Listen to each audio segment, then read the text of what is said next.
have different priorities. Ask anyone my age, and they can tell you exactly where they were when man first landed on the moon. Oh, isn't this exciting? Ah, you got that right. I love this moonwalking stuff. Not me. Where was I when the Beatles played Ed Sullivan? Oh, haircuts.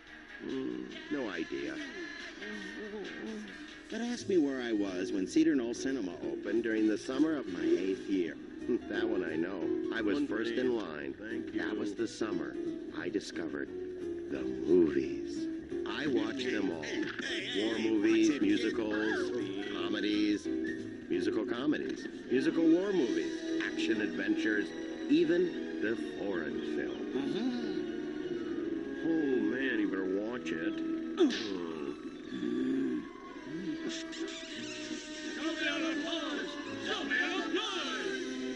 Bonjour, mes amis.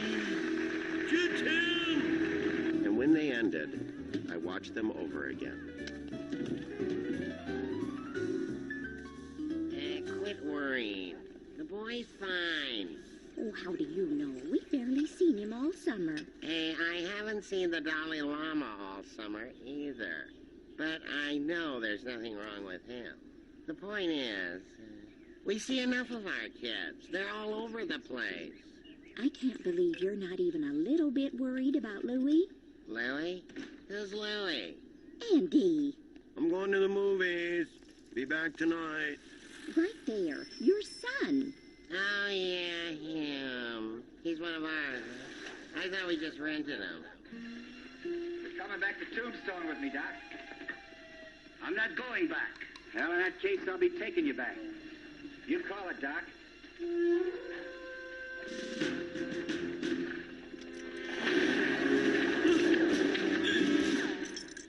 Addicted to movies, huh? Well, we'll just need to win him back, that's all. You know, movies, they're evil. We need to lure him away from the dark side. The dark side? Yeah, well, that's what they call it in Curse of the Mummy. You ever see that one, honey? Brilliant, cinematic masterpiece. Honey, you're babbling. How do we get Louie back? If only there was something we could interest Louie in. Something that's related to movies, but would get him out of the theater. Andy. I'm stumped. Any ideas? I think I do. Seen it. Seen it twice. Seen it 3 times. Hey, what's the big idea? It's for you, Louie. Go on, open it. It's not my birthday. It's too warm to be Christmas. I didn't just get engaged, and we don't celebrate Simchas Torah. So what's going on? It's a gift, that's all. Just for being you. Well, usually I get sent to my room for being me. And that's exactly where you're going unless you open that right now. Wow, thanks. A movie camera. It's a camera for making movies. Get it? You don't say. Thanks, Mom, Dad. Happy Simchas Torah to you, too. Louie, where are you going? Where else? The movies. It's a double feature. Later. Come on, move it. I'll miss the movie. What's this thing for? Whoa. I don't believe it. It's like one big movie. 50 cents. Huh? It's 50 cents. Make up your mind. Are you coming in or what? Well, at least we had 8 good years with him. That's right. We'll just have to concentrate on the other 10 kids. Ah, space aliens from Mars. Get my radar gun. Louie, I thought you were at the movies. All right, Dad, work with me now. Move to Mom like you're gonna smooch her. What? Mom, you play hard to get now. Ow, stop that. That's my trigger arm. Mom, you go smooch Dad.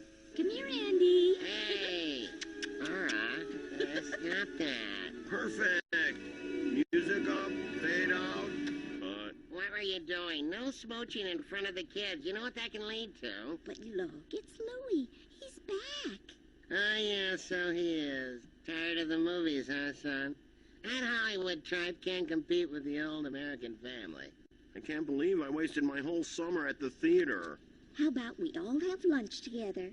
Sorry, no time for lunch. I got work to do. What? You're only 8 years old. What are you working on? My movie! I secluded myself in my room and wrote the script. Turns out, it wasn't so hard. What everyone says is true. These things practically write themselves. My movie was going to be an epic about a plucky, yet tragic hero, Dewey Landerson. A stranger who arrives in a small town just in time to save the town folks from the evil land barons, bring rain for the crops, and win the heart of the most beautiful girl in town, the preacher's daughter. All righty! So? I liked it, but... But? Well, the beginning's a little slow. The secondary characters need work, and the third act is kind of weak. Everyone's a critic. Interesting piece of work, Louie. However, I think it needs more conflict. Have you seen my book? How to Write a Script in 3 Easy Steps. The Halloran Method. Hey, Louie, I read your script. I got a couple notes for you if you're interested. I'm not. How about a wedgie then? I'll take the notes. All right, let's start at the beginning. What you got is okay, but wouldn't it be funny if the main character was a dog? I quickly learned that the trick to writing the perfect script is finding the perfect reader. I think it's wonderful, Louie. The best script ever. You're not just saying that, are you? I wouldn't change a letter. With the script finished, it was time to begin casting. Sorry, Dad. You're just not right for the part. But I know this part. I am this guy. Dewey Landerson's father needs to be a tough, crusty old guy with a heart of gold. I can do Krusty. I am Krusty. Sorry, Dad. We're going in a different direction. Next. I think we got a little problem here, Louie. What kind of problem? Ah, now will you reconsider? Sorry, Pop. It's just not going to work out. Cast aside by my own son. Like most major productions, we hit a couple of snags during casting. Until my caterer came up with the perfect solution. There, that ought to do it. Oh, my. I am your father, Dewey. Your father. What kind of world did I bring you into? Very nice, Mr. Jensen. You'll hear from us. Next. Jensen? Jensen's playing the father? I don't believe this. No decisions have been made. What about a moi? That's the part I was born to play. Sorry, Dad, I told you. Our research came back and, well, people just don't buy you as a father. I could be third man on the street, Larry. Don't make me call security, Dad. Next. By the end of the day, I had my cast. Grunwald would play the plucky hero, Dewey Landerson. Jeannie would play Janie, the preacher's daughter, and... Give me a part if you know what's good for And ya. I was lucky enough to get veteran character actor Glenn to play the villain. The first day of principal photography. It was time to establish the critical bond of trust between actor and director. All right. Dewey's been sent to his room by his uncaring parents, so he consoles himself with a donut. You with me? Sure, Louie, whatever. Okay. I want you to play the pain of the moment. Ready? Action. Cut. Stop. No, that's all wrong. Dewey wouldn't eat a donut like that. You hold it in front, not on the side. Sorry, Louie. Donut. There you go. All right, now. And action. Real depressed now. Lift the donut and cut. Cut. Cut. What now? Dewey Landerson is the kind of guy who'd take a much bigger bite. One more time now. Tommy, donut. Cut. What now? Was the bite too big? Too small? I didn't chew it right? Dewey Landerson doesn't breathe like that when he eats? What is it? Ran out of film. That's it. I quit. But you can't. Watch me. I'm out of here. After one quick stop in the restroom. Fine. You were cut out of the part anyway. So I heard there were some creative differences at the Star. Just so you know, I'm available. Forget it, Dad. I'm playing the part myself. Here you go, Tommy. Just aim it at me and turn it on when I say. Man, you want something done right. Action. Okay, Evil Ernie has captured you and tied you down on the sidewalk. And any minute now, the street cleaning truck... How? What? How did he tie me down? Didn't I fight back? I mean, Evil Ernie's not that big. I don't think he... Hey, I'm not paying you to think. Louie, you're not paying me. Oh. Louie, I'm working here. it's Evil Ernie. He won't come out of his dressing room. What seems to be the problem, Mr. Glenn? When I agreed to do your stupid little movie, you promised me snacks, Louie B. Mayor. We got a bowl of sour balls downstairs. No green ones. What? Someone ate all the green ones, and I can't work without green sour balls. You got it. Tommy, more green sour balls. And I want to do all my lines with a French accent. Understand, Louis? Forget it. No one messes with my heart. You're fired. Louie, got a minute, kid? It's not a good time, Dad. I haven't seen a lot of screen time yet, and, well, I did give you the camera, remember that? Uh-huh. So I worked up this gag, and, maybe you can fit it in. Can I show you? Whatever. Hey, has anyone seen my tennis ball? No!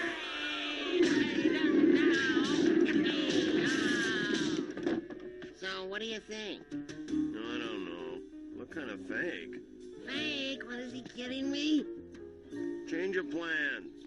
I'm gonna be playing Evil Ernie now. But you're playing Dewey Landerson. I'll wear a different hat.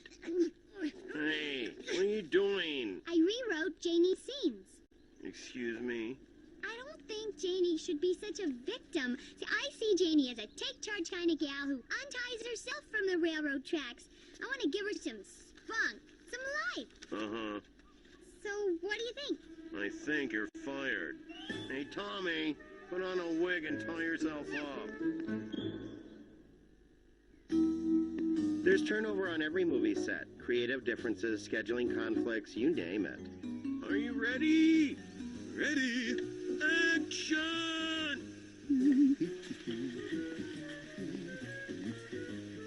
Cut! Uh-oh. Tommy! You're fired! My set just happened to have more turnover than most. All right, Louie, I've been working on this all week. Watch this now.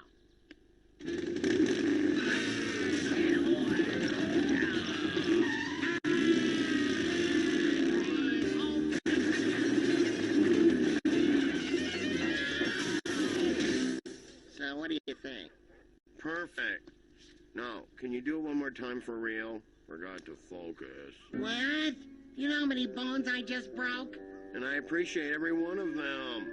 Now, whenever you're ready. That's it. I quit. And action! Darling, if it's not too much bother, could you possibly bring me a beverage that is slightly cooler than room temperature? Hmm? No, no, no, no, no! Is there a problem? How do I put this? You didn't quit that pathology job, did you, Mr. Jensen? Move it, toddler. You're fired. But I didn't do anything. Exactly. Oh, dear. I spent the last weeks of summer and all of my allowance finishing my epic. None of my friends stopped by to see me. Clearly, they all knew how important this movie was to me. I worked all day. Time lost all meaning. Louie, what are you doing? It's 11:30 at night. Art happens at all hours. I finished editing, and it was almost time to let the world share my vision. But first I brought in a test audience. I had to know if the movie was as good as I thought it was. It started off beautifully. The credit sequence was perfect. And then it was all downhill from there. Gosh. It was, quite simply, the worst movie ever made. I had wasted my whole summer.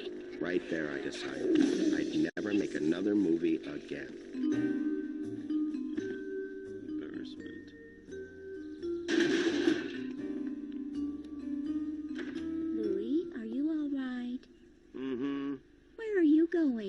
Where else?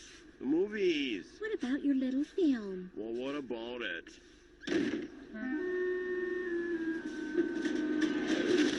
Wait! Hello? Excuse me? Come back!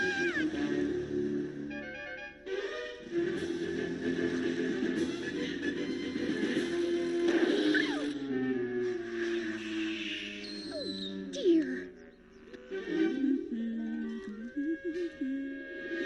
I'll return them shortly.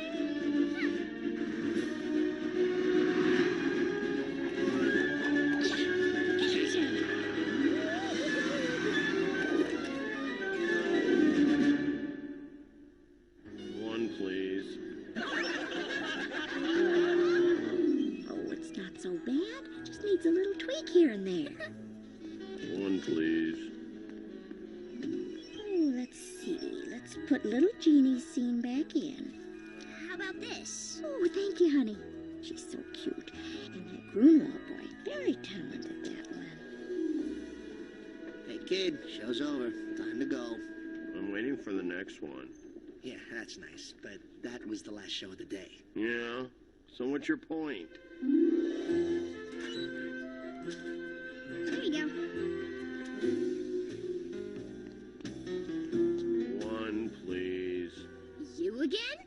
How many times have you seen this one? 22. It's on the house, kid.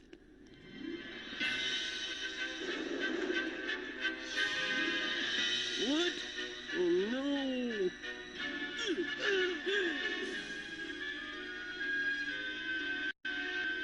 Come back here, you bad person, you.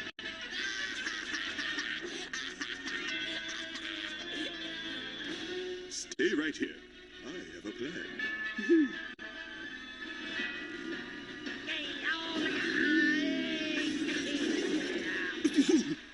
Ooh, that's going to hurt in the morning. What? Hey, that was on me. Jensen didn't do squat. Skipped again. Dad? Someone help!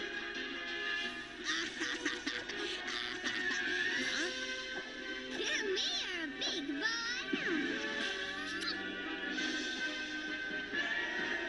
The movie didn't make one bit of sense, but no one cared. They loved every frame. I don't believe this. That's my boy. Thank you very much. This is quite an honor. I want to thank everyone who helped me with my movie, even though you all probably hate me now after I fired every one of you. It turns out that really only one person should have been fired from my movie, and that's me. Yeah. I especially want to thank my editor, my mom, for digging through the trash and finding the movie I missed. Well, thanks again, everyone. And one more thing. I start my next movie tomorrow morning. Anyone who wants to help, meet me at my house at 9 a.m. Donuts are on me! I'm so proud of you. Thanks, Mom. Who cares about moon landings and the World Series? You remember what's important to you. Me, I remember every single movie I ever saw. Good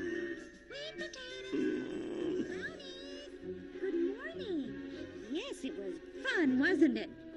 And I remember exactly where I was when I learned that people can be forgiving. Hey, Louie, over here. Third man on the sidewalk. Am I perfect or what? Incoming!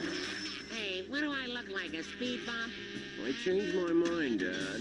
You're hired. Louie? Louie? Who's Louie? Andy. I'm going to the movies. Be back tonight.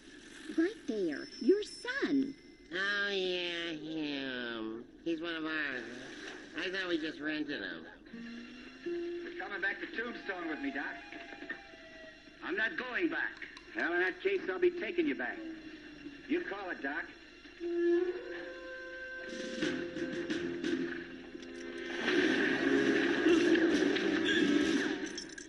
Addicted to movies, huh? Well, we'll just need to win him back, that's all. You know, movies, they're evil.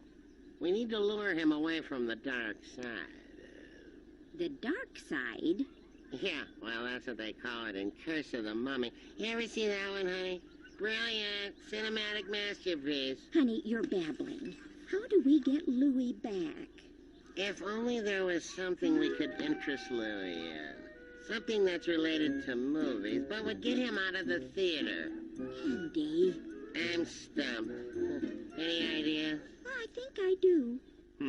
Seen it twice. Seen it 3 times. Hey, what's the big idea? It's for you, Louie. Go on, open it. It's not my birthday. It's too warm to be Christmas. I didn't just get engaged, and we don't celebrate Simchas Torah. So what's going on? It's a gift, that's all. Just for being you. Well, usually I get sent to my room for being me. And that's exactly where you're going unless you open that right now. Wow, thanks. A movie camera. It's a camera for making movies. Get it? You don't say. Thanks, Mom, Dad. Happy Simchas Torah to you, too. Louie, where are you going? Where else? The movies. It's a double. Right. Let me tell you about my family. Hey, here we go now, it's that time again.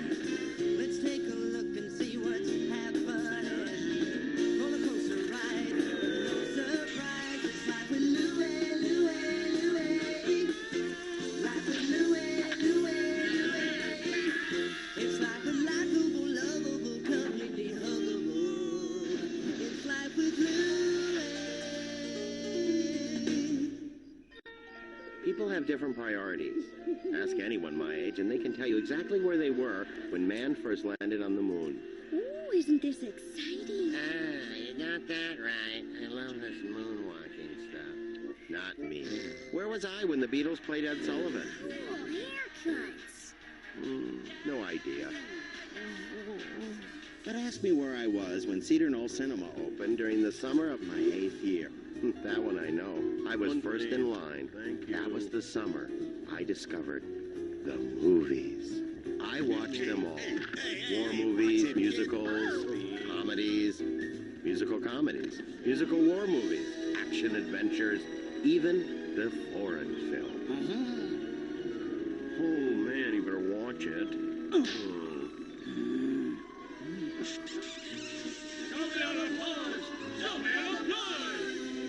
Bonjour, mes amis. Jetix. And when they ended, I watched them over again. Quit worrying. The boy's fine. Oh, how do you know? We've barely seen him all summer. Hey, I haven't seen the Dalai Lama all summer either. But I know there's nothing wrong with him. The point is, we see enough of our kids. They're all over the place. I can't believe you're not even a little bit worried about... Your father, Dewey! Your father! What kind of world did I bring you into? Very nice, Mr. Jensen. You'll hear from us. Next. Jensen?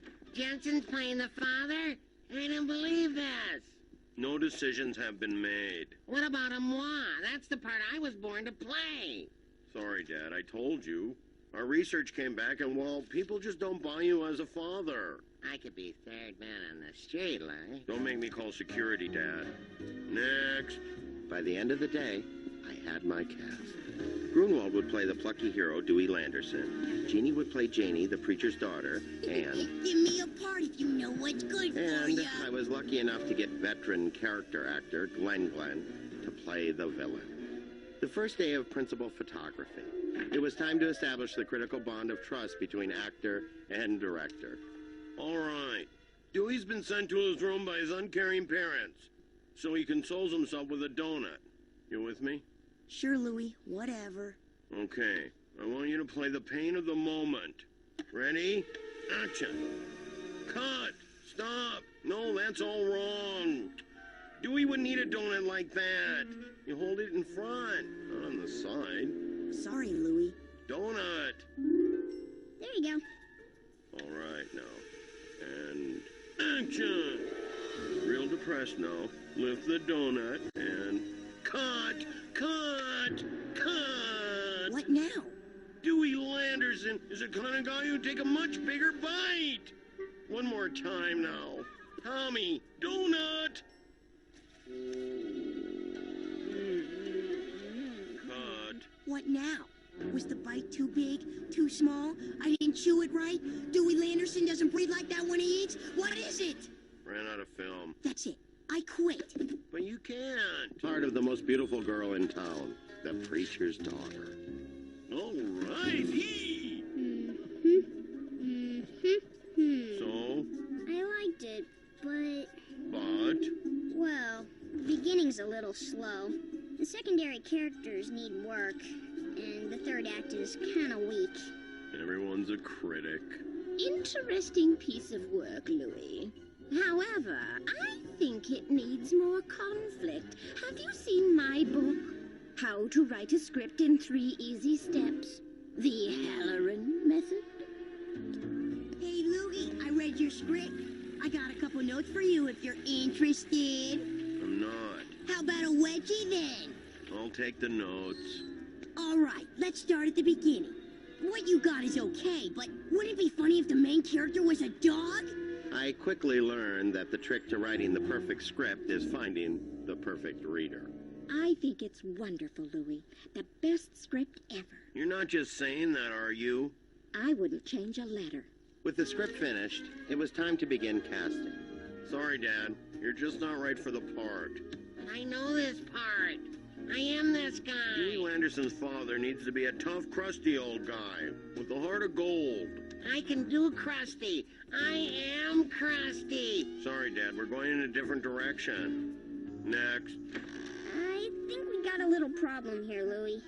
What kind of problem? Ah, now will you reconsider? Sorry, Pop. It's just not going to work out. Cast aside by my own son. Like most major productions, we hit a couple of snags during casting. Until my caterer came up with the perfect solution. There, that ought to do it. Oh, my. Full feature. Later. Come on, move it. I'll miss the movie. What's this thing for? Whoa! I don't believe it. It's like one big movie. 50 cents. Huh? It's 50 cents. Make up your mind. Are you coming in or what? Well, at least we had 8 good years with him. That's right. We'll just have to concentrate on the other 10 kids. Ah, space aliens from Mars. Get my radar gun. Louie, I thought you were at the movies. All right, Dad, work with me now. Move to Mom like you're gonna smooch her. What? Mom, you play hard to get now. Ow, stop that. That's my trigger arm. Mom, you go smooch Dad. Come here, Andy. Hey. All right. Stop that. Perfect. Music up, fade out. What were you doing? No smooching in front of the kids. You know what that can lead to? But look, it's Louie. He's back. Oh, yeah, so he is. Tired of the movies, huh, son? That Hollywood tripe can't compete with the old American family. I can't believe I wasted my whole summer at the theater. How about we all have lunch together? Sorry, no time for lunch. I got work to do. What? You're only 8 years old. What are you working on? My movie. I secluded myself in my room and wrote the script. Turns out it wasn't so hard. What everyone says is true. These things practically write themselves. My movie was going to be an epic about a plucky, yet tragic hero, Dewey Landerson. A stranger who arrives in a small town just in time to save the town folks from the evil land barons, bring rain for the crops, and win the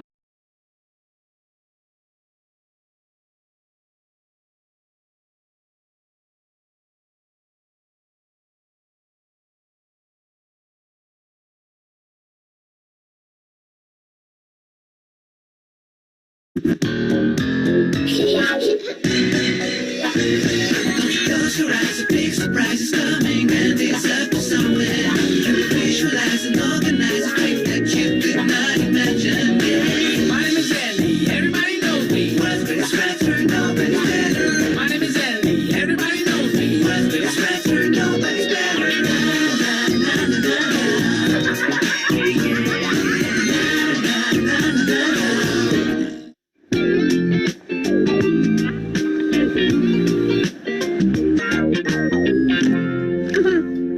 it is me, and I know what you're thinking.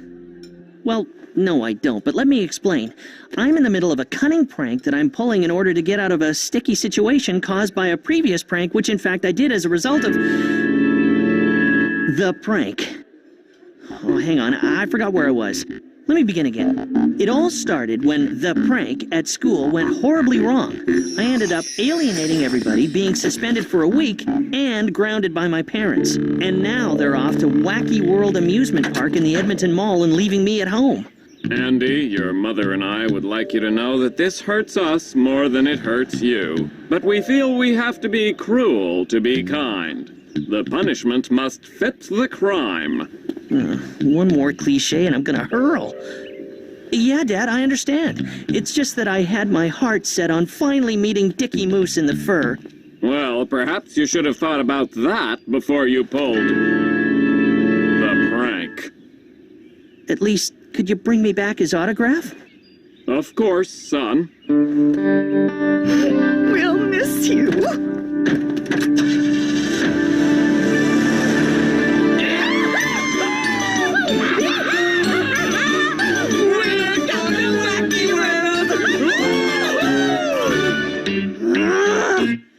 You are going to confine yourself to your room, stay out of my way, forget about pranks and parties. I don't think parties are an option, considering everyone in school hates my guts at the moment. Shut it and listen.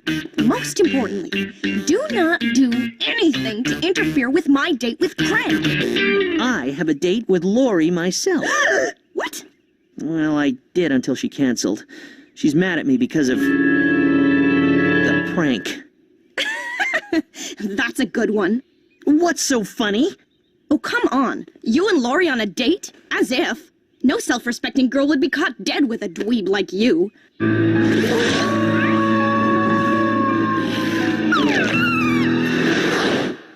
I'll have you know that Louie thinks I'm cool. Cool?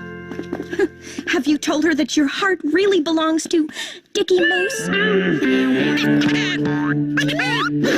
They seek him here. They seek him there. They seek him everywhere. Catchy phrase.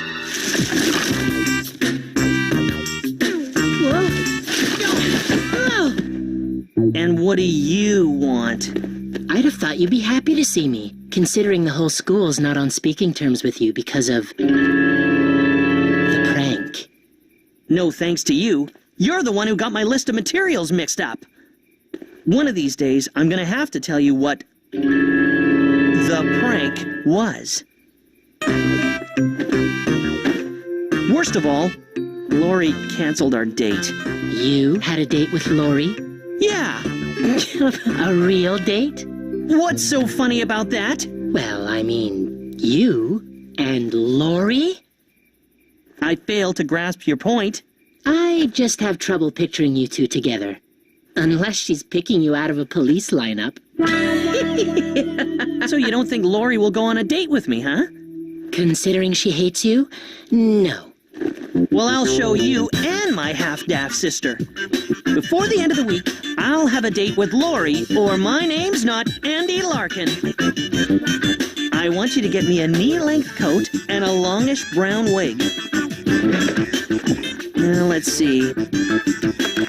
Montreal, Quebec. Time for a little research. Let me guess. Celine Dion? Close, but no cigar. I happen to be my long-lost, identical twin brother from Montreal. I'm sorry. I thought you said long-lost identical twin brother from Montreal. I got the idea from watching The Scarlet Pimpernel. It's about this dude who fought for the French, but posed as a bumbling English bureaucrat. And you're gonna pose as a bumbling French dude from Montreal. No, I'm gonna pose as a really cool French dude from Montreal. Louie will be begging me to go on a date. And how do you figure that? How can she resist? I'll be like forbidden fruit. Yeah, fruit cake, more like. Has it occurred to you that you hardly speak any French? Neither does Louie. I can bluff my way through. What if Louie comes looking for Andy while you're dolled up like his brother? They seek Andy Larkin here, they seek Andy Larkin there. He's the world's greatest prankster anywhere.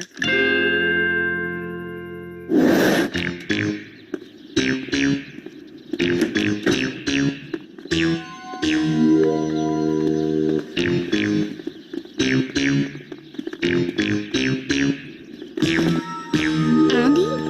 Is that you? Comment? What's this all about? Have you turned goth? Mademoiselle, how you say, not knowing what you speak of. Bonjour. Let her chase me for a change.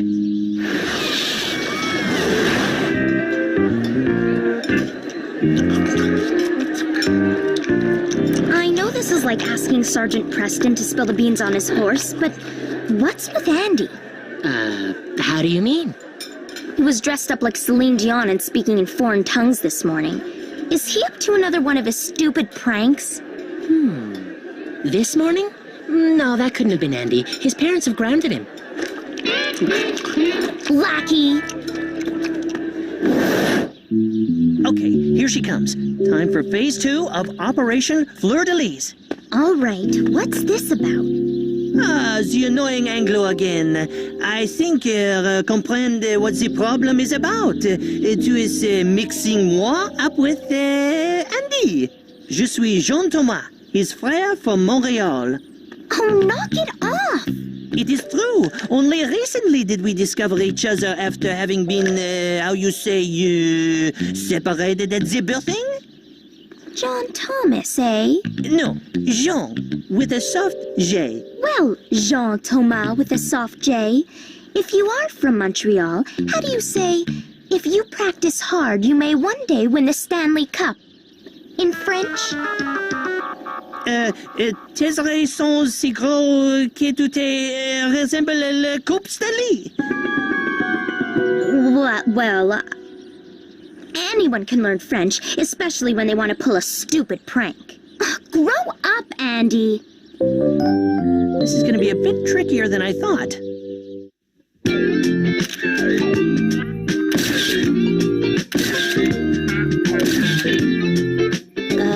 What's with the posing? Can you say Photoshop? Okay, Photoshop. Our boy Andy couldn't make it here, but he's such a big fan. Could you autograph his book? Oh, why, of course. Why, you? Come back here, you funny guy! Oh, hi. I'm so glad it's you. I've been lying here thinking about how much I miss you. Lying being the key word. I'm really miserable not being able to see you every day. I keep thinking about your sparkly eyes, your shiny hair. Hey, desperate times call for desperate measures.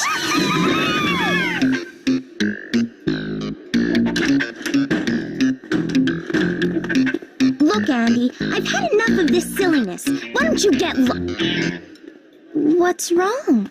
It is this. Oh, they make me think of all the things I missed growing up without my frère.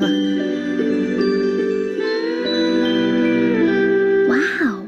It still amazes me how easy it's become to cut and paste using the technology we have today.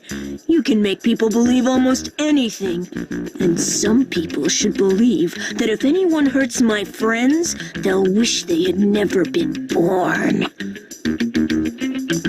I'll be over there if you need me, Lori. Nice try, Andy. You almost had me there. I am becoming fatigued avec your doubting. Perhaps how you say, make you believing from the bouche of my frère himself? Andy, comment ça va? I am well, merci. Andy, j'aime ici avec le irritant Laurie. Oui, of course. Hello? Oh, hi. I'm so glad it's you. I've been lying here thinking about how much I miss you. Andy? I'm really miserable not being able to see you every day. I keep thinking about your sparkly eyes, your shiny hair. Ask him what he told me about the pranking. What did you tell your brother about the pranking? You mean about my pranking days being over? It's true, Laurie. I've sworn off pranking forever. I'd like to apologize for all the trouble I caused you because of the prank. And I don't blame you for canceling our date. Well, perhaps I was a bit too hard on you. I know I'm not in a position to ask you for any favors, but seeing as I'm grounded and can't leave the house, could you show Jean Thomas around East Gackle for me? Well, I'm not sure. It would mean a lot to me, him being my long-lost brother. Well, I'll ask him.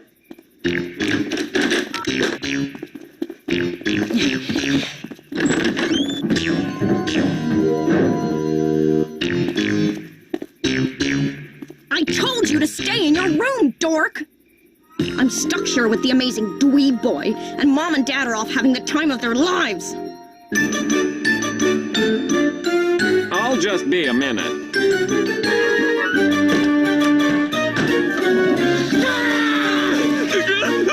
Get my hands on I don't know what to say. Mwah! I accept your apology, ma chérie. Yuck! She must have had biology this afternoon. What did mon frère want? He wanted me to show you around East Gackle.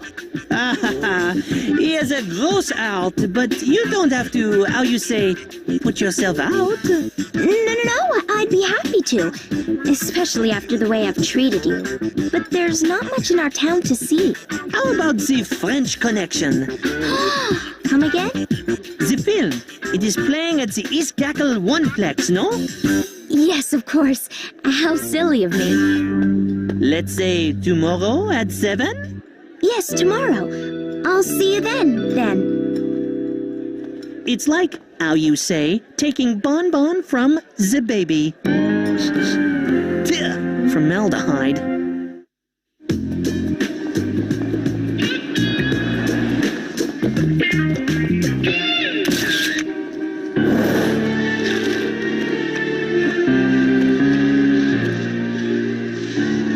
Now, I know this looks like a dream come true, but this is the last thing I need.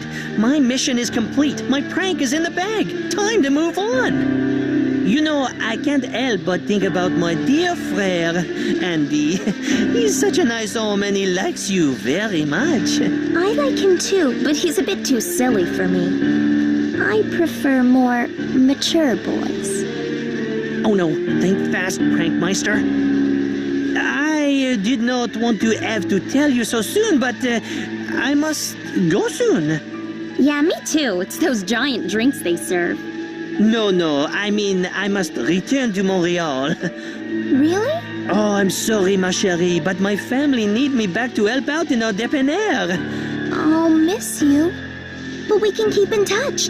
We can exchange phone numbers and email addresses. And my parents were talking of taking a trip to Montreal. We can get together there. It'll be great. You can show me your date panner.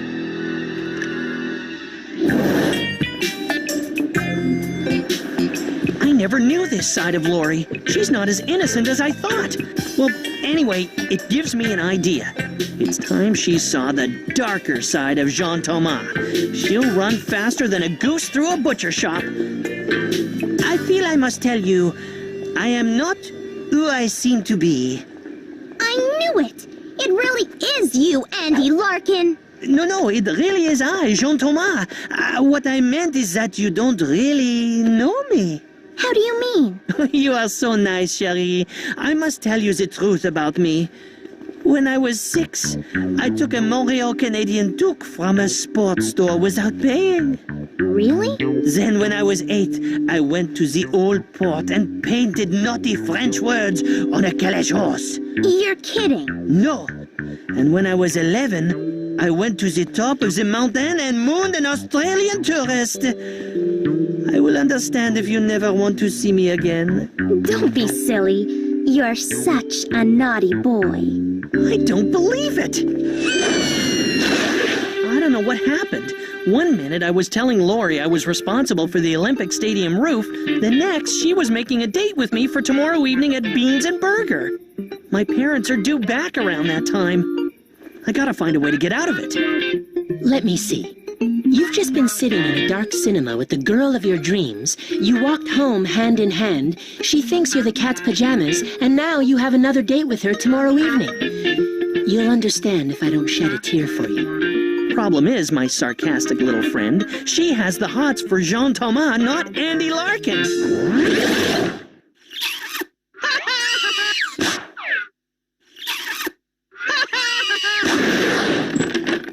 You! What are you doing out of your room?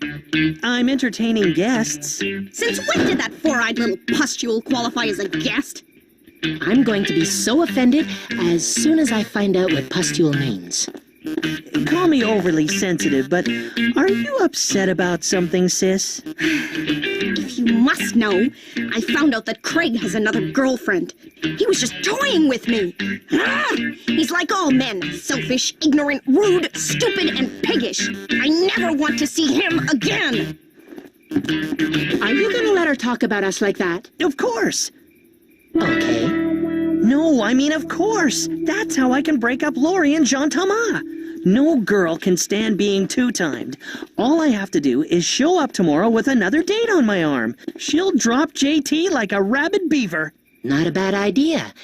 There's only one thing wrong with it. And what's that? Everyone, including both genders, still hates you for pulling the prank. How on earth are you going to find someone to go out with you on such short notice?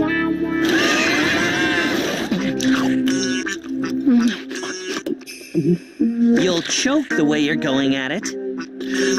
I can't help it. I get hungry when I'm nervous. It's Louie. Stop eating. I don't want her to think Jean Thomas dates pigs. Louie, what are you doing here? What do you mean, what am I doing here? We have a date. Mon Dieu, was that tonight? Jean Thomas, who's this? This is, oh, I cannot lie to you. This is the other woman. The other woman? I told you I was, how you say, rateur. How could you? What can I say? I am hot for her. Well, let me help you cool off.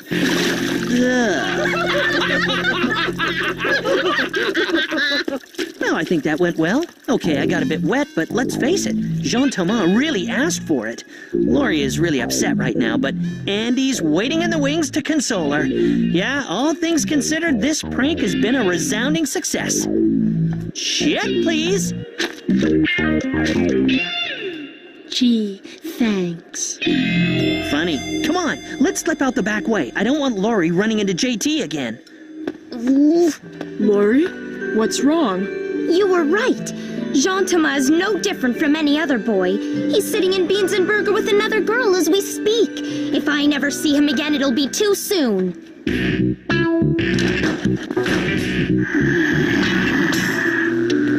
I'll teach him to upset my friend.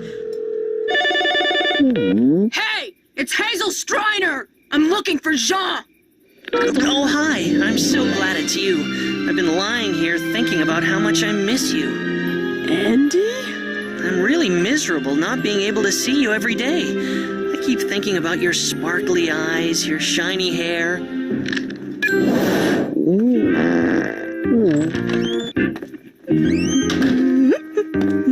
Well, I see the grieving period for Craig is over. Well, here's something to turn you back into your horrible, miserable self. Who's the guy with the ponytail? Me. I was out on a date with Louie. I'm in no hurry. I'll be around when you apologize for ever doubting me. You? Yeah, and I'm Anne Murray. It is me! Forget it, bro. There's no way you're talking me into believing that guy is you. And what I said the other day still goes. No self-respecting girl would be caught dead with a dweeb like you.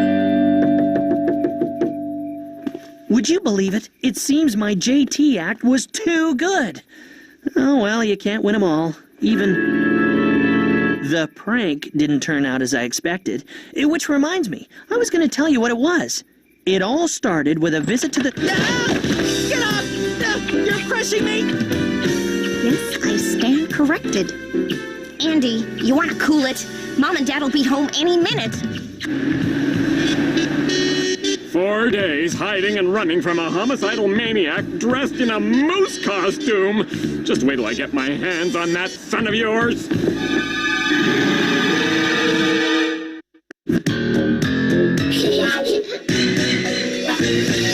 Close your eyes, a big surprise is coming, and it's up to somewhere. You visualize and organize a thing that you could not imagine.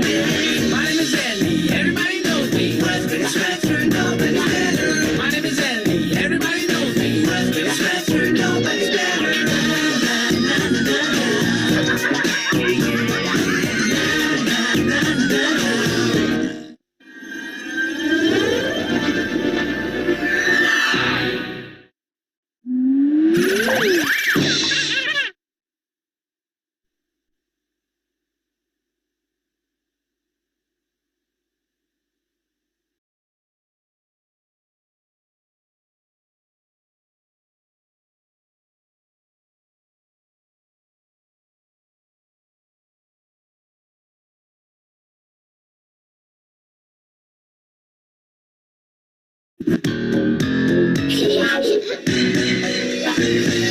Close your eyes, a big surprise is coming, and it's up to somewhere. You visualize and organize a thing that you could not imagine. My name is Andy, everybody knows me. Raspberry Scratcher, nobody's better. My name is Andy, everybody knows me. Raspberry Scratcher, nobody's better.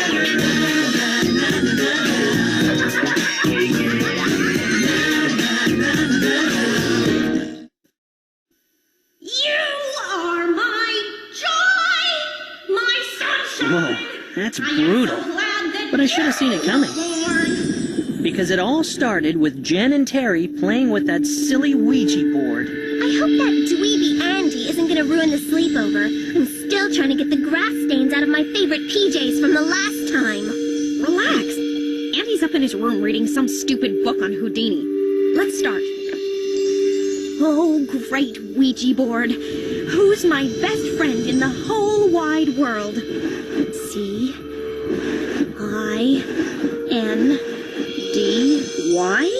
Cindy? I thought I was your best friend. You are. I don't even know anyone called Cindy. Let's try another one. Who has the most beautiful dark hair at East Gackle High? Cindy? I don't understand it. Who's Cindy? Yeah, right. One last try. Who does Craig Bennett like more, me or Jen?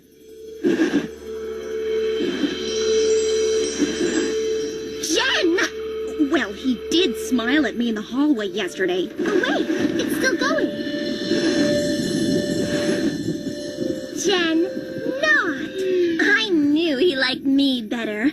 He actually winked at me this morning. This board is obviously broken. Huh? That Houdini was amazing. He could squeeze in anywhere. Ooh, Cindy. Too much. Ow. It was worth it. Sorry, Jen, that acne cream won't work on your skin. You need a welding torch and sandpaper. And you need a lobotomy, Houdini. Hardy har har. Anyway, what are you gonna do for the variety show auditions? I was thinking of doing a dance number. I don't know. I'm good at so many things. Our horoscopes. Horoscopes. You're going to die. Your hair. Oh, cram it, Mr. Septic Tank. Don't tell me you two actually believe in all that hogwash. We're deep and spiritual. You're shallow and self-centered. That's why we believe and you don't. Good one, Terry. Besides, the heavens never lie. Yeah, they're too busy laughing. My horoscope says the answer is yes. That means Craig will go to the dance with me. Wrong. The question is, am I ugly and stupid?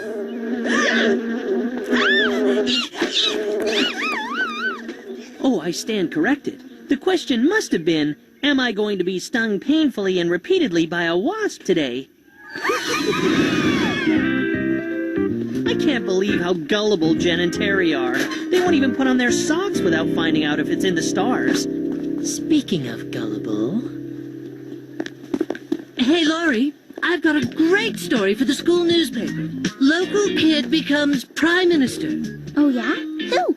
Me.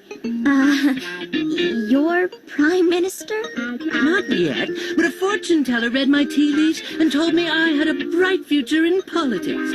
Come on, I'll give you an interview right now. Stupid Jervis. I can't believe how many people are sucked in by this baloney. But it does give me an idea for an out-of-this-world prank. Because I am the world's greatest prankster. Right, partner? Naturally. And that is why the school paper needs to hire me to write a horoscope column. Attached is a list of my accomplishments. I said that you worked as Nostradamus's great-great-great-great-great-grandson's assistant. You know, getting the donuts, paying the bills. Excellent. I predict that I'll be hired. And should you hire me as your new astrologer, I would need to remain anonymous since my gift is also a curse. All correspondence should be sent and received via email at anonymousastrologer.ca. Wow! Houdini's butler! He or she is hired! But I guess they already knew that. Yes. Let the psychic pranking begin.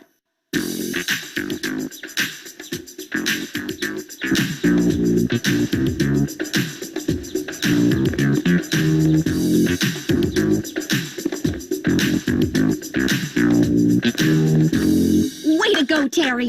You'll knock him dead at the audition. Talk about looking like a flailing chicken on hockey skates. So, when does the anonymous astrologer get to work? First, my little wizard assistant, we have to gather their astrological signs.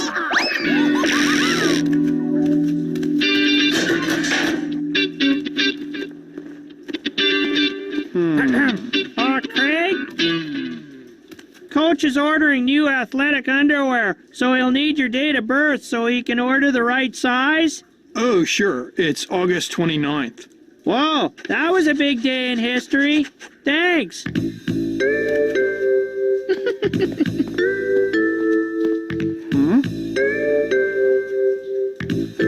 How are they gonna know what size I am from my birth date?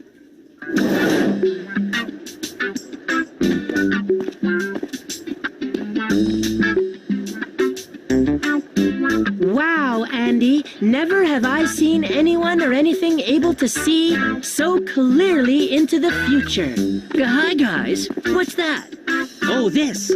It's the lucky cue ball. It is very prophetic. It comes from the only pool hall in Tibet. Yeah, where all the monks hang out. They say only deeply spiritual people can ask it a question. Oh, can I try? Can I try? Please? Well, no, why not? Just ask a question, then shake it for the answer. Will I be Prime Minister of Canada one day?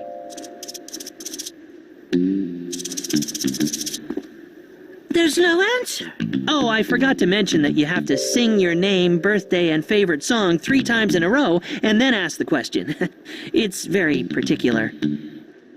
Jervis, June 3rd, Snowbird. Jervis, June 3rd, Snowbird. Jervis, June 3rd, Snowbird. Will I be Prime Minister of Canada one day? Whoa, I would have never believed it if I hadn't seen it with my own eyes. Later. Wait! I didn't see it!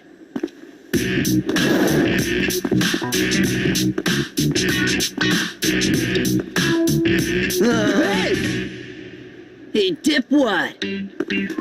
Oh, hey, Lickin' Leech. What's up? Can the, small talk lark in? What's in that there locker? Locker? What locker? It's Wise! Please don't make me open it! Oh, all right.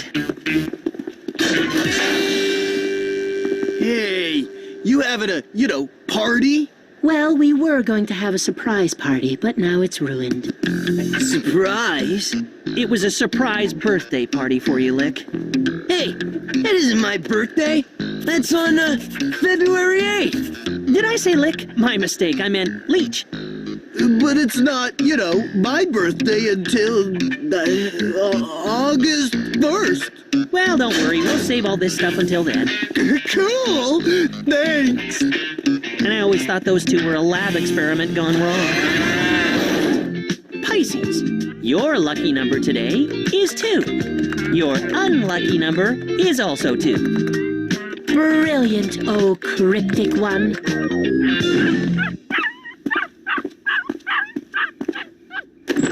Hey! Spank, what's wrong, boy?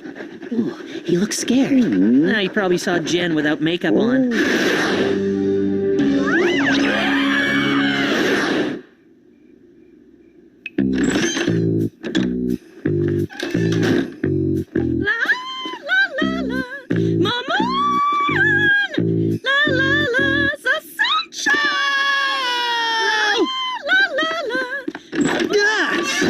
It's worse than Jen with no makeup. It's Jen with no vocal ability.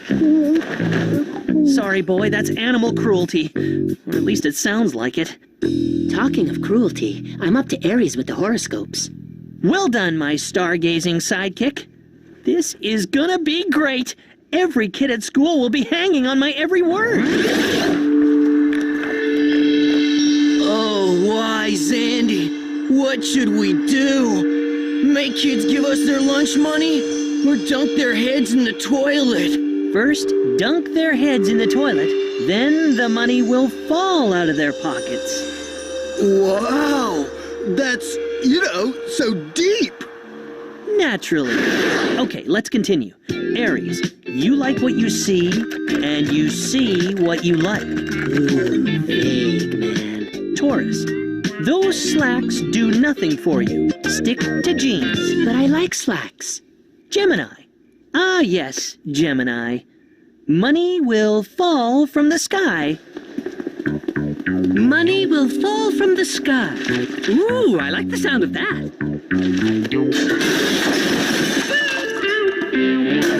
Hey, Jervis, with the 5 cents from each can, you'll make a pretty penny. Looks like the anonymous astrologer was right. Hey, have you two read your horoscopes? You should. This anonymous astrologer is really something. Hey, check it out.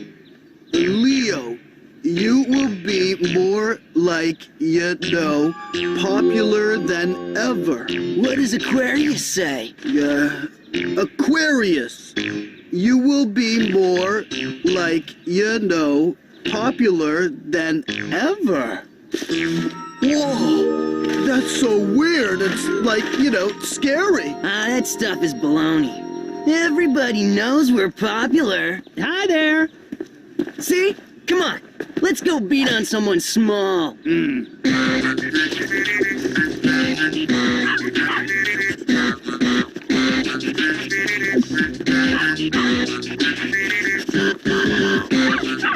Scrab! Get out of it, you mutts! What do they want? Quit, following us. You hear? Run!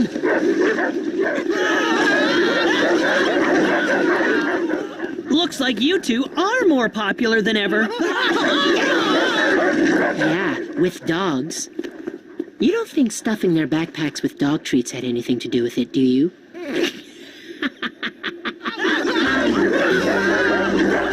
Where are Lick and Leech off to in such a hurry?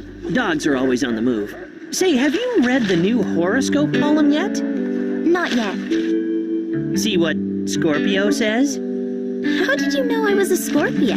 Yeah, well, I heard you mention something about it while you were on the other side of the schoolyard a couple of years ago. Scorpio, love is right in front of you. It really is. Isn't that what all horoscopes say?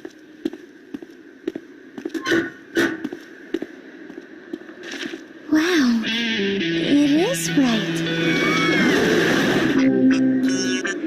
Have you figured out what what you're gonna do for the audition yet? No, I haven't a clue. Maybe my horoscope will tell me. Cancer, your recipe for love? Meatballs? What's that supposed to mean? Maybe he's one of those cryptic psychics like we saw on TV.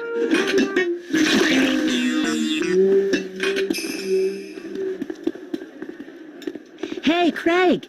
Huh?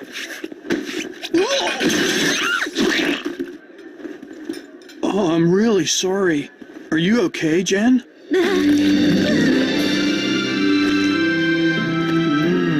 Tastes good. See ya. The anonymous astrologer is brilliant. My recipe for love was meatballs. If he can predict my love life, then knowing what I should do for my audition will be a breeze. I'll send an email to the paper and ask him.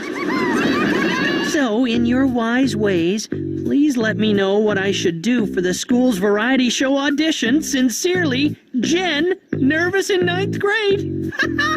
Ooh, the possibilities.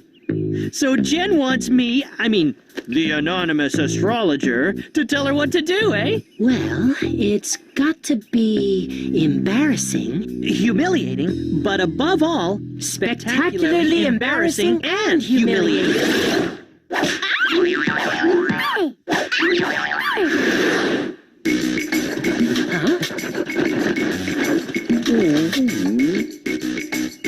I've got it! It's something that the ultra-talented, super-popular, overachieving Jen Larkin can't do and doesn't want anyone to know she can't do.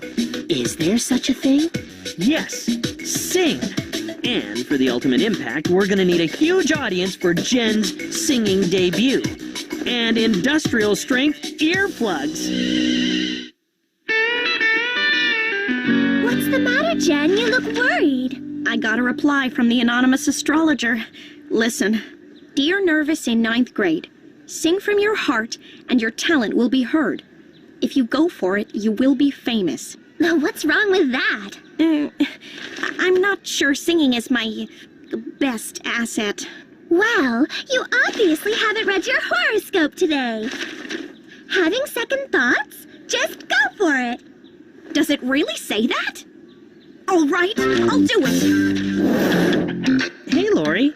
Read any good horoscopes lately? Yeah, and I think I'm finally gonna act on it. Oh, really? Excuse me. What did you write for her horoscope again? You'll fall head over heels for someone with the initials A.L. A.L. Andy Larkin. Or Alan Lehman. Stupid, stupid, stupid! So, I was wondering if you'd like, to go out sometime?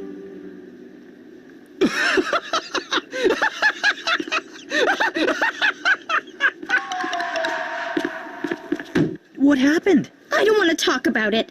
That anonymous astrologer is full of hooey. Well, I don't know about that. My horoscope's dead on. You will go out with someone with the initials LM and she will think you're handsome and fascinating. So? L? M? LM? Lori McNee. Andy's the anonymous astrologer. Oh, I should have known. I don't know about this, Andy. Look, the costume store was closed and this is the best I could come up with. But the oven mitts? Okay, lose the oven mitts. Okay, Jen's audition is about to begin. Let's get everyone into the gym.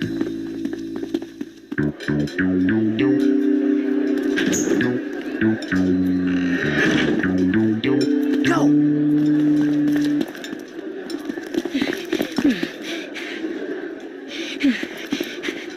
Look, everybody! It's the anonymous astrologer!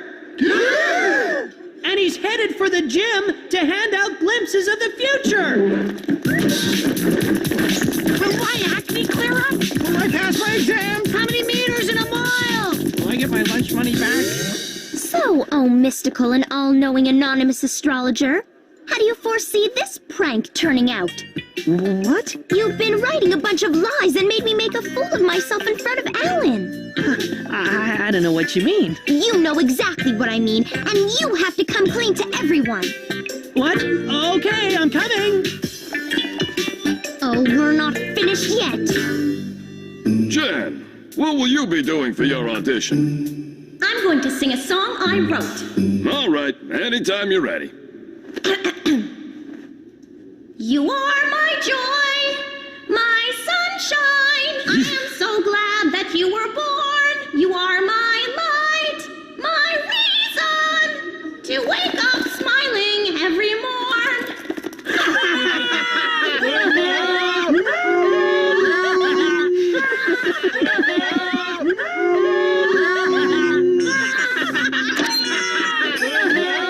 Lori, listen. No, you listen, Andy Larkin. I just wanted to tell you that I'm sorry for my rant just now. I have to admit you've been fantastic as the anonymous astrologer. You really do have a gift. Well, thanks, Lori. I do have a certain flair for it. Yeah, who else could get the whole school to fall for those bogus horoscopes? Hook, line, and sinker.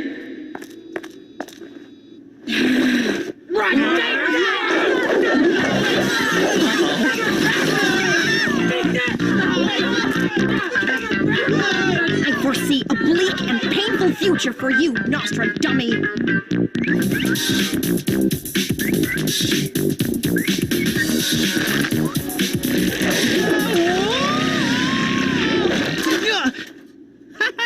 Come and get me! Oh, I don't have to.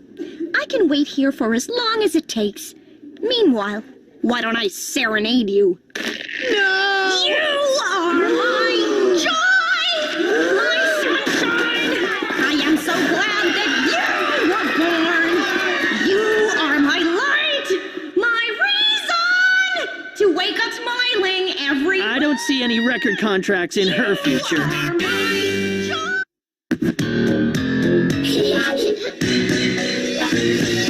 Close your eyes, a big surprise is coming, and it's up to somewhere. You visualize and organize a thing that you could not imagine. Yeah. My name is Andy, everybody knows me. Raspberry Scratcher, nobody's better. My name is Andy, everybody knows me. Raspberry Scratcher, nobody's better. Na, na, na, na, na. Na, na, na, na, na.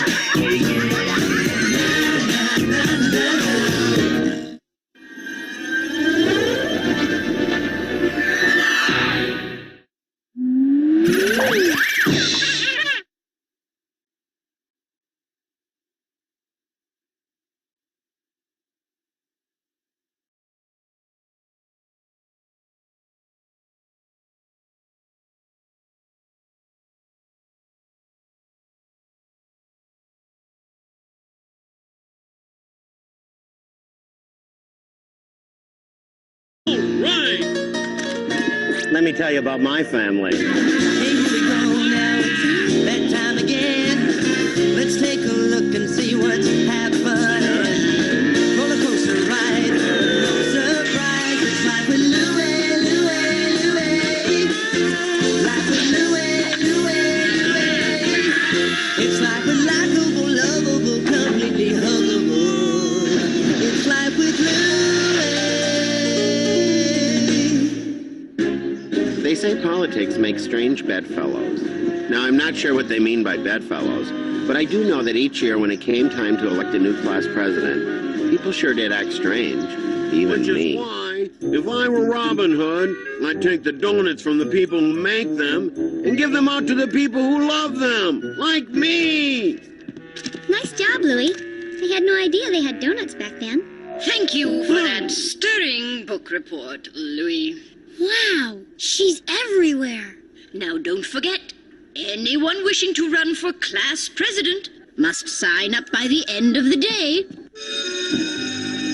Let's see. School ends at 3:32 p.m. That means I have precisely 12,496 seconds to make up my mind. You can't be serious. No member of the chess club has ever run for public office before. It just can't be done. Let's look at this analytically. I can analyze it in 3 words. You're a Melvin. No offense, of course.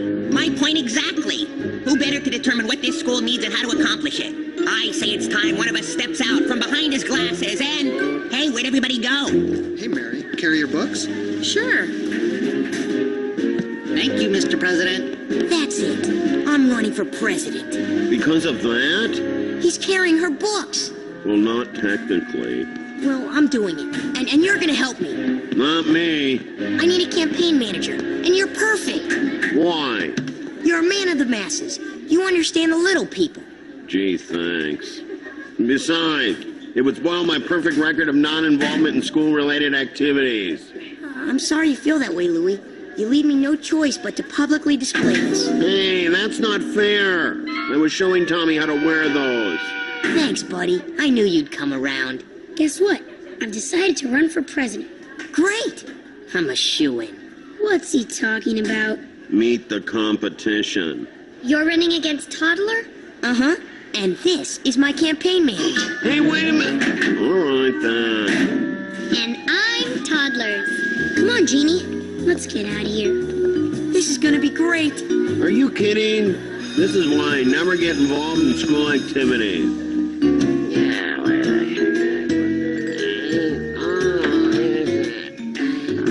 Hey, Dad. Can I ask you something? Sure, just don't bother me. I'm busy. Where's my lucky bowling talc? Well, what's so lucky about it? You've been using it for years and never win. Never mind that. Check behind that chair. Dad, what's a campaign manager do? That's an interesting question. What campaign? For class president. I'm the campaign manager. Manager, huh?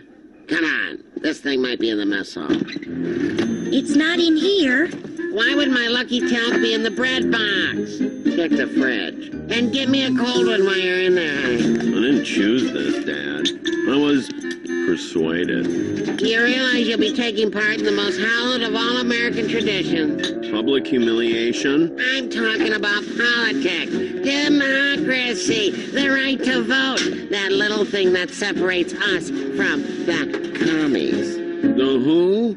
Louie, it's the reason why heroes like your man here fought in the war. I thought you were drafted. That's beside the point. I think what your father's trying to say is people fought in the war to make sure that everyone has freedom. Freedom to vote, freedom to believe, freedom to say whatever they want. Anyone seen my talc? Okay, I understand what the voters do, but I'm the campaign manager. What am I supposed to do? If it was me, I'd make some signs for my candidate. That's a good idea. Well, what should they say? Well, what's your candidate's name? Grunwald? Grunwald? Andy. Let's see, a sign. That's easy. How about Michael Grunwald for president? Vote for the other guy if you know what's good for you. I know. What about I like Mike? Thanks, Mom. That's great. You can't write that. That belongs to General Dwight D. Eisenhower. I know, dear, but... Let that kid go to war first if he wants to steal like slogans. Hey, Dad, is this what you were looking for? Nah, sorry. You're all out. Hey, the playoffs start tonight. I can't bowl without my lucky talc. Can't bowl with it either. I heard that. Here you go, Andy. Thanks, honey. It's a bowl-off, not a bake-off. I'll have you know things are going to be different this year. We've got a secret weapon. That's probably him now. Hey, kid, how you doing? Put her there. Huh? Oh, Gibble! That's my bowling hand! What do you say? Come on, let's go! Jeez, Anderson, your son shakes like my sister.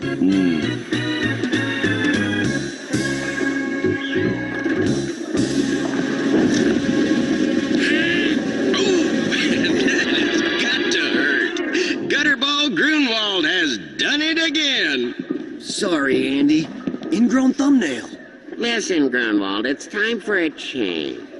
You're leaving more pins standing out there than I have offspring.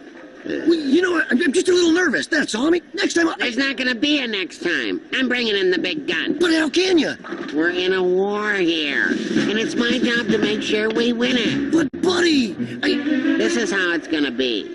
You just sprained your wrist on the last throw, see? But my wrist is fine! And Jack here's taking your place. Where'd he come from? You want to win the trophy, don't you? Yeah? Thank you, Grooney. We've got a casualty over here, man down in lane 4. Look like you're in pain. I repeat, man down in lane 4. Okay, Jack, you're up. Where did you learn the ball? You've got some technique. Jack, you did it! I just can't. Jack's the name and I'm back. Jack is back. Looks like a serious sprain, Earl. Guess you're gonna have to sit out next week, too. Hello, competitor. Listen, Mel, I know I'm not your campaign manager, but if you don't mind me saying, no one's gonna use that. As I watched my classmates fill up Melvin's suggestion box, it occurred to me, maybe it was time for my candidate and I to take a cold, hard look at Cedar Knoll Elementary School.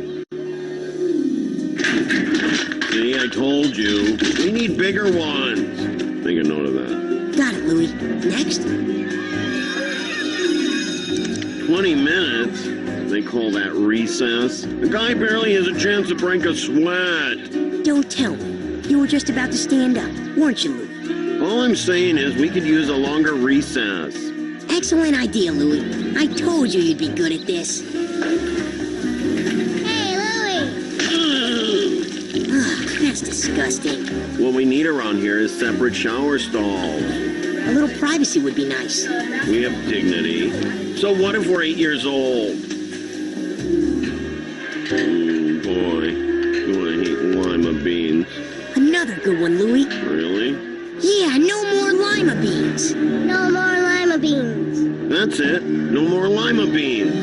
No more lima beans. Stand up. Now louder. No more lima beans. No more lima beans! No more lima beans! No! Excuse me, Mr. President. Are you gonna drink that? This election is ours, my friend. Maybe you should start working on my victory speech. Oh yeah, I'll get right on that. How to improve Cedar Knoll Elementary School in 12 easy steps. 12 steps? We only have 4. Now they're guaranteed to make our school a better place, or I will personally do your math homework for 1 full week. And so the toddler, who later grew up to be toddler, was well on his way towards greatness. Thank you. Thank you. Thanks for your support. Don't worry, Goon. This is just Hollywood fluff. You're not about that stuff. You're about bigger things, like lima beans and, lima beans. You know, for the right price, I could throw a few votes your way. Great. No thanks, we're not interested. We're not? We'll see about that. You'll be begging for my help before this is over. Hey, my favorite, chocolate cake! It's from Mr. Grunwald. He hurt his wrist bowling, you know. Well, you won't be able to eat cake with an injured wrist. Better give it to me. Too bad about Earl. You know how much he loves that game, poor dear. I'll have you know that poor dear was sending my team into the gutter with every one of his gutter balls. Oh, Andy. So I explained to him that he might need some time off. You benched him, huh, Dad? Andy, Earl's been on your team for 10 years. You don't understand. This is about winning. And bowling. Winning is that important? Are you kidding? It's everything. No one remembers the losers. You lose every year. We never forget that. The point is, if you want to win at play, you've got to play to win. Well, all I'm saying is if you're not careful, you're going to wind up with a trophy on your mantle and no friends on your couch. Does that work with the in-laws, too? Step right up. Get a big smooch from the next president. A kid who hates lima beans as much as he loves all of you. Michael Grunwald. I'll vote for you, Michael, if you kiss my turtle. Politics. You've seen the movie. Now meet him in person. The one, the only, Toddler. Hey, everyone. Hi. Lima beans are not the issue. Making real improvements to our school is the issue. Free lollipops right here. Free Night Sniffer comic books? We don't have any comics. Free algebra tutoring. So where are the comics? Papa Lou! Stop by my house later. We'll let you have a look at them. Yes! Get your cameras! I'm gonna be on Sunday morning TV! Yes! Jack is a monster. With strike after strike, he sends the cheeseheads up the victory ladder. Go get him, Jensen! Don't choke. Oh, man! Jeez, Jensen. Next time you want to put some power into it, you got no follow-through. And there's another strike for Thunderbolt Jack. He is relentless. Guess I did it again, eh, boys? You gotta pay attention, you might learn a thing or two. Listen, pal, I'll have you know that last year... Stow it, Grunwald. Who cares about last year? I'm here now. Come on, Anderson, I'm ready to shove off. You want to drive me home or what? Well, it is on my route. Can you believe it? And then Jensen missed that spare. I mean, come on, I was on him all night. I told him he was hooking it. All right. All I'm saying is we need some discipline. And it wouldn't hurt to sprain a few more wrists, if you know what I mean, eh? I can think of something else I'd like to sprain And in the last round, each candidate will get 30 seconds for rebuttal. Shake hands and come out debating. Mr. Grunwald, we'll hear from you first. Guys, I've got one thing to say. Friends don't let friends eat lima beans. I'm afraid this election is about more than vegetables. I say it's about recess. Nice long ones that last for hours, days, months. Fellow students, fellow opponents, fellow Melvins. I'm sure we could all use better food and a longer recess, but let's be serious for a minute. What we really need is desks that don't wobble, books without dog-eared pages, an encyclopedia that's not missing the letters A through E. Hey, go back to your weenie chess games! Bean lover, recess hater, teacher's pet, turtle kisser, ladies and gentlemen, come to order!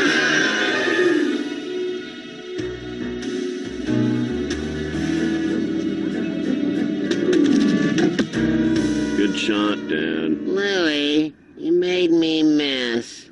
I should have went with the endive. Mom says she needs the ketchup for dinner, Dad. No, that's the 4-pin. She can have the string beans. That's nothing but trouble. I'm a little off my game. If I don't come up with something quick, we're gonna lose. You're not alone on that. Steady the 3-pin now, Louie. Dad, you're not listening. We're way behind in the polls. Toddler's gonna be president. Of course he is. You backed the wrong guy. We're getting trounced. Now's the time to get tough. Huh? Do I look like a loser to you? Gee, you're putting a guy on a spot. Of course not. Because we Andersons are winners. Sure, we may lose all the time, but deep down, we're winners. We'll do whatever it takes to win. Go to any lengths, make any sacrifice. Andy? Louie? Dinner! Come on, Louie. I'm hungry. Grab the canned asparagus, will you? Listen, Goon, it's time we stopped fooling around and won this thing. We're 20 points behind in the polls. We are? Okay, Glenn. You want to make a deal? Thanks, Lou, you got my vote. Glad to see you came to your senses, Anderson. But now it's gonna cost ya. What do you want? I spread one bona fide rumor about Toddler. You give me your dessert for a month. A month? Okay, 2 months. And you eat my lima beans. Okay. Oh, what do you got? I got just the thing. How would you like Toddler skip recess? But he loves recess. I don't know. It's a deal, Louie. What's the matter, Toddler?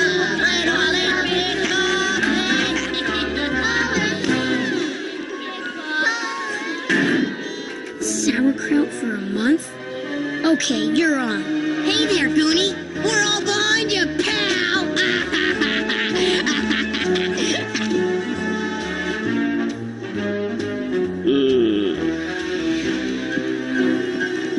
Your attention, please. The award for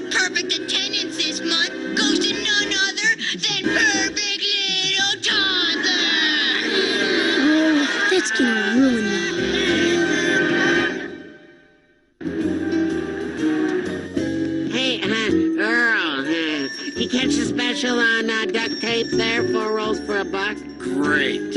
I could use something to support this weak wrist of mine.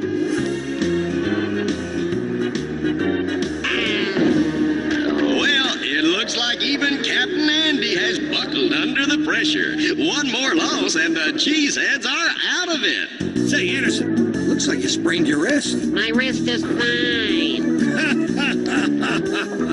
Let me show you how the gladiators do it. Okay? And the cheeseheads win again. No thanks to Anderson. May the best man win. The envelope, please. And the winner is Melvin Fishbaits. Congratulations, Melvin, on a job well done. Watching Melvin take his place as president, I realized that indeed the best man had won. While the rest of us were busy dragging each other through the mud, Melvin had remained a man of ideas and principles. Evidently, everyone voted for Melvin, even me. Sorry about the perfect attendance thing, Jeannie. We know Toddler had the chicken pox. That's okay, Louie. About that sign, we had no idea so many people would actually kick you. Don't worry about it. I spent the day in the nurse's office, and I got out of all my classes. And Toddler, Mike and I feel really bad about telling people you still suck your thumb. Gee, thanks, Louie. We know you stopped that weeks ago. Hey, it's been 2 months. Hey, wait up for me! And the cheeseheads need a strike here to stay in the competition. Hey, how you feeling, pal? Never better. I'm 1 strike away from a perfect game. Press here yet? Well, it looks to me like your head is swelling up. Sit down. Are you nuts? We're 10 points away from the championship. That's me, Nutso Anderson. Now, sit down. Grunwald, grab a ball. Sorry, Earl. I should have done that days ago. Thanks, Andy. You're a great friend, a great neighbor, a great pal, a great buddy. Get this ball already.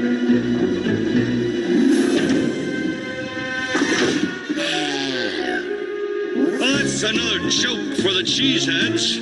Great call, Anderson. Well, the new administration took some getting used to. It turned out Melvin was pro-lima bean.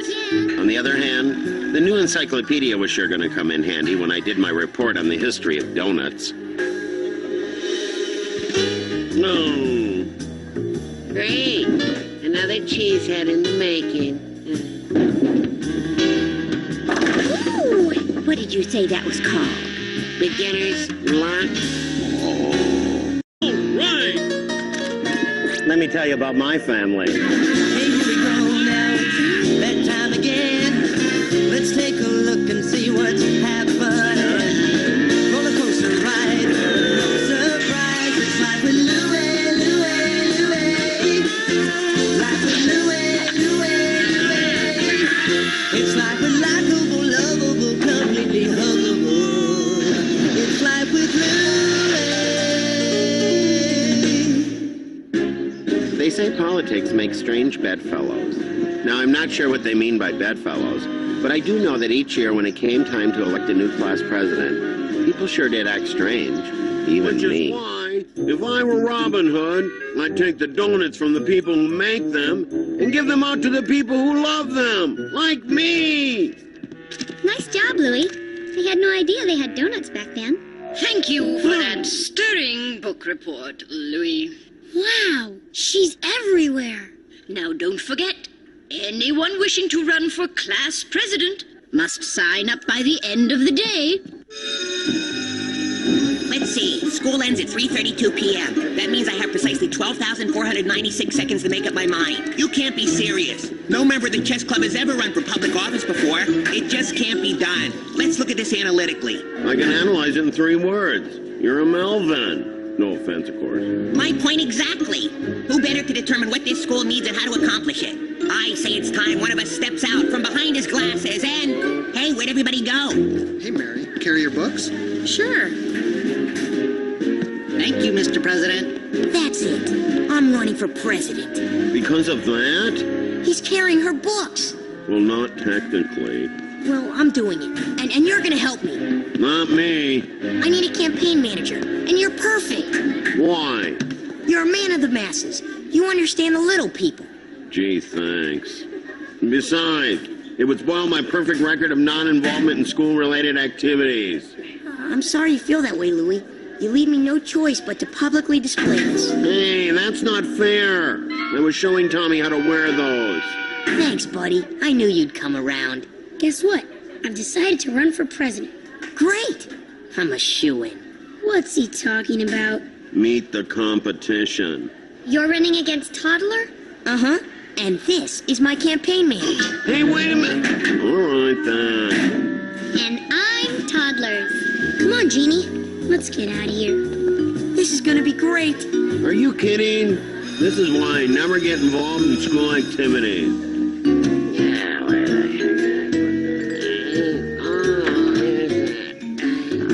Hey, Dad.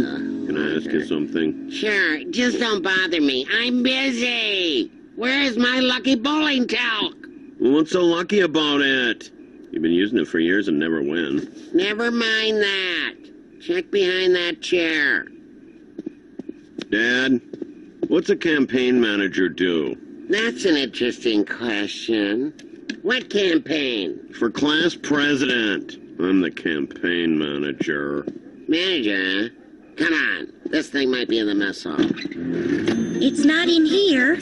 Why would my lucky talc be in the bread box? Check the fridge. And get me a cold one while you're in there. I didn't choose this, Dad. I was persuaded. You realize you'll be taking part in the most hallowed of all American traditions. Public humiliation? I'm talking about politics, democracy, the right to vote, that little thing that separates us from the commies. The who?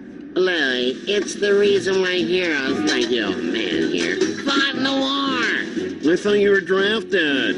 That's beside the point.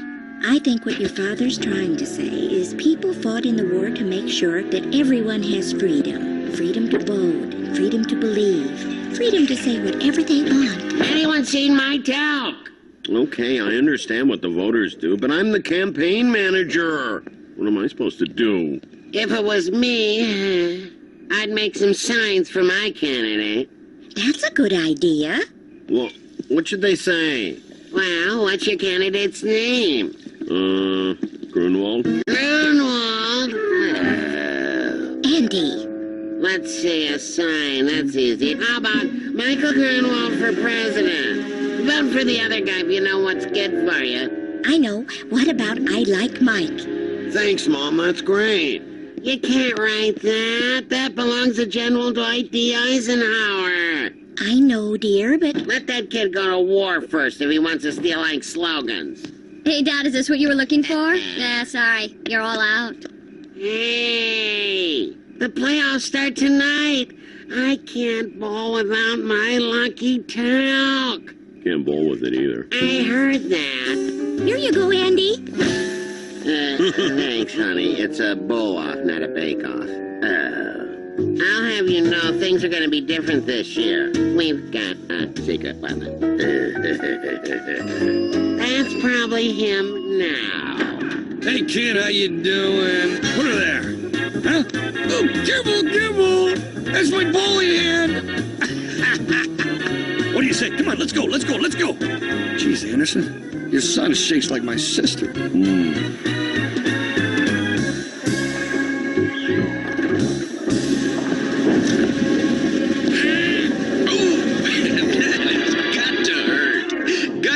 Grunwald has done it again. Sorry, Andy. Ingrown thumbnail. Listen, Grunwald, it's time for a change. You're leaving more pins standing out there than I have offspring. Well, you know, I'm just a little nervous, that's all. I mean, next time There's not gonna be... No more lima beans. No more lima beans. That's it. No more lima beans. No more lima beans. Stand up. Now louder. No more lima beans. No more lima beans! No more lima beans! No... Excuse me, Mr. President. Are you gonna drink that? This election is ours, my friend. Maybe you should start working on my victory speech. Oh, yeah. I'll get right on that.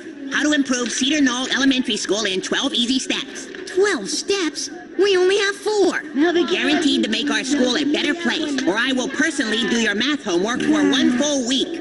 And so the toddler, who later grew up to be Toddler, was well on his way towards greatness. Thank you. Thanks for your support. Don't worry, Goon. This is just Hollywood fluff. You're not about that stuff. You're about bigger things, like lima beans and, lima beans. You know, for the right price, I could throw a few votes your way. Great. No thanks, we're not interested. We're not? We'll see about that. You'll be begging for my help before this is over. Hey, my favorite, chocolate cake! It's from Mr. Grunwald. He hurt his wrist bowling, you know. Well, you won't be able to eat cake with an injured wrist. Better give it to me. Too bad about Earl. You know how much he loves that game, poor dear. I'll have you know that poor dear was sending my team into the gutter with every one of his gutter balls. Oh, Andy. So I explained to him that he might need some time off. You benched him, huh, Dad? Andy, Earl's been on your team for 10 years. You don't understand. This is about winning. And bowling. Winning is that important? Are you kidding? It's everything. No one remembers the losers. You lose every year. We never forget that. The point is, if you want to win at play, you've got to play to win. Yeah, next time. I'm bringing in the big gun. But how can you? We're in a war here. And it's my job to make sure we win it. But, buddy, This is how it's going to be. You just sprained your wrist on the last throw, see? But my wrist is fine! And Jack here's taking your place. Where'd he come from? You want to win the trophy, don't you? Yeah? Thank you, Grooney. We've got a casualty over here. Man down in lane 4. Look like you're in pain. I repeat, man down in lane 4. Okay, Jack, you're up. Where did you learn to bowl? You've got some technique. You did it! Ah, I just can't. Jack's the name and I'm back. Jack is back! Looks like a serious sprain, Earl. Guess you're gonna have to sit out next week, too. Hello, competitor. Listen, Mel, I know I'm not your campaign manager, but if you don't mind me saying, no one's gonna use that. As I watched my classmates fill up Melvin's suggestion box, it occurred to me, maybe it was time for my candidate and I to take a cold, hard look at Cedar Knoll Elementary School. See, I told you. We need bigger ones. Make a note of that. Got it, Louie. Next. 20 minutes? They call that recess? The guy barely has a chance to break a sweat. Don't tell me. You were just about to stand up, weren't you, Louie? All I'm saying is we could use a longer recess. Excellent idea, Louie. I told you you'd be good at this. Hey, Louie! Ugh, that's disgusting. What we need around here is separate shower stalls. A little privacy would be nice. We have dignity. So what if we're 8 years old? Boy, do I hate lima beans. Another good one, Louie. Really? Yeah.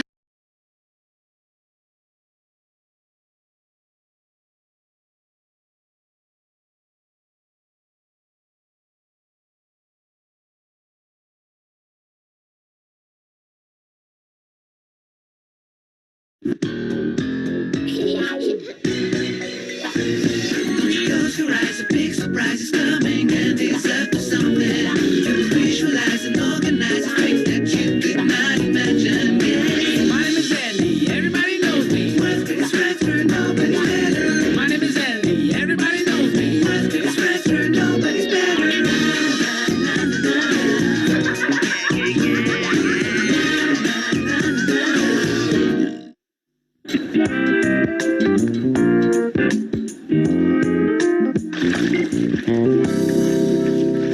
You're probably wondering why I'm up to my elbows in... It's all a little complicated, so I'll start from the beginning.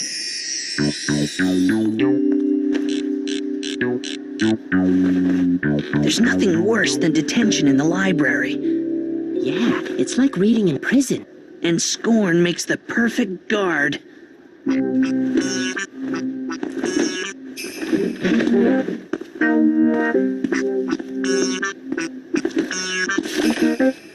opening the book too wide. The spine will crack. Yes, Miss Scorn. A little more. More. There.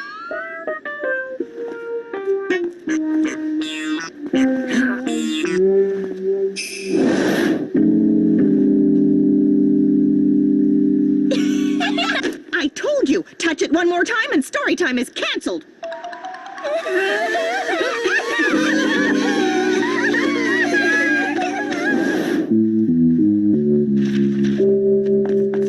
Don't even think about it. Your saliva reacts to chemicals in the paper. You don't want to damage the magazine, do you? Do you? Hmm?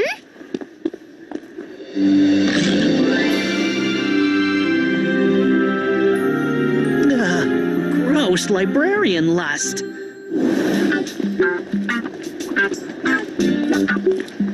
Hi. Will you sign our petition? It's for a fundraiser. Hey! Huh? Unless the Mounties are after you, just sign it. Okay?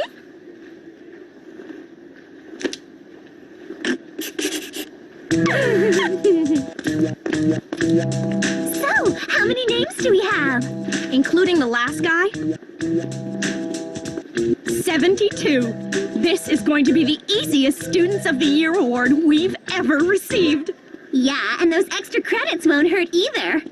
Hey, what's this? It looks like a list of names. Ooh, with a brain like that, I'm glad you're on our side. Har har. Hey, I know what this is. It's suggestions for your new name. Why not? I mean, Jen is so boring. Here, I've got a couple. Ugly Dum Dum. Or how about Bratty McRatty? Idiot! You're ruining our fundraiser! Fundraiser? What for? None of your beeswax, jerk boy. Let me guess. Fuzzy Sweater Day? It's actually for Bedwetting Brother Day, and you're the poster boy. Say you're sorry. Rip it and die. Ooh, stand back, Danny. You might cut yourself on her wit. Moron! Skunk breath. All right, that's enough of that. A petition for a fundraiser? What for? We haven't quite decided that yet. Hey, I have a suggestion. We should talk about it in my office. There's something in the school that I've been meaning to get rid of for some time now. Why was he looking at me when he said get rid of? Surely you must be used to that by now. If DeRosa thinks it's going to be that easy, he doesn't know Andy Larkin, the world's greatest prankster, very well. Come on. The Inuit children up north are in dire need of books. Your fundraiser would really help towards providing them with a mobile library. What do you think? It sounds wonderful, but... What in tarnation is that? Sounds like it's coming from the ventilator. The janitor swore he got rid of the raccoon problem. So DeRosa thinks he's going to get rid of me, eh? I'm a little too clever to let that happen. Phi Beta Kappa to Andy Larkin for brilliance in pranking. Sometimes even I amaze myself.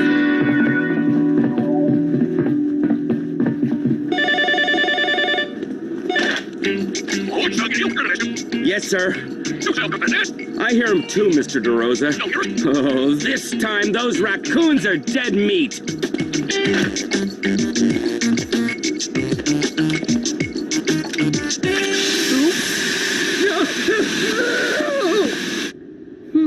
Which way? As I was about to tell you, Mr. DeRosa, I don't have anything to sell for the fundraiser yet. Bingo! I already have something in mind. Pork and beans. Pork and beans? But where am I supposed to get pork and beans? Try the kitchen. There's 450 cans sitting there waiting for you. That's your permission slip. 450 cans? How can we have so much? The cafeteria lady's eyesight isn't what it used to be. The order form was for 50 cans, but she misread it and ordered 500. Don't worry, Mr. DeRosa. I'll get rid of them for you. They'll help raise a lot of funds for the library. Why raise funds for the library? Beats me. Miss Scorn is a freak about her books. They're all like brand new. But these pork and beans give me an idea for a prize-winning prank. I'm gonna make Jen's fundraiser the most memorable ever. Did you hear something? It was this thing. Smoke bomb! Smoke bomb! Whoa!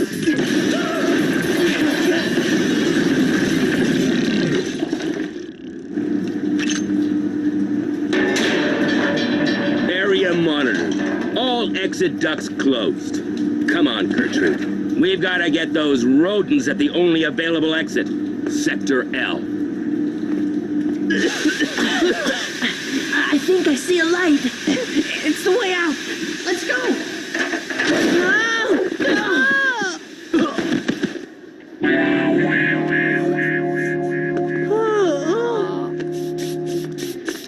I can't wait to hear your excuse. We've got raccoons. Nobody move until we know where they are. Please, Miss Scorn, don't turn us in. Over here! I found the pests. Huh?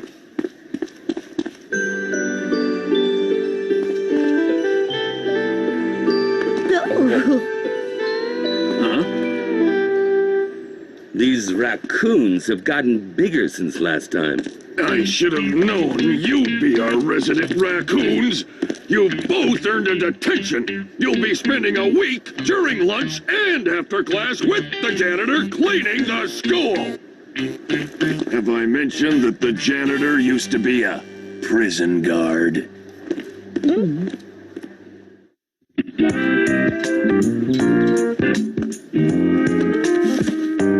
We can learn from even the smallest prank. There are no small pranks, just small prankers. Take that, Nietzsche. Let's go. Since you love your work so much, why don't you arrange them all by weight? Huh? Look on the bright side. At least you're not Mr. Scorn. Mr. Scorn? There is no Mr. Scorn. You don't think anyone in their right mind would marry her, do you? Why am I not surprised? Janitor's office, here we come. I'll teach you boys what it means to be all caught up in it. You want a tango?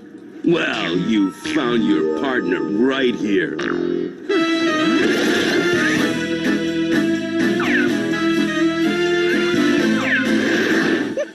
You find something amusing, Larkin? Well, just go ahead and laugh. Because you're gonna be scrubbing every bathroom in the school, starting with the boys' locker room! And when you're finished, I better be able to eat off it, just like mine. You eat off that? Ever hear of a plate? Wow, it is clean, though. Is that Apple Blossom? Magnolia. With toilet cleaning skills like that, your wife is a very lucky woman. Unfortunately, I am without any feminine attention in my life. I am a bachelor. Now get out! Get out! Just go.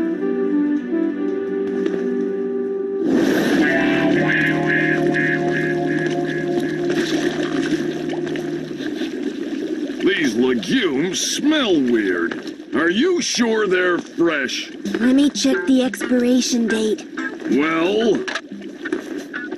Where are those glasses? Well? Ah, yes, here it is. They're still good for another year. Okay, let's put them all on simmer. The fundraiser has officially started.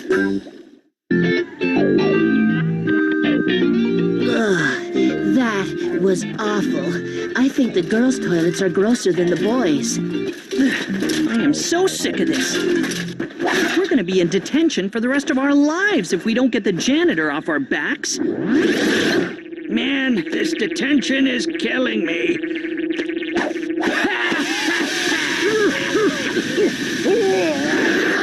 It wouldn't be bad if he wasn't so miserable all the time. Danny, did Bonwick say that Ms. Scorn isn't married? Uh-huh. And do I remember the janitor saying he doesn't have a wife? You got it. Are you thinking what I'm thinking? That it's gonna take weeks before my hands are supple again? No. Love match! Right, love match. That was my second guess. Attention students, it's pork and beans day. Make your way to the cafeteria, bring your money and appetites, and we'll supply the maple syrup. First things first, time to make Jen's fundraiser a resounding success. Come on! 1 vinegar and antacid fizz bomb, my little saboteur. I tested one of these last night.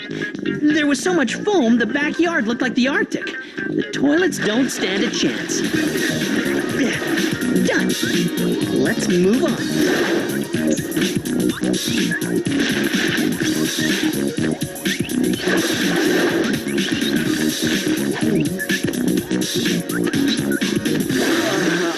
According to my calculations, that's the last toilet in the school. Come on. I smell love in the air. Is that what that is?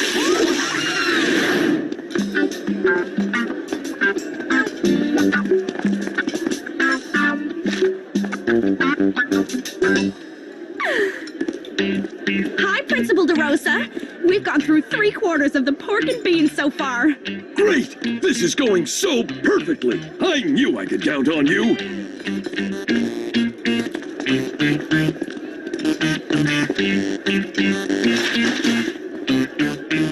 You gonna take my money or not?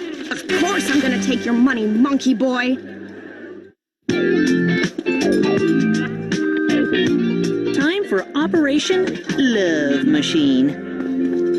Miss Scorn, I found out that there's a man standing in this very line that has so much in common with you, it's ridiculous. Oh, really? Like what? Well, you're both pretty old. No! Pierre Burton is not a lunch tray! Strike one.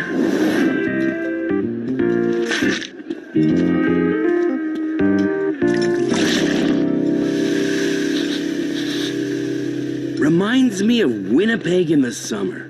You like that, eh? Well, I heard that Ms. Scorn knows the recipe. You should go ask her for it. I think I might. Oh no, the hot plate just blew a fuse. Is there an electrician in the house? On my way! Strike two.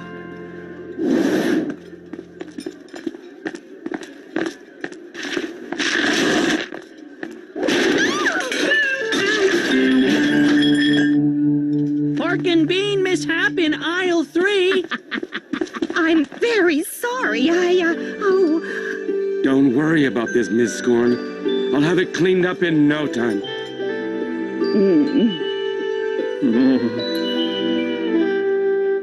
He hits it out of the park. I hope you don't mind me saying, but you keep a very clean library. And you do a great job on the floors. I can even see myself in them sometimes. Lucky floors.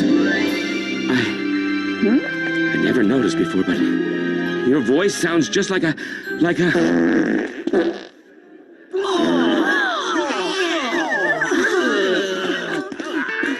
That's enough! There will be no more fun. Man, I gotta go! Whoa, out of my way!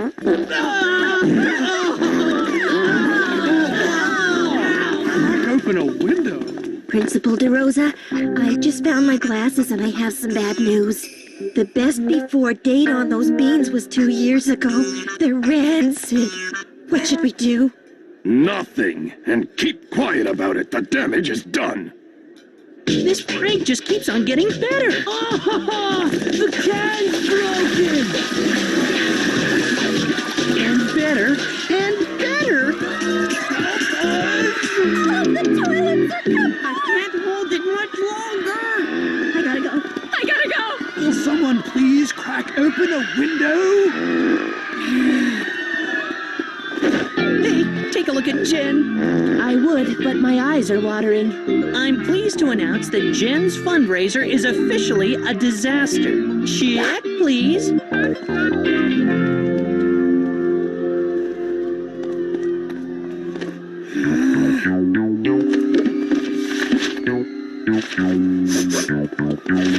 Jen, everybody wants their money back. You gave us bad beans. Bad beans, blocked toilets, and now everybody wants their money back? This is a catastrophe, and it's spelled A-N-D-Y. Principal DeRosa? If I ever find out who... It was Andy, and he bunged up the plumbing with this. They're vinegar and anti-acid fizz bombs. Andy Larkin! I gotta see this. Like I've always said, Danny, you can't go wrong with pork and beans. I've never heard you say that. Larkin! Come here! Uh-oh, we're busted.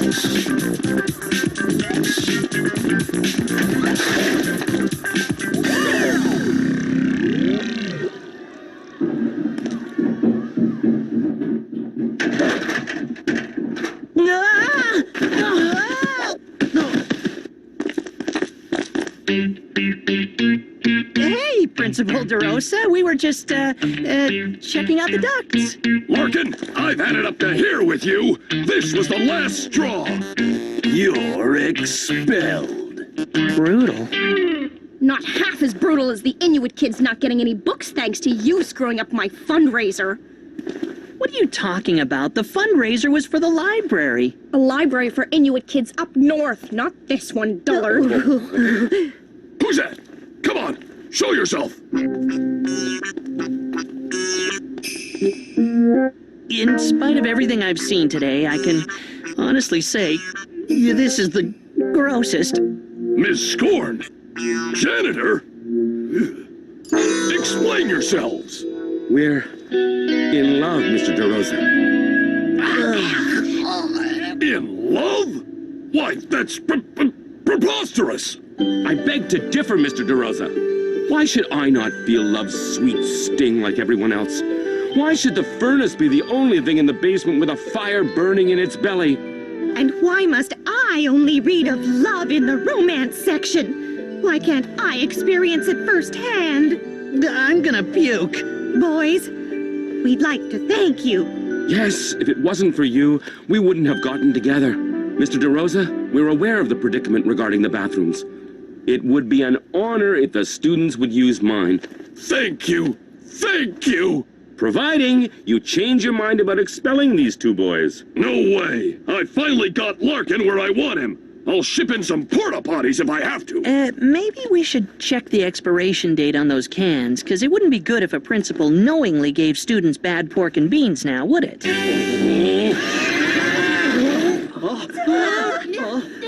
Man, I'm gonna explode.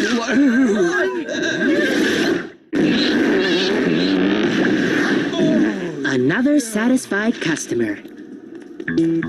How much money have you raised? Enough for a mobile library full of books. And with the repeat customers, we'll be able to buy microfiches. Fine. But you're not getting away with this completely. And you can forget about the bean cans. I've destroyed the evidence. Now there's still the matter of all the foaming toilets. A good thing the janitor can clean a mean bathroom. That's just the thing. No one can find him. Or Ms. Scorn. Rumor has it that they're gone off to get hitched. So, grab your buckets and brushes and get to work, toilet boys.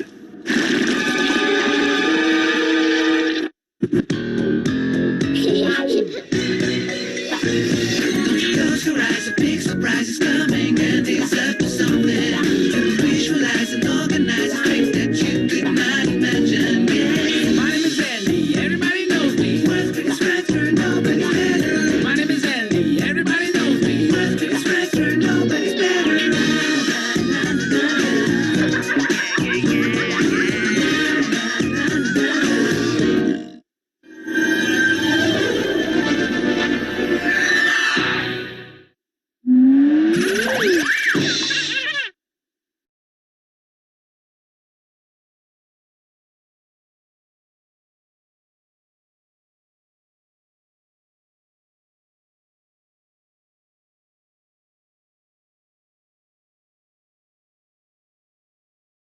Close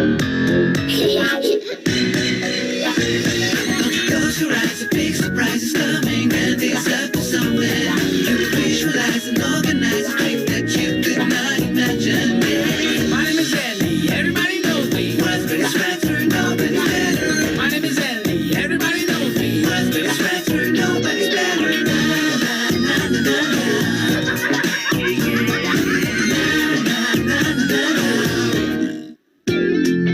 I know this will come as a shock to you, but even I, Andy Larkin, master prankster, need to keep learning to keep on top of my game. I have to say, during my latest endeavor, my failure to learn the importance of 3 basic fundamentals, fate, intuition, and observation, proved to be my undoing. 4? Well, I said I was a master prankster, not a master mathematician.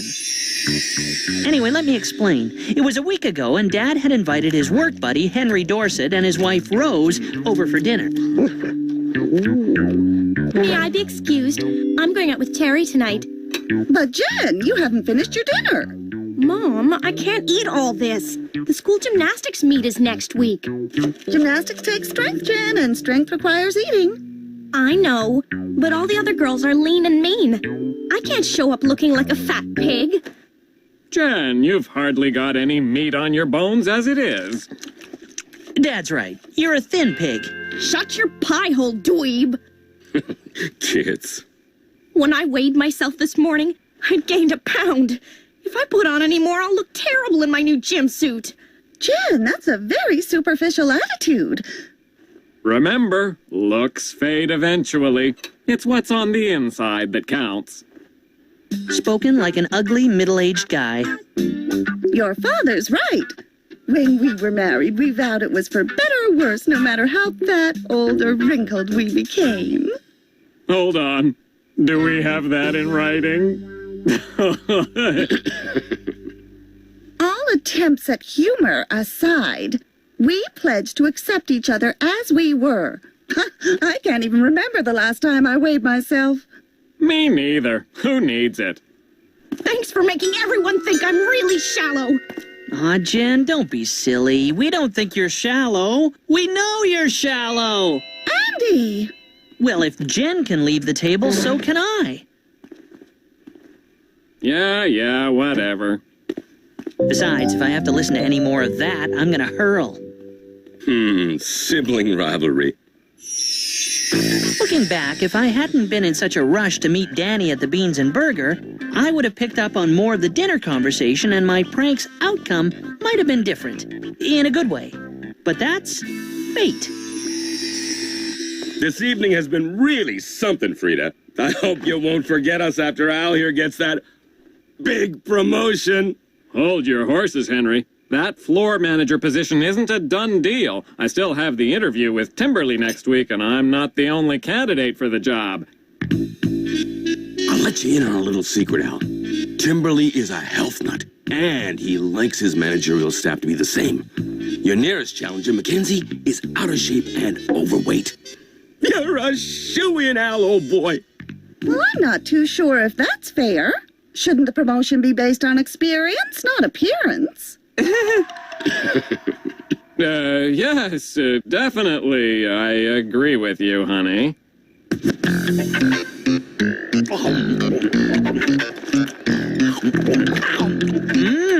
Next week is the annual Beans and Burger Fastest Eater competition, and I'm in training.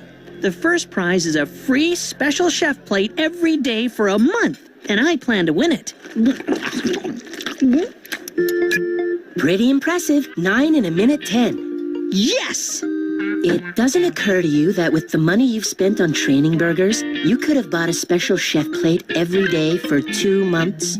It's not the money, it's the thrill of competition. The sweet smell of success. Not to mention the sweet smell of a month's supply of beans.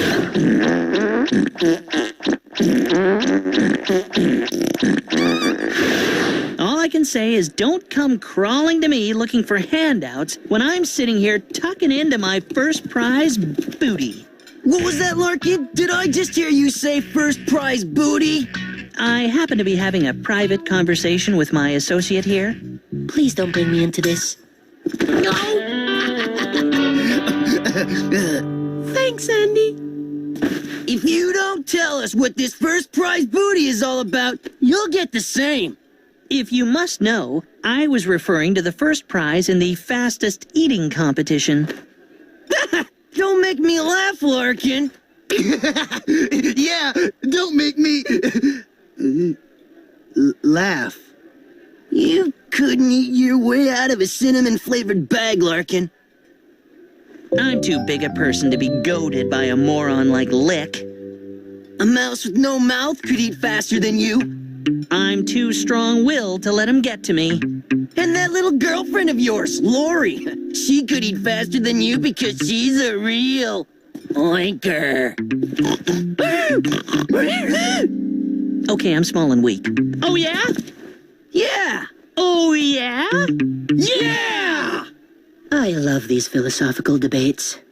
I could eat faster than you even if you hadn't eaten for 10 days and you're given your favorite dish, stupid pie. Uh-oh. I think I just crossed the line. Okay, Larkin, here's the deal. If you don't win that competition, you have to do anything we say. And if I do win? Don't push it, Larkin. You're lucky you're still breathing. Sounds fair. I can hardly believe it. Our 20th high school reunion next week. It seems like we were graduating only yesterday. It'll be so nice to see the old faces again. Old being the key word here. I do wish you'd stop trying to be funny, dear. You'll never guess who's going to make an appearance after all these years. Beth Cumley. Beth Cumley? I thought she moved away years ago. She did, but now I hear she's thinking of moving back. She always had the boys sniffing around. Quite a looker, if I remember. Which I don't. I mean, didn't she have mousy brown hair? Blonde. I wonder if she's managed to keep that slim figure of hers.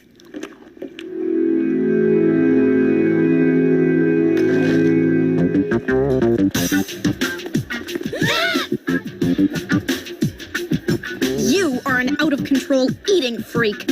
And you are just an out-of-control freak. And you're childish. Maybe, but at least I have a personality. Don't stop me. I'm on a roll. Looks like the roll's on you. Roll of fat, that is. I've never seen so much puppy fat. Come on, Leech, let's get out of here before Larkin starts barking.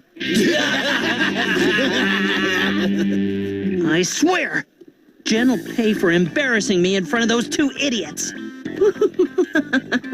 What's so funny? Larkin starts barking.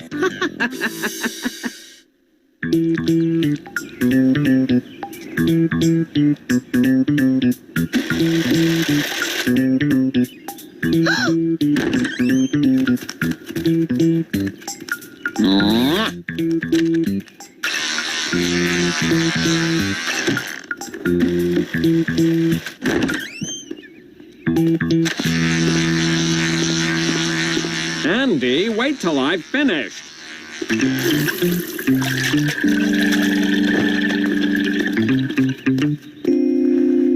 Get out! If you didn't notice, I was here first. Listen, Burger Brain. I need to weigh myself, and to get a true reading, I have to do it before I eat. And I have to do it naked.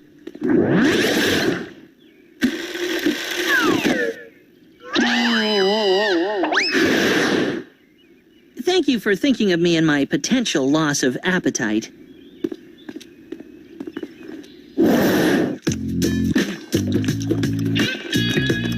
I'm off. Jen, sit down and eat something. Breakfast is the most important meal of the day. Remember, a minute on the lips, a lifetime on the hips.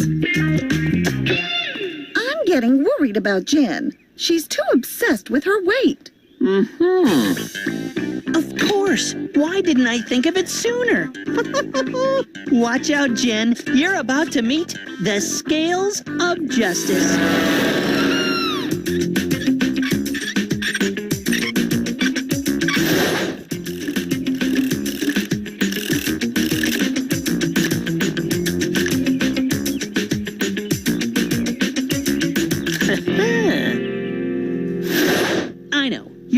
to find out what my brilliant plan is. It's so simple, it's beautiful. First, I return the disc to the scale. Then I put back the pointer. Then all I have to do is slip one of Mush's special discs over and under the pointer, which is held in place on top of the original by these magnets on the back. Voila! Now here's the cunning bit. Each one of these discs has been made to register an incorrect reading. 5 pounds over, 10 pounds over, 15 pounds, and 20 pounds. All I have to do is slip in a new disc every day, and Jen will start believing she's a blubberbutt. And what happens if your mom and dad step on it? Don't you worry your pretty little head about that. They never weigh themselves. I heard them say it.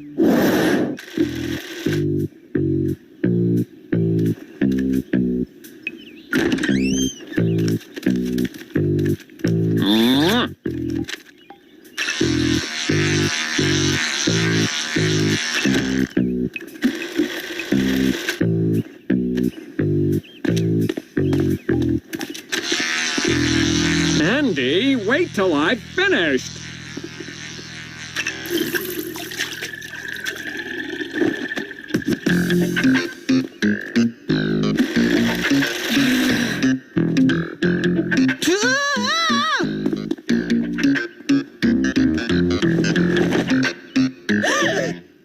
How could I have gained 5 pounds? I've really been careful about what I've eaten over the last few days. Have you told your parents? Are you kidding? They think I'm superficial enough as it is. Shh! Here comes my retarded brother.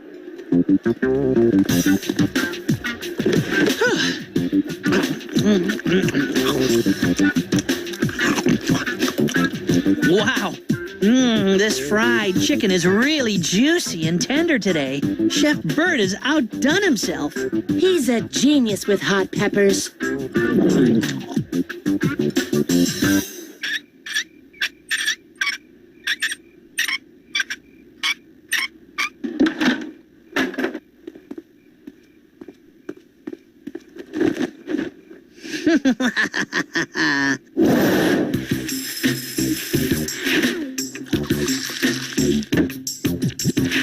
You okay, Dad? Yeah, yes, everything's fine. How did I miss it? I should have realized that all was not right. Intuition. Huh? No, not another 5 pounds. This can't be happening. Is everything all right, Jen? Yes, Mom. I just, trod on a spider. Sounds like the hot air cycle on the dryer worked better than I anticipated.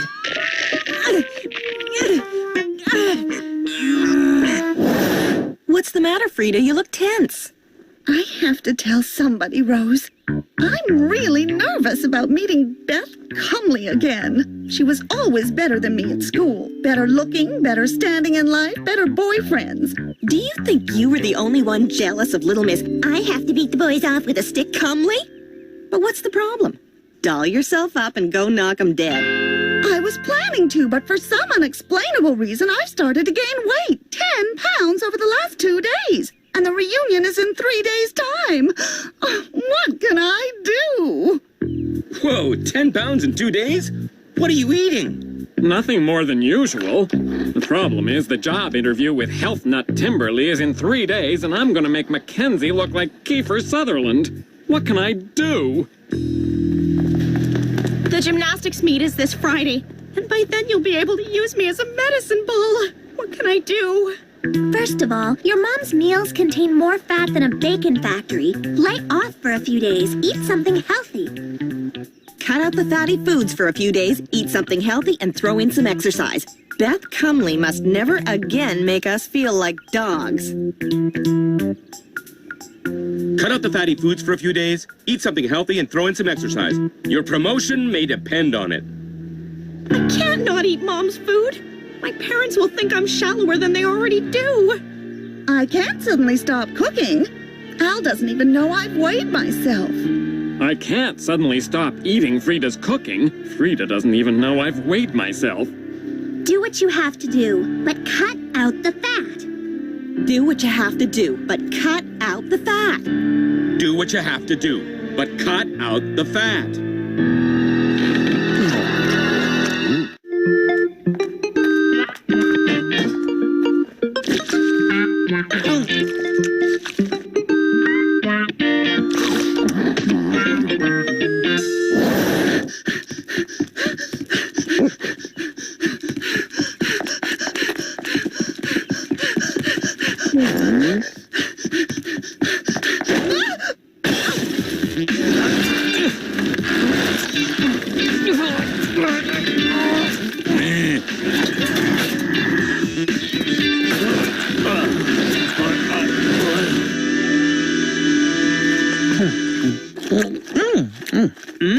Wow.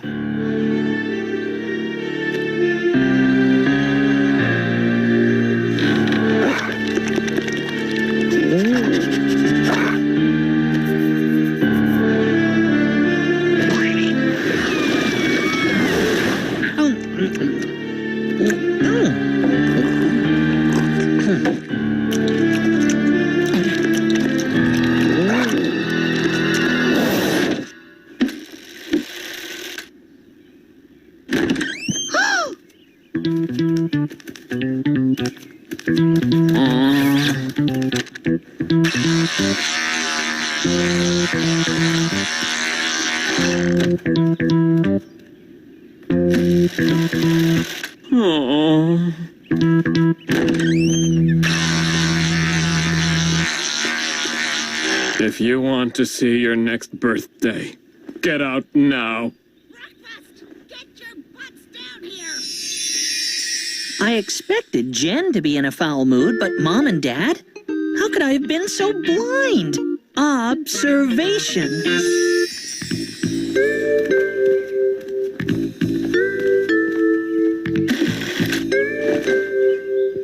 Whoopee. I am now 20 pounds overweight. Check, please.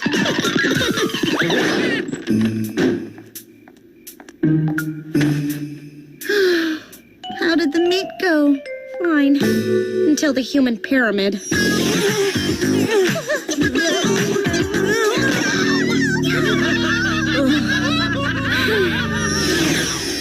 How did your reunion go? Oh, just hunky-dory. That blonde, rich and beautiful comely was there. How did she look? She'd put on a few pounds, but everyone agreed she looked fabulous. I, on the other hand, spent the entire reunion trying to explain that I was not suffering from a life-threatening illness. Call me paranoid, but this does not look good. I didn't get the promotion. Why not? For two reasons. First, for some ungodly reason, Timberly didn't think I looked strong enough to take on added responsibilities. And second? It's a little embarrassing. Hey, after this evening, I know embarrassing.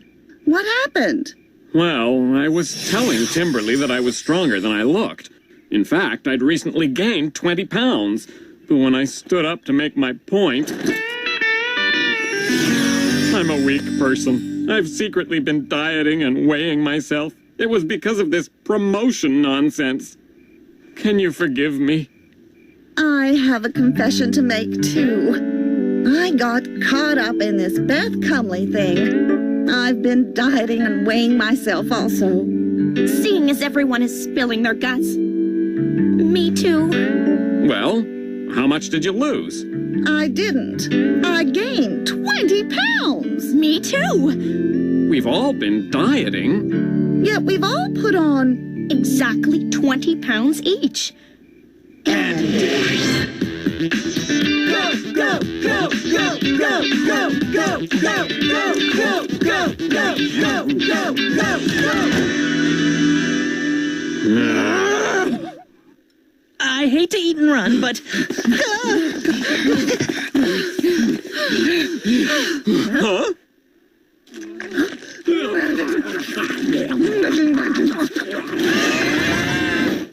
I'm still not not sure which one of them won the fastest eating competition, but it doesn't matter. What is important is that I didn't. And now I have to carry out Lick and Leech's demented demands.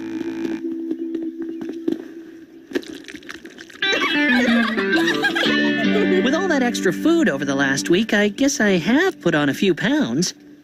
Oh, who am I kidding? I'm now the fattest member of the Larkin clan.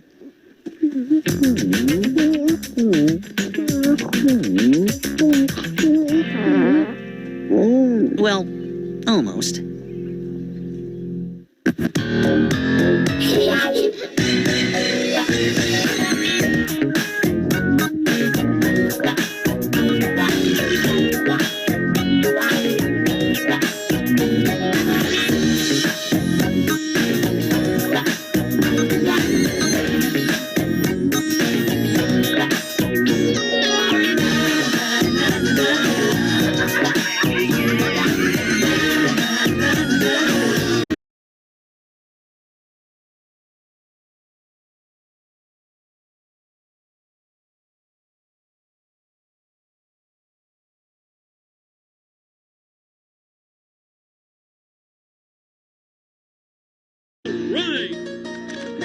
Let me tell you about my family. Hey, here we go now, it's bedtime again. Let's take a look and see what's happening. Roller coaster ride, no surprise. It's life with Louie, Louie, Louie. Life with Louie, Louie, Louie. It's life with likable, lovable, completely huggable. It's life with Louie. Your scientists will tell you that the average 8-year-old has spent 6 months of his life eating meals, 11 months of his life watching TV, and 3 years of his life asleep. Climb up the side, and then boom! Mortar shells were exploding right in front of my nose. Are you listening, Louie?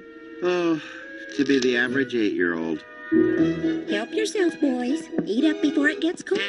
Reminds me of some field surgery I had to perform on my buddy when I was liberating France with the Fighting Fifth. Here we go. It was a little village of, Eclair. How about the mashed potatoes, Dad? Oh, yeah, perfect. Let's see. There were enemy machine gun nests here and here and here. My buddy Huckleberry gets caught in the crossfire. He says, Andy, I can't feel my legs. Andy. So I take out my Norwegian army knife, and I open him up right there. This is gross. I'm out of here. Turns out he's got an enlarged spleen. That's gotta go. A ruptured appendix. That's gotta go. A busted up pelvis. That's it for me. Bon appetit. So I remove the infected organs, patch up the bullet holes with mud and pine cones. Now, you think a guy couldn't walk after something like that. But me and Huckleberry went on to single-handedly roust the Germans from the Riviera. And he's dancing the hoochie coochie at the officers' club taxi. Who wants seconds? I'm done. I calculated that in my 8 years of life, I'd actually spent 9.5 years listening to Dad's war stories. Next. 3, please. Got a little cold, huh? Reminds me of the time I was dropped behind enemy lines in Eastern Europe with nothing but the clothes on my back and a nasty head cold. Oh, what a mess. Oh, man. I was with the Fighting Fifth at the time. See, I was their advance man. I was, the hunter. But little did I know, the hunter was being hunted.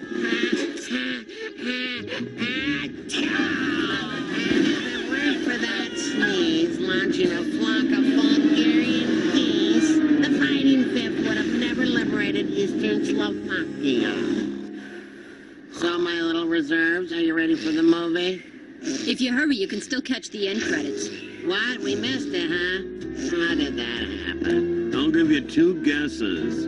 Reminds me of the time I missed the USO show because I'd been red-tailed by the Lithuanian Every time my dad opened his mouth, another precious hour of my life just seemed to disappear. If I never heard another story about Dad and the fabulous Fighting Fifth, it would be far too soon. Attention, boys and girls. It is my great privilege to announce the kickoff of a very special week. The 15th reunion of our very own Cedar Knoll Fighting 5th Regiment that distinguished itself during the Second World War. For a whole week, the school went war happy. It was a mandate. Every activity had to have something to do with the reunion. But then, in the 4th period English class, my whole world changed. Does anyone know what oral history is? The story of dental floss? The story of toothbrushes? What? Dental floss is funny, but toothbrushes gets me nothing? Oral histories are the traditions that are passed down from generation to generation. So, as part of the 15th reunion celebration, every one of you will give an oral history of what your father or mother did during the war. Yes, Louie? Just one question. Are we going to be graded on this? What makes you so sure you're gonna get an A? Are you kidding? You know what's waiting for me at home? A plate full of high cholesterol cookies? The Fort Knox war stories. The mother lode. It's time 8 years of bone-breaking boredom started to pay off. Andy, what's the matter? You're crying. Tears of happiness, dear. Tears of happiness. This is the happiest day of my life. Really? Happier than the day we got married? Yes. What's the right answer here? Of course not, honey. It's the second happiest day of my life. That's what I thought you meant. It's just that Louie asked me to tell him all my war stories about my days with the Fighting Fifth. Can you believe it, honey? He asked? Exactly. Our Louie? Yes, our Louie. It's just hard to swallow, that's all. No harder than this meatloaf, I'll tell you that. Are you all right, Louie? I'm fine, Mom. You're not really going to listen to all your dad's war stories, are you? Of course not. I'm gonna write them all down. My favorite son wants to record my wartime experiences. Is that so wrong? The document will be like the Declaration of Independence, Magna Carta. Isn't that right, son? Whatever. Love that enthusiasm, kid. I love it. So, the Fighting Fifth were being airlifted into Finland, parachutes and all. Only the hatch won't open, and we're under enemy fire. I'm shooting back with both hands, and I have to use my teeth, actually my molars, to open the hatch. Right, only the tank gun, it's jammed. I look at the instrument panel, and it's all written in German. So quickly, before you can say Girdlesburg, I learned German and managed to unstick the gun before my buddies get slaughtered. And the Fighting Fifth is stuck. No way to get to the safety of the forest without being spotted by the enemy. Until I see a herd of cows grazing in the field. So I start mooing my brains out.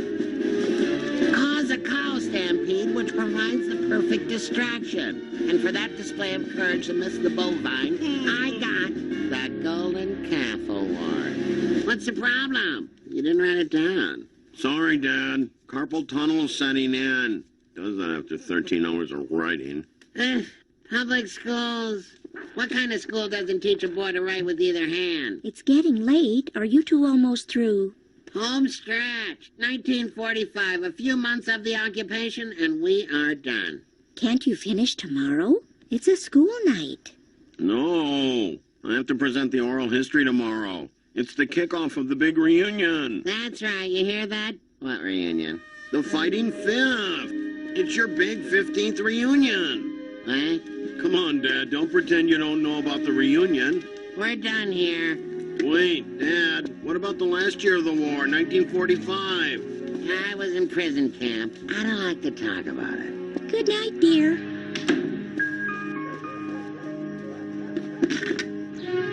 And that's how women working in defense plants help to defeat the godforsaken, evil-swilling enemy. Thank you, Miss Harper, and thank your mother for her inspirational riveting. Next is Louie Anderson. you all wore comfortable pants, because we're going to be here a while. My father, Andy Anderson, was the most decorated corporal in the history of the Fighting 5th Regiment. Lights. The Spanish-American War. My dad started his military career as an intern. You know, delivering mail for the Spanish, that kind of thing. And with that kind of war record, it was only natural for FDR to give him a call when the big WW2 reared its ugly head. Any questions? Me. Yes, Melvin. Let's review. It's 6 a.m. Your dad is here, single-handedly saving a vineyard outside of Paris. At noon, he's here, using his big toe to wipe out an entire platoon outside of Italy. 4 hours later, he's here, driving a tank across northern Africa. So what's your point? What's my point? It just sounds pretty implausible to me. Improbable. Not very likely. Furthermore, the Spanish-American War took place in 1898. World War II in 1941. By all estimations, that would make your dad 112 years old. Well, you know, he doesn't look a day over 102. Tell you what, Louie. Perhaps you should go back and check the veracity of your dad's war record. I copied it down word for word. I had 3 tape recorders. Louie, go find the truth and come back tomorrow and give us another report.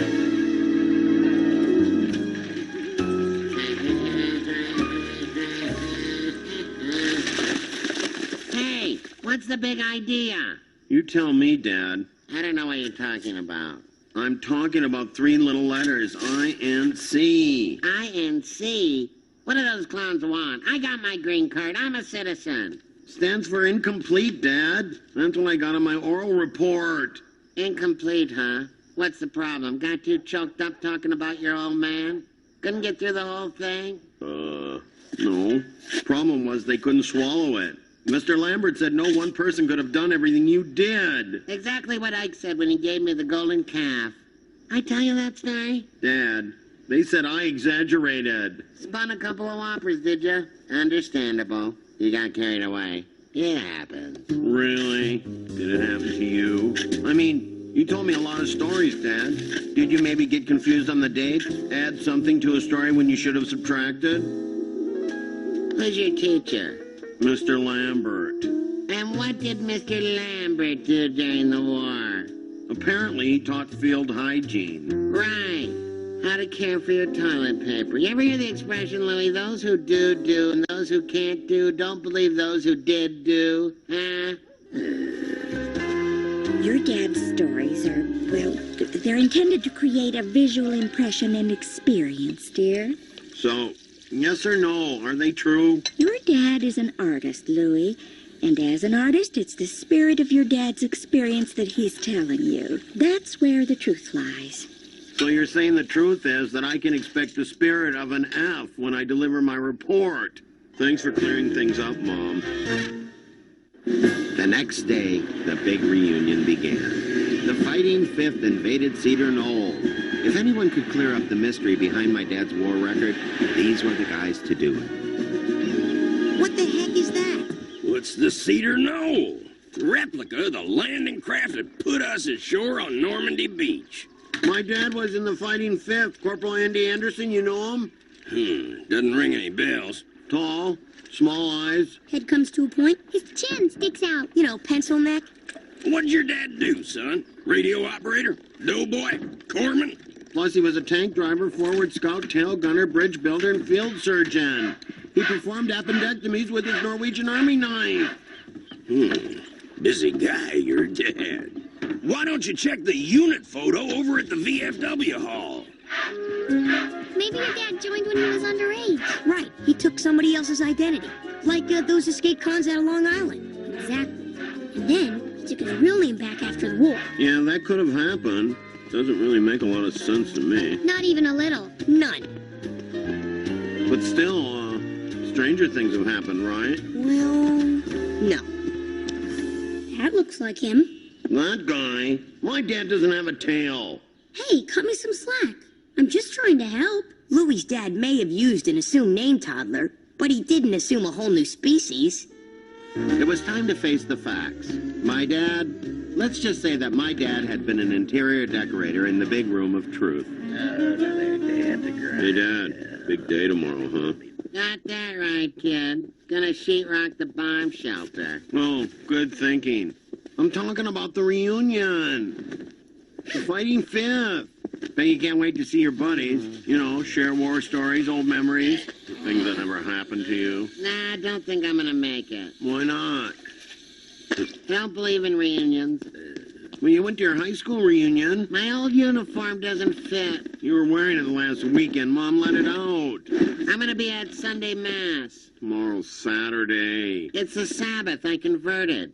Hey, Dad, did you ever go by another name other than Anderson? Yeah, I used to be called Go to Bed Now Before I Get Really Mad Anderson. Long name. Probably changed it at Ellis Island.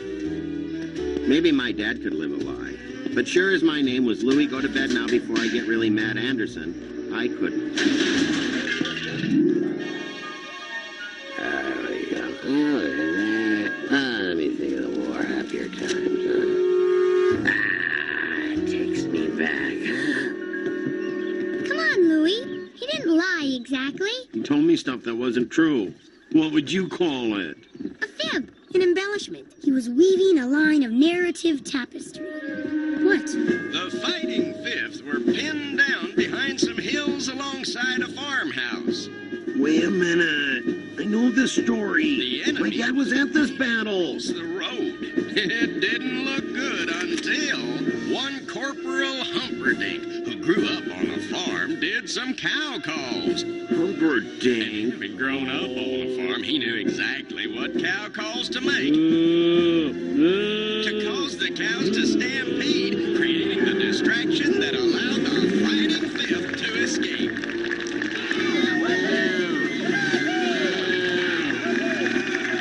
The Fighting Fifth home again.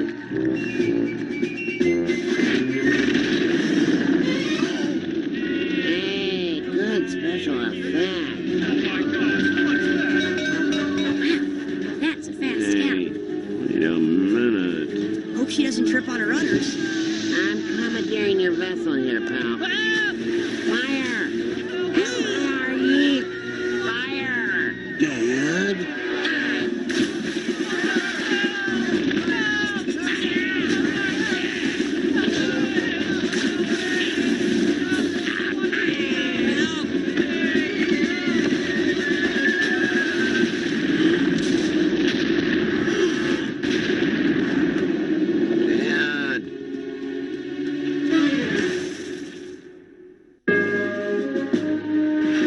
Is that everyone? Is the whole Fighting Fifth accounted for? Yes, sir. All accounted for. All except one. My dad, Andy Anderson. Anderson. Nope, doesn't ring a bell. Him, right there. Dad, are you all right? Define all right. Hey, guys, look! It's Corporal Keister.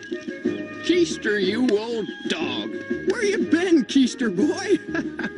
Saving our tails again. You can always count on Keister.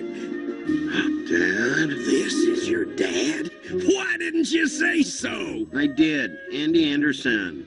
Andy who? I'll handle this. I'm Corporal Keister's son. It's a nickname. Got it at the beginning of the war. How come I never heard it? Because I was embarrassed. It's not exactly how a guy wants to be remembered.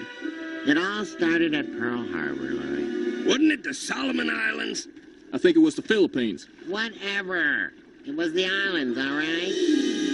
As the platoon cook, I was always the first one up in the morning, making breakfast while everyone else slept. Little did I know, at that very moment, the enemy was preparing a sneak attack. Now, I guess this particular kitchen was a little more cramped than most.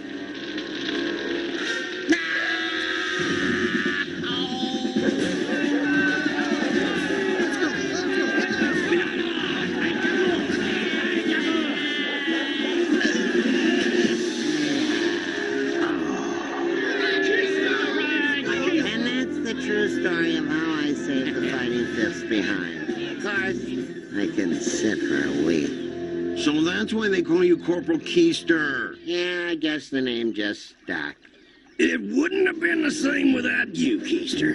And not to mention the fact that you saved our Keisters again.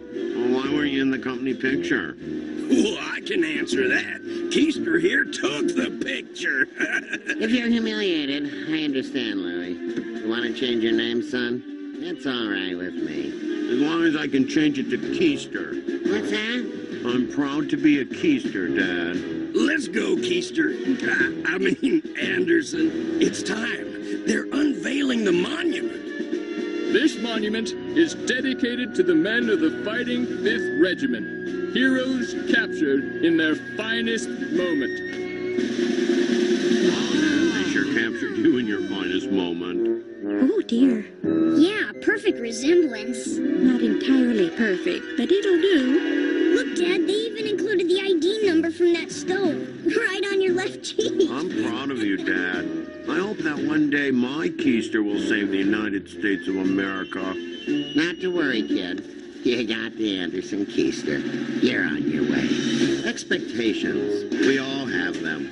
Fathers for their sons, and sons for their fathers. My dad was a hero after all. Just not the kind of hero he thought his son would appreciate. But he was wrong. Let me tell you a little story.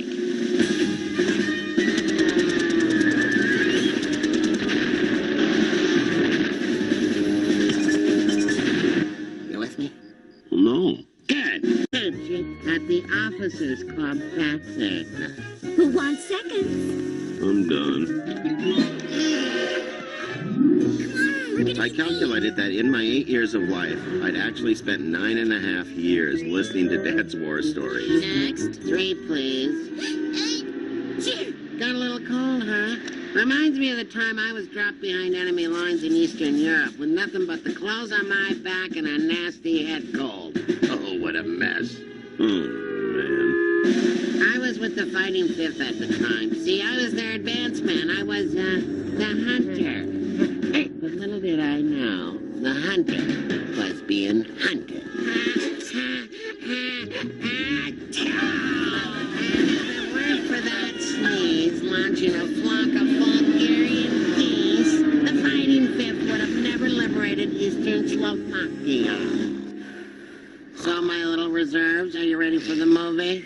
If you hurry, you can still catch the end credits. What? We missed it, huh? How did that happen? I'll give you 2 guesses. Reminds me of the time I missed the USO show because I'd been red-tailed by the Lithuanian... Every time my dad opened his mouth, another precious hour of my life just seemed to disappear. If I never heard another story about Dad and the fabulous Fighting 5th, it would be far too soon. Attention, boys and girls. It is my great privilege to announce the kickoff of a very special week. The 15th reunion of our very own Cedar Knoll Fighting 5th Regiment that distinguished itself during the Second World War. For a whole week, the school went war happy. It was a mandate. Every activity had to have something to do with the reunion. But then, in the 4th period English class, my whole world changed.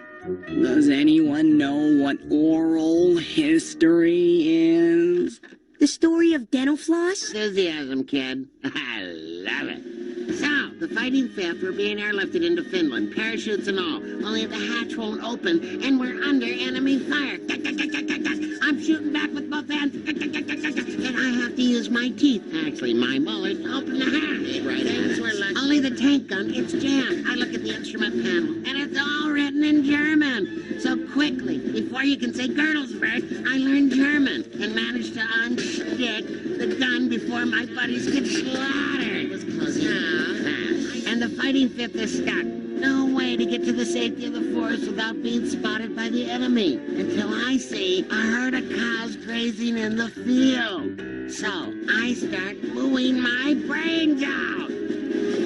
Cause a cow stampede, which provides the perfect distraction. And for that display of courage amidst the bovine, I got the Golden Calf Award. What's the problem? You didn't write it down. Sorry, Dad. Carpal tunnel setting in. Does that after 13 hours of writing. Public schools. What kind of school doesn't teach a boy to write with either hand? It's getting late. Are you two almost through? Home stretch. 1945. A few months of the occupation, and we are done. Can't you finish tomorrow? It's a school night. No, I have to present the oral history tomorrow. It's the kickoff of the big reunion. That's right. You hear that? What reunion? The Fighting Fifth. It's your big 15th reunion. What? Come on, Dad. Don't pretend you don't know about the reunion. We're done here. Wait, Dad. What about the last year of the war, 1945? I was in prison camp. I don't like to talk about it. Good night, dear.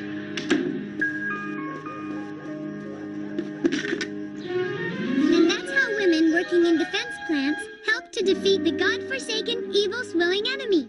Thank you, Miss Harper, and thank your mother for her inspiration. Story of toothbrushes. What? Dental floss is funny, but toothbrushes gets me nothing? Oral histories are the traditions that are passed down from generation to generation. So, as part of the 15th reunion celebration, every one of you will give an oral history of what your father or mother did during the war.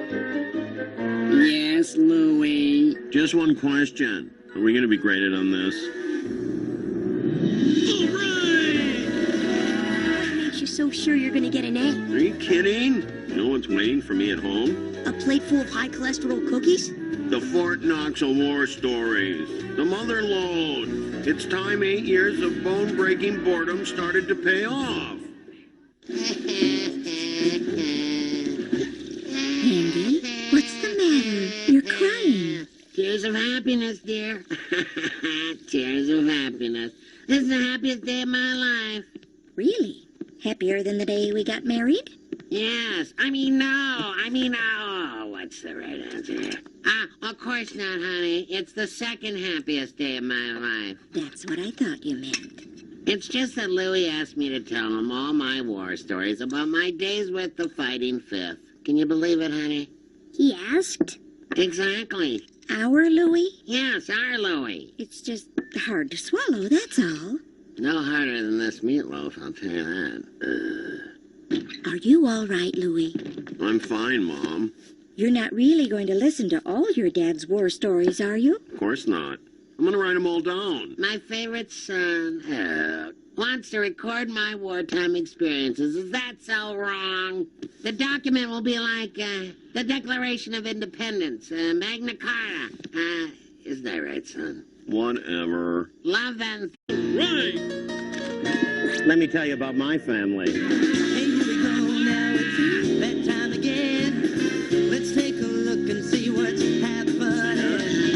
Roller coaster ride, no surprise, it's life with Louie, Louie, Louie.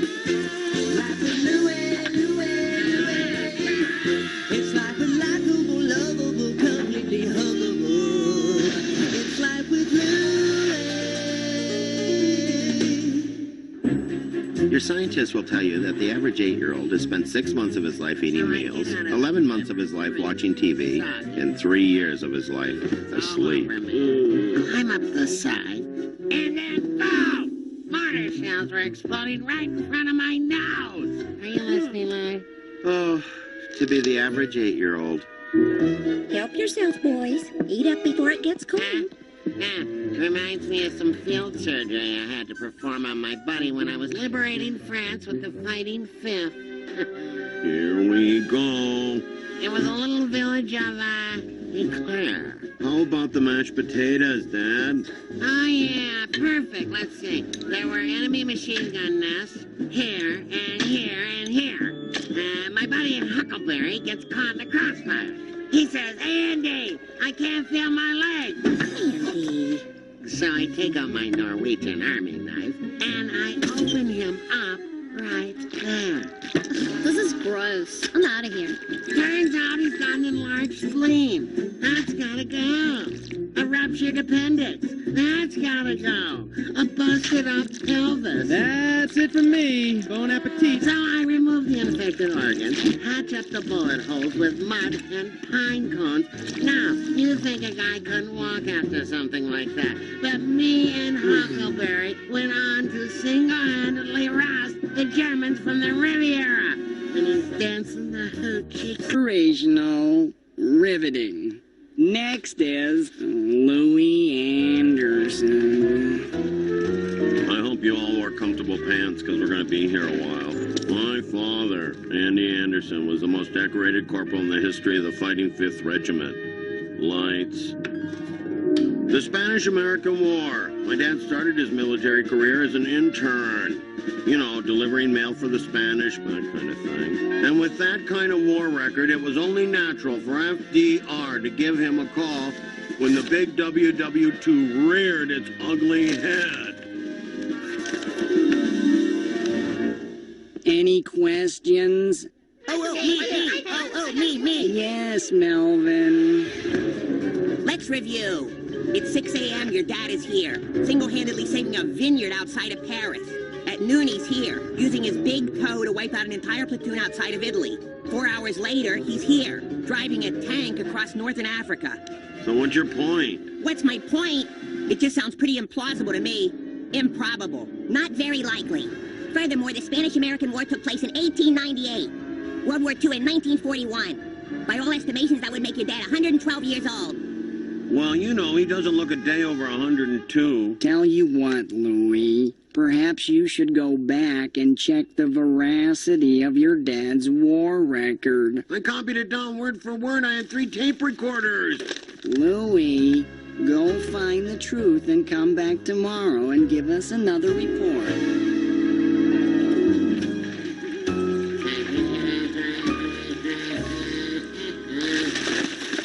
Hey, what's the big idea? You tell me, Dad. I don't know what you're talking about. I'm talking about 3 little letters, INC. INC? What do those clowns want? I got my green card. I'm a citizen. Stands for incomplete, Dad. That's what I got on my...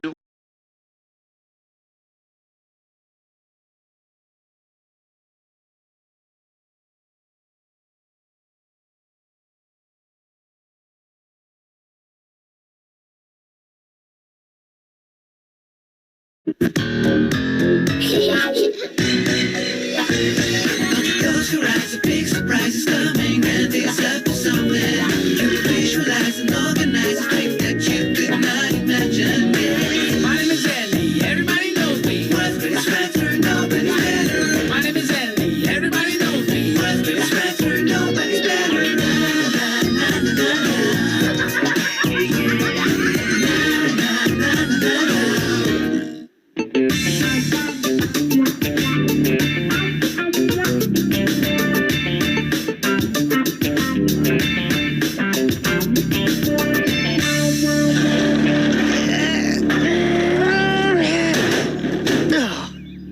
I know. I'm sitting on the can and there's toilet paper everywhere, but this isn't what it looks like, honest. Sometimes the biggest pranks have the biggest consequences. Okay, who's the comedian? 8, 9, 10. Here it comes. We're very disappointed with you, Andy. Not only do your dad and I get called into Principal DeRosa's office on the last day of school... What were you thinking, putting a fish stick mosaic on the cafeteria wall? Your pranking has gotten way out of control lately. You know, while I was scrubbing the tartar sauce off the wall, I realized this summer, it's time. No, you can't send me to Boy Scout summer school. I'm too sensitive. I'd never survive. All that rubbing 2 sticks together to make fire and tying knots. Oh, please, no. No, Andy, we're not sending you to Boy Scout summer school. We think it's time. You got a summer job. So, the days of being a freeloading parasite with a tapeworm are gone, eh? No. Oh, suck it up. A job isn't that bad. Besides, think of what you can do with all the money you'll make.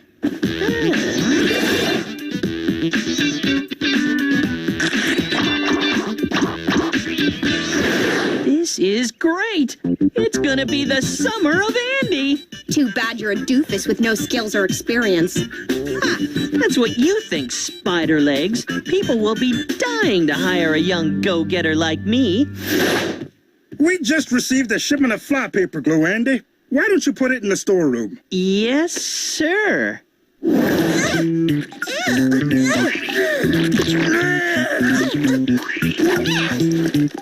fired! Can I have a reference? Yes, Mr. Broadbent. No, Mr. Broadbent. Yes, I'll tell him. Goodbye. Does that weirdo ever come out of that room upstairs? No, and you'd better hope he doesn't. Now, this is very important. Only 2 cups of popcorn kernels per batch. Any more, and it will overflow. Okay? Okay.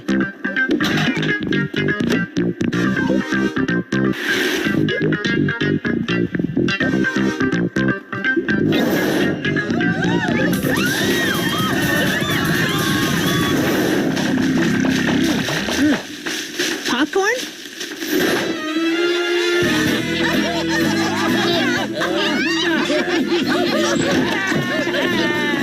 You orphan boy! Putting laughing gas into the oxygen tanks of our retired people is not funny!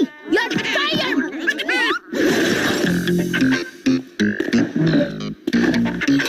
It's no use. I tried and tried, but... Save it. The hardware store and the Oneplex already called. Who are you going to prank next? The elderly?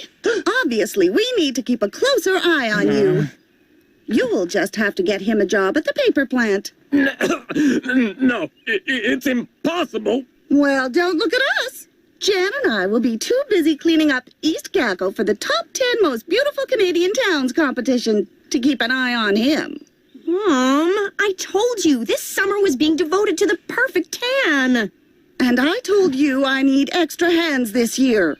West Moosehoof has made it into the top 10 for the last 2 years, and I'm not about to give their committee leader, Mrs. Brine, the satisfaction of making it a hat trick. Besides, I seem to recall a certain someone using the car without permission, and it was either you helping me or being grounded for a month. Fine. Whatever. Well, I don't know why you're bothering. It would take the complete annihilation of 3,000 other towns in Canada for East Gackle to make it into the top 10. Hey, I have an idea. You're not getting out of finding a job for Andy down at the plant. And you're wrong about East Gackle. Once Jen and I have finished, you won't recognize it. Right, Jen? Yeah. First thing tomorrow, I'll feel out the situation. Or find another job. Hello? Why, hello, Nurse Pandaratnam. How are East Gackle's senior citizens today? Watch out, Mrs. Brine. We're about to wipe that smug look off your face. Isn't this exciting? Oh, yeah. I'm so glad to be standing on the street with my mother and not at the pool with my friends staring at hunky guys. Great! So let's see what needs to be done.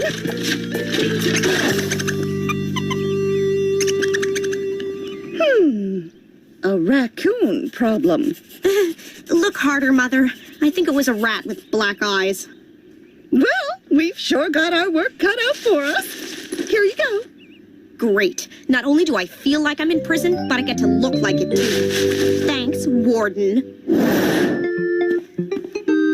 Here's Jen's shampoo, hairspray, hair gel, and finally, hair conditioner.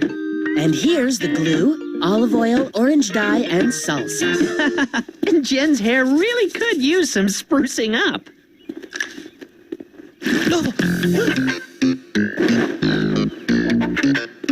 Dad! It's done. I got you a part-time job in the quality control department at the paper plant.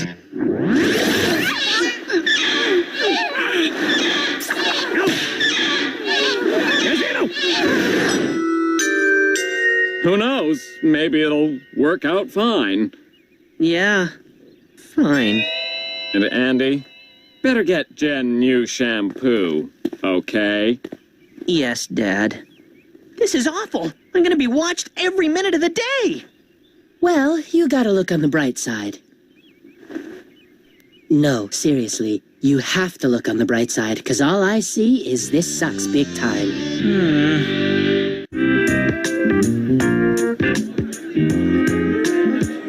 Nothing starts off a productive day better than donuts. You have to watch an orientation tape, then I'll show you around.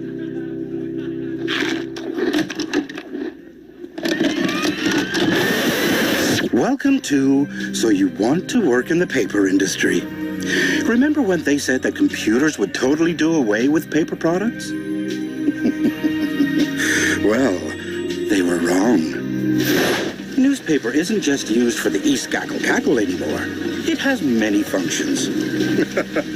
Try lining your worn shoes with computer chips. And we need paper for envelopes. They're for sending letters, storing loose change, or a sample of your loved one's hair. I'd like to see a PC do that. Computers can't love. Computers can't feel. Eat your heart out, Mr. Gates. So, give paper a chance. Now, more than ever. What's this? No, Andy, you're too close! It's all right. He's a new employee. Cool. No one's allowed in there, Andy. It's got more security than Celine Dion's shoe closet. What's in there? Gold? Or aliens? Alien gold? They're working on a new kind of toilet paper. It's top secret. Oh, come on. You can tell me. Your own flesh and blood? Oh, nothing could pry that information from my lips. Dad! Oh, all right. They're experimenting with different sizes of toilet paper rolls. Rumor has it some are half a meter wide. Why? Well, I suppose it's because... I mean, people are... Well, when you think about... Oh, I don't know.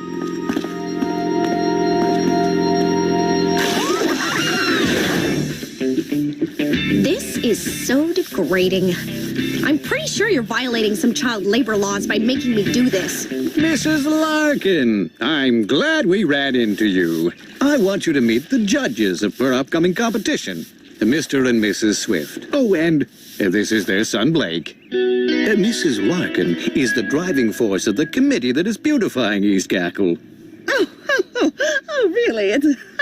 It's a pleasure to... This is my daughter, Jen. I'm so happy to be beautifying East Gackle. Ugh. Moms, Dads, I'm going to that cafe over there. Bye. It's so refreshing to meet a young girl who was so willing to take the time to beautify her town. Why, I was just saying... Is Blake seeing anyone? And this is your station. Okay, what do I do? Is it completely blank? Yes, it's blank. That's your job. Make sure all the paper is like that one. That's it? Piece of cake. I mean, paper. Save the jokes for the canteen. Now, let's get to work.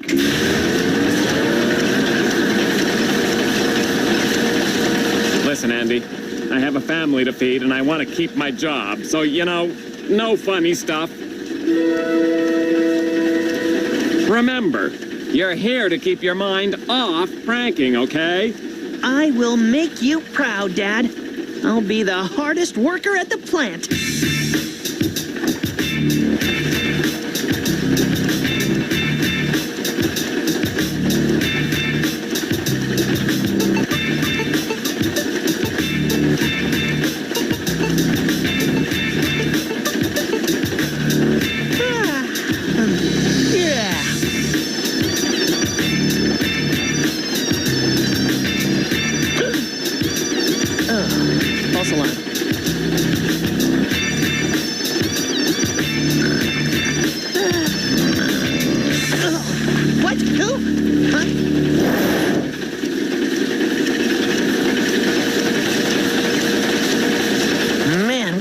day.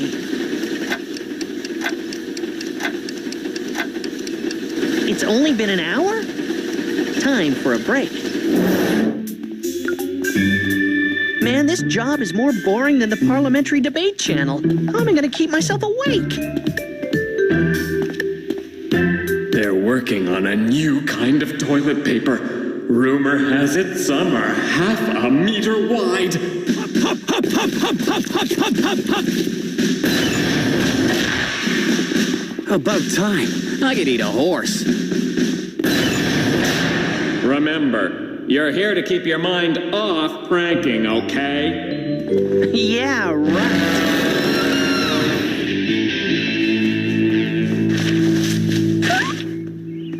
Blake! Over here! Hi! Oh, smooth, Jen. Real smooth. Like I was saying, this is going to be the world's biggest toilet paper prank ever. We're gonna TP Mr. E.G. outside City Hall? Bigger. Principal DeRosa's house? Bigger. What? What? The suspense is killing me. Sometimes it hits you. A once-in-a-lifetime plan. In the future, whenever someone sees a roll of toilet paper, they'll say, Andy Larkin, we are going to toilet paper the entire school. Whoa. Be still, my beating heart. But that's gonna take an awful lot of toilet paper. Actually, it's going to take one massive toilet paper roll. And I know just where to get one. Now we need to get both of these gorillas away from those doors. Time for Operation Mega Roll. Security alert! Security alert! An infiltrator has been caught on closed-circuit TV, secretly testing our super-absorbent, triple-ply model number 7. Will security please advance to the men's bathroom on the 2nd floor? Hop, hop, hop, hop, hop, hop, hop. Ah, rats!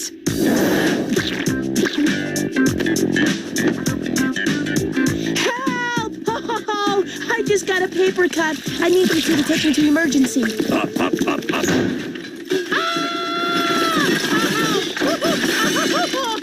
Oh. These guys are good.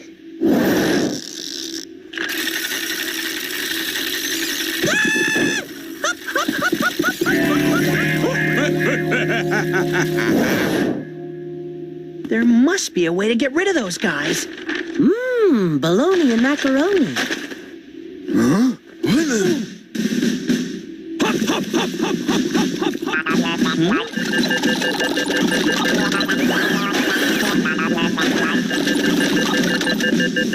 Push white!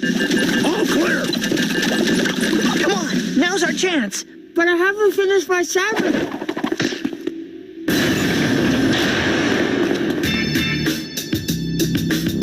The TPX number 2. Oh, I can almost feel the immense cottony softness. That's the last shrub. How's that coming, Jen? You know, you've got to put it on all of the plants. This dirt stinks. Can't we get some better-smelling dirt? Oh, hello, Blake. Hello, Mrs. Larkin. I really admire a woman who isn't afraid to get her hands dirty.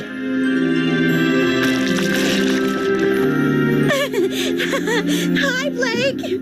Oh, how sweet. Your little girl is keeping busy by playing in the dirt. Actually, that's manure. Oh, see ya. Hurry up, Jen. That manure won't spread itself. This place makes me have to go. That might be a little too much information there, Danny.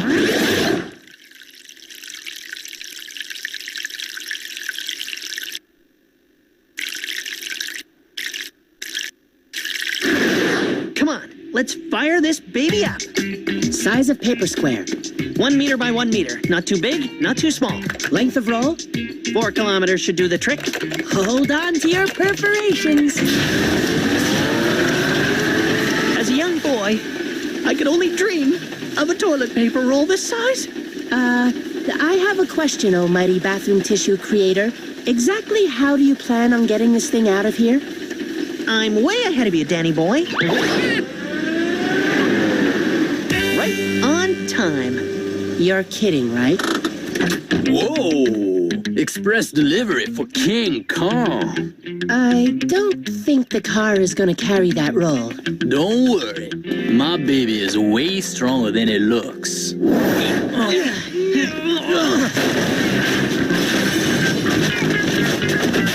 After it!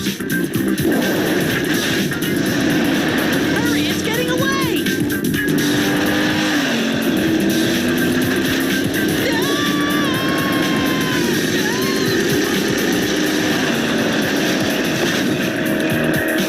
You're crazy kids!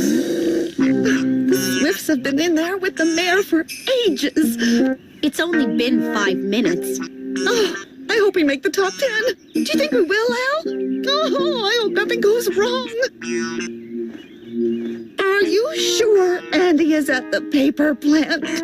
He's safe and sound at work. This is your time to shine. Hi, Blake. There's this nature movie festival going on next week at the Oneplex. And I thought maybe we could go together? Why would I want to go to a movie with you? You're just a kid. I want to beautify East Gackle. Boring. Hey, pick that up. Ooh, the little girl is mad. Look at her angry little face.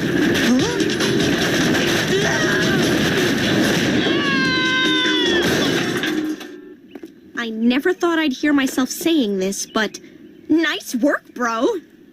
Hey, what's up, tree hugger? You look really wiped out. Apart from that day when Leech pulled his bottom lip right over his head, that was the coolest thing I've ever seen. Just as I thought. One of ours. You are in big trouble. I am so upset. You have toilet papered my beautiful town and ruined everything. Mrs. Larkin, I must say Please, let me explain. That's not necessary, Mrs. Larkin. How you achieve such a wonderful effect is of no importance. It's the end result that counts. What a remarkable idea. Using the town's major industry to beautify the town itself. We've decided. East Gackle will definitely make the top 10 most beautiful Canadian towns list. We were going to choose West Moosehoof again, but your toilet paper decorations cinched it. I don't quite understand what's happened here, but somehow you've come out of it smelling like roses. Ugh. But that doesn't mean you're not gonna clean up the mess you made. And this is the last prank you are going to pull. Not quite. Up, special delivery!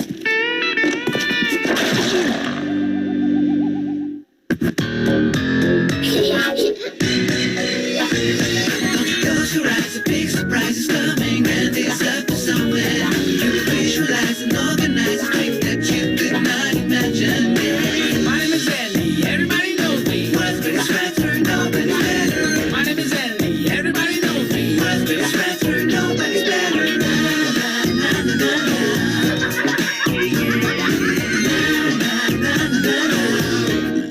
Fox Kids, Fox Kids, Fox Kids, Fox Kids, Fox.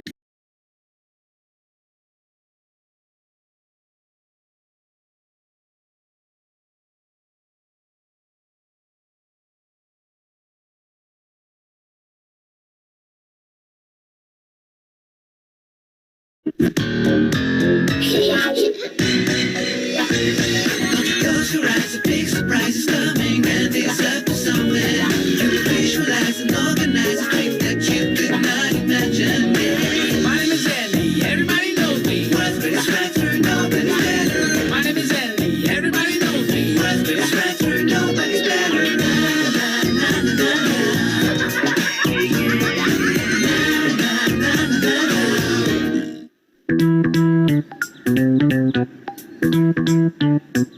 Needless to say, I'm not exactly the apple of my family's eye right now.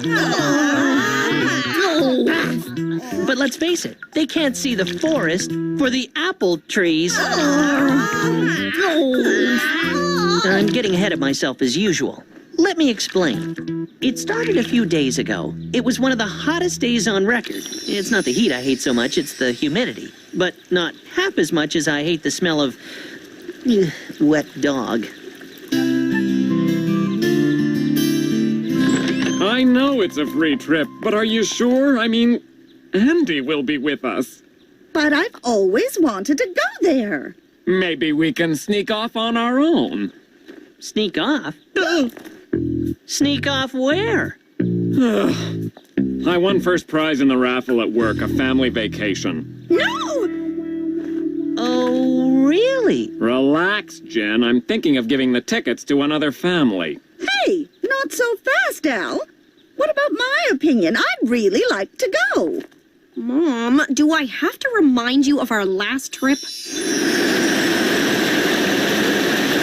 Now that you mention it, I still have nightmares about Niagara Falls.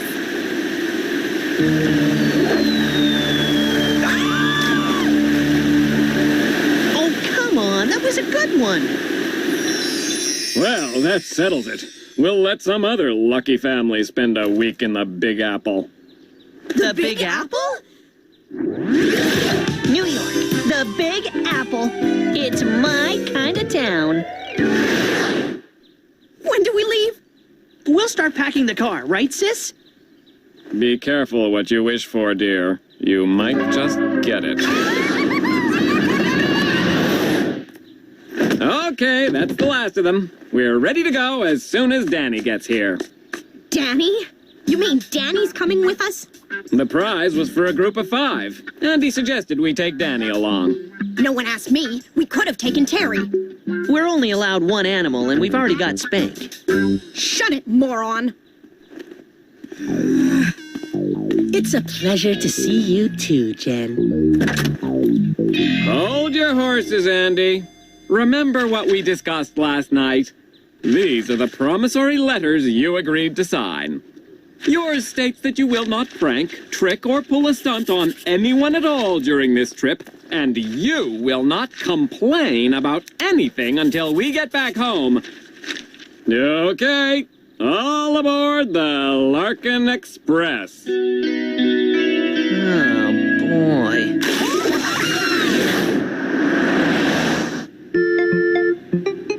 Does Spank have to sit on my lap for the entire trip? It's gonna be days. That's the rule of the road. Sit on the hump, carry the chump. Oh, what did he eat this morning? A garlic pickle and some prunes. It ain't gonna be pretty.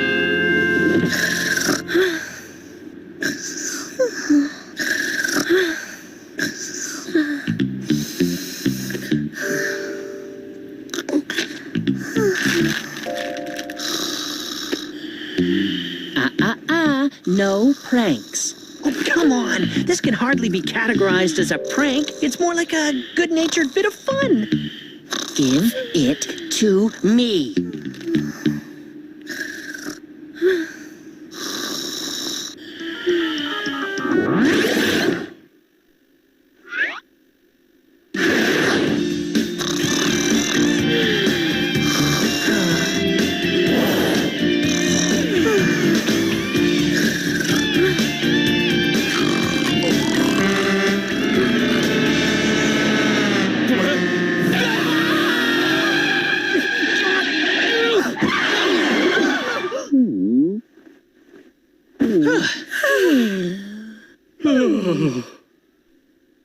Hey, we're here. Yay! Huh? I don't get it. This isn't New York. I should have known. It takes at least 2 days to make it to New York. And if you make it there, you'll make it anywhere. New York? Who said anything about... Oh, I get it. New York is nicknamed the Big Apple, and you thought... Funny, Dad.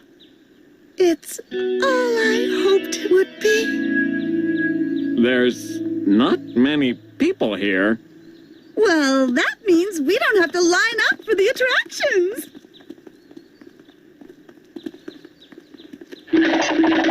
Come on, when life gives you apples, make apple juice. You don't understand. I promised I wouldn't prank. It's gonna be torture spending an entire week here not pranking. Well, technically, when you promised not to prank, you thought you were going to New York, right? And this isn't New York.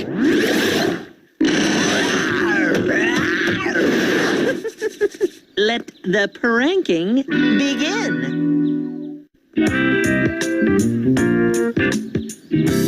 Welcome, apple lovers. My name is Giselle Smith, but you can call me Granny. Granny Smith, that's a good one. Isn't that a good one, dear? Yes, very funny. Giselle Smith stands next to her popular attraction, the Big Apple, which is listed in the Guinness Book of World Records as the largest apple in existence. You must be very proud.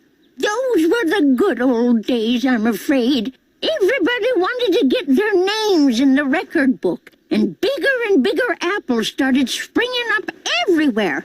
I'm afraid the shine has gone off mine a little. Oh, please excuse me. I'm needed. My grandson Johnny will sign you in. Oh, Johnny! Sign here, folks.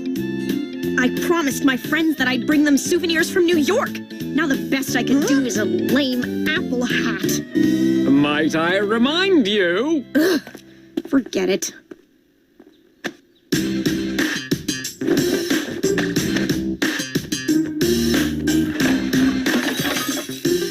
Oh, no. I'll get them for you.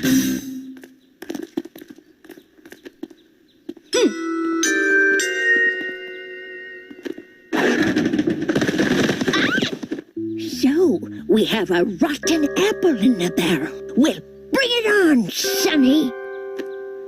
Miss, I didn't catch your name. I didn't throw it. It's Jen. Jen.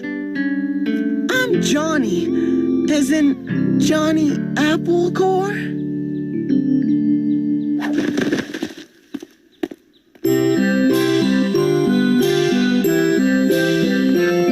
What a dump. No wonder it's almost deserted. Listen up, everyone. It's time to take a bite out of your day and take part in the daily apple bobbing contest. It starts in 1 hour on the Big Apple stage. Not that a lack of bodies ever slowed Andy Larkin, the world's greatest prankster, down.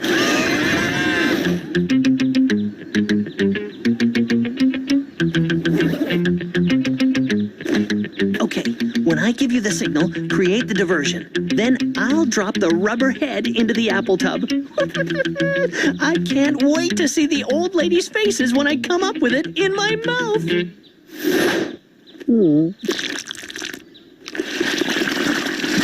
Take this one, Sonny. Look out! Rapid dog! It's mine! How'd you like them apples, Sonny? You'd have to wake up pretty early in the apple orchard to put a prank over on me. Now, no more funny business, shenanigans, or tomfoolery. You understand? Begin bobbing!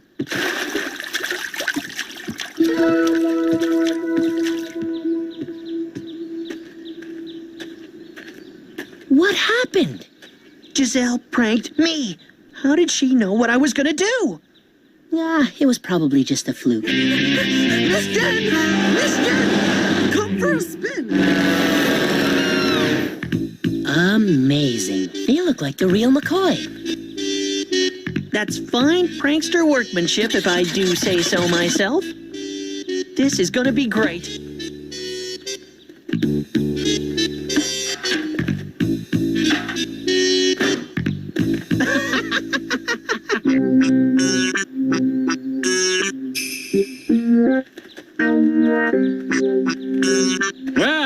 about time. Who's ready for a hole-in-one? As brand new guests, this game's on me. Gee, thanks.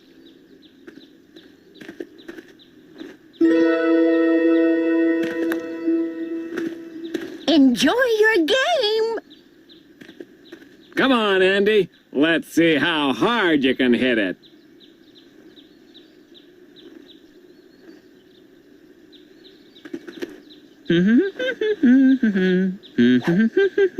Hurry up and shoot, Cider Woods.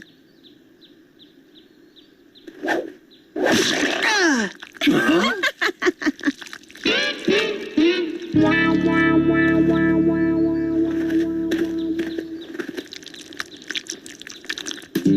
Howdy, folks. Miss Jen. Mom, I've just developed a bad pain in the neck. I have to go. No problem. Once you're feeling better, you can be my date at tonight's lawn dancing spectacle. I'm the DJ. Sorry, I don't dance. What? Of course you dance. You're a wonderful dancer. Isn't she, Dad? You bet. And I should know I paid for all those lessons. You are not going to believe this, but this ball was one of ours. I don't know how she's doing it. But if that's the way she wants it, okay. This is war.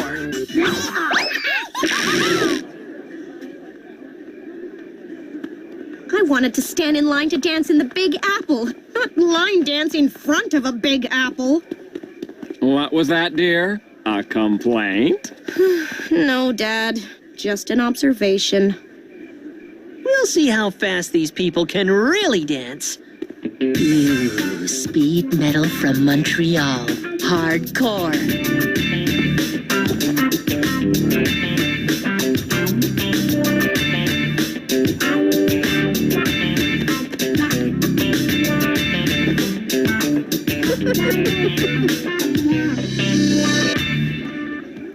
Get on your dancing shoes, ladies, because tonight we're gonna line dance like it's 1899. Oh, and Miss Jen, I'll be seeing you under the table later. Hold on, those Montreal metalheads thrash fast and loud.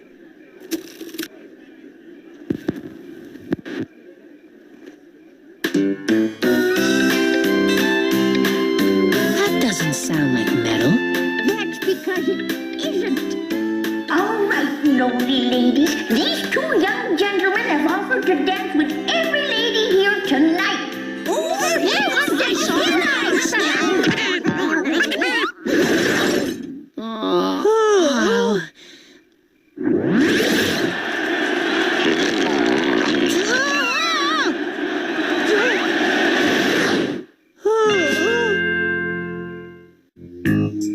I don't understand it. Granny Smith seems to know our every move in advance. Do you know where Jen is? Why don't you ask your grandmother? She seems to know everything that happens around here. If you tell me where Jen is, I'll tell you how she does that. She's hiding in the hot air trampoline tent. Really? I love it when a girl plays hard to get. Your turn. Grandma lives on the second floor of the Big Apple building. She watches everything that goes on through binoculars from her window. You're kidding. Now, if you'll excuse me, there's a hot girl in a trampoline waiting for me.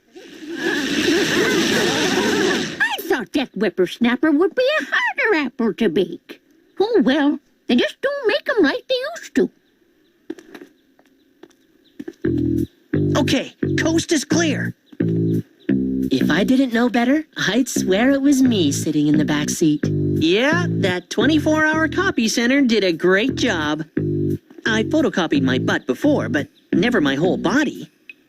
So, now what? I've been thinking, if old Granny Smith can see everything that's happening on the ground, we're gonna have to come at her from a different angle. What do you have in mind? From above, my dear Pickett, from above.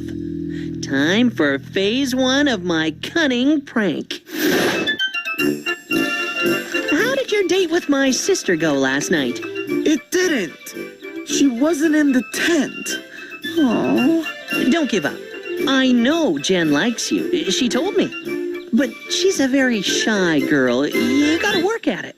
Look, I'll tell you a secret. Jen is a sucker for a guy who buys her gifts. Really? Oh, yeah.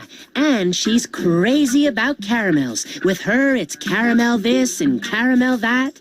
So, what are you guys saying? Nice enough fellow, but about as bright as a 2-watt light bulb.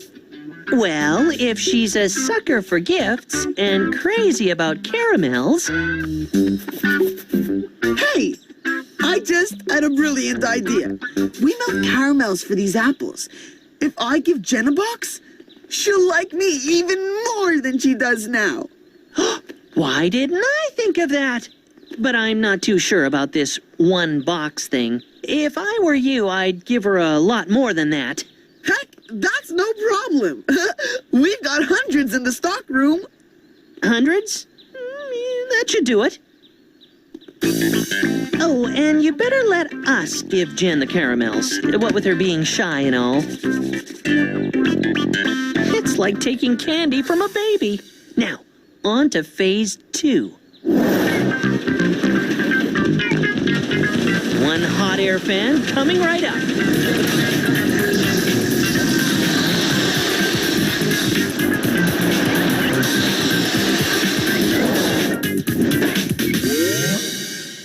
And finally...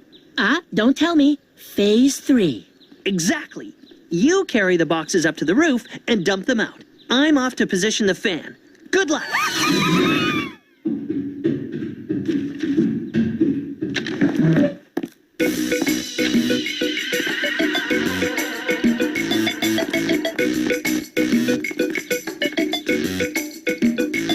Still there. I must be getting jumpy in my old age.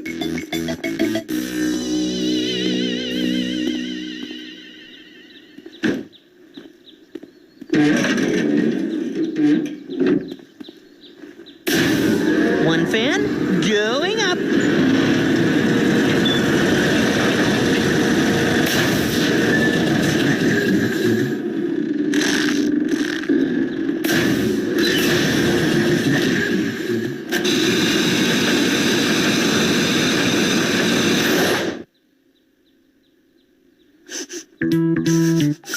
That's strange. Johnny usually melts the caramel for the apples in the afternoon.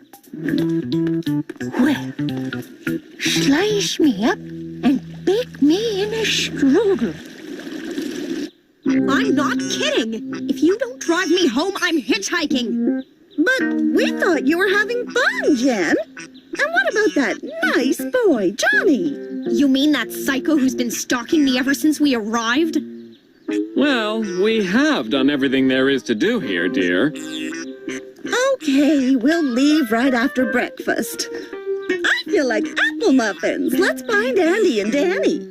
I have to admit, Andy has been very well behaved on this trip.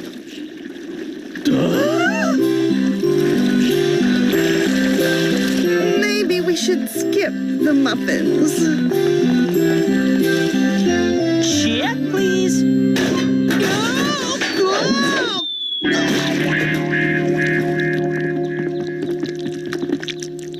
Rats.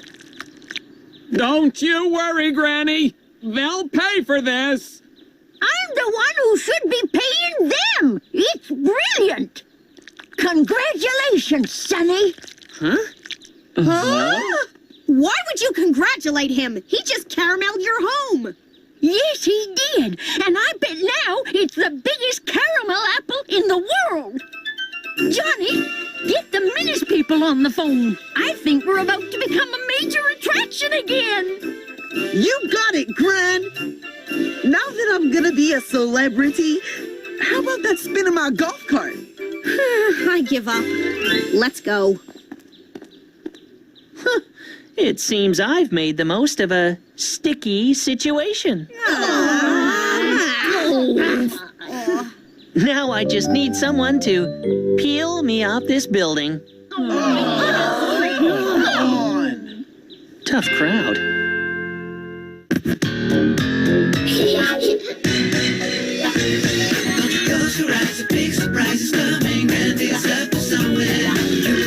Socialize and organize things that you could not imagine. Yeah. My name is Andy, everybody knows me. World's greatest rapper, nobody's better. My name is Andy, everybody knows me. World's greatest rapper, nobody's better.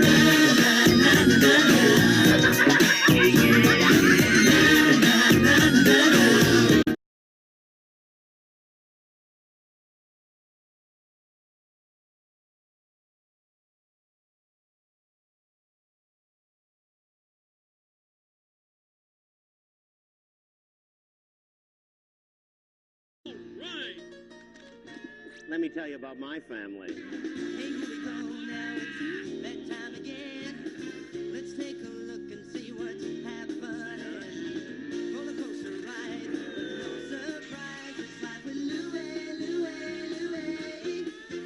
Life with Louie, Louie, Louie.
I have to be careful. I have very delicate skin.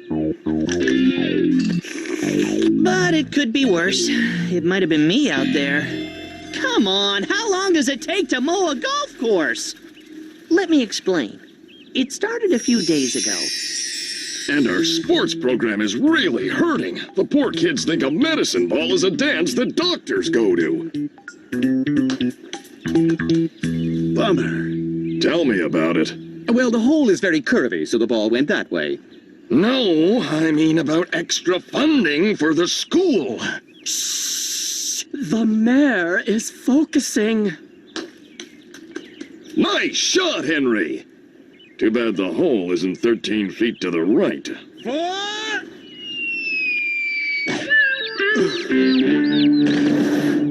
He was the greatest caddy I ever had. Oh, now what am I gonna do? The annual Mayor's Tournament is in a few days, and I have a huge game against Mayor Sims. If I don't beat him this year, he'll never let me live it down. Well, if you need another caddy, I might have the perfect student for you. No, I don't know. No one can replace my little Chester. Don't worry, this kid is the next Mike Weir. All right. It's not like I have a choice. I'll pass by the school later this week to meet him.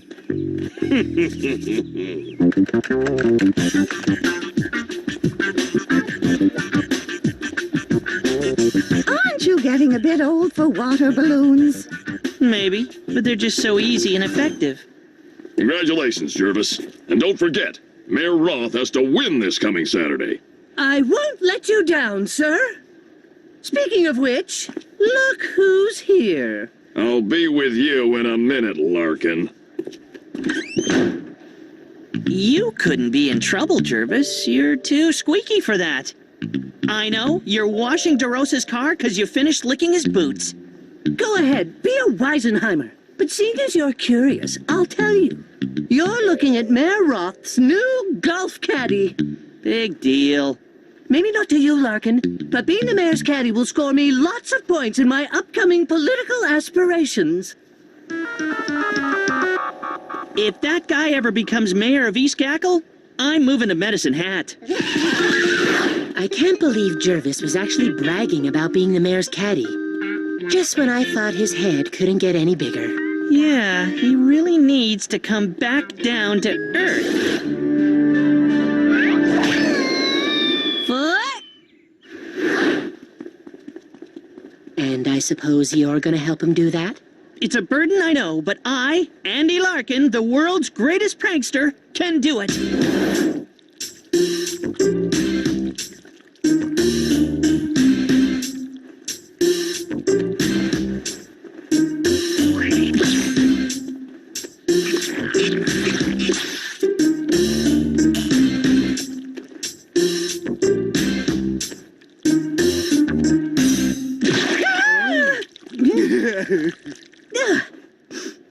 Ketchup.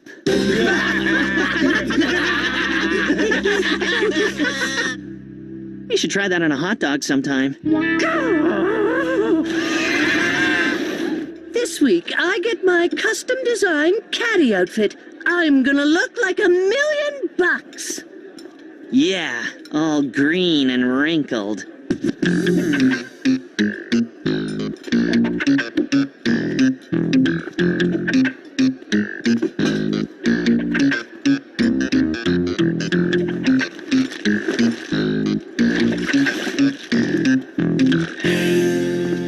Jervis, you're the golf pro. Do you think you could show me the proper golf swing for a 9-iron? Why, of course I can. The key is swinging with your whole upper body, like so. That was perfect. Yes, I know. Huh.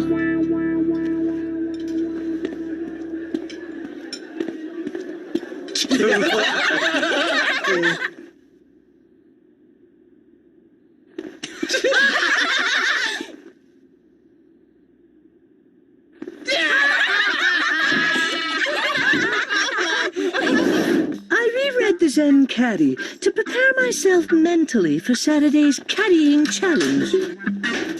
I think this is the hardest thing I've ever had to do in my life. Is that a picture of your butt? That's not my butt. Ew, so you have a picture of someone else's butt in your locker? May I remind you, Jervis, you're messing with prankster numero uno. That's it! You're going down, Larkin!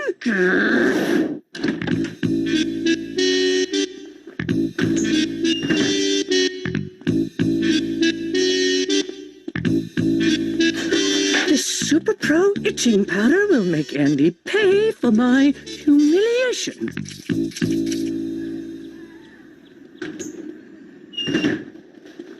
Jervis's caddy suit has arrived. Great! You finally brought my caddy suit. I'm Jervis. Yep, here you go. Thanks. Perfect. I can't wait to see the look on Jervis's face. I don't know. Do you think it makes my butt look big? I don't want to look. Oh, give it here!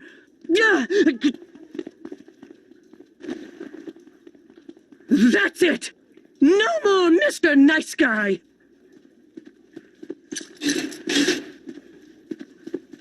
This caddy, it better be all you say he is, DeRosa. Ah! Principal DeRosa. Mayor Roth. Andy Larkin? You're my new caddy? Yeah, well, Principal DeRosa thought I would be perfect. Larkin, where's Jervis? This is the student you want as your caddy. Mayor Roth, so pleased to meet you, sir. Are you sure? He doesn't really look like caddy material. He looks contagious. It's true. You probably wouldn't want to catch anything. It is an election year, after all. Shut up! I am not contagious. Ooh, a caddy with such a short temper? Gee, I don't know about that. Principal DeRosa, I can't afford to lose this game with Sims. Andy is my new caddy. Oh, I hope for your sake he's on his best behavior this time. Yes! Hey, Scratchy, if you need me, I'll be playing golf with the mayor. Andy, in my office. Now! I'm calling your parents. Andy, do you know anything about golf? It's not the kind with the windmills and castles. You know that, right? Sure, I know about golf. You'd better, because the mayor has to win on Saturday. And one more thing. Pull any pranks, and you're expelled. Andy, tell him you won't prank the mayor. Yeah. Tell him, or you'll be spending the summer up in Saskatchewan on your cousin Elwood's farm. Not the farm?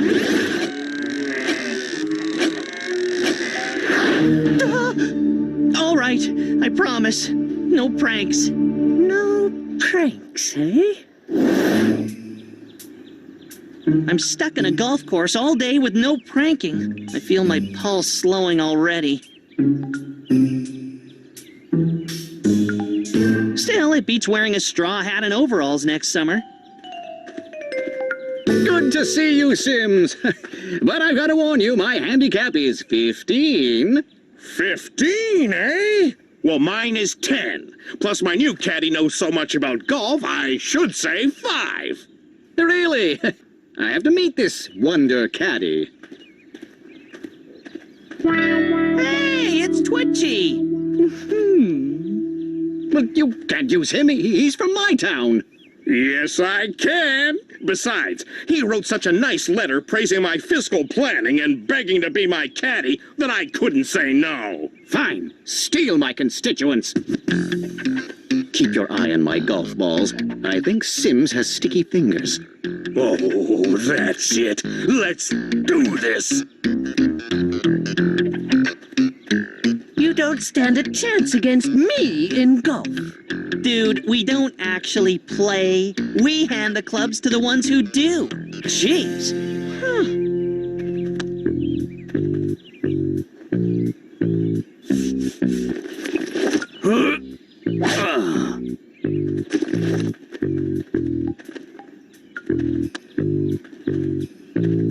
Incredible how much further my Sure Shot titanium clubs go, hey?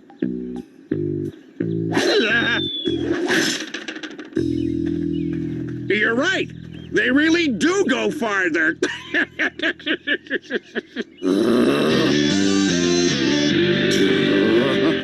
Andy, what is the meaning of this? Beats me, sir. I don't even eat butter. I told you, no funny stuff. Now go clean these up. Great. Come on, eh? The Massey Ferguson ain't no spring chicken. Andy, don't use my towel. Oh, go to the gift shop and get me another one. And can you get me some more butter? I seem to have run out. Careful, Jervis. They say butter's bad for you. Jervis, where's my putter? Coming, sir. See you later, Melvin. Poor guy really needs to work on his name calling.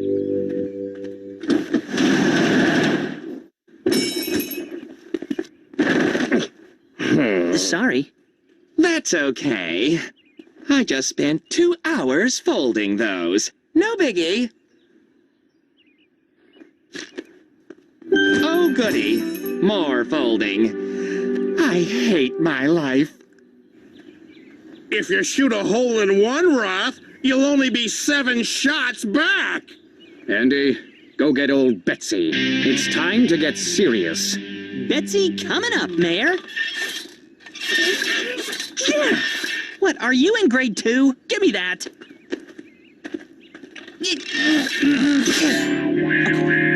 This looks bad. You broke old Betsy! Oh, she was my lucky charm! Some lucky charm. His game can't get any worse. Go clean out the pig pen.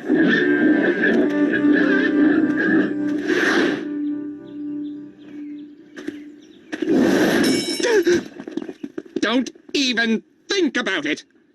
I need a new club. Oh, okay then.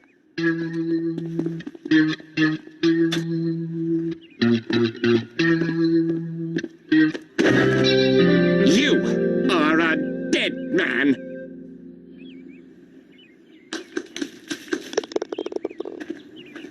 Here you go, Mayor.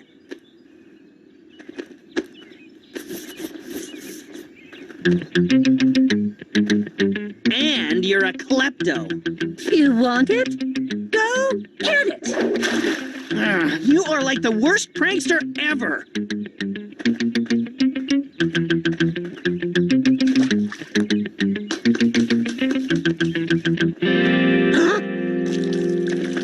You don't like my hat now?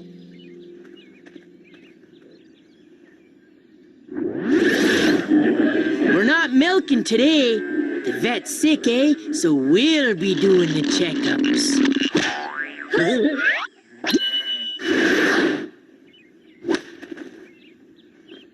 Magnificent shot, sir.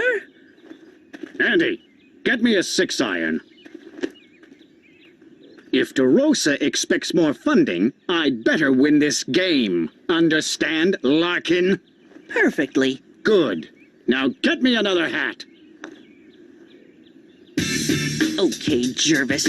Welcome to the PGA of pranking. Step back! Don't worry, all I need is a new hat. Fine. Get one and leave. What are these for? You can use them to keep small things in, like your brain. And these? They're fridge magnets. Sweet!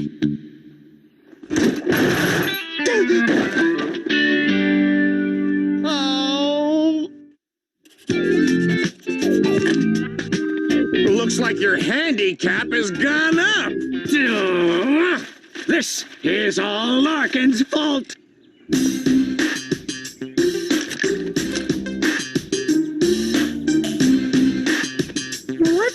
he doing? Mayor Roth is definitely gonna win with these babies, and then I'll show that Jervis who's King Caddy around here.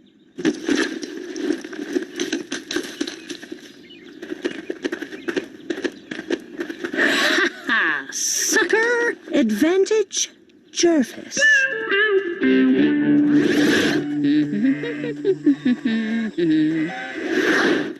Check, please. If this was an election, I'd be winning by a landslide. Here you are, Mr. Mayor. I think this should clinch the deal.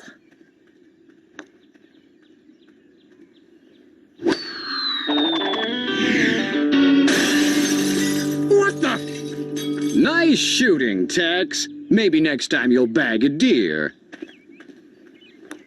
There you go, Mayor.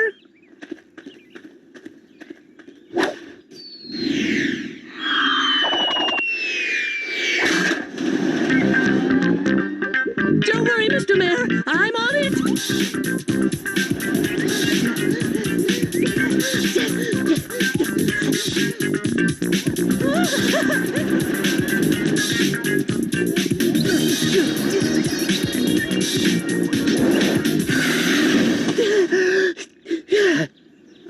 Hey, Jervis, you look tired.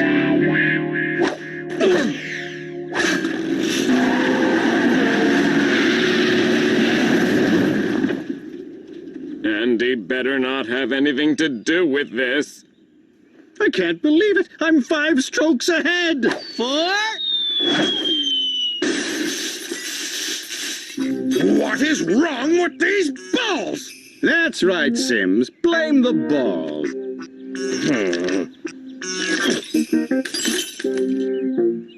Magnets. What's this all about, Jervis?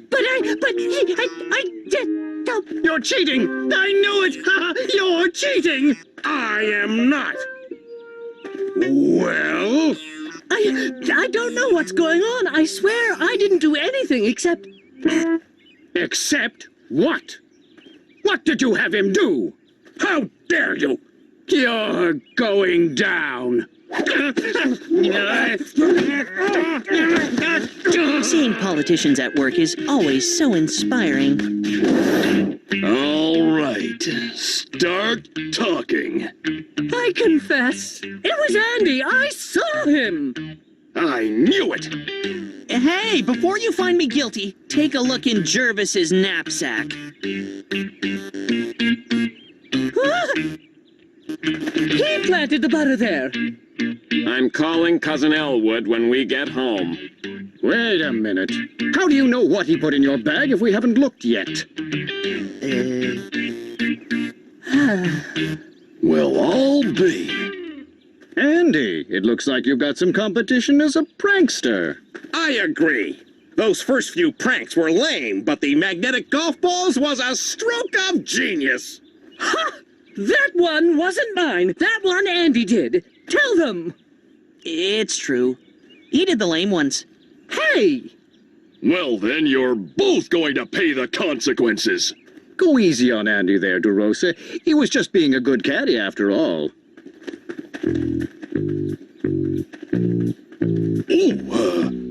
Can I count on that extra funding then? Absolutely. You'll have a check first thing next fiscal year. Great! What? Next year? What do you mean, next year? You don't think I meant this year, do you, DeRosa? The budget was spoken for months ago. Yes. Well, thanks for your help. I've got a 4 o'clock meeting to get to. Bye. Jervis! Andy! Time for your punishment. Since your magnetic golf ball broke the tractor mower, you're going to use this to mow the golf course. Yes, sir. Larkin, you're to stay here and make sure Jervis does a proper job, no matter how long it takes. Yes, sir. Come on, put your back into it. Is that the fastest you can go? I have a life to live over here. You know, there's only so much iced tea a guy can drink. Push, man, push. Like I said, it could be worse.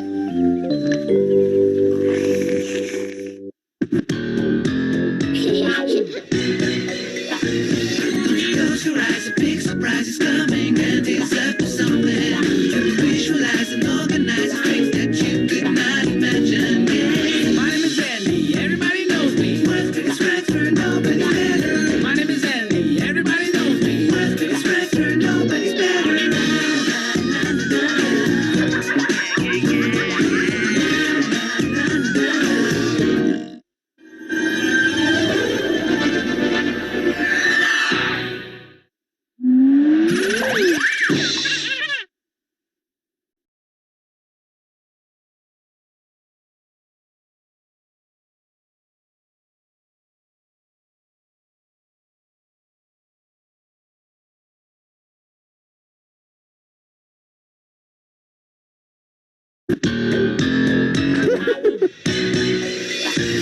Don't you close your eyes, a big surprise is coming. I am up to something. I'll visualize and organize a prank that you cannot imagine. My name is Andy, everybody knows me. My name is Andy, everybody knows me. Nobody's better.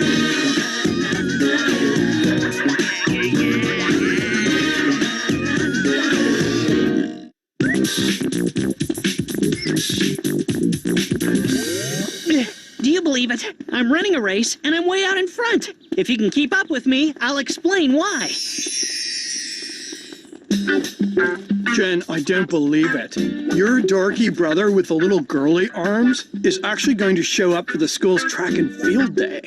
Looks like you're gonna pull a muscle just by carrying that bag, Andy. You're way out of shape. Don't you believe it? I've been working out mentally. I've been doing push-ups in my brain. Ah! Yeah, and you're a 10-pound weakling in that department, too. If I wasn't a whole lot shorter and half the weight of hamburger breath, You'd still cross the street if you saw him coming. you're a true friend. I'd like you to know that, Danny. Besides, he has a point. Why are you showing up for track and field? Please! Only a stupid jock like Craig would see any fun in that. So, what's in the bag? Something for the real sport of the day, getting out of track and field day. There he is. Ah, what a perfect day for track and field. Principal DeRosa, could you sign this get well card for Andy? Larkin? Well, what's the matter with him now? Oh, he's gravely ill. Something about not being able to use his legs.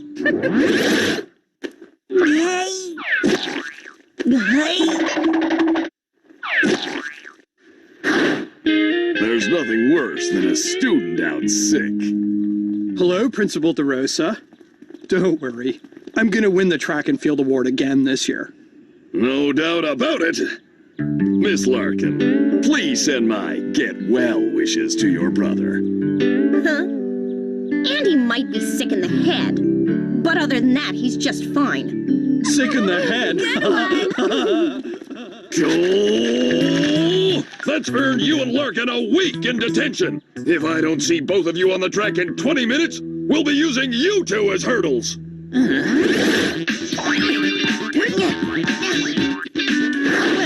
that wasn't very nice. Okay, he's coming. You ready? Hang on. Bring him in. Principal DeRosa, come quick, it's Andy. What now? He ate a cafeteria muffin, then doubled over in pain. Come out, Larkin! You know what they say, once bitten, twice shy. This all-time top 10 puke sounds tape was the best $5 I ever spent. Easy now, Larkin. I'm gonna go get the nurse. You wait right there. Can't stay. Must go and do sports.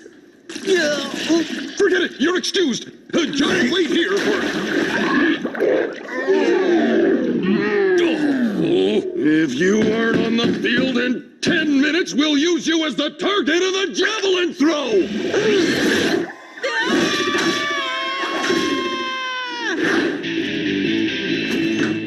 And you can both tack on an extra week of detention for this little stunt. Well, that's that. Not so fast. Maybe the coach will be more sympathetic.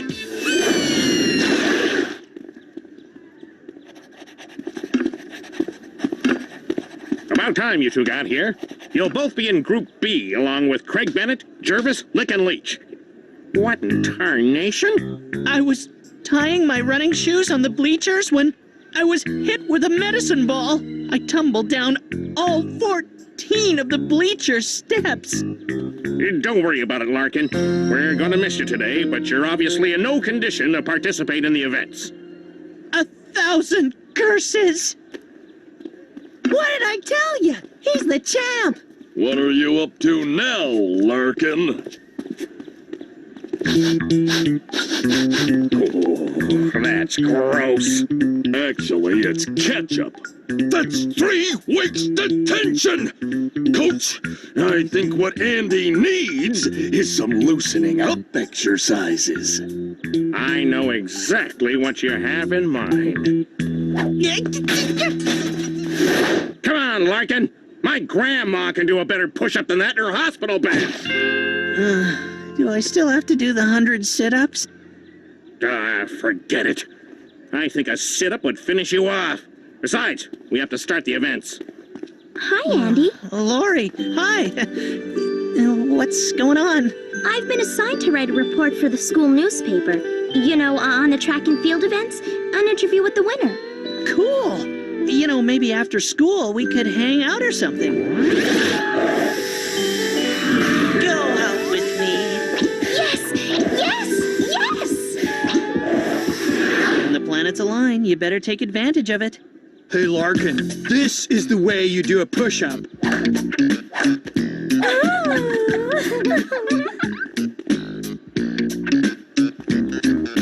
Did you hear?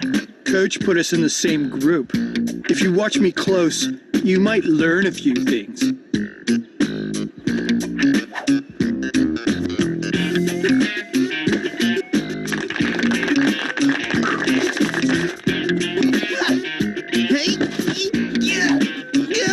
Here, Larkin, let me help you. Hey! Give me them back. If that's what you want, Larkin. I don't even know what you're doing here, Larkin. My little sister is stronger than you are.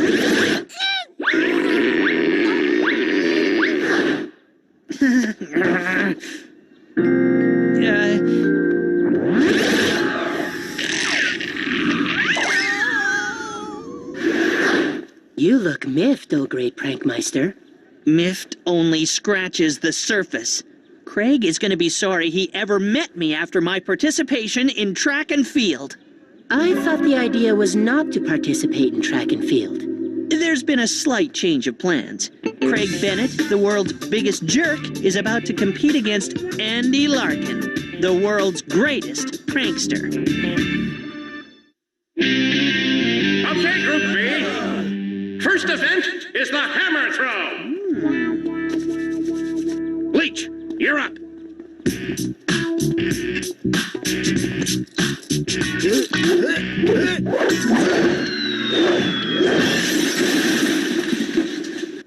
Oh, yeah!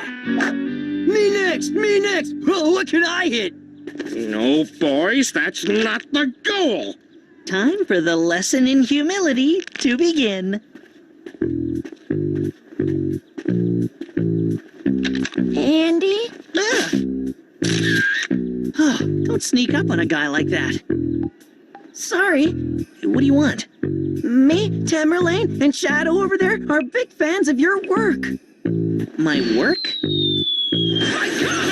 Your pranks are legendary. We were wondering if we could maybe hang out with you, take a few pictures, you know, learn from a pro. Craig, you're up. Sorry, little dudes. Can't do it today. You'd just get in the way. But you can watch from a distance, though. It's a free country. You got it, Prankmaster. I'd just like to say, you're my personal hero.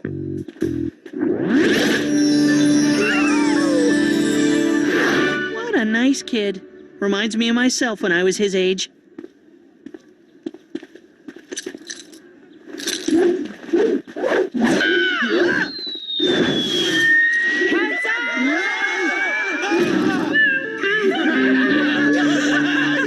Oh, that wasn't fair. I should get a redo. Brilliant. Hey, maybe there is something you can help me with. Coach, the 6th graders are playing maternity ward with the medicine balls again. Oh, those little delinquents!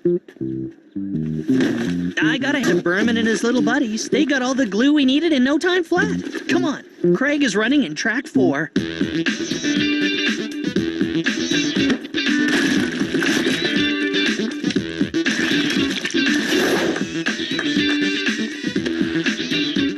Excellent. Good timing. Let's go.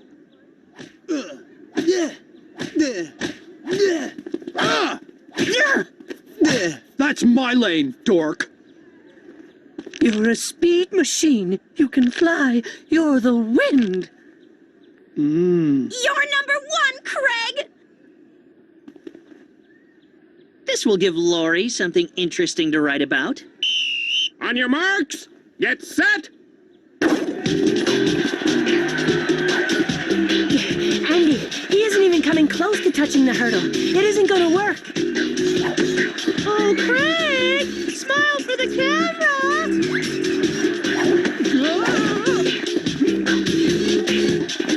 Oh, my God!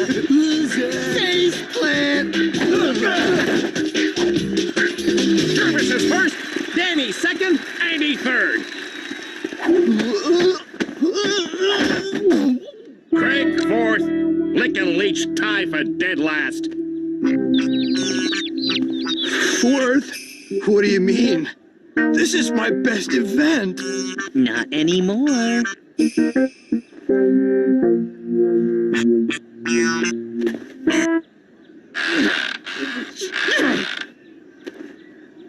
Hey, what's this?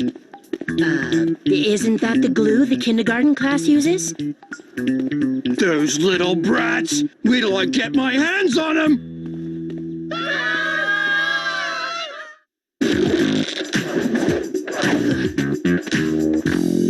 Yay! Oh, that's the lamest thing I've ever seen.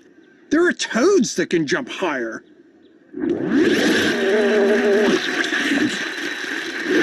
Whatever. It's still my personal best. Check this out.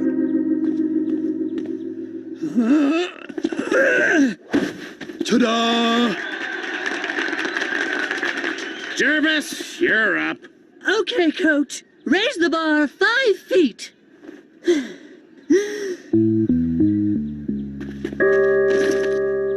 Super smooth cherry lip gloss. Perfect. I need a diversion.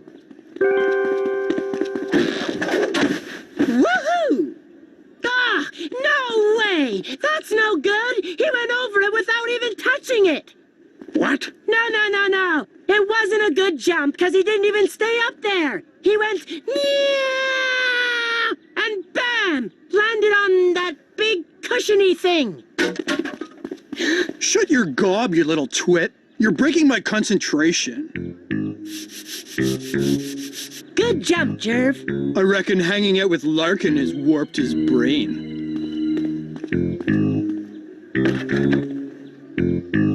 Raise it another 2 feet. Craig will, if he makes this jump, not only be back out in front, but will set a new school record.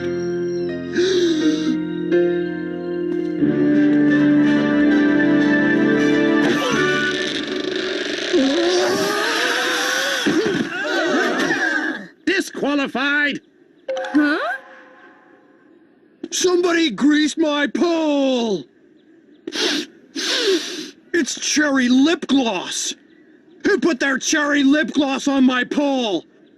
I want a redo! Move along, Bennett. There are no redos.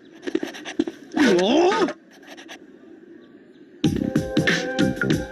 If I find out that you've got anything to do with this... Don't look at me. Cherry's not my flavor. Hey, Laurie. Too bad about Craig, huh? Well, he still has a chance to win if he gets a good time in the cross-country race. As if. So, as I was saying earlier, maybe after school... I am the best. I am the best. I am the best. Go, Jervis! Congratulations, Jervis. You're in the lead right now. They should call the fire department because I am on fire. I was thinking we could do the winner's interview someplace nice, like a restaurant.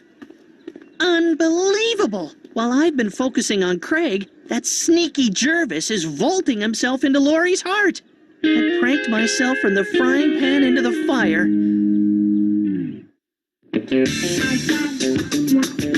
This year, instead of running around the track 60 times, we have permission to run through town. Just follow the arrows. It's all set. On your marks. Get set. Huh, you ain't gonna last a block, Alice.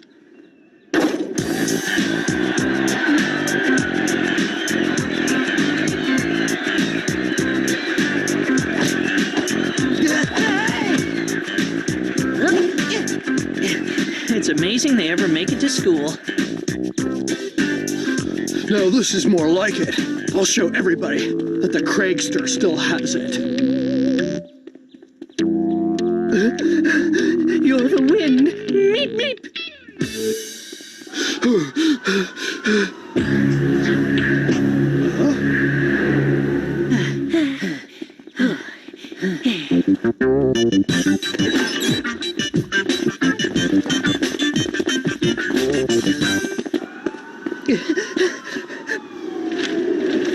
My mom told me never to come to this part of town. Do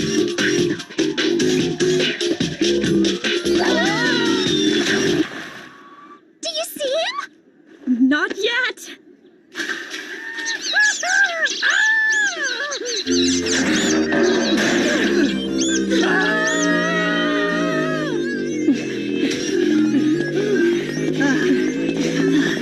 Nothing is stopping these guys. This race isn't lost yet. Gotta call Mush.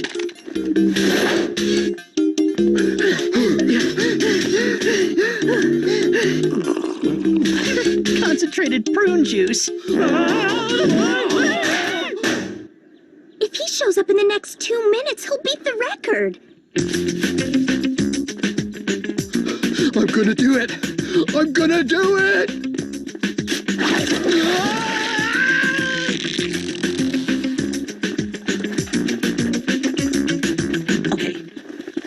Oh, hey, brats. I mean, kids. How about getting me down? There's some ice cream in it for you. No amount of ice cream can erase the memory of that terrible and unwarranted beating you laid on us. Be prepared to get your comeuppance. Yes, keep going, Tiger. You can do it. I won. I'm the champ. Oh, come on. You're not gonna use those wet towels on your Uncle Craig now, are you? No. Oh, please, show a little mercy. Oh, ow!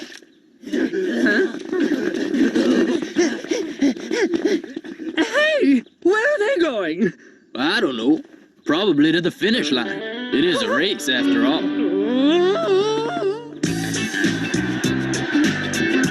Remember, I crossed the line first. The date with Laurie is mine. Check, please. If I'm going down, I'm taking you with me.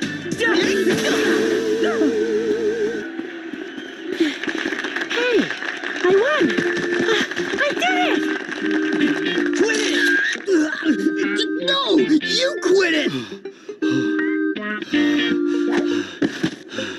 Congratulations, Danny. You have accumulated the most points overall. You should be very proud of yourself, young man. Bennett, what can I say? I guess your 9-year winning streak had to end at some point. Sheesh, you really let yourself go. But, Coach, I was sabotaged. It was the kindergarten kids. They hung me from a tree, and oh, it was horrible what they did to me. Look, Bennett, you just can't blame somebody else whenever you lose a race. Grow up! Hey, Laurie. I've been trying to ask you all day. How about us getting together after school? I don't think I'm going to have time, Andy. I have to interview the track and field winner. Congratulations, Danny. I need an interview for the paper. Can we go somewhere quiet? A restaurant, maybe? I didn't know you were so athletic. Well, between you and moi, I do try to keep myself in shape. Feel that, hard as a rock. So much for my best friend. He's turning out to be a big athletic supporter. Hey, Andy, I got some great pictures of you in action. Want to see?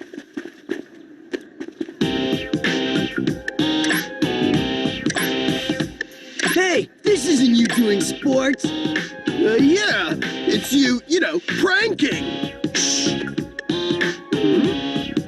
First rule of pranking is never to keep evidence.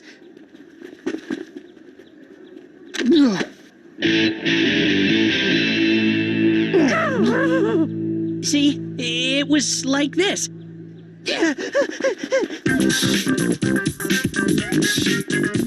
So, there you go. That's the reason I'm running a race and I'm way out in front.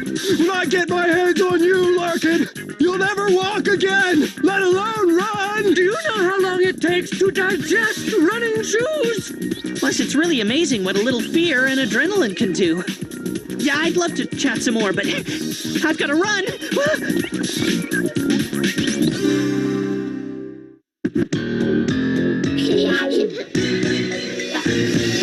Close your eyes, a big surprise is coming, and it's up to something. To visualize and organize things that you could not imagine. Yeah. My name is Andy, everybody knows me. World's biggest scratcher, nobody's better. My name is Andy, everybody knows me. World's biggest scratcher, nobody's better.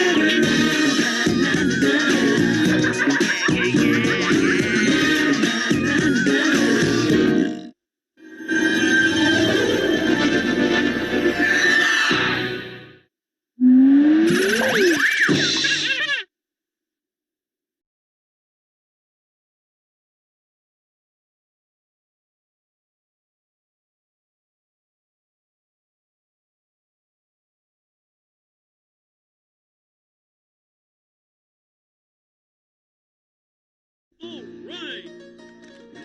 Let me tell you about my family. Here we go now, it's bedtime again. Let's take a look and see what's happening. Roller coaster ride, surprise, it's life with Louie, Louie, Louie. Life with Louie, Louie, Louie. It's life with likable, lovable, completely huggable. It's life with Louie. When Principal Holleran made a visit to our classroom, it usually meant one of two things. Either Glenn had been caught mixing pencil shavings into the cafeteria food again, or we were having a substitute. Mr. Lambert will not be here this week. Now I want everyone on their best behavior for Miss Robertson. Hello. Top of the morning to you, class. I see we'll have to have a little chat about the dress code. Let's say we begin by introducing ourselves, shall we? I'm Miss Robertson. And you are? Drooling.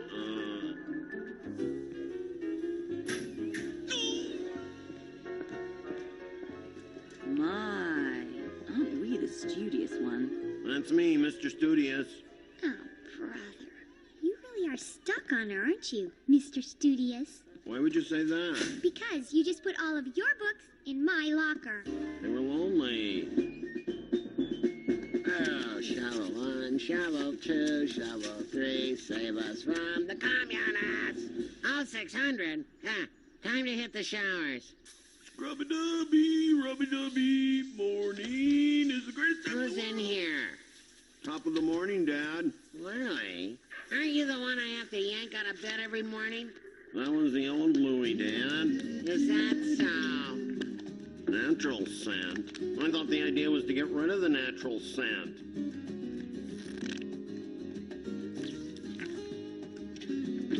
My goodness, you look handsome this morning, Louie.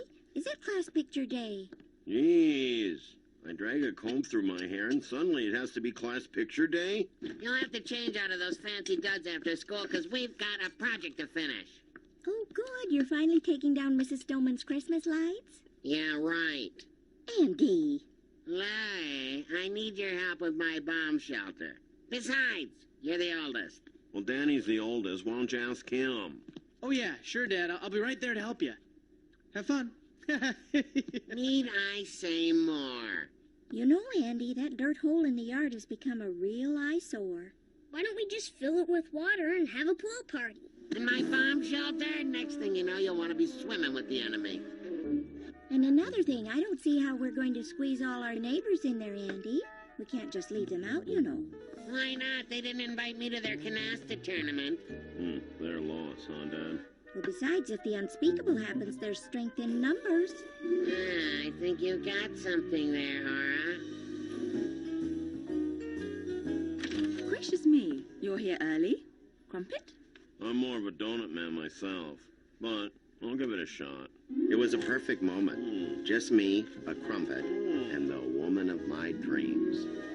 Morning, Miss Robertson. Oh, thank you, Michael. That's quite thoughtful. I thought so. Hey, those are my mom's petunias.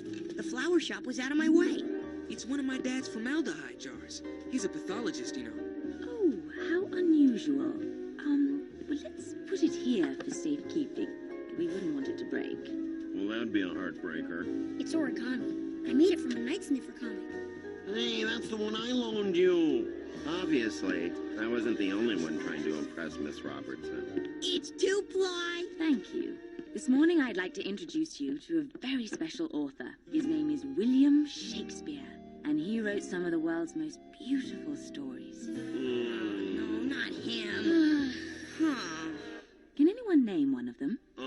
There's the one about the guy and, other guy. Oh, you must mean Two Gentlemen of Verona. Well done, Louie. Even though I didn't know the answer, I didn't feel silly. Miss Robertson had a way of making me feel special. I imagine she had the same effect on the other boys. I love daisies. Nice day for a ride, huh? Louie, Louie, wherefore art thou, Louie? This is a rough gig. Louie, Louie. Louie, are you with us? Yeah. Just gotta tie my shoe. You weenie! Let Grunwald bring her flowers. And Scott, formaldehyde jars. I was gonna learn Shakespeare and be Miss Robertson's star. Left, right, left. And hot about face. Jeez, if you men were in the trenches, we'd have never finished that bridge over the River Kwai. How about a break, man? These bricks are heavy.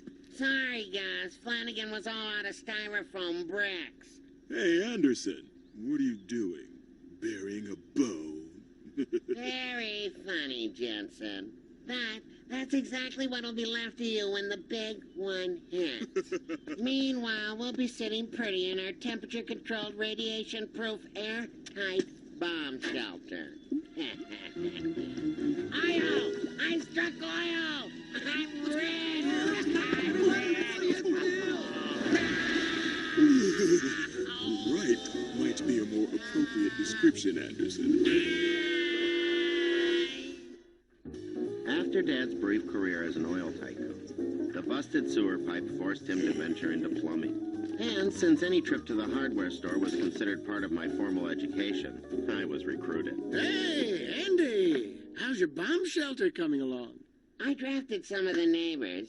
We'll have it finished in no time. Take a gander at my baby. Walnut paneling, track lighting, sauna. I'm thinking of moving in. Hey, Mr. Flanagan, got any Shakespeare around here? Shakespeare? You're not into that, too. My oldest has them teaching that nonsense down at the Cedar Knoll Military Academy. But I thought he was a military man. He is. He runs the joint. So what's with the Shakespeare? Well, that's what I keep asking him. Those kids should be learning something useful, like caulking, riveting, or grommeting. Oh, yeah. Grommeting. There's a skill you can apply every day. What a piece of work is man. How noble, Ann. Speaking of work, are you gonna help the old man with the shelter later? Tomorrow, tomorrow, and tomorrow. Not tomorrow, today.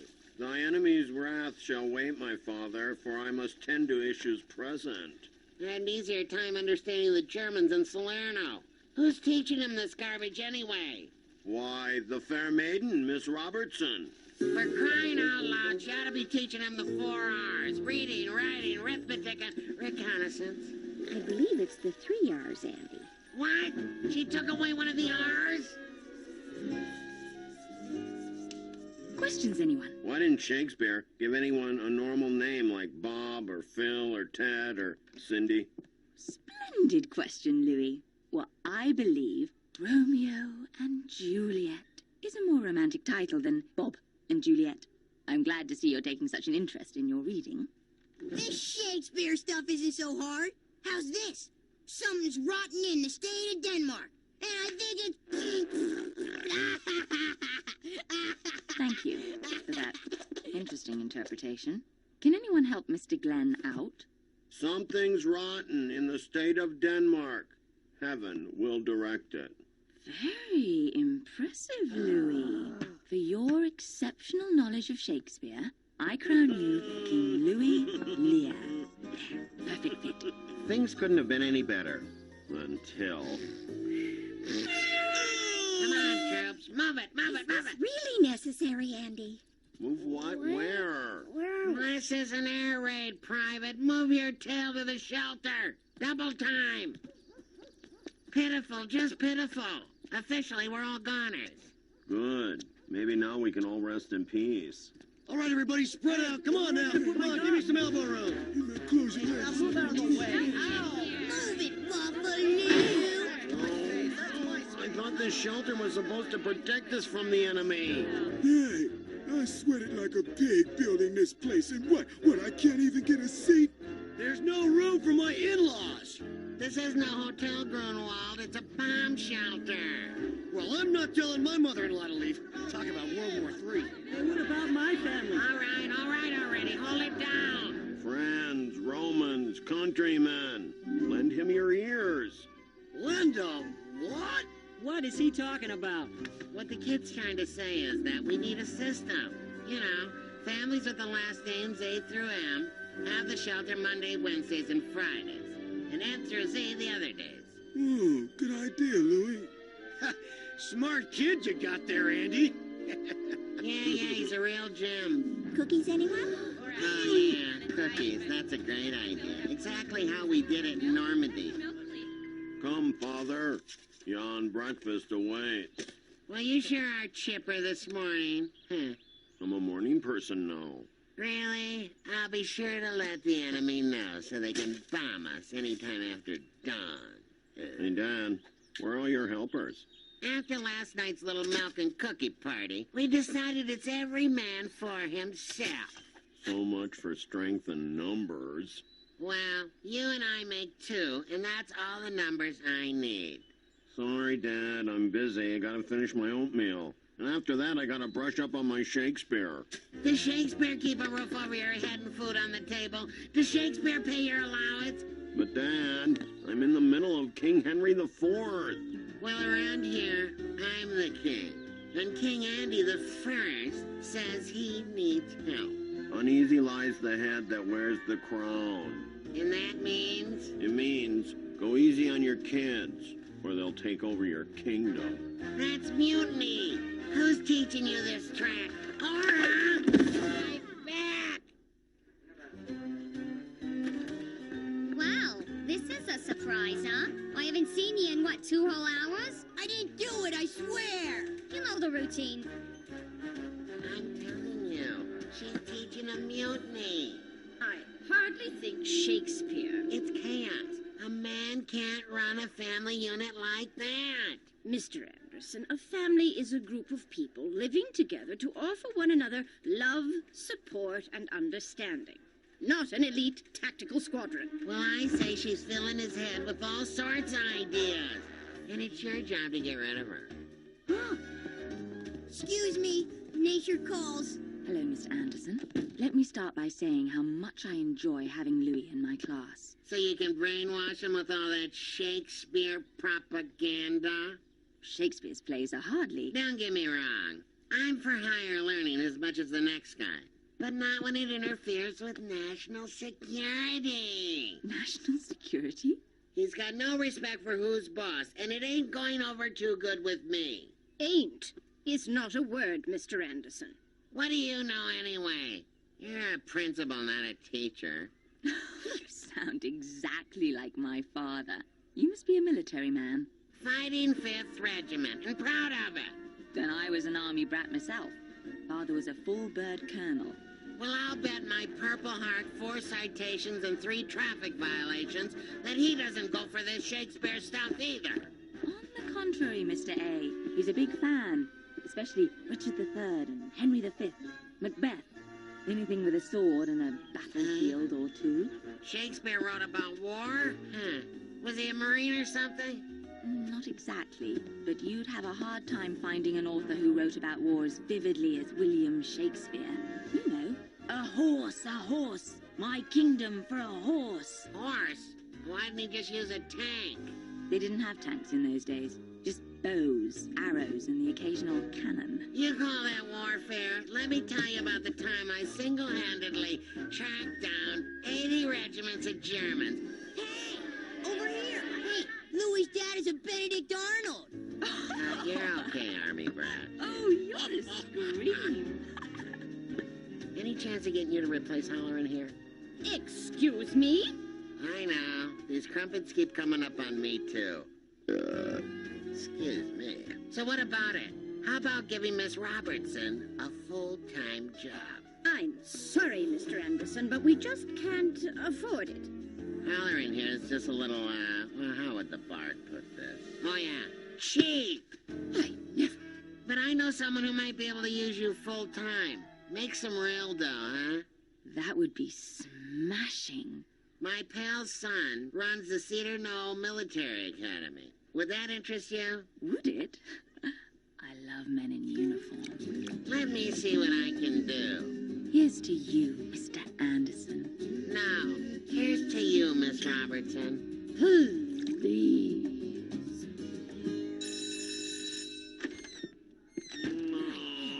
Oh, come on. I hate him. He's not back. him. Well, it's nice to see you, too. What are you doing here? Good news. I passed my stone. Where's Miss Robertson? She's moved on.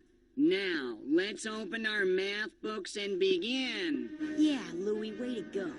What were you thinking? Jeez, what'd I do? Monkey bars, 3:30, and don't be late. No! I'll set my watch.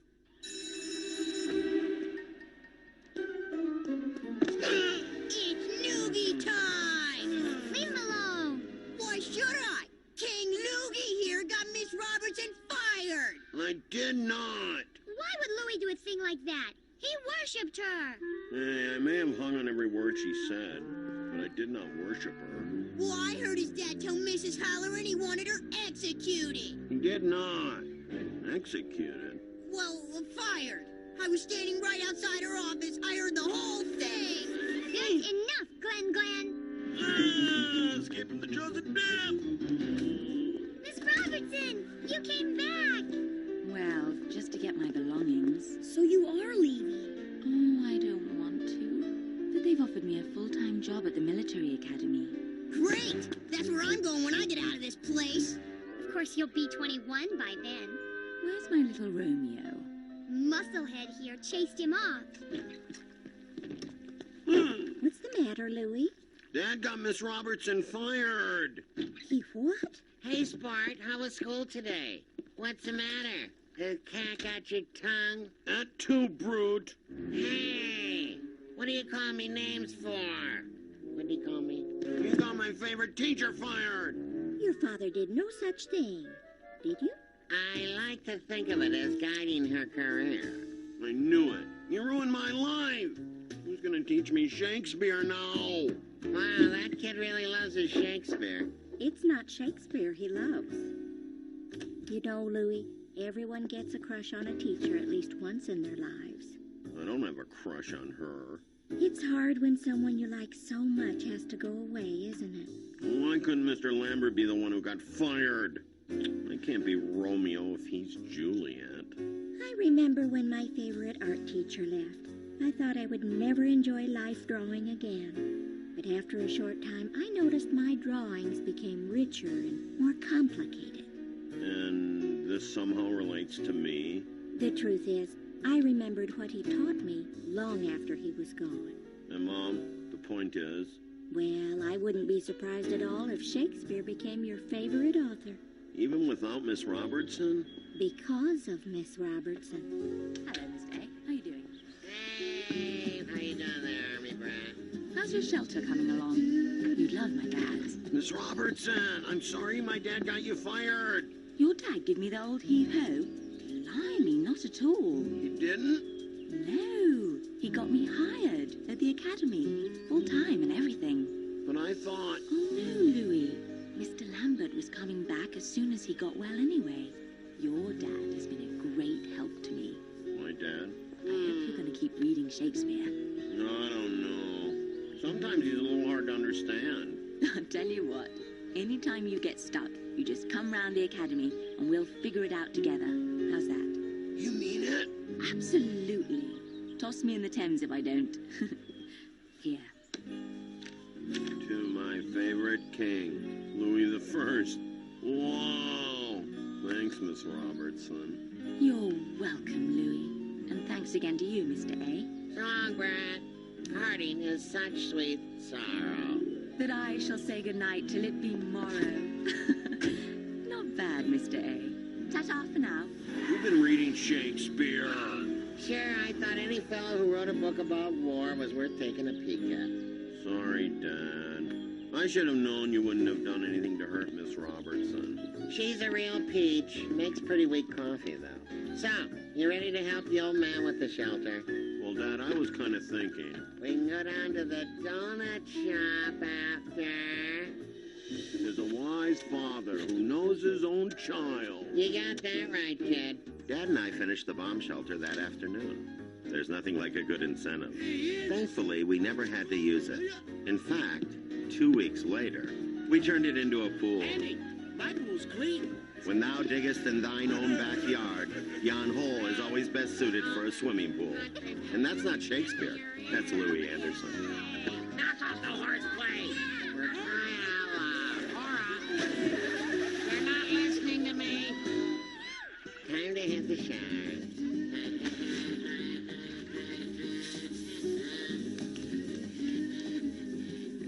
Hey, what are you trying to do? Burn me? Hey, that feels pretty good. Hey, I sweated like a pig building this place, and what, I can't even get a seat? There's no room for my in-laws. This isn't a hotel, Grunwald. It's a bomb shelter. Well, I'm not telling my mother-in-law to leave. Talk about World War III. Hey, what about my family? All right already. Hold it down. Friends, Romans, countrymen, lend him your ears. Lend 'em? What? What is he talking about? What the kid's trying to say is that we need a system. You know, families with the last names A through M have the shelter Monday, Wednesdays, and Fridays. And N through Z the other days. Oh, good idea, Louis. Smart kid you got there, Andy. Yeah, he's a real gem. Cookies, anyone? Oh, yeah, cookies. That's a great idea. Exactly how we did it in Normandy. Come, Father. Yon breakfast awaits. Well, you sure are chipper this morning. Huh. I'm a morning person now. Really? I'll be sure to let the enemy know so they can bomb us anytime after dawn. Hey, Dad, where are all your helpers?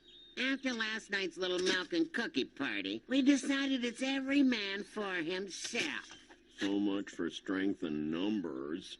Well, you and I make 2, and that's all the numbers I need. Sorry, Dad, I'm busy. I gotta finish my oatmeal. And after that, I gotta brush up on my Shakespeare. Does Shakespeare keep a roof over your head and food on the table? Does Shakespeare pay your allowance? But, Dad, I'm in the middle of King Henry IV. Well, around here, I'm the king. And King Andy the First says he needs help.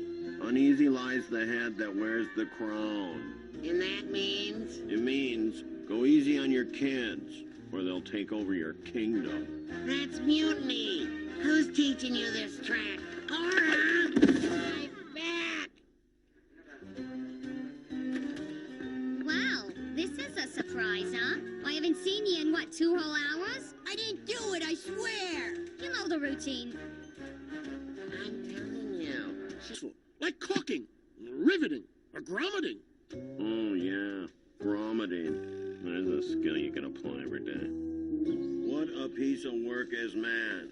How noble, Ann. Speaking of work, are you gonna help the old man with the shelter later? Tomorrow, tomorrow, and tomorrow. Not tomorrow, today. Thy enemy's wrath shall wait, my father, for I must tend to issues present. I had an easier time understanding the Germans in Salerno. Who's teaching them this garbage anyway? Why, the fair maiden, Miss Robertson. For crying out loud, she ought to be teaching them the 4 R's. Reading, writing, arithmetic, and reconnaissance. I believe it's the 3 R's, Andy. What? She took away one of the R's? Questions, anyone? Why didn't Shakespeare give anyone a normal name like Bob or Phil or Ted or Cindy? Splendid question, Louie. Well, I believe Romeo and Juliet is a more romantic title than Bob and Juliet. I'm glad to see you're taking such an interest in your reading. This Shakespeare stuff isn't so hard. How's this? Something's rotten in the state of Denmark. And I think it's... Thank you for that interesting interpretation. Can anyone help Mr. Glenn out? Something's rotten in the state of Denmark. Heaven will direct it. Very impressive, Louis. For your exceptional knowledge of Shakespeare, I crown you King Louis Lear. There, perfect fit. Things couldn't have been any better. Until... Come on, troops. Move it, move it, move it. Really necessary, Andy? Move what? Where? This is an air raid, Private. Move your tail to the shelter. Double time. Pitiful, just pitiful. Officially, we're all goners.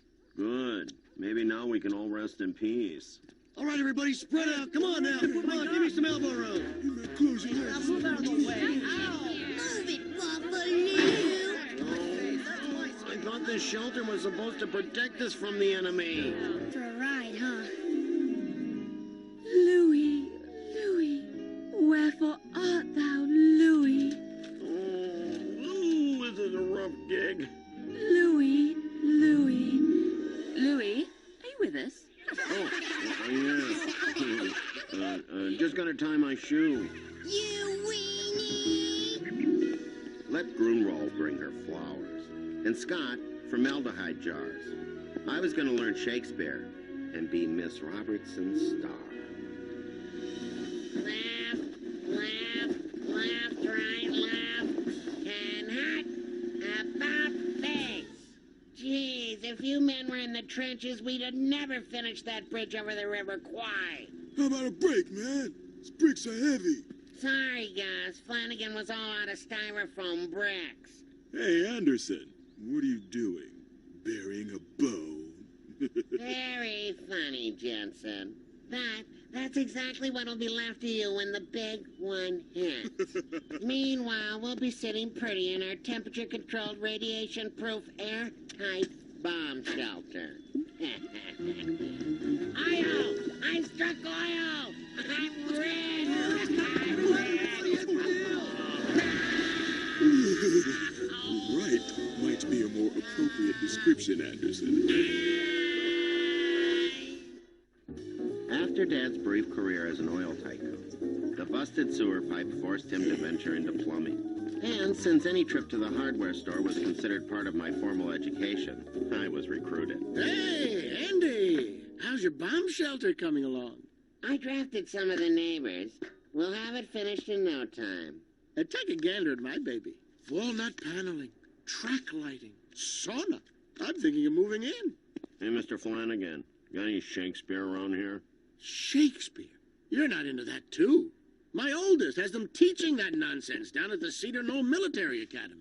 But I thought he was a military man. He is. He runs the joint. So what's with the Shakespeare? Well, that's what I keep asking him. Those kids should be learning something useful. All right. Let me tell you about my family. Here we go now, it's bedtime again. Let's take a look and see what's happening. Roller coaster ride, surprise, it's life with Louie, Louie, Louie. Life with Louie, Louie, Louie. It's life with likable, lovable, completely huggable. It's life with Louie. When Principal Holleran made a visit to our classroom, it usually meant one of two things. Either Glenn had been caught mixing pencil shavings into the cafeteria food again, or we were having a substitute. Mr. Lambert will not be here this week. Now I want everyone on their best behavior for Miss Robertson. Hello. Top of the morning to you, class. I see we'll have to have a little chat about the dress code. Let's say we begin by introducing ourselves, shall we? I'm Miss Robertson, and you are? Drooling.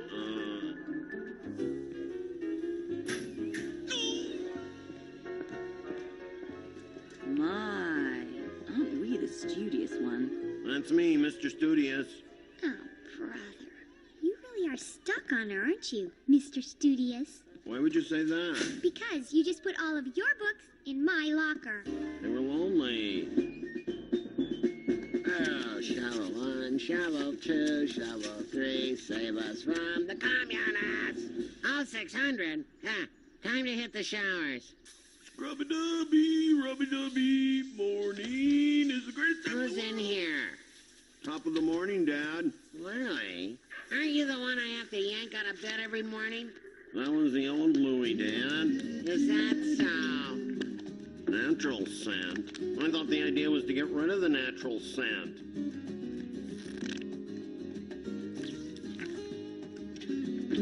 My goodness, you look handsome this morning, Louie. Is it class picture day? Jeez. I drag a comb through my hair and suddenly it has to be class picture day? You'll have to change out of those fancy duds after school because we've got a project to finish. Oh, good. You're finally taking down Mrs. Stoneman's Christmas lights? Yeah, right. Andy. Lay, I need your help with my bomb shelter. Besides, you're the oldest. Well, Danny's the oldest. Why don't you ask him? Oh, yeah, sure, Dad. I'll be right there to help you. Have fun. Need I say more? You know, Andy, that dirt hole in the yard has become a real eyesore. Why don't we just fill it with water and have a pool party? And my bomb shelter? Next thing you know, you'll want to be swimming with the enemy. And another thing, I don't see how we're going to squeeze all our neighbors in there, Andy. We can't just leave them out, you know. Why not? They didn't invite me to their canasta tournament. Their loss, huh, Dad? Well, besides, if the unspeakable happens, there's strength in numbers. I think you got something there, Hora. Gracious me, you're here early? Crumpet? I'm more of a donut man myself, but I'll give it a shot. It was a perfect moment. Just me, a crumpet, and the woman of my dreams. Morning, Miss Robertson. Oh, thank you, Michael. That's quite thoughtful. I thought so. Hey, those are my mom's petunias. The flower shop was out of my way. It's one of my dad's formaldehyde jars. He's a pathologist, you know. Oh, how unusual. But let's put it here for safekeeping. We wouldn't want it to break. Well, that'd be a heartbreaker. It's origami. I made it from a Night Sniffer comic. Hey, that's the one I loaned you. Obviously, I wasn't the only one trying to impress Miss Robertson. It's two-ply. Thank you. This morning I'd like to introduce you to a very special author. His name is William Shakespeare, and he wrote some of the world's most beautiful stories. No, not him. Can anyone name one of them? There's the one about the guy and, other guy. Oh, you must mean Two Gentlemen of Verona. Well done, Louie. Even though I didn't know the answer, I didn't feel silly. Miss Robertson had a way of making me feel special. I imagine she had the same effect on the other boys. I love daisies. Nice day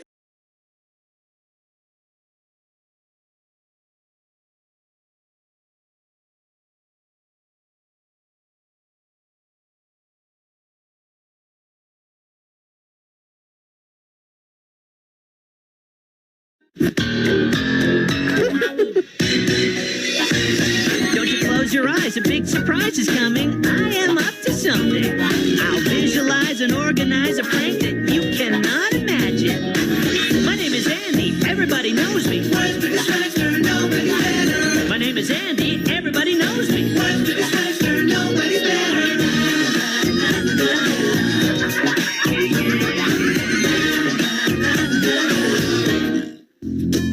A nice domestic scene. The Larkin family enjoying a peaceful breakfast before their busy day begins.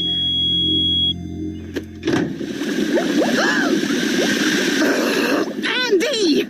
I'm getting a bit tired of you and your silly pranks. That wasn't a prank. It's my latest invention. The automatic microwave oven cleaner. I'm gonna make millions with it. So you're an inventor now? Why don't you invent yourself a brain? But it would be so unfair. Me having one and you not. I mean it, young man. There's not a day goes by you don't pull one of your pranks. I'm beginning to worry. Well, if you're that concerned, Mom, I can up it to 2 pranks a day. Don't be cheeky. This pranking is like an obsession with you. If it goes on much longer, we may have to get you some professional help.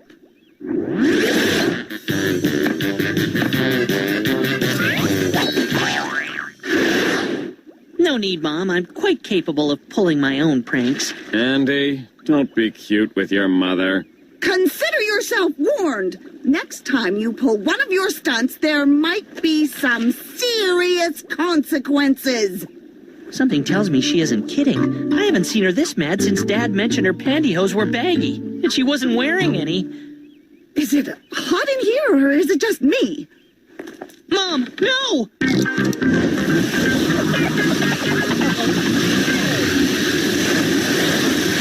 Andy, did you put flour on the ceiling fan? Yes, but in my defense, it was days ago. I'd forgotten all about it. You moron! Come here!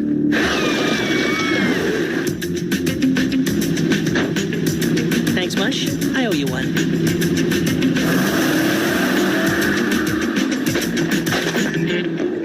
And this little piggy went to school. Not yet. The beauty of a great prank is in the details.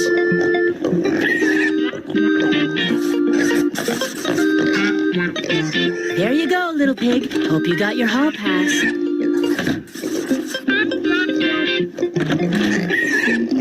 And now for the beauty part.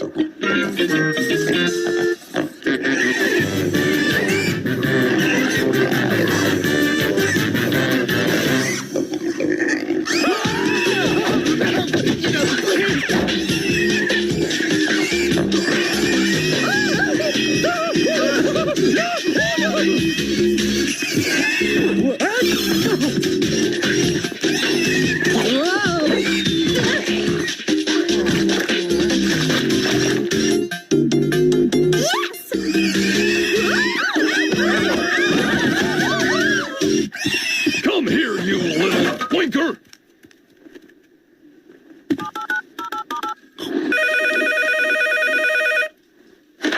Hey, Shackle Constabulary. Pigs running around the school? Well, that's the problem with kids today. No manners. Idiot. Good. That's the last of them. 1, 2, 4. Where's pig number 3? The prank within the prank. Told you this was the beauty part. Come on, everybody, keep looking. Number 3 can't be too far away. Oh. You can wipe that silly grin off your face, Larkin. I know you had something to do with this. Gee, I hope no one squealed on me.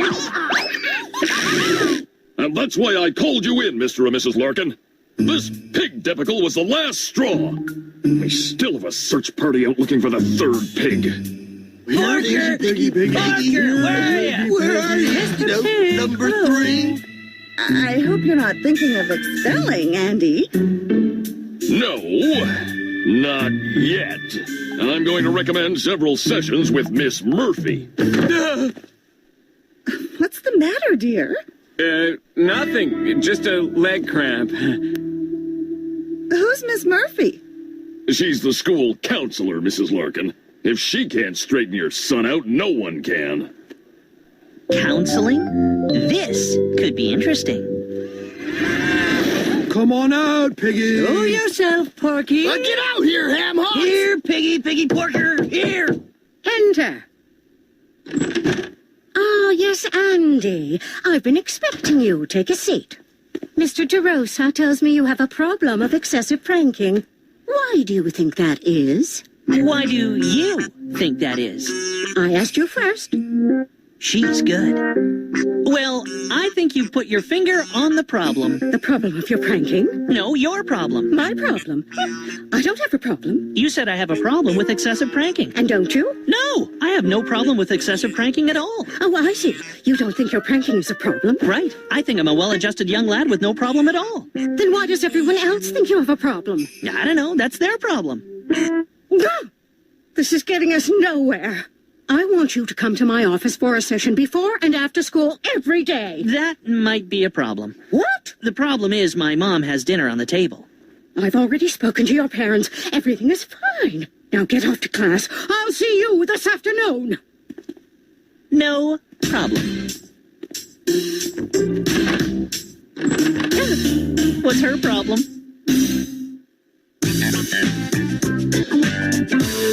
Before you open your books, I want you to remember the need for silence when you read. How about you, Andy? Can I count on you to keep your mouth shut? You got it, Mr. Hutchins. All right, then. Quietly, please, everybody. Open your books to page 56.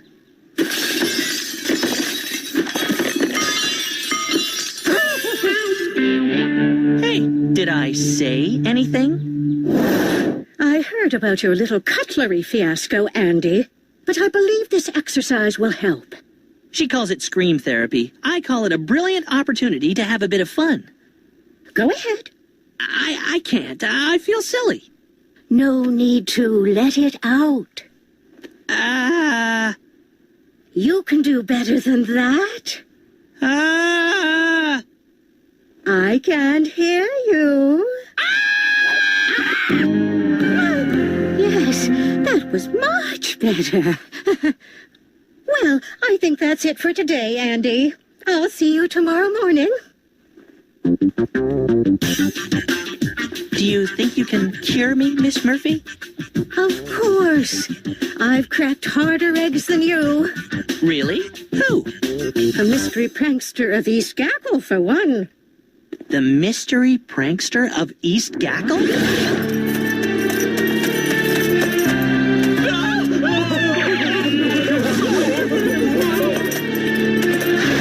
It was about 20 years ago, but he was the greatest prankster ever to hit the prairie provinces. Who was he? Oh, I can never tell you that. Everything I hear in this room is strictly confidential. How exactly did you cure him? The same way I'm going to cure you, Andy Larkin. I think what we have shaping up here is a battle of wills.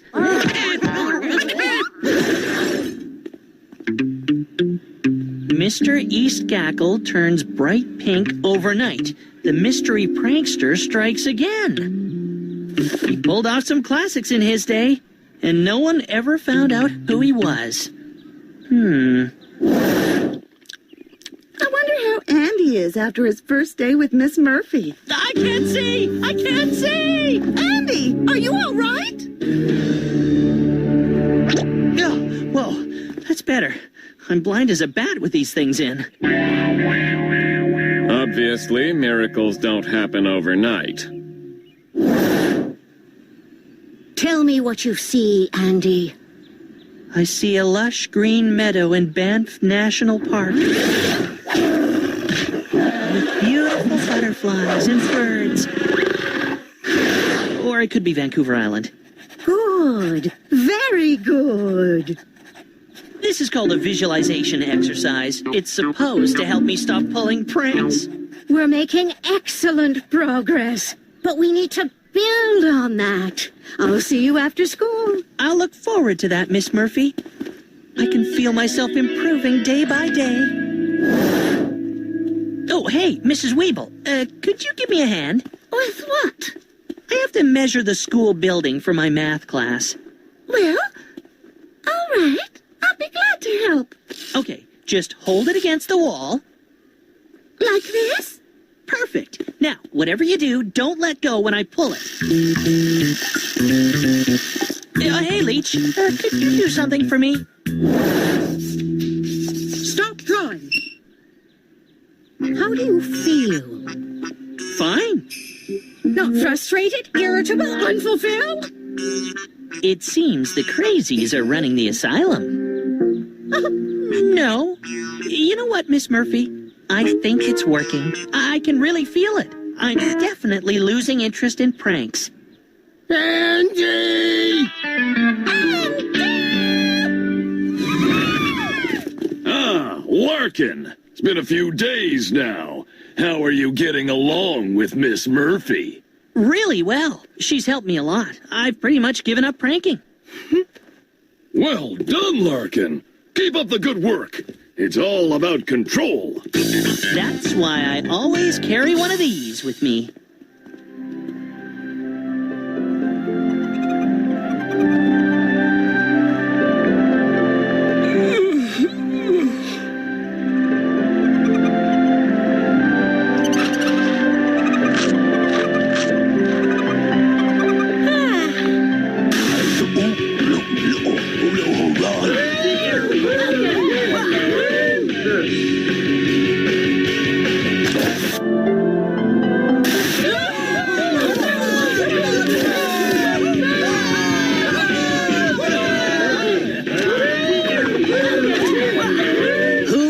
That masked stranger with the remote control. It seems your case is going to take longer than I thought. News of your math exercise and Mr. Hutchins' dance class has just reached my ear. It was a momentary lapse, Miss Murphy. Honest. Perhaps we need to dig a little deeper. Do you remember your first prank? My first prank? I guess I pulled my first prank right after I was born. I was meeting my dad for the very first time. Coochie, coochie, coo. Oh, Andy. I didn't say it was clever. But now, I can feel myself losing interest in pranking. I hope that's true, Andy. Was it difficult to cure, what was his name again? Oh, you mean... Nice try, Andy. But yes, it was difficult to cure the mystery prankster. I had to resort to the final step. What was that? First things first. Are you sure this is part of the cure, Miss Murphy? Absolutely. You see, it's important for you to understand what it feels like to be the victim of a prank. Miss Murphy, look at us. Are you insane, Miss Murphy? Oh, my dear. I'm so sorry, Mr. DeRosa. I was aiming for Andy. Why did you duck, you naughty boy? Hey, do I have victim written across my forehead? Let me help you get cleaned up, Mr. DeRosa. There are some towels in the bathroom. As the clumsy waiter said to the customer, sometimes things just fall in your lap.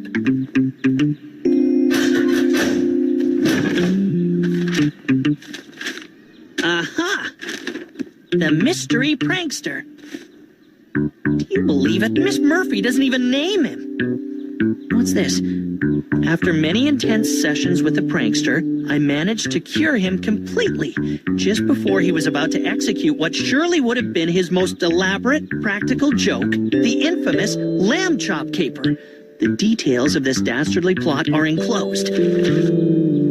This is priceless, and also my chance to right a wrong.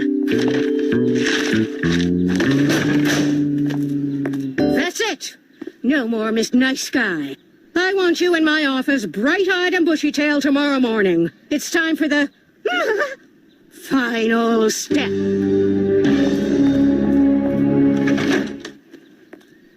Yo-yo therapy? That's funny, Andy. But this is used for hypnosis. The power of suggestion. It cured the mystery prankster, and it will cure you.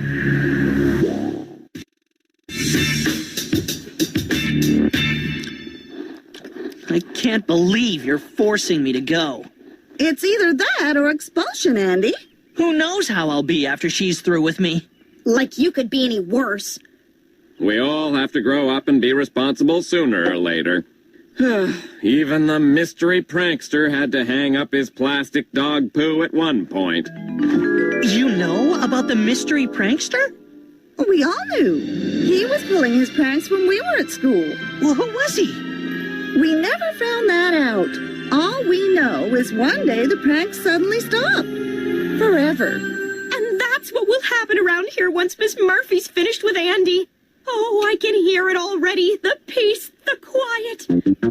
As if I, Andy Larkin, the world's greatest prankster, would allow that to happen.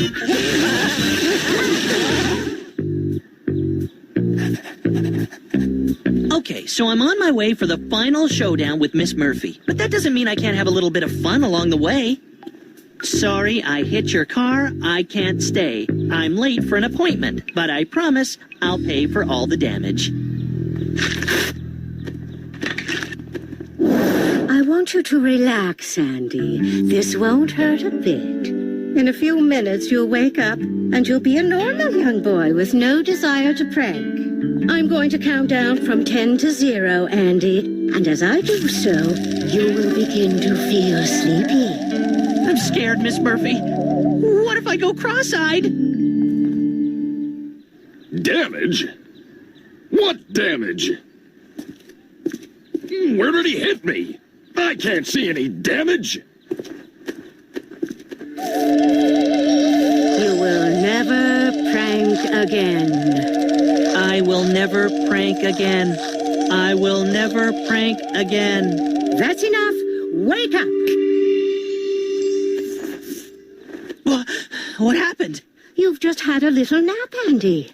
How do you feel? I feel sleepy. Do you know what this is, Andy? No, Miss Murphy. This is a whoopee cushion. I want you to place it on my chair so I can sit on it.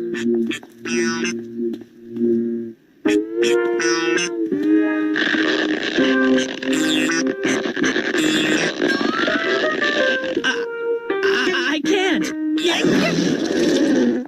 This is a trick water flower. I want you to squirt me with it.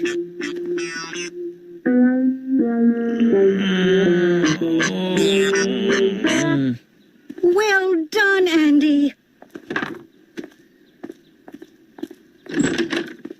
I can say without fear of contradiction that you will never prank anyone again. That's wonderful, Miss Murphy. Thank you. It was my pleasure, Andy, believe me. You never pranking again? That's, interesting. I'm measuring the school building for a math project and I need your help. Hold this while I go, around the corner. Tell you what, Leech, why don't I go around the corner instead? Okay. Hey, Lick, you got a minute? Leech needs some help with a math project.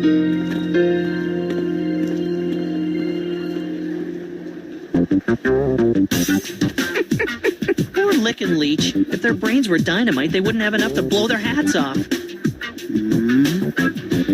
Me? Brainwashed? No way!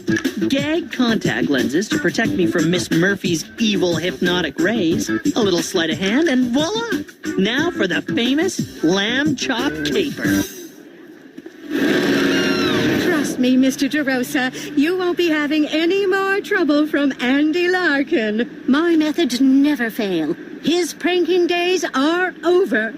I hope so, Miss Murphy. I hope so.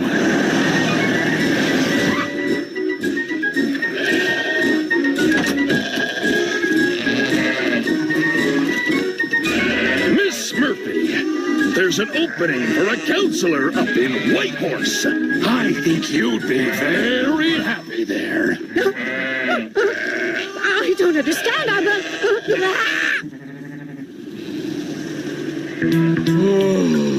It's the most beautiful thing I've ever seen. The lamb chop caper.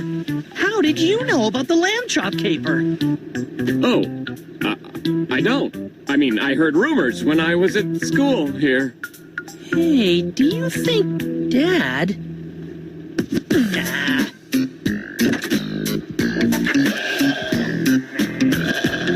I think number 7 is missing, Mr. DeRosa.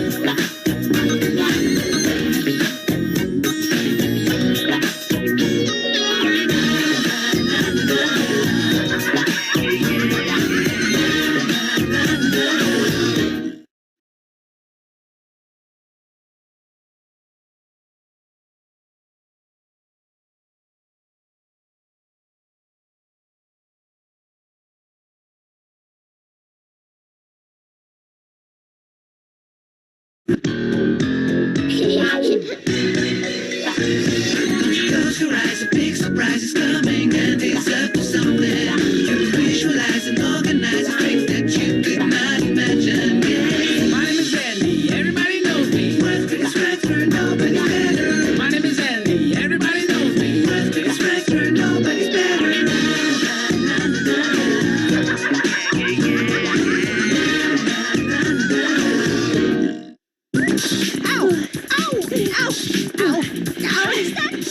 Andy Larkin, get your butt back here! Wait till I get my hands on you!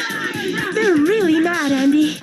Oh, you are so gonna get it! You know I'm your friend, right, Andy? The best. Ow! Then you won't take it personally if I leave you holding the bag? Traitor!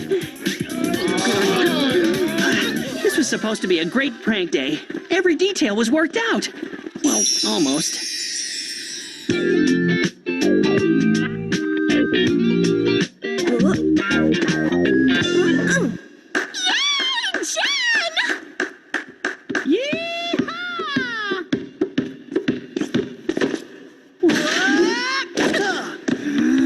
My brother is such a show-off.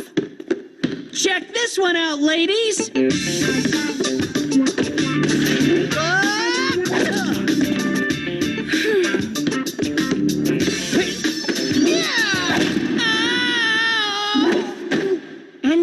Andy! You okay? What's wrong? Oh, it hurts! It hurts!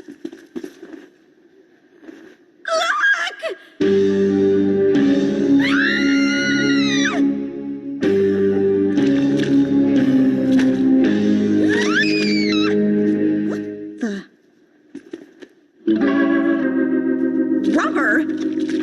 You immature creep!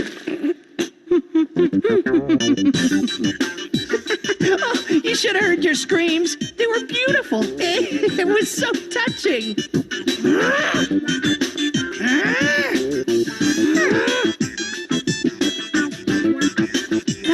That was sweet.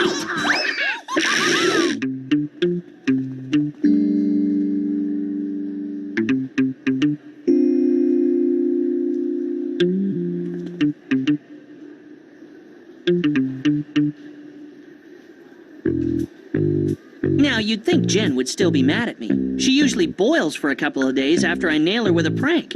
So I'm thinking she's up to something. There you are, dear brother. This is for you. What's the catch? Don't be paranoid. I'm just trying to be a good sister and share.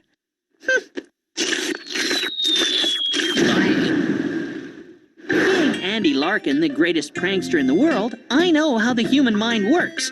Always expect to be re-pranked after you prank. There he goes.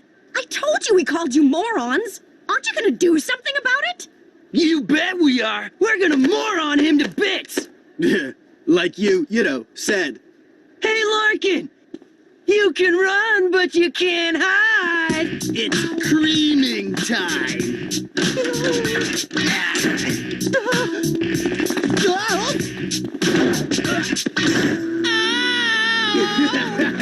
Get off! Yow! What's with Larkin? We didn't even, slug him yet. Ow! Ow! It kills! It burns! Andy, what's wrong? You're hurt. He's not hurt. He's just one big faker. Ah! Ah! The agony! Stop it! Ah! How can you be so heartless? It was because of his prank before. I thought he was trying to pull another fast one. I didn't mean to. How do you kick someone in the ankle and say you didn't mean to? Come on, Andy. We gotta get you checked out. Ow! Ow! Ow! Ow! Ow!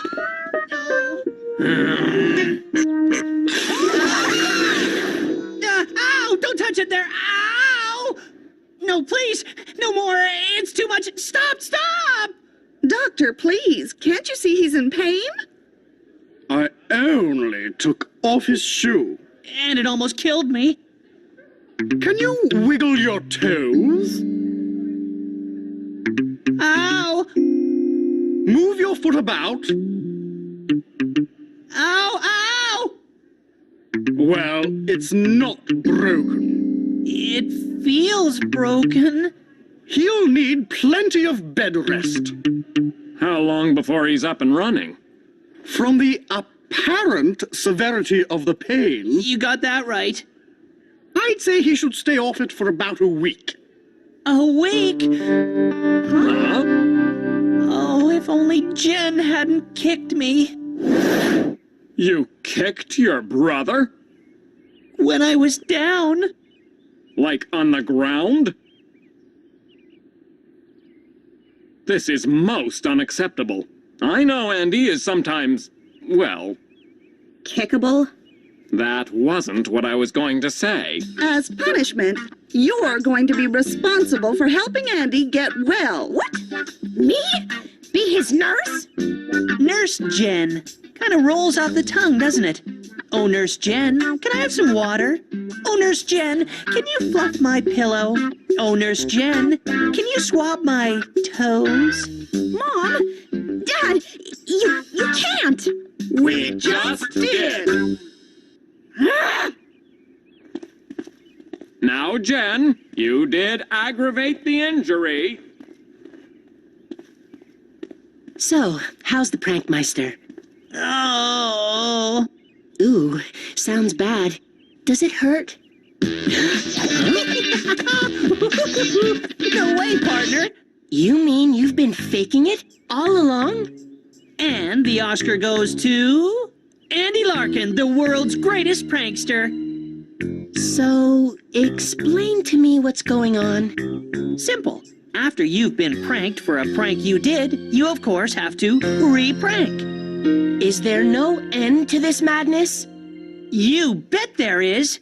Prank 736-34. No, you can't be serious. Not prank 736-34. I've never been more serious in my life. From the comfort of my own bed, I'm going to fill Beans and Burger with bubbles. But it'll take so much prep, so much planning, so much material. How are you going to pull this off from your bed? With a little help from a friend.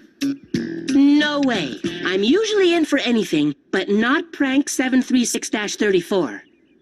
Okay. Maybe not a friend, but a sister. Please elaborate.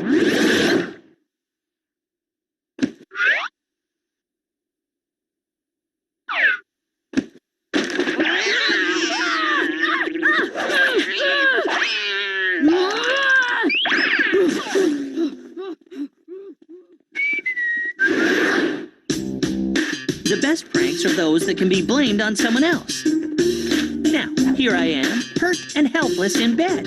And I've got a sister who's basically been ordered to do everything I want. So, You'll get Jen to gather all the supplies. and by doing so, she'll get blamed for the prank because there'll be all these witnesses who've seen her buying the materials. You are a god. Andy, it's Lori. Can I come in? No. If you must. I brought your homework. Are you okay? You bet I'm okay. I'll tell you, there's nothing like a little sympathy to get some attention from your woman. I will be, with your help. I told Mr. Hutchins I'd bring your homework every day. Every day? Until you're all better.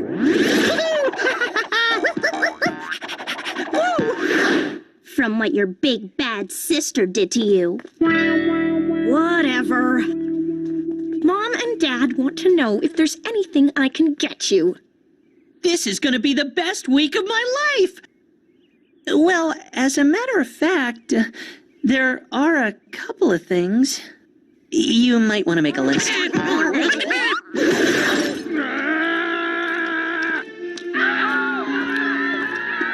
Special delivery. Now, where should you put it? I don't think you want to ask me that question. Jen, remember.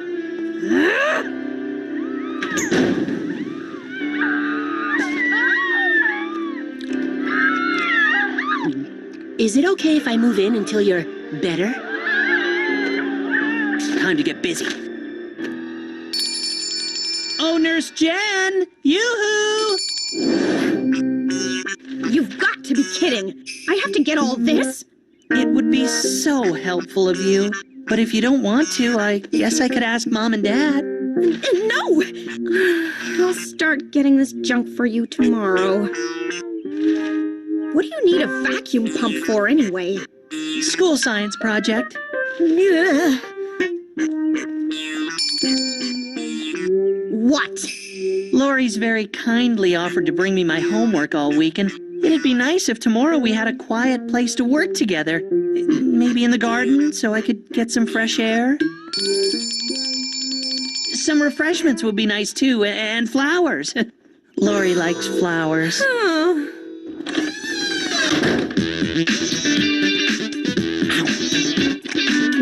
Ain't life grand? It's really nice of you to help Andy like this, Lori. It's my pleasure, Mrs. Larkin. I feel bad he's hurt. I know Andy can be a handful sometimes, but He's kind of cute when he's all defenseless. most men are. Wow, Andy. What's all this? Hi, Lori. I just want to show my appreciation for you coming over and helping me with my homework. It's nice of you to spend time with me. Oh, I didn't know you were so thoughtful. That's me. Thoughtful Andy Larkin. Always thinking. Truffle?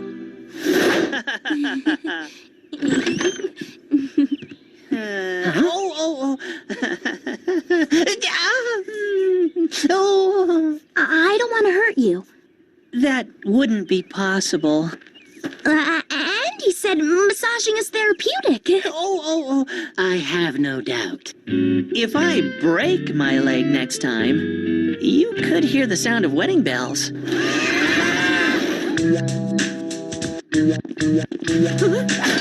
You certainly have your hands full, Jen.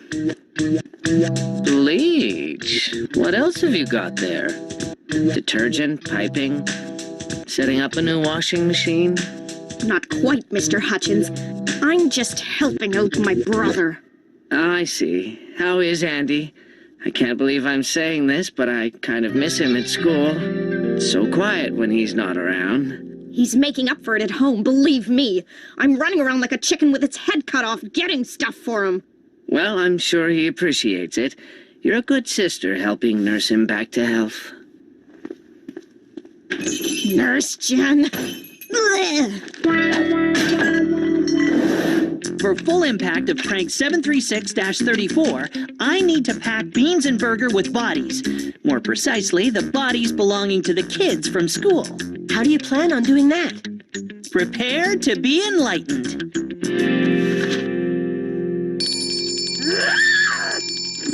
If you ring that thing again, I'll shove it. What can I do for you, dear brother? I was just thinking how much I'm missing all my friends.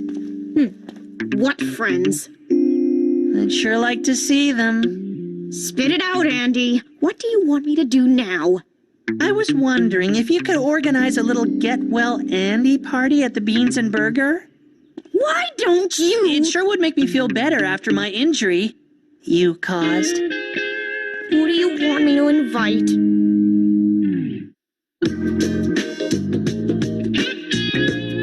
Why would I go to a get-well party for Andy Larkin?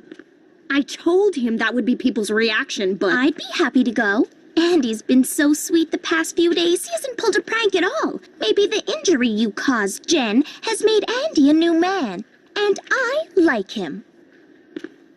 And I like him.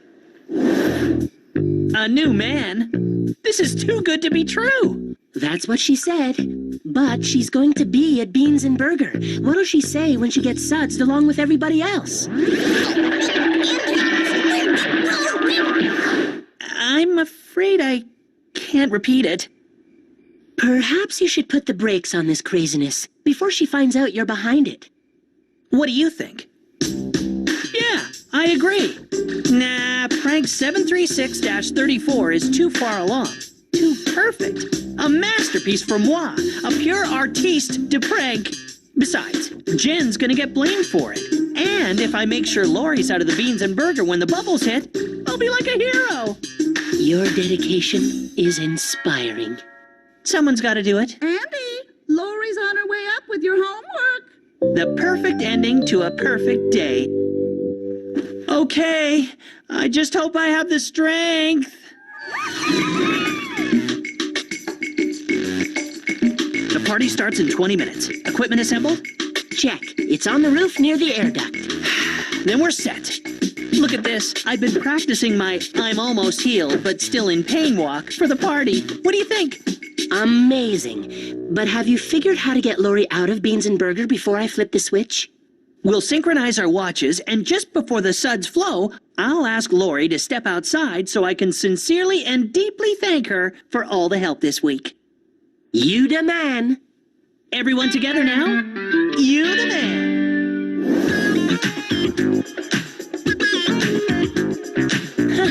I didn't know you had so many friends. There's nothing like the offer of free food to bring out the masses. That's the only reason I came. It's time. Well, maybe not the only reason. Ow! Well, if it isn't Get Well Boy. Happy to see all your friends. Yes, and I can't thank you enough, Jen. Despite having caused my severe injury, you're a pretty good sister. Any chance you'll have a complete recovery soon? It's close at hand. Laurie, I was wondering, I have something I'd like to tell you, and it's kind of noisy in here. Can we step outside for some privacy? Sure. Here, let me help you. How's that? Perfect.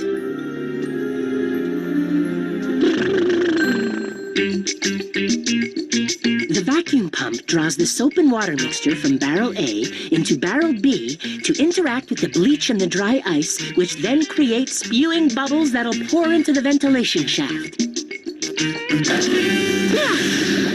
We have liftoff! Laurie, I want to thank you for helping me through this difficult week. I felt your pain. Well, at least one of us did. Thanks to you, it was bearable. I really appreciate it. I enjoyed spending time with you, Andy. When you stop all those foolish pranks, you're kind of charming. Only kind of? Well, okay. A lot charming. Oh boy, this is it. I'm about to lock lips with Lori. I only hope I don't start giggling.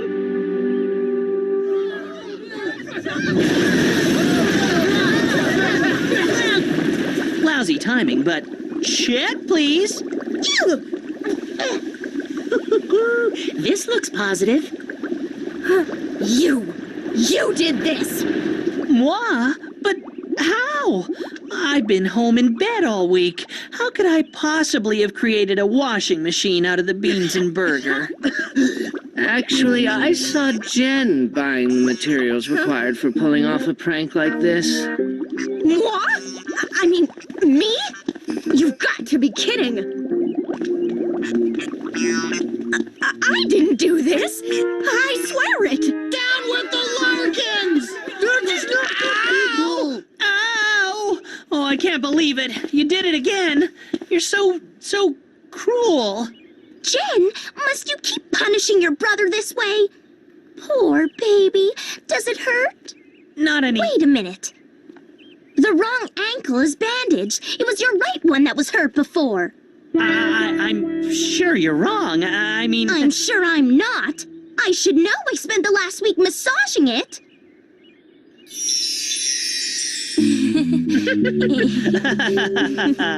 Right ankle. Left ankle. Maybe the next time I should really hurt myself so I don't forget. You didn't even have a hurt ankle. You got me to set up this prank. Ow! That hurt! Really? You ain't felt nothing yet. Touch that jerk! Andy Larkin, get your butt back here! Ow! So, this is just about when you came in. Isn't it amazing how the Wheel of Fortune can change? Just a minute ago, I was about to smooch with the girl of my dreams and pull off the prank of the year. And now...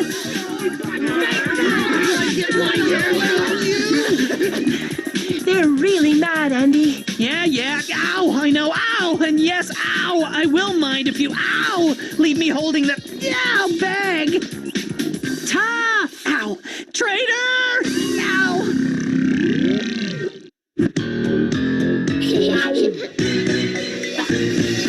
Close your eyes, a big surprise is coming, and it's up to something. Visualize and organize a trick that you could not imagine. Yeah. My name is Andy, everybody knows me. Worth biggest factor, nobody's better. My name is Andy, everybody knows me. Worth biggest factor, nobody's better.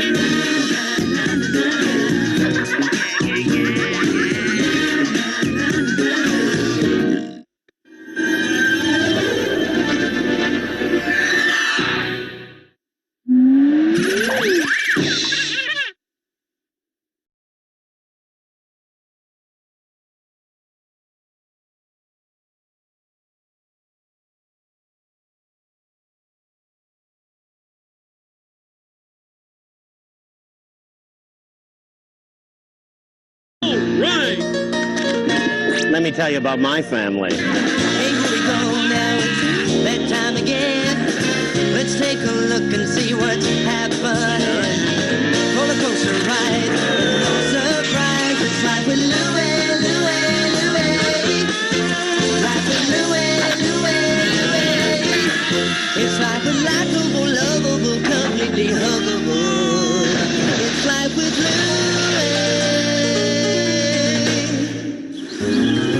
When I was 8 years old, it seemed like my whole life was devoted to one thing, acquiring candy. For a candy mogul like myself, the biggest day of the year was not Christmas. Here you go. Thanks. Louie? Or even my birthday. No. It was Halloween. That's right. The whole candy fiscal year revolved around October 31st. Which is why, every year, a month before Halloween, Mom issued a moratorium on the sweet stuff. No candy until the 31st. Every year, I barely made it to Halloween. Oh, you're no fun, Mom.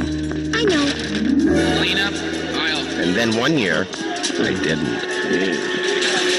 Oh dear, the onions. Louie, go grab me 2 onions. Louie, get that. Get that. What am I, your personal slave or something? What? Wow. It's a gold mine. Can I help you find something? No. Yeah, just browsing. Checking out your display. Looks really spiffy. Keep up the good work. On a go. Careful, Louie. There's eggs in there. Let's go. What are you so jumpy about? Well, it's grocery day. You know how excited I get. Well, let's go. The farther we got from the supermarket, the more I relaxed. By the time we got home, I'd practically forgotten all about the stolen piece of candy in my pocket. Until... I'm on the block, Mom.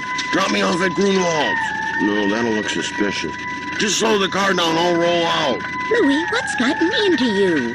The cops, they're after me. No, they're not. It's just the neighborhood watch meeting. Your father's hosting it tonight. And why would the police be after you anyway? No reason. And what are you going to do about the hooligans who are stealing our street signs? Yeah, what about the street signs? We want some action. Like I said, the best thing you can do is stay alert. Make sure your porch lights are on. Keep your eyes open. That's not good enough. Lights don't solve crime. Yeah. So what are we gonna do about it, huh?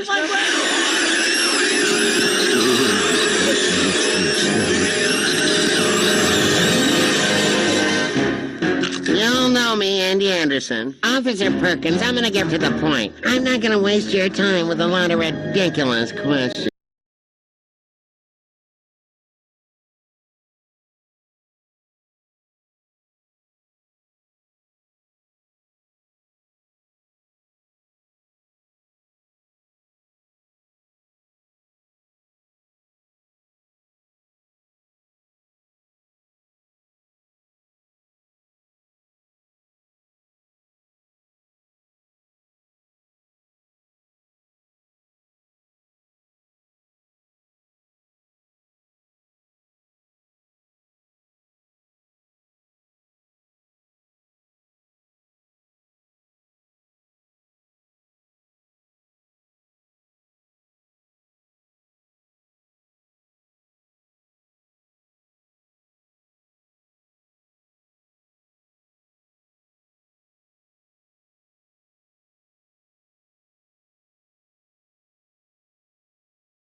Close your eyes, a big surprise is coming, and it's up to something. Visualize and organize things that you could not imagine. Yeah. My name is Andy, everybody knows me. World's biggest wrestler, nobody's better. My name is Andy, everybody knows me. World's biggest wrestler, nobody's better.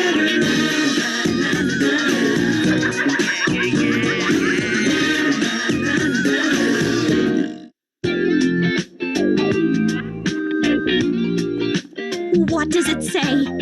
Minus 25? All right! You would think that's great, you little freak. Is that a real temperature? I didn't think thermometers could go that low. You can't make us go out in that weather. It's parental abuse. There are laws, you know. Come on now, we just have to dress warmly. We'll have so much fun at the Winter Carnival, you'll forget all about the cold. You'll see. Every year, Dad drags the whole family, kicking and screaming, outside to slide down a hill and take sleigh rides until our toes turn blue. But I like the Winter Carnival.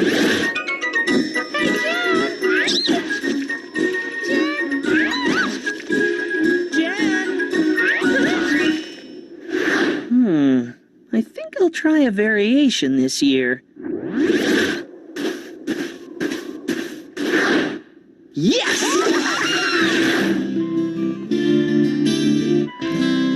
Call me crazy, but I don't think it's really winter unless you can see your breath. Cold. So very cold. Oh, Jen? I've been expecting it this year, you creep. I think I'll go get a coffee and warm up a bit. Save me a place.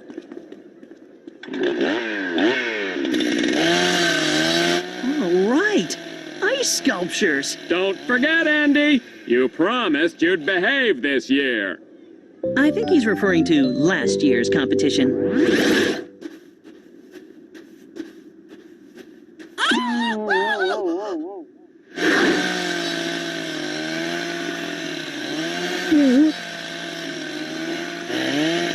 What's with all the dogs? It's a man's best friend theme this year. Better than real life, huh, Spank? Get this smelly mutt away from my ice sculpture competition. He's just trying to make friends. Dogs are no longer allowed in public parks. Not since I helped pass Proposition 86 last year. What about those dogs? Don't get smart with me, young man. They don't urinate all over the place. Now, leave before I call the dog catcher. Chased out of an exhibit celebrating man's best friend. I hope you have a sense of irony, Spank. You mean you left? Just like that? You didn't even pull a single prank? Don't worry, I'll come up with something. And 5 years ago, we forced the paper plant to shut down and empty its underground waste storage tank after it ruptured, and clean up the affected vacant lot. Your donations help us to continue to protect our environment. Do you recognize this lot? The city park. Exactly. Right where the Winter Festival is being held. I still don't follow. Right over where that empty storage tank is. I'll bet you Mrs. Weebles doesn't even know that her ice dogs aren't toilet trained. And this is where the paper comes out of the dryers and is submitted to quality control. Am I right, Frank? Larkin, get over here. Oh, I have to go, Andy. Feel free to chat up Frank if you want. I'll see you at home tonight. Coming, Mr. Croc!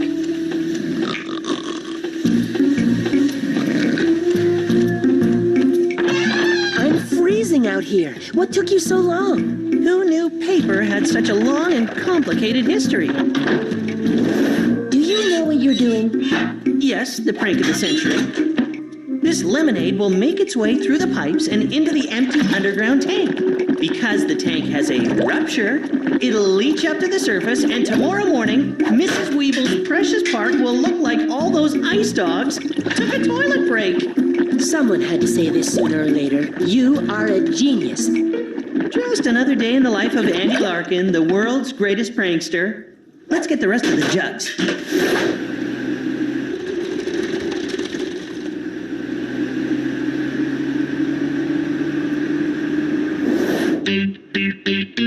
Freeze! You thought you could sneak up behind me, didn't you? Didn't you, punk?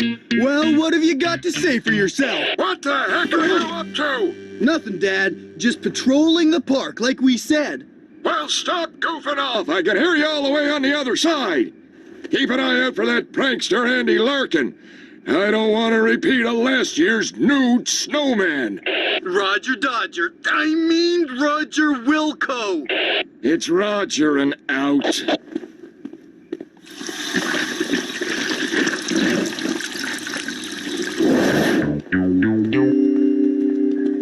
Oh, it's you.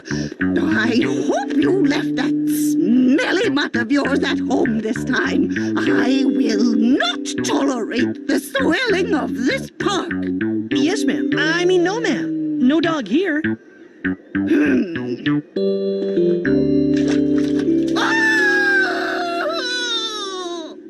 What is this? What happened? I expressly said no dogs. This is a disaster. Get the police. Get them here. Check, please. It's those boys who are responsible for making this mess. I just know it. What are you waiting for? Arrest them! We can't arrest them. No one saw them do anything. In fact, we patrolled this park all night and no one came in. Maybe someone forgot to tell the ice dogs there's a city ordinance against peeing on the lawn. I don't know how you did it, young man, but I'll find out. And when I do, you'll regret the day you pulled this little prank. Little prank? Give me some credit. That was a gigantic prank. Okay, move along, folks. Nothing to see here. Please circulate slowly.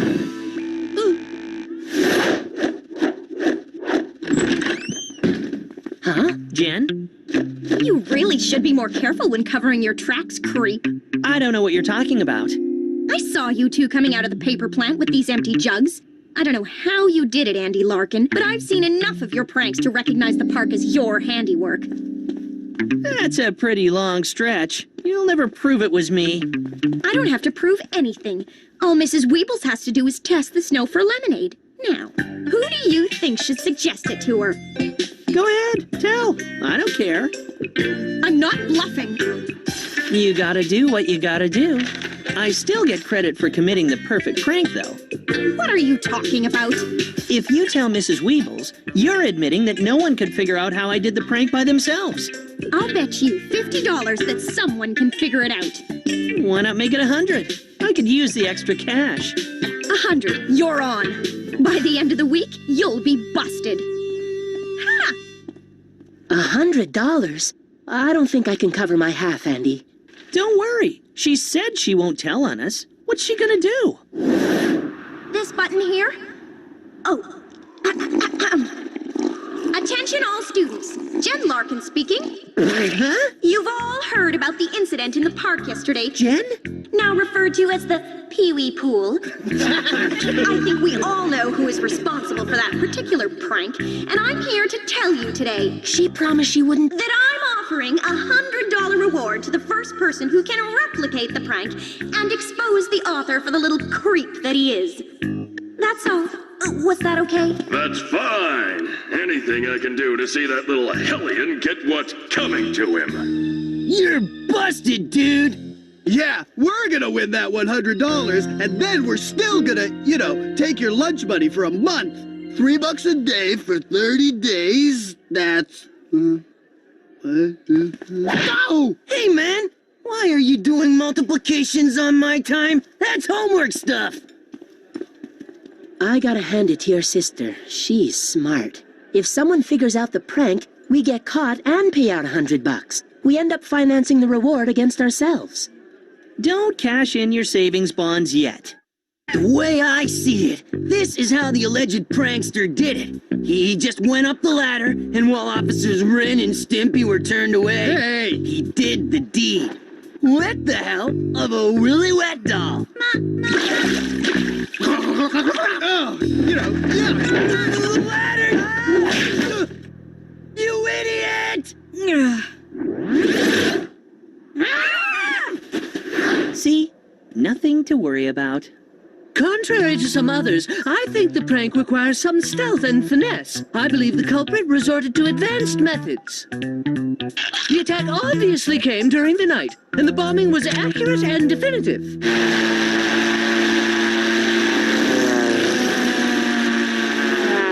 I think we would have heard something like that.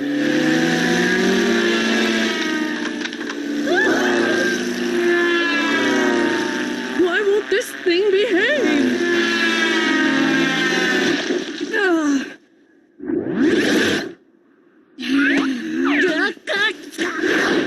Andy 2, Jen 0. I think people have been approaching this from the wrong direction. We have to simplify and let nature do all the work, efficiently and noiselessly. By boiling the liquid over a hot flame and adding a little dry ice, we create a cloud of vapor. With a clement wind, the vapor cloud floats right into the park unnoticed. As we all know, when vapor cools, it forms condensation. In other words, rain. Wait a minute, that cloud is hot, isn't it?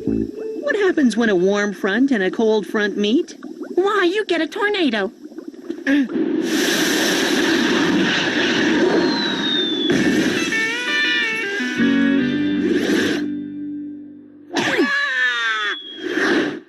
So what are you gonna do with your half of the $100?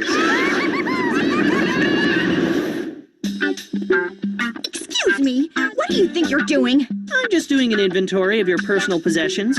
Seeing that you don't have $100 to pay off your bet, I was gonna take the equivalent in valuables. It's not over yet. I could still win. Right, and how would you manage that? We've gone through 20 people. Not a single one managed to prove how I allegedly pulled off the prank. I still have an ace in the hole. And what's that? You can't tell on me. You promised you wouldn't. You lose automatically if you do. Who said anything about telling? As long as I don't actually speak, I'm true to my word. I still have that jug, remember? I knew it! She's probably on her way to sell us out. That little cheat. I had to make her pay me $200 for that. Come on. Oh no, she's gonna show them the empty jug. They'll know how we pulled the prank. There's only one thing to do. I'll take the fall. She can't win the bet if I confess first. I did it. I ran lemonade through the paper plant's old overflow pipes, and they flowed into the underground storage tanks, which ruptured years ago, and the lemonade leached up overnight and made it look like the ice dogs took a leak in your precious park. Pretty clever, huh? Oh, and Jen, since I just confessed, they did not technically solve the mystery, so you owe me $100. That's fine. But I was just here to offer Officer Rogie some coffee and donuts. Andy Larkin, I knew all along it was you. So, vandalizing the grounds of city property, huh? You're in a bunch of trouble, young man. The look on your face right now is priceless, and it only cost me $100.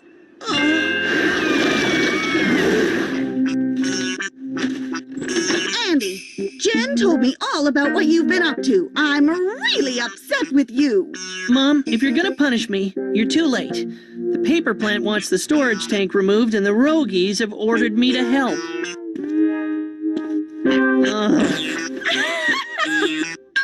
Some master prankster. It'll take days to remove that tank. I don't think I can last that long. Honey, I'm home. So early? Did you get the rest of the day off? Yes, I did. And tomorrow, and so on indefinitely. I got fired. Why? It seems Timberly wasn't too happy about that son of yours giving the plant so much negative publicity. I hope you're happy, creep. The whole family is gonna be destitute, and it's all my fault.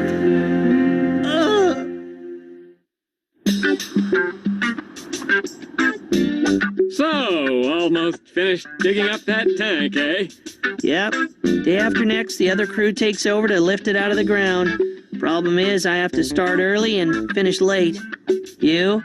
My boss and fellow employees keep calling me Mister, and I'm only the guy with the mop. I'm sorry to hear that. Things will get better soon. I can feel it.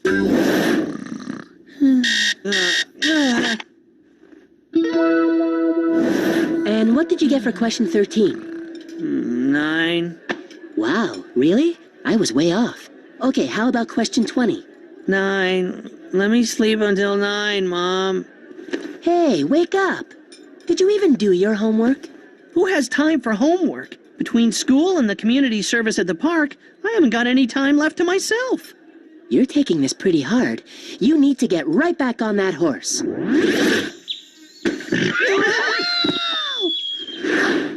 Oh no, not me, not ever again. I've done too much damage. Everyone is mad at me.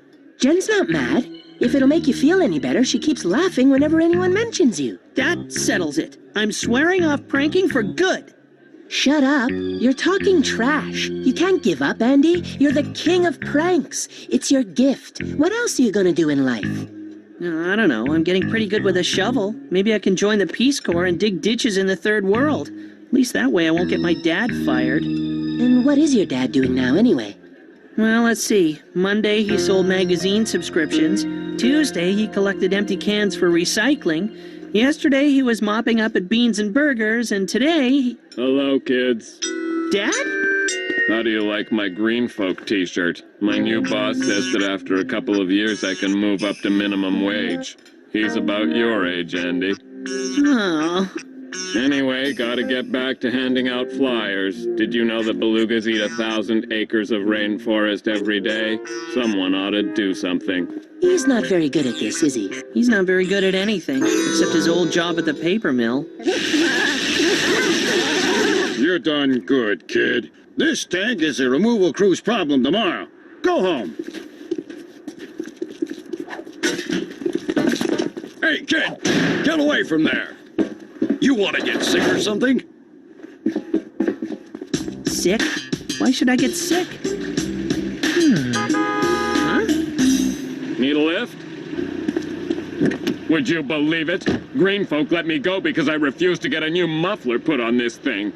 Dad, who was put in charge of emptying the storage tank 5 years ago? Oh, let's see. That'd be old Mr. Croc. Said he had to use up our bonuses that year to empty the tank, or the government would fine the plant. Dad, do you have a few hours to spare? Andy, I have the rest of my life to spare. Be quiet, you idiot. You want everyone to hear us? Creepy. More's the reason to hurry up. Get to work.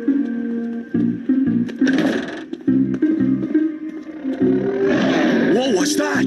I didn't hear anything. Move it. We gotta empty the tank before the removal crew comes in the morning.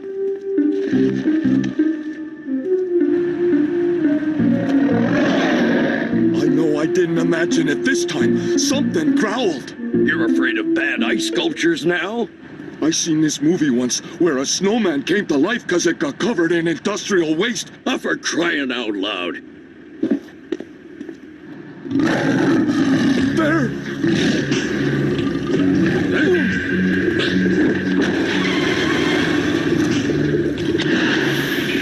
Please don't hurt me. I didn't mean for you to get covered in industrial waste. I couldn't afford to have the tank emptied because I gambled away the employees' bonuses. Got everything, Dad? No, too far back. I couldn't afford to have the tank emptied because I gambled away the employees' bonuses.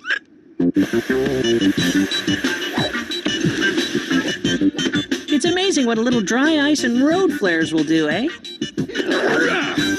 We owe a great debt to Andy Larkin, who unveiled a scandal that threatened our city park and could have eventually resulted in disaster. Following the firing of Mr. Croc, the paper mill has offered to completely remodel the park, under the supervision of their newly reinstated employee, Mr. Larkin.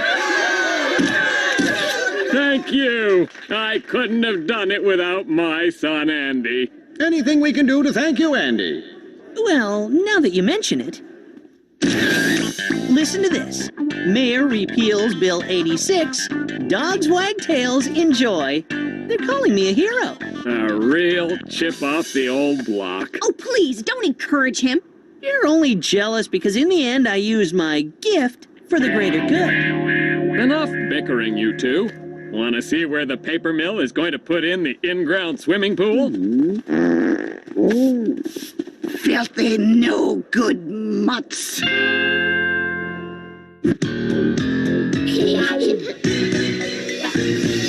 Close your eyes, a big surprise is coming, and it's up to something.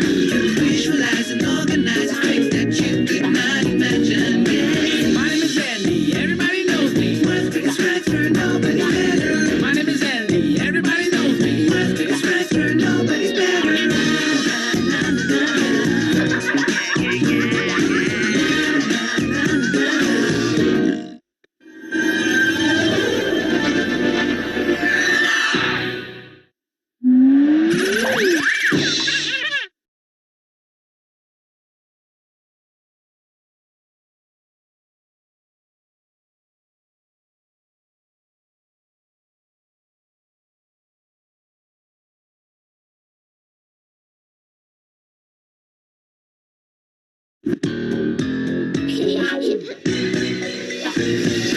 Close your eyes, a big surprise is coming, and it's up to something.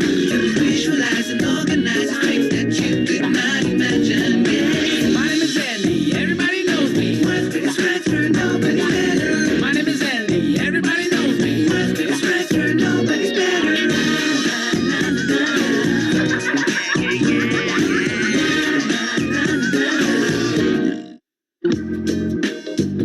Maybe I pushed things a little bit too much in my latest quest to reach the top in pranking. It all began innocently enough, but then doesn't it always?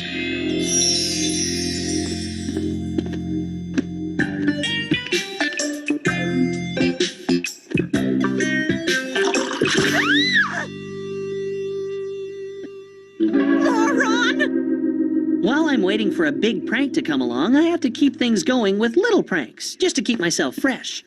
The old plastic spider. Good one, Andy. I'm sick of that dweeb, Mom. He's always doing these stupid little pranks. Come on, Jen. Can't you take a little morning joke? Andy! This is my Magazine-orama extravaganza. It's not a big prank, more of the peripheral prank variety. All you need are some magazines and some bogus address stickers. Mom! There are rats in my underwear drawer! And now I have to get to school early for a change. Occasionally, the artful prankster must make sacrifices. Mr. DeRosa will love having his staff know about his subscription to Rap Dance Moves Quarterly, but Mr. Hutchins shouldn't feel too smug, what with his fascination with Popular Cake Decorating Magazine.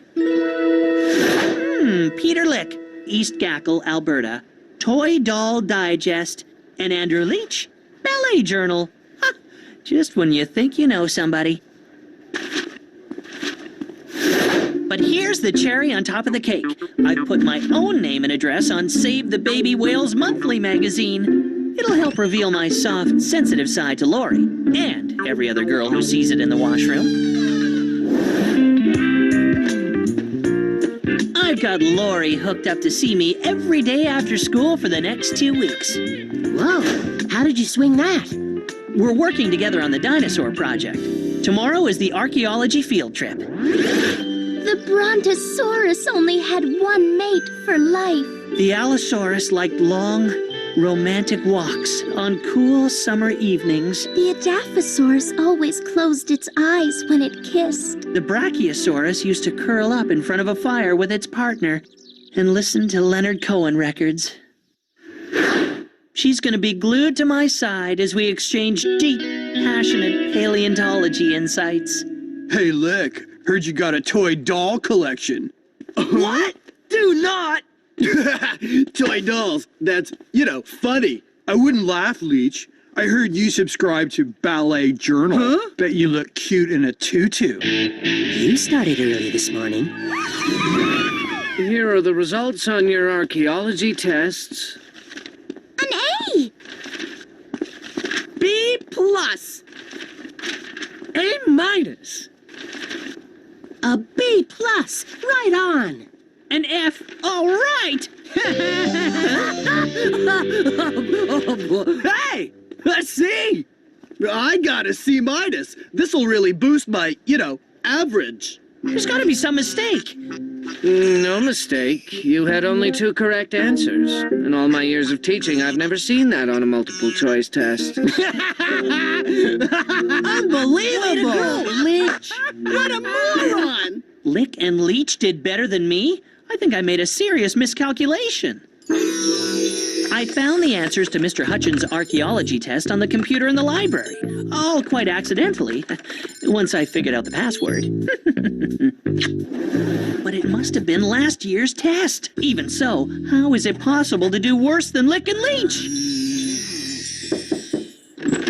Oh, come in, Professor, come in. Class, I'd like you to meet Professor Livingston. It is his archaeological site we will be visiting.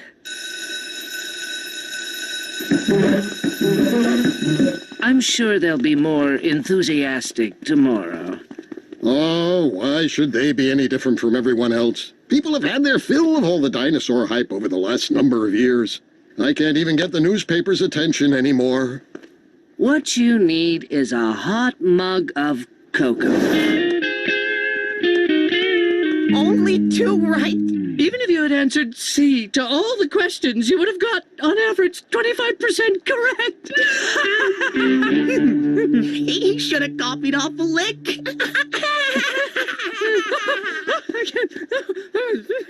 Ouch, that must hurt. Yes, Danny, it is humiliating. But right now, all I really care about is that I get to do the dinosaur project with Lori for 2 glorious weeks after school. Oh, Andy, I'm going to do the dinosaur project with Jervis. Jervis? I can't possibly work with someone who did worse on a test than Lick and Leech. He could bring my average way down and maybe even knock me off the honor roll. Sorry. Aw, cheer up. I'll team up with you.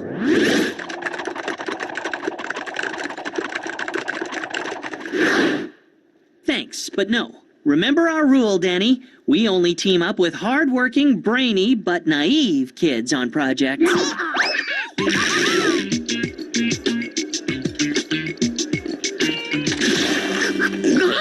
Hey! What the? Not bad.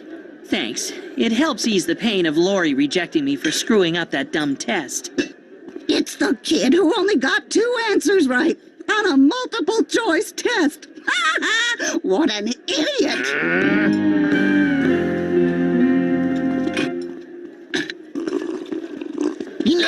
Me and Leech have never done that bad on one of Hutchins' tests. Yeah, you're like, the dumbest guy in history.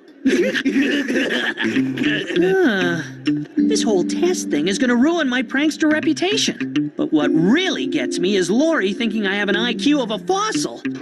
I have to come up with something that makes me look brilliant. Like what? I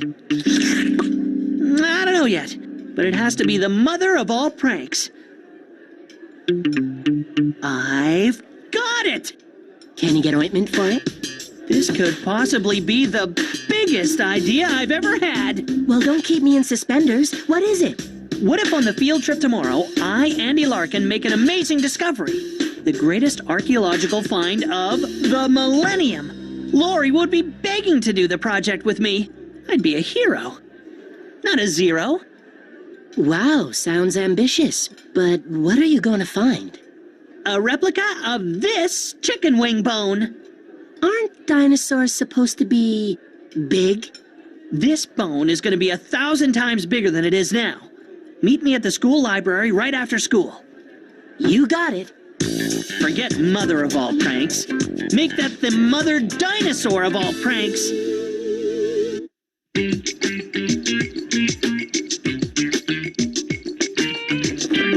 Okay, ready. Coordinates are in 3D. All right, enter 1 centimeter represents 50 centimeters and print.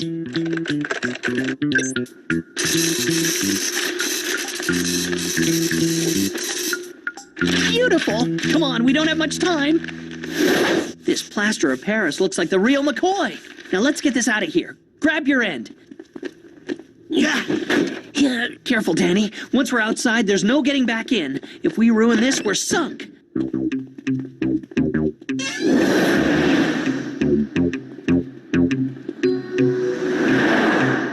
Uh-oh, Lick and Leech. Quick, around the corner. No, I don't believe it. Oopsie.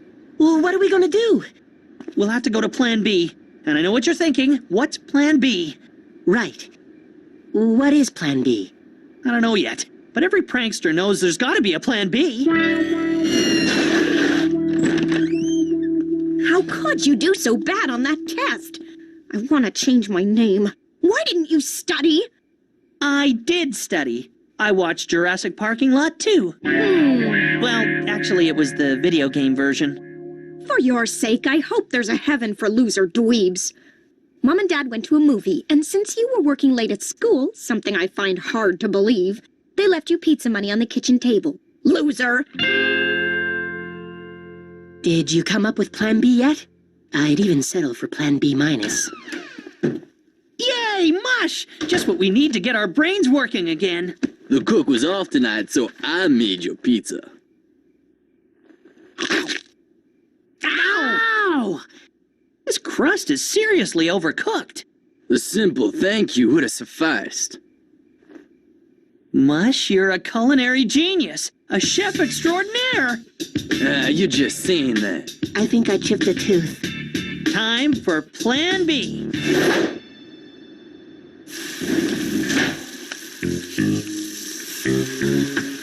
It's hard as a rock.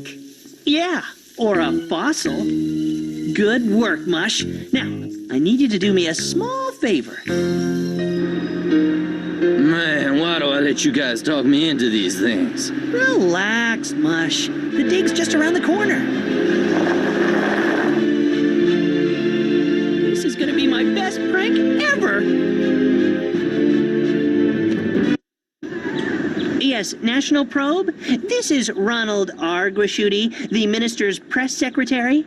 I just wanted to officially deny all rumors that the minister will be visiting Dr. Livingston's archaeological site today. Yes, that's right. He will not be meeting up with students from East Gackle School at that location. Grigsley, grab your camera and let's move. Let's face it, the press only believes the opposite of what you tell them. My discovery will be front page news. Why are you looking so self-satisfied? Are you up to something? No way, sis. Yesterday's F and all the humiliation that came with it was a humbling experience. I've turned over a new leaf. No more little pranks. Only Tyrannosaurus Rex-size pranks.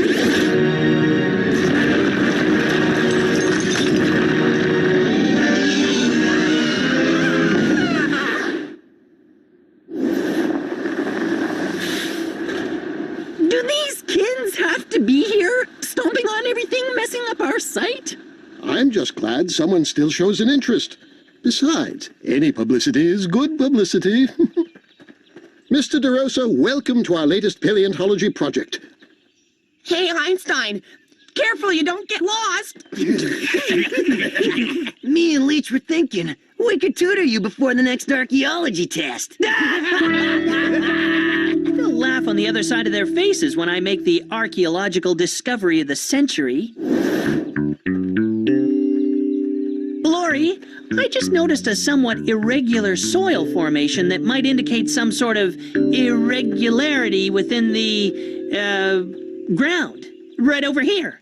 My uneducated guess is that right under here there could be some fossilized deposit. Hey, there's something here. Probably just a rock, but oh, it feels even bigger. I think maybe... Andy, you found something. It's a fossil. Hey, everyone! fossil. Danny, do you have my fossil brush? Do you think this might be from the Jurassic or Mesozoic era? Amazing, isn't it, what you can learn from video games? Oh, my! This bone is in excellent condition. Who made this astounding discovery? Andy did. Well done, my boy. Do you know some archaeologists don't make a discovery like this in a whole lifetime of field work? You may have a gift. I have a gift, all right. The gift for being the greatest prankster in the world. Look out, Prankster Hall of Fame. Save a corner for Andy Larkin. Did you see how Laurie looked at me? Amazing! Now, one of you two together, Professor. Check, please. And I'd just like to say that on behalf of young Mr. Larkin and his amazing discovery, my institute will contribute $10,000 to East Gackle's science department. These are the moments great pranksters live for. I am triumphant. Tomorrow morning, you are all invited to my Paleontology Institute. There, the fossil will undergo a DNA test to ascertain its authenticity. A DNA test? This is terrible. The school won't get the $10,000 and DeRosa will kill me. Not quickly, but slowly. Detention after detention. I'm heading back from hero to zero. I'm doomed. In less than 1 hour, we'll be at the Paleontology Institute, and I still haven't thought of a way out of this mess. I'm finished. I may as well just move the Yellowknife. I have to agree. There has to be a way to do it. Try calling the travel agency. No, I mean, there's got to be a way to pull the wool over their eyes. I have to trust the prankster force. What if that doesn't work? Then I check out those flights to Yellowknife and hope it's not too late to get a window seat. Way to go, Larkin. Yeah, brilliant. Thank you, thank you. I won't forget you once I'm rich and famous. I may as well bask in the rays of glory while I can. Gee, Andy, to think I was standing right beside you when you made the big discovery. Without you, Laurie, it wouldn't have been possible. Really? Wow. And I know about how you want to save the baby whales. I do too. So, Larkin, rap dance moves quarterly, huh? I don't know what you're talking about, sir. Take a pill, Larkin. I just wanted to say what a clever gag it was. Very funny. You know, I'd be very upset if you weren't a joy to have as a student. Joy to have as a student? Yuck! I liked it better when DeRosa hated me. You may get what you want, unless you think up a brilliant new plan. So, did you think of anything? Nope. I keep drawing a blank.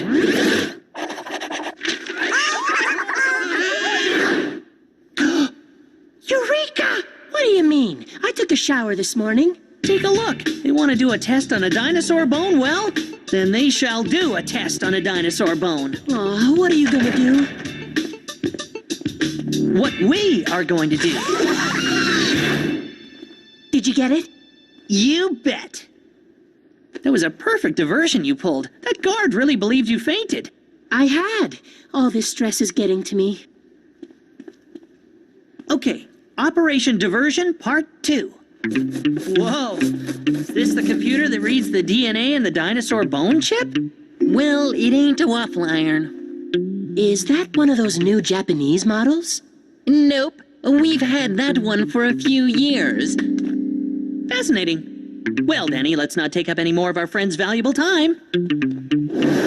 And now our computer program, using the dimensions of the bone, will create a projected reconstruction of the dinosaur, what this creature would have looked like.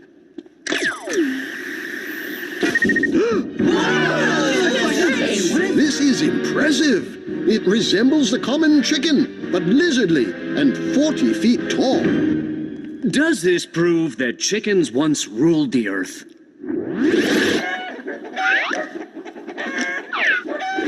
Ladies Ladies and gentlemen, my assistant has checked our DNA equipment with an authentic bone chip from one of our existing specimens and has confirmed that everything is working perfectly.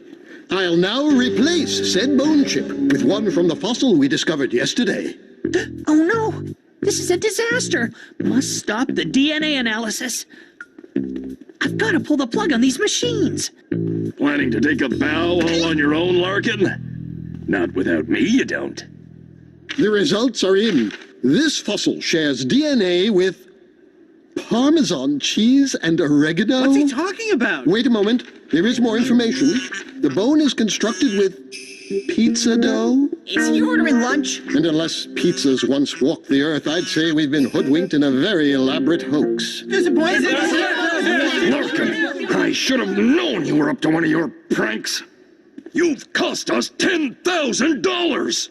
Ladies and gentlemen of the press, yes, it seems we are the victims of a most amazing deception. But it's nice to see dinosaurs again in the spotlight as front-page news.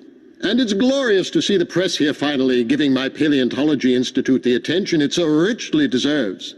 I would like to know who the brilliant mind is who put all this together. We thought it would be great to, get the kids involved in the complicated world of science, so I, asked young Mr. Larkin to come up with a plan. An ingenious idea, Mr. DeRosa. Naturally, on these grounds, I'm still prepared to give the East Gackle Science Department the $10,000 endowment. I guess that does make me a hero and not a zero.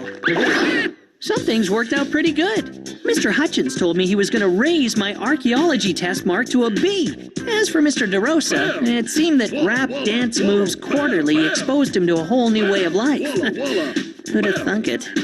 Best of all, Lori asked me to do the project with her. But not everything turned out great. Toy Doll Digest and Bally Journal, eh, Larkin? We know it was you, because Lori left your, Save the Baby Whales Monthly magazine on the bus. You gotta come down sometime. Maybe I better stay right where I am. With Lick and Leech in this mood, I think I'm in danger of becoming extinct like old T-Rex here. Close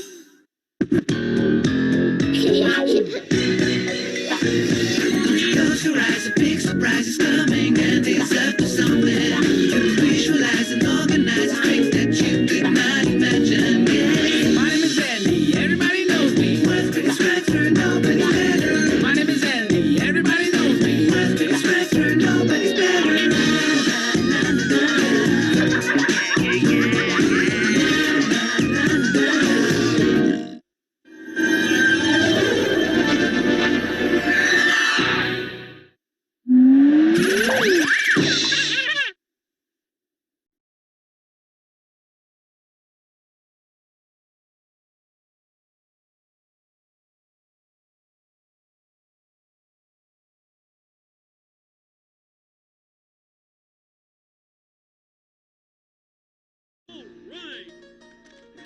Let me tell you about my family. Hey, here we go now, it's bedtime again. Let's take a look and see what's happening. Roller coaster ride, no surprise. It's life with Louie, Louie, Louie. Life with Louie, Louie, Louie. It's life with likable, lovable, completely huggable. It's life with Louie. For years, teachers have been trying to convince me that the United States looked like the maps they showed us in class. They couldn't fool me, though. I knew better.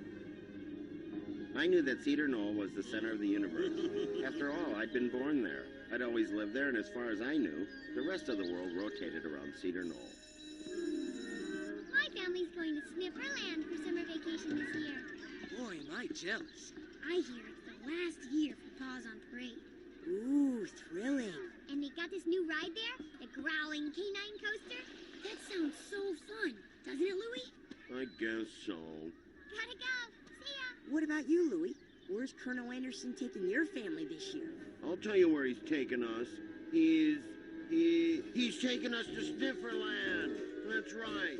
This summer, that's where we're going, Snifferland. That's where. So, baby Lucy Lou's going to Snifferland this year, huh? So? You man enough to go on the growling canine coaster? You bet I am. I've got my own growling canine coaster right here. All aboard. Hey, slow down. Stops in 10 seconds. Sorry, we don't have tickets. See ya. Yeah, see ya, Louie. Since there's no line, I'll let you go again for free. You're all hard. All aboard.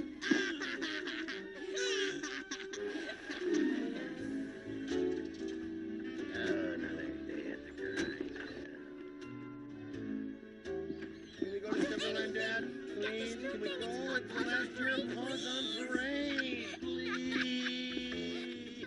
Couldn't we talk about this later? Like after you two finish college? Hello, dear. Alright, I can't get them off me. Get me my crowbar. I want to go to Snifferland, Dad. Where's that? Fresno, California. What are you, nuts? That's in California. It's on the other side of the world. For summer vacation. Are you forgetting something, Louie? We're going to the Civil War reenactment camp for the summer. Oh, again? General Grant! I got another rebel. We do that every year. I want to go to Snifferland. Me too. Tell you what, boys, I'll make you a deal. This year you can both fight for the North and I'll fight for the South. Of course, don't expect the same outcome. General Lee! I got another Yankee! Ha ha! What do you say, kids? Oh, Dad, come on. Come on, Dad. Andy, maybe a change would be good. What are you talking about? Change is never good, and it's usually more expensive. It'd be good for the boys to see California, and I could use the trip to add to my salt and pepper shaker collection. Oh, yeah, just what we need. We'll be the envy of all of our neighbors when the great salt and pepper famine hits Wisconsin. Show your father the coupon, Louie. If we go to Snifferland before July 4th, this coupon gives our whole family 50% off admission. I'm sorry, Lee, but the answer is definitely no. Absolutely not. No way. I don't think so. Why do you have to bring so much stuff? What do you think, we're moving? What do you... Hey, pal, any chance of helping a veteran out? Did you bring the camera? Of course, dear. Because I want to capture every moment at Snifferland. Hey, you two shutterbugs ready? California is not going to come to us. I can't wait to ride in an airplane. Me too. We've never been on a plane. I hear they give you free peanuts. Don't forget to dust the salt and pepper shakers twice a week. Bye-bye now. I won't forget. Okay, have fun, everybody. Yes, they're gone. I've got records. I've got the snacks. I'll call the boys. Next train. Dad, we're taking a train? But I wanted to fly in an airplane. The train is better than an airplane. We'll get to see much more of the country this way. Not to mention it's half the cost. Besides, we're traveling in the plush car. Hear that, boys? The plush car. Oh, look! There's the Mississippi River. Whoopee. And that is the biggest river I've ever seen. Don't you want to take a picture of the Mississippi River, Louie? I hope I was using the proper shutter speed. Comfy, boys? Yep, I spared no expense. When it comes to my family, only the best. Excuse me, Stuart. Where are the plush beds? The plush car is our cheapest fare, sir. It doesn't come with beds. Oh, we don't need beds, Louie. These seats will be just fine. See? You practically melt right into them.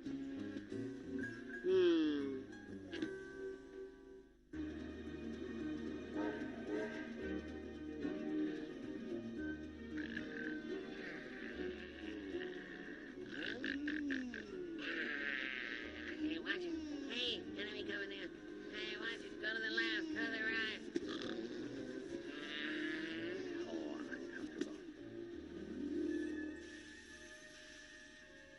Hey, Dad, the train stopped. There's something wrong with the engine. And there's something wrong with my neck. Medic! Medic! They don't know when they're going to be able to fix the train, Dad. We're running out of time. Paws on Parade stops in 3 days. And? And that's when our coupon expires. I can't move my head, and you're worried about a coupon. If we don't get there in 3 days, it'll cost you double. Get our bags. We're getting off this train. Are you sure this is such a good idea, Andy? Of course it is. We'll walk to the next town. It's probably only a couple of miles away. I feel sorry for those fools who stayed on that train. Who knows how many days they'll be stuck on that old thing. Right on, Dad. Hey, Dad, how long did you say the average human could survive without water? I'll have you know.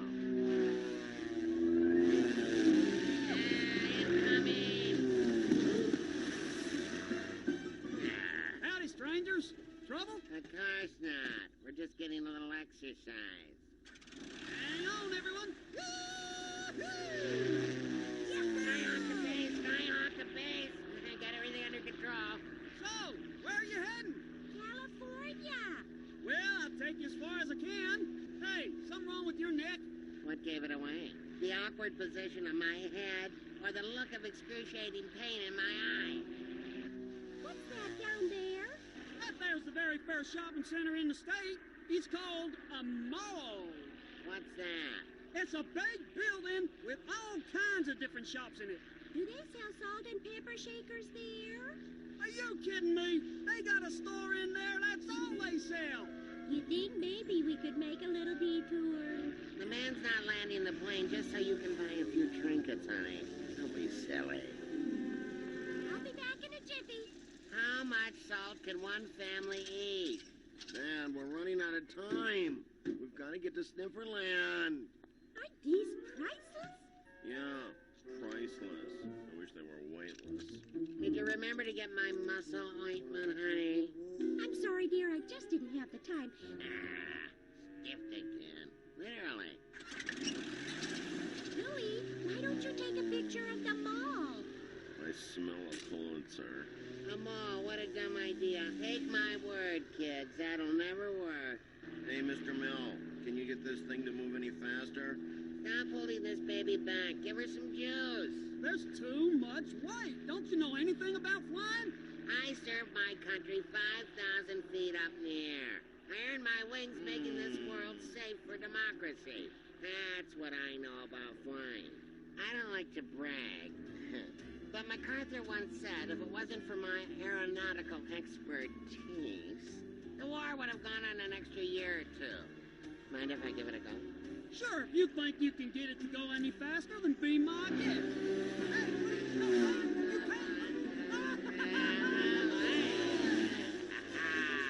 Oh, how about a stall?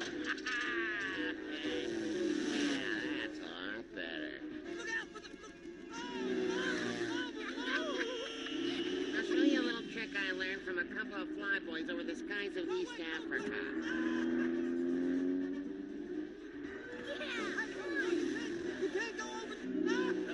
What do you think of that, kid?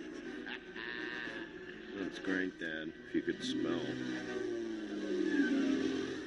You belong in an asylum, you know that? What's the matter, Mel? Afraid of a little competition?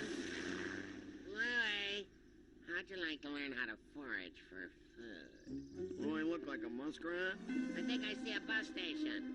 See any donut shops? I'll sneak down there and see if they're friends or foe. Good idea, Dad. Who knows what evil lurks in the heart of Colorado? You got that right. Follow me and stay low to the ground. We'll try. I'm so excited. A genuine Rocky Mountain salt and pepper set. You can't find anything like that in Wisconsin. Mom must have something to do with the Rocky Mountains not being in Wisconsin. This backpack is getting heavy. I know, Louie. You're so strong. Could this bus go any slower? Louie, we're gonna miss Pa's on parade. I'll see what I can do. Now you be polite, dear. Any way we can pick up the pace here, miss? I'm going as fast as I can, sir. This is my first time driving on mountain roads. Well, there's your problem, dear. I'm your man. You are? You bet there, dearie. Who do you think led the 15th Armored Division over the Swiss Alps? You? You're darn right it was me. Why don't you let me relieve you there, soldier? It'll help you to watch a professional do it, huh? Well, okay. You're sure me see around the corners. Over hills. What's with the commotion? Look out! No problemo. I've got everything under control.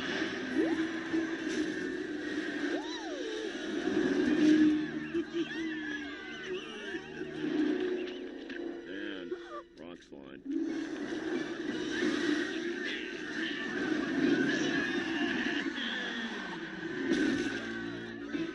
Louie, come here quick.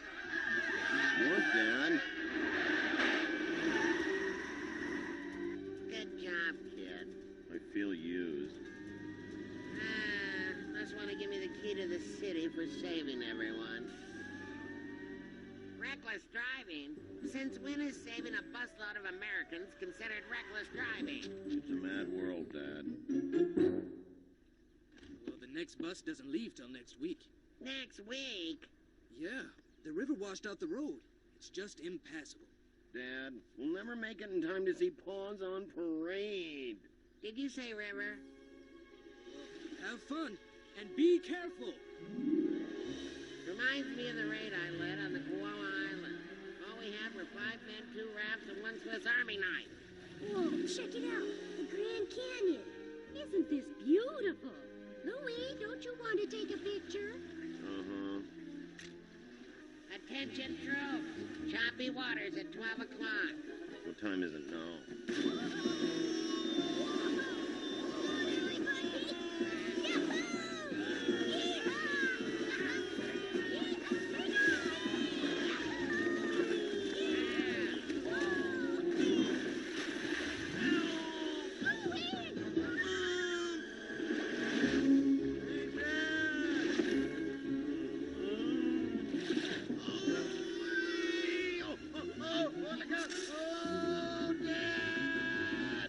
Louie, let go.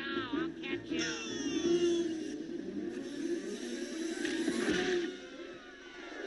Goodness, you're all right, Louie. Can I go next? Okay, end of the line, soldiers. Let's make camp for the night. We'll go to the top tomorrow morning. How are we supposed to get up there? The same way everyone else does. I don't know. Come on. You think I can't get up the hill without you? Is that what you think? Race into the top. I heard that. Be careful, boys. There you go. This stubborn donkey won't take any orders. Come on, Jasper. Get inside. Oh, good boy. Oh. Mark my words, donkey. Me again. Dad, what are we gonna do now? Tomorrow's the last day of Pawns on Parade. Not to mention the last day of the coupon. Don't worry, I've got everything under control. You always say that. People, I think I just found our way to Fresno. Ooh. Nice balloon you got there. Thanks. How much to rent it for 24 hours? You know anything about flying a hot air balloon? You know who the first person was to fly a balloon across the Atlantic? You flew across the Atlantic in a balloon? That's right. Hit England, just kept going, passed right over the Berlin Wall. Rescued a few prisoners and then headed straight back. Now, how much to rent this balloon? For an American hero like you, no charge, sir. Well, that's mighty patriotic of you. Dad, you don't know anything about flying a balloon. How hard can it be? I mean, it's not like anyone's trying to shoot us down. Whoa! Yeah, how hard can it be? Cool. Oh my, how pretty. Wow, look at that. Dad, do something. We're gonna crash. Andy! We've got too much weight in the balloon. We need to throw something overboard. Louie? Yeah, Dad. How about how much you weigh, Louie? Don't even think about it. All right, let's throw the luggage overboard. Dad, it's not enough. Oh, here, how about this? Not your collection. Yeah, Mom. People, we need to throw something overboard quick. Well, can't you find something else? I did. Your brother didn't go for it. Just give me a a moment. Today! Hey, Dad, I got an idea.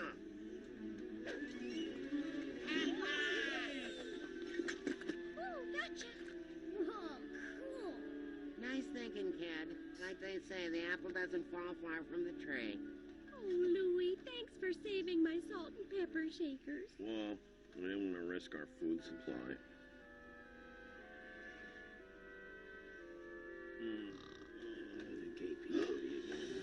Hey, Dad!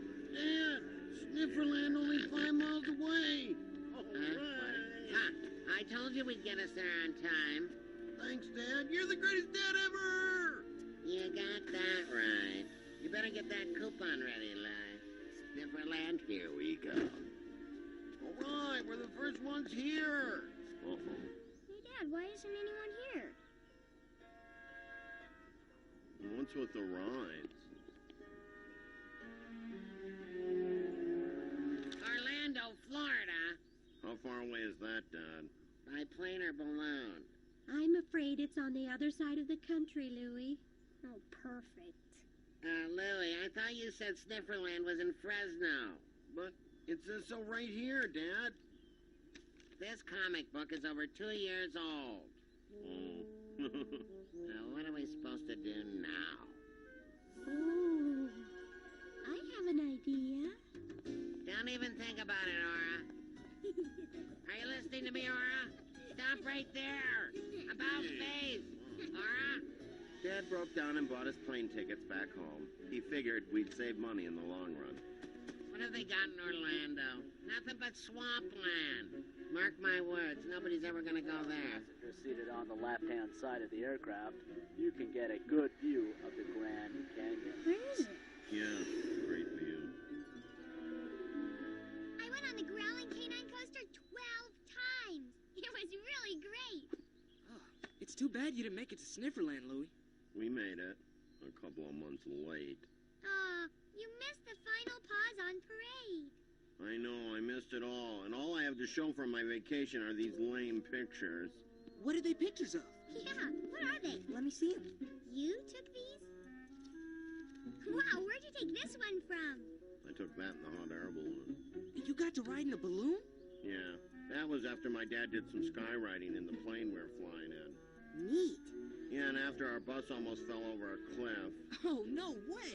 And then we went whitewater rafting through the Grand Canyon, and a snake almost ate me. You're lying. No, he's not. Look at this. That's amazing. Louie, you had the coolest vacation ever. You think so?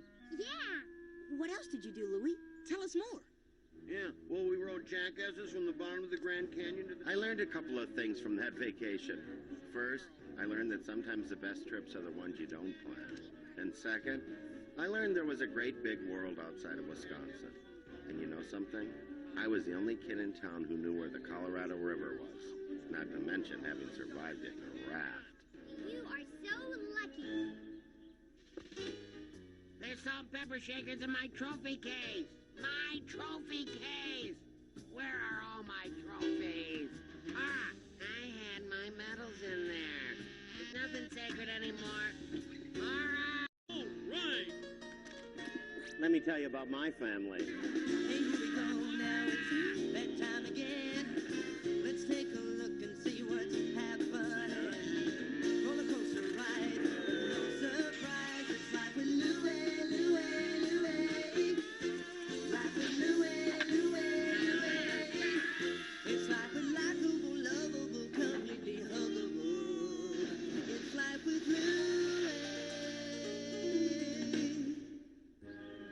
For years, teachers have been trying to convince me that the United States looked like the maps they showed us in class.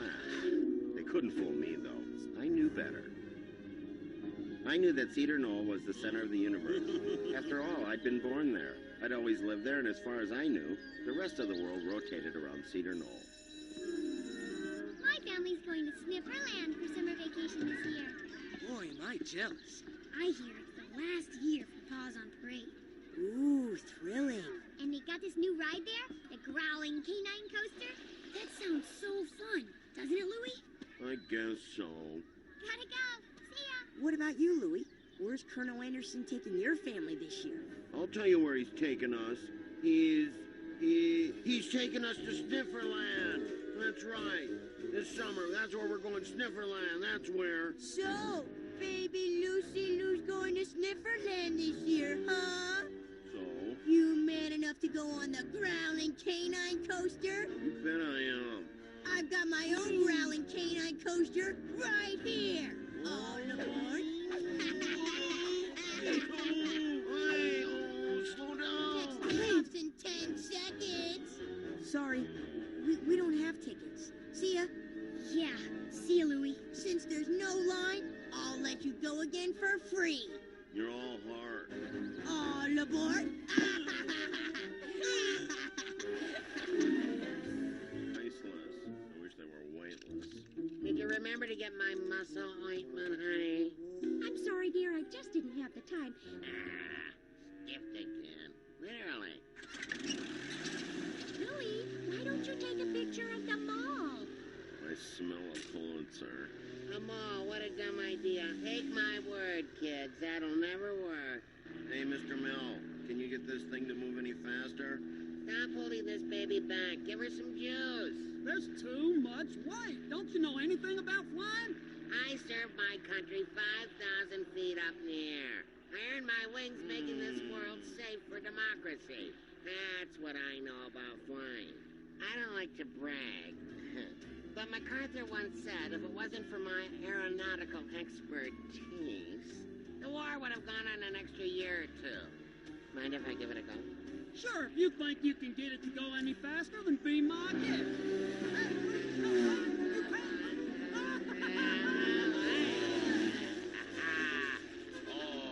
How about a stall? Yeah, that's a lot better. I'll show you a little trick I learned from a couple of flyboys over the skies of East Africa.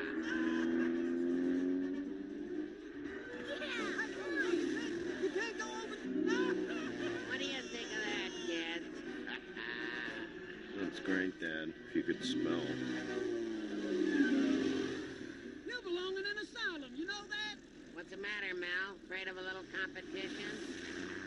Louie, how'd you like to learn how to forage for food? Do I look like a muskrat? I think I see a bus station. See any donut shops? I'll sneak down there and see if they're friends or foe. Good idea, Dad. Who knows what evil lurks in the heart of Colorado? You got that right. Follow me and stay low to the ground. Oh, try. Medic! They don't know when they're going to be able to fix the train, Dad. We're running out of time. Pause on parade stops in 3 days. And? And that's when our coupon expires. I can't move my head and you're worried about a coupon. If we don't get there in 3 days, it'll cost you double. Get our bags. We're getting off this train. Are you sure this is such a good idea, Andy? Of course it is. We'll walk to the next town. It's probably only a couple of miles away. I feel sorry for those fools who stayed on that train. Who knows how many days they'll be stuck on that old thing. Right on, Dad. Hey, Dad, how long did you say the average human could survive without water? I'll have you know.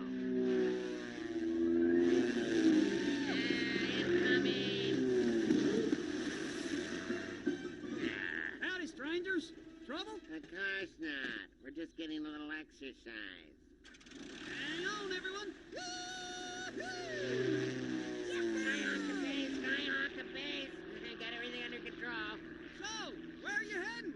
California. Well, I'll take you as far as I can. Hey, something wrong with your neck? What gave it away? The awkward position of my head or the look of excruciating pain in my eye? What's that down there? That there's the very first shopping center in the state. It's called a mall. What's that? It's a big building with all kinds of different shops in it. Do they sell salt and pepper shakers there? Are you kidding me? They got a store in there. That's all they sell. You think maybe we could make a little detour? The man's not landing the plane just so you can buy a few trinkets, honey. Don't be silly. I'll be back in a jiffy. How much salt can one family eat? Dad, we're running out of time. We've got to get to Snifferland. Aren't these priceless? Yeah. It's not gonna come to us. I can't wait to ride in an airplane. Me too. We've never been on a plane. I hear they give you free peanuts. Don't forget to dust the salt and pepper shakers twice a week. Bye-bye now. I won't forget. Okay, have fun, everybody. Yes, they're gone. I've got records. I've got the snacks. I'll call the boys. Next train. Dad, we're taking a train? But I wanted to fly in an airplane. The train is better than an airplane. We'll get to see much more of the country this way. Not to mention it's half the cost. Besides, we're traveling in the plush car. Hear that, boys? The plush car. Oh, look! There's the Mississippi River. Whoopee. Man, that is the biggest river I've ever seen. Don't you want to take a picture of the Mississippi River, Louie? I hope I was using the proper shutter speed. Comfy, boys? Yep, I spared no expense. When it comes to my family, only the best. Excuse me, Stuart, where are the plush beds? The plush car is our cheapest fare, sir. It doesn't come with beds. Oh, we don't need beds, Louie. These seats will be just fine. See? You practically melt right into them.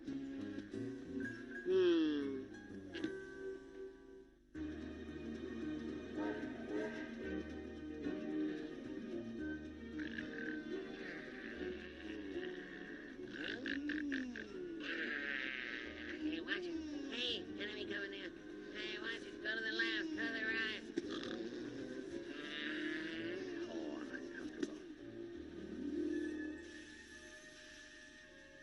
Hey, Dad, the train stopped. There's something wrong with the engine. And there's something wrong with my neck. Medic! Oh, another day at the grind. Can we go to Timberland, Dad? Please, can we go? It's the last year of Paws on Parade. Please. Couldn't we talk about this later? Like after you two finish college? Hello, dear. All right, I can't get them off me. Give me my crowbar. I want to go to Snifferland, Dad. Where's that? Fresno, California. What are you, nuts? That's in California. It's on the other side of the world. For summer vacation. Are you forgetting something, Louie? We're going to the Civil War reenactment camp for the summer. Oh, again? General Grant! I got another rebel. We do that every year. I want to go to Snifferland. Me too. Tell you what, boys, I'll make you a deal. This year you can both fight for the North, and I'll fight for the South. Of course, don't expect the same outcome. General Lee! I got another Yankee! What do you say, kids? Oh, Dad, come on. Come on, Dad. Andy, maybe a change would be good. What are you talking about? Change is never good, and it's usually more expensive. It'd be good for the boys to see California, and I could use the trip to add to my salt and pepper shaker collection. Oh, yeah, just what we need. We'll be the envy of all of our neighbors when the great salt and pepper famine hits Wisconsin. Show your father the coupon, Louie. If we go to Snifferland before July 4th, this coupon gives our whole family 50% off admission. I'm sorry, Lee, but the answer is definitely no. Absolutely not. No way. I don't think so. What do you have to bring so much stuff? What do you think we're moving? What do you do? Hey, pal, any chance of helping a veteran out? Did you bring the camera? Of course, dear. Because I want to capture every moment at Snifferland. Hey, you two shutterbugs ready? California.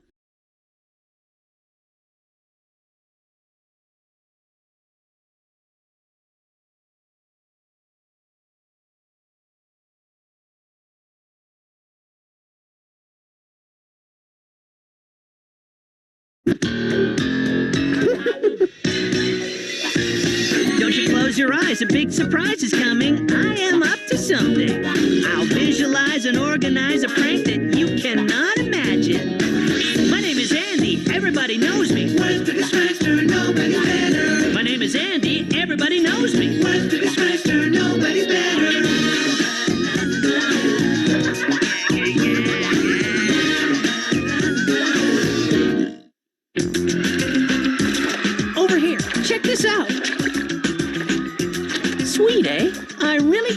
think of anything that could ruin this moment.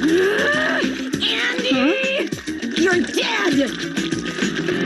Well, almost anything. It started a few days back with Jen watching that stupid School Groove on TV. Yeah! Isn't School Groove the coolest show on television?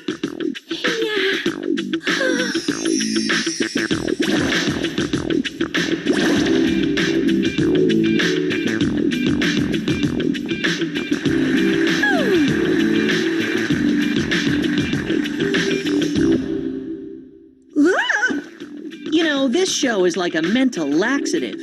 You keep watching, then pretty soon, your mind is in the toilet. Gross! No, your taste in music is gross. And your perfume. Did skunks die to make that? Shut up, dweeb! Hey, give me that! Give me that! What you've all been waiting to find out. The School Groove National High School Dance Competition will be held at and broadcast live from East Gackle School, Alberta! So get ready, East Gackle School, cause we're gonna be there next week to heat things up. We're out of here. Peace, kids. Take it away, Tulio. I gotta call Terry. And I gotta call Danny. Did you hear? They're having the School Groove dance competition at our school! I know! Isn't that amazing? Did you hear? They're having the School Groove dance competition at our school. Yeah, isn't that amazing? My dream to go on TV and wow everyone with my dance moves is finally gonna come true. That would be too cool. Hey, my dream to go on TV and wow everyone with my pranks can finally come true. That would be too cool. This is the opportunity I've been waiting for.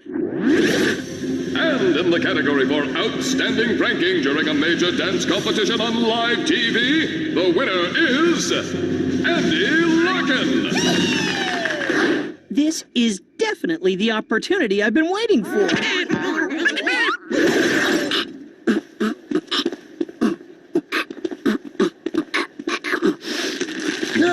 Oh, man, that's right. I kept a brick of rotten cheese inside it for 6 months at the bottom of a gym locker at the Y. I named him Stinkus Craptilius. My work here is done. Let's retire to a good observation point. Did you figure out the prank you're gonna pull yet? No, but it has to be something special. It's not every day one is on TV. Wow, if I were in your shoes, knowing that hundreds of thousands of people will be seeing it, I'd really be feeling the pressure. I, Andy Larkin, the world's greatest prankster, don't know the meaning of the word. Here we go. Get it off me!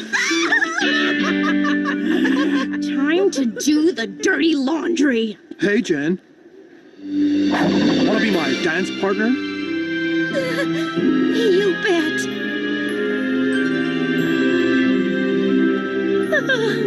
It's just like my dream. Sorry to rain on your parade, Jen, but if Andy is the dork that he is 24/7, wouldn't it stand to reason that he'd try a prank at the dance competition? Your dream could turn into a nightmare. I'd like to remind you all that the gym will be closed while the floor is being revarnished for the dance. One more thing. This competition is being broadcast live to the whole country, so everyone has to be on their best behavior, or I'll cancel the whole thing. And Larkin, that means you. That is all. What? Thanks for the reminder, girls. There's no way Andy Larkin is gonna make a fool out of me and my school in front of the entire country. You're welcome, Mr. DeRosa! But it wouldn't hurt to take out a little insurance. Would Peter Lick and Andrew Leach come to my office? Now!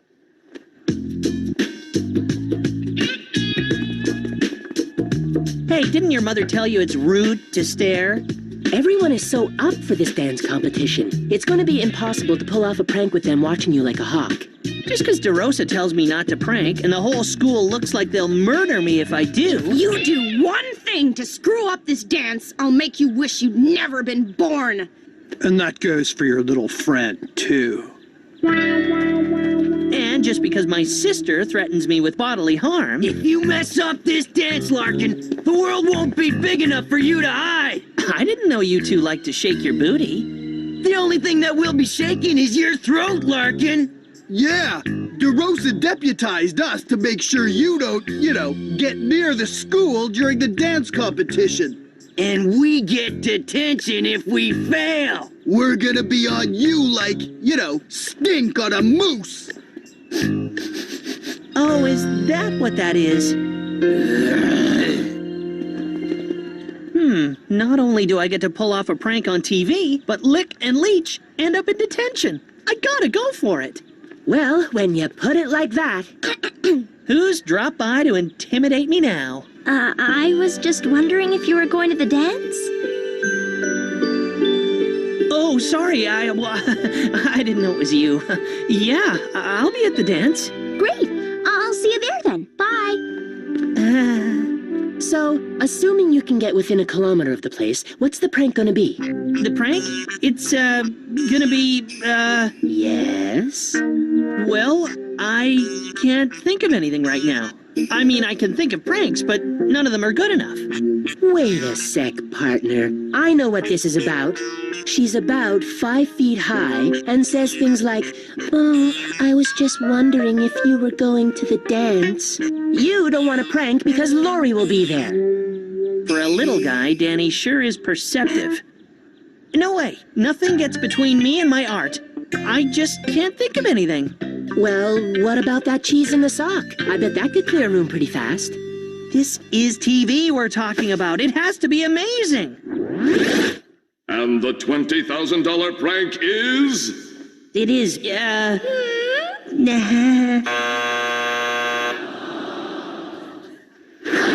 But for some reason, I have absolutely nothing.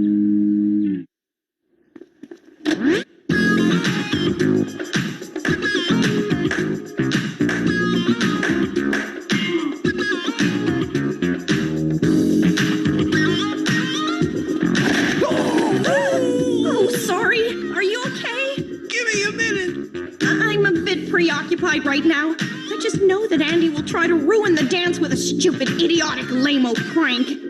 You gotta focus, Jen. Or I'm in serious trouble.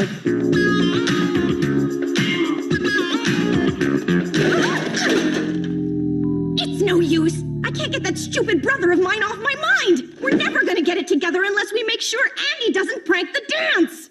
I wasn't going to mention this, Jen, but drastic times call for drastic measures. There's that store in the mall that sells all kinds of surveillance equipment. If we get one of those tiny tracking devices, we'd know where he was all the time. Are you suggesting we spy on my brother? Well, What are we waiting for? Let's go! Attention! Will the student who left his shorts lying in the middle of the basketball court please come and pick them up, as the gym floor is about to be varnished? Fool! Do you think Larkin's gonna pull a prank? Nah, even he wouldn't be that stupid. I bet you $5 he does. That's what I like about school. No peer pressure. I heard he's going to cause a blackout in the area so the TV cameras don't work. No way. I heard that he's going to re-record all the music in the city with rude lyrics and banjo accompaniment. You're both wrong. Andy's going to fill the entire gym with fish heads. The cost of that many fish heads is totally prohibitive. I should know. I've done the math. I have to admit, I'm worried about you. Usually by this time, you'd already be staging the prank. Oh, I've got pranks. They're just not good enough. Replacing everyone's right shoe with a left one so they all look pigeon-toed? Too predictable. Inviting a motorcycle gang to the dance? Too dangerous. Not doing anything at all and letting everyone get paranoid to the point of hysteria? I must admit that's working so far, but not because I planned it that way. So, what are you gonna do?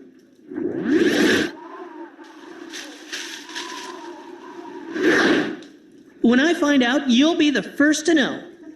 Come on, let's get out of here. So he can't come up with anything. Nice. The pranking well is, finally run dry. Let's report to Principal DeRosa. Hey guys, there's some people here who want to see two guys using one bathroom stall. What'd you do that for? I panicked. You're an idiot. Who you calling an idiot? Huh? Hey, let go of me.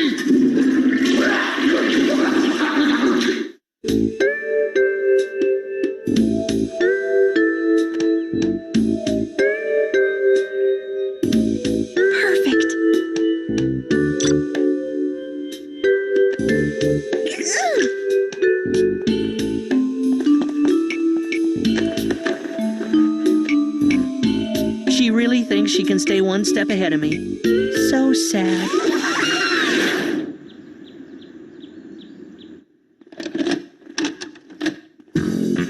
This is the coolest day ever. Just think, later this evening we'll all be dancing on TV.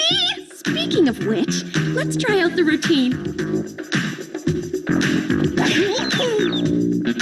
Jen, you're driving me nuts. If you can't get this right, we're gonna be a laughingstock. Sorry, Craig. I'm still nervous about my stupid brother and any evil plan he may have. Relax, Jen. Remember, we will know exactly where he is at all times. Right now, he's... Mom said you needed towels. Is that your routine? Because that looked painful. You don't know the half of it. Why don't you guys try something simple? Simple doesn't win competitions. If you don't risk everything, you don't have a chance. You guys don't stand a chance because you are simple. Let me at him! Come on, Jen, we just need to focus. The show starts in less than 12 hours. Just keep your eye on that monitor.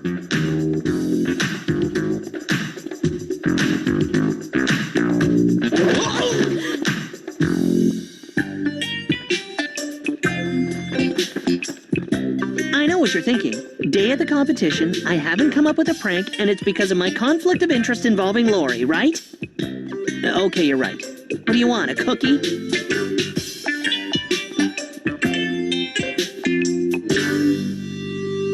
It can't be. It is. Louie is playing touchy-feely with someone else behind my back. I should go in there and give them what for.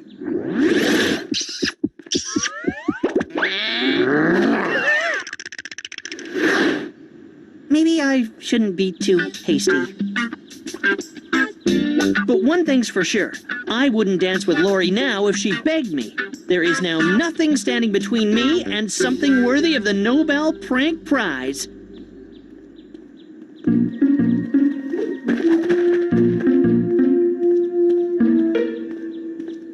For some reason, I always get inspiration around places where there's toilet paper.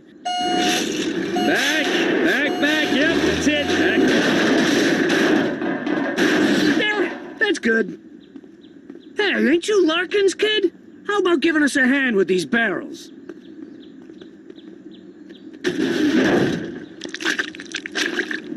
What is this sticky stuff? Industrial molasses. Molasses? I usually put it on pancakes. Oh, that ain't the same kind of molasses. You better go wash your hands under hot water before it dries. Well, what happens when it dries? Oh, it gets to be hard as rock. You'd have to melt it to get it off. Once all the obstructions have been removed, the prank ideas come thick and fast. Well, that's all of them. Thanks, kid. As per requested, this one's yours. Can you see what Larkin's doing? Not really. The smell in here is, making my eyes water. Shush! There's somebody coming! That's the lot. Take it to the dump. Danny, wake up. Get Mush and drive over to the paper plant ASAP. I figured out what to do. And this one is gonna be a barrel of laughs.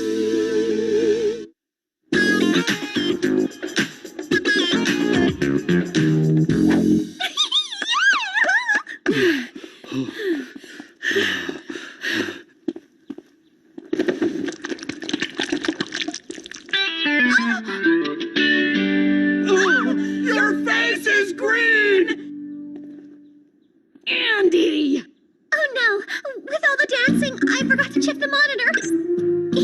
paper plant. Come on! This isn't the only dying Andy's going to be doing today. Look how fast he's moving. Knowing him, he's probably running away from the police. Now, to totally confuse them. There you go, boy.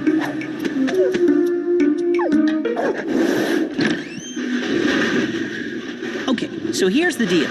We're gonna spread this molasses all over the dance area. With the help of those fans, it'll dry hard just like this varnish. But what's the point? If it's hard, no one will stick to it. Ever been on TV? I was at the back of the crowd during the local station's on-the-spot traffic report once. I mean inside a studio. Those lights are so hot, it's like being a chicken in a roaster. Got it in one, Mush. I reckon by the middle of the show, things are gonna get pretty gooey around here. Brilliant. I can't wait to see the look on everybody's face. He's just in front of us. This way.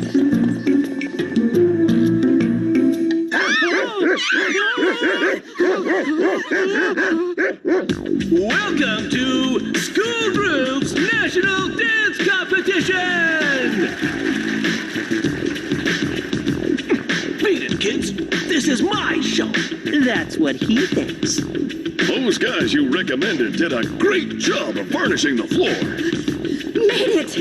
Come on, you need some makeup. You guys can't go on national television with those green faces. To start the ball rolling, our first contestants are the Eastern Championship winners from Montreal, Veronique et Gator.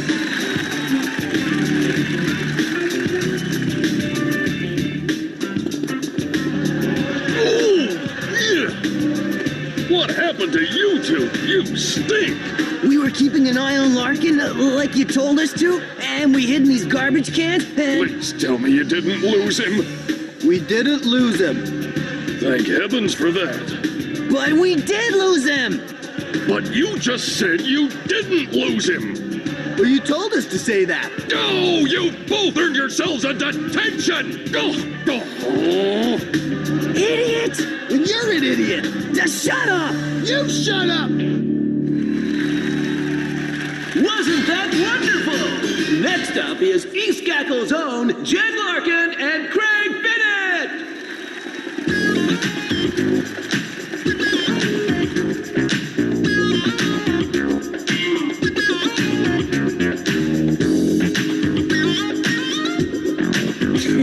What's wrong with them? They look like demented clowns. It must be the lights. Speaking of which... Perfect. Come on, let's go. Andy, I've been looking for you. I thought we could, dance later. You mean in between dancing with your boyfriend? What are you talking about? The jig's up, Lori. I saw you two holding hands in Beans and Burger earlier. Andy, you're an idiot. That was Danny. It's true. We weren't holding hands. Danny had this new sweatshirt on, and he asked me to feel the material. Danny? Sorry for sneaking around, Andy, but I couldn't let a woman come between you and your pranks. But how did you know I would end up at Beans and Burger? Duh, you always end up at Beans and Burger.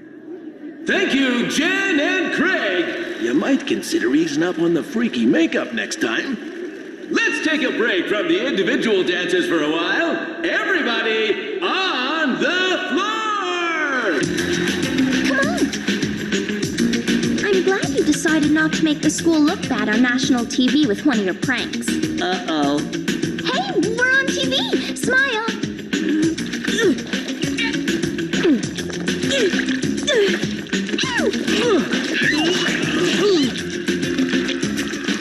I'm starting to like this show. What the? I can't move my feet. Smile for the camera. I'm sorry, all you viewers out there in TV land, but we seem to have a technical problem with the floor. What are you talking about? I just had it varnished. What the? Larkin, you did this. You are in so much trouble. Go to commercial. Go! I learned something here. If you want to succeed in this world, you just gotta stick to it.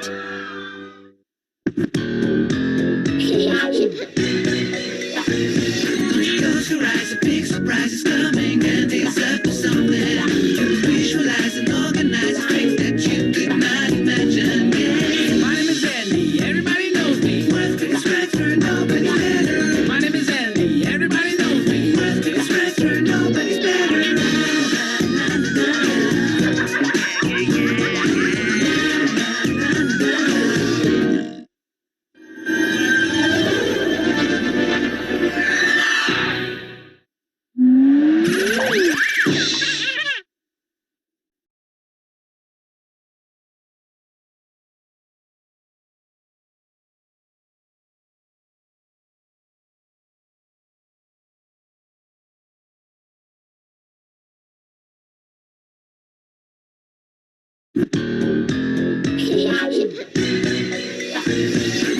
Close your eyes, a big surprise is coming, and it's up to something. Visualize and organize things that you did not imagine. Yeah. My name is Andy, everybody knows me. Worth big scratch for nobody's better. My name is Andy, everybody knows me. Worth big scratch for nobody's better.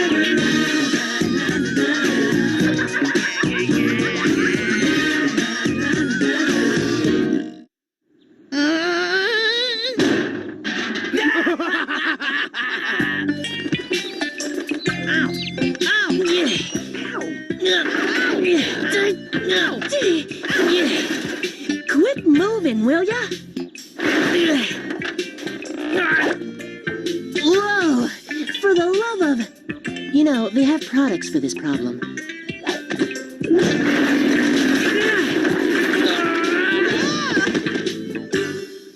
Thanks, partner. No problem. You just know this is gonna hurt, don't you? And a 1, and a 2, and a... How did you come to be in this sticky predicament anyway?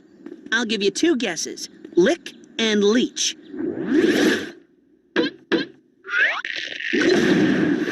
Those doughheads need to be taught a lesson. You mean along the same lines that got you into this mess in the first place? Such as tricking them into getting rabies shots? Ouch! It's nothing compared to what I have planned next. And what's that, Maestro? Well, I really haven't thought of anything just yet, but I assure you, it'll be good, because this time, it's personal. Ow! What are you doing? Just helping out. I'd rather you didn't. Ow. That hurt. But, Mom... But nothing, Missy. You know the rules. You broke your curfew.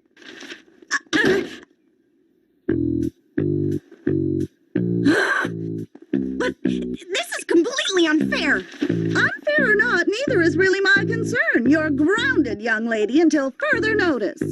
Grounded? Ooh, looks like my big sister's been very, very naughty. I don't know how you put up with all her shenanigans, Mom. I really don't. Cram it, fungus toes!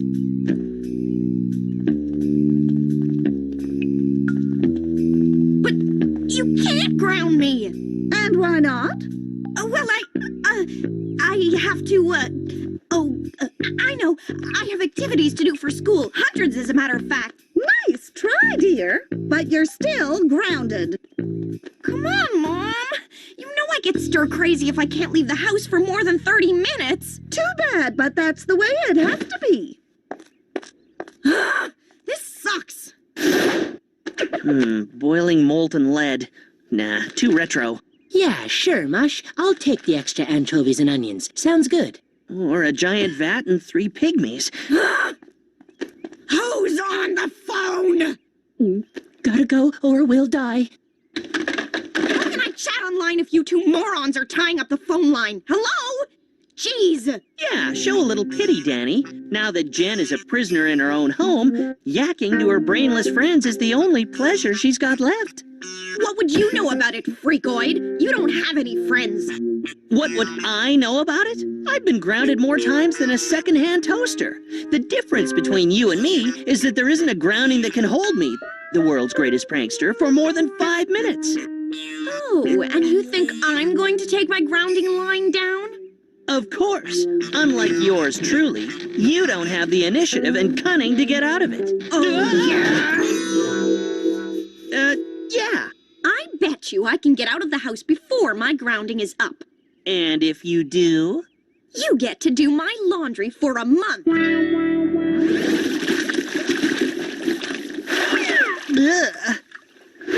Your laundry. What's the matter, worm breath? Having second thoughts? No way. I'll take that bet. But if I win, you do my laundry for a month. That shouldn't be too much work since you only change your underwear once a week. Your sister is scary sometimes. Maybe. But something she said has given me an idea.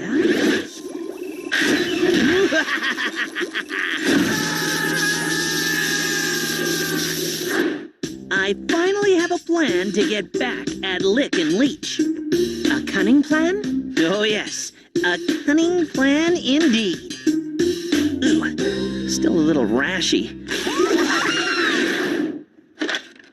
Got some quarters, Danny?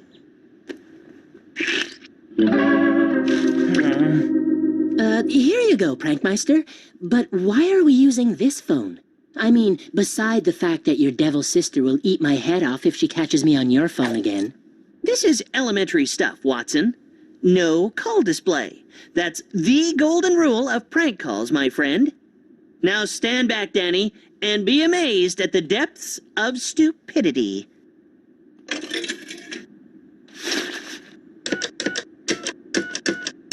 Andrew Leach, come on down, you brain-dead numbskull. Hello? You're not gonna believe it, Andrew Leach, but you've just won tickets to see Hot and Jammer. Oh my gosh! Oh my gosh! Oh my, gosh! What a maroon.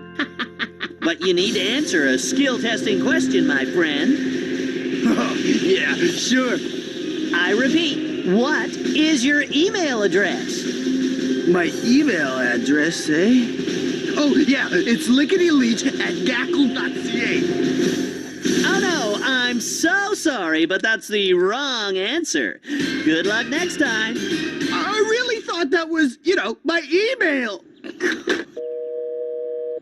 That's like beating dead fish in winter.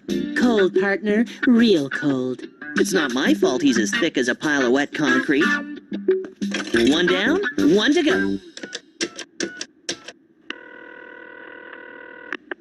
Peter Lick? Peter Lick, this is your lucky day. We're about to give Lick and Leech exactly what they deserve. Each other. Your eyes are like pools of dewy drops of moistened water upon a rose. Ooh, man. Could you remind me of your master plan before I puke? Using my magma mail, we send these two dummies separate messages confessing an unrequited love from a secret admirer, right? Right. I don't get it. All we have to do is get the ball rolling. Then, after those buffoons get all hot and heavy, they themselves take it from there. Oh. Just think of it. Lick and Leech will think that they're corresponding with some hot babes, when in fact they're talking to each other. Their heads will explode when they find out, which they will, but all in good time. Gotcha. But first, we need a sweet-sounding name, a nom de plume, as it were. Aha! Got it! Sign the emails, Monkey Bear. I think that covers it. Sounds saccharine enough to me.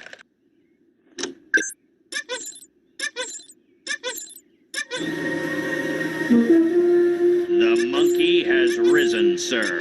Excellent. Let's roll.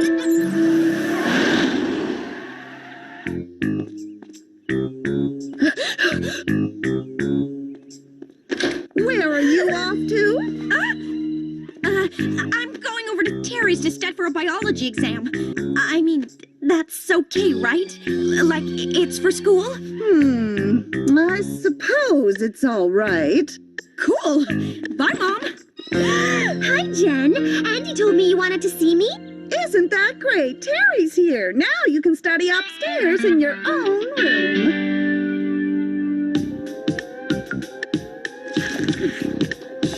I couldn't believe it. She sounded so hot.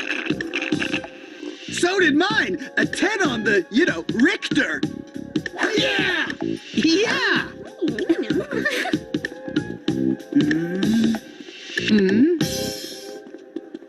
I wonder which one of these babes has eyes for moi. Yeah, they must be from school. Mine's probably checking out this, killer bod right now. It's you, isn't it? I always knew you thought I was hot. Papa Bear's just, itching for his sweet monkey bear. Playing, hard to get.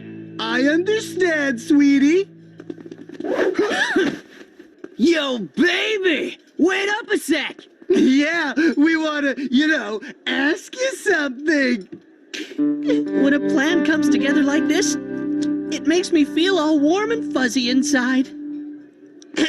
But enough about that. We still have some work to do. I know you're close, Monkey Bear. I can smell you. Ah! After all these years, a hot babe, what's me? It was just a matter of time, my friend. You couldn't keep us a, secret forever. I bet my babe's hotter than yours. No way! Afraid so, Joe. Mine's hotter! No! Mine's the hottie! You were right. They are getting hot and heavy. It's time to set those two up on a date with their mystery girls.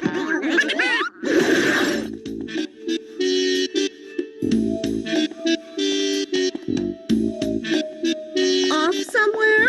I have to go to the store to pick up some magazines for a class project.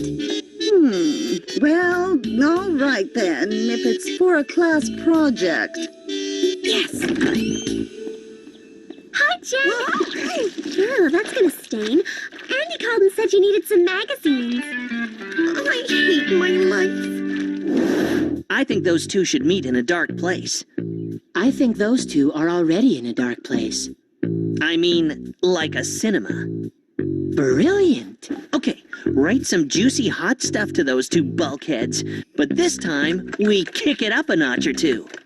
Your manly forearms. Sweet smell of perspiration.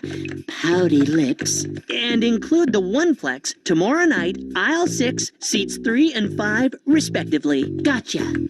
Ooh, you're still the best. Was there ever any doubt? We've located a fresh signal, sir. I'm triangulating now. Your counterfeiting, cheating, manipulating days are soon to come to an abrupt end, my little monkey bear. We will meet soon, I think. Lost the signal, sir. Bucket water. What's this? A date! Tomorrow night! This is my first date ever! What'll I wear?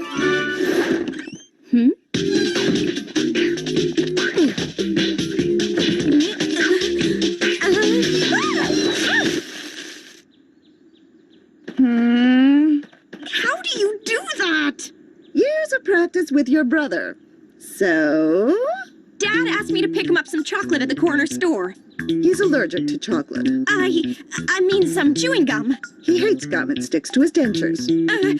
I meant to say the newspaper. It was delivered this morning. Mom, my arms are getting tired. Boo-hoo.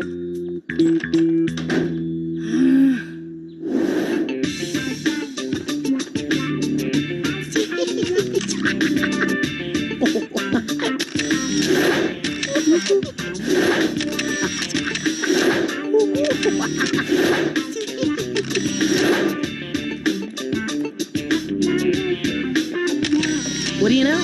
Clothes do make the cockroach. Perennials are the sure way to a woman's heart. I thought that was, roses. Are you hearing this? Smell the bouquet. Very nice. tangy, yet, gentle. I don't know about you, but this is going far better than I planned. The bouquet is like all, in the nose.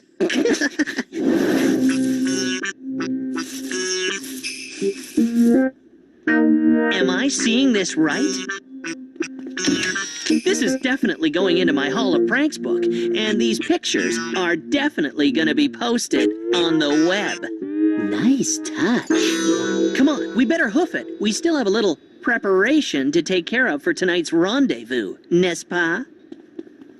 It's been hours since we've heard anything from Monkey Bear, sir. Patience! Monkey Bear is out there somewhere. I know, it's just that I have to, I have to go. Not yet, you don't. We're not finished until I say we're finished. Cross your legs and keep looking, rookie. I'm coming for you, Monkey Bear. And I swear, nothing's gonna stand in my way. Nothing! Ah! I thought you had that fixed! Sorry, sir.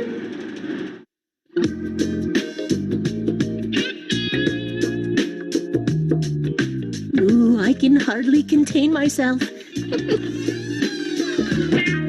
think I see one of our special guests now. Get ready. Yes, sir. Get a load of him.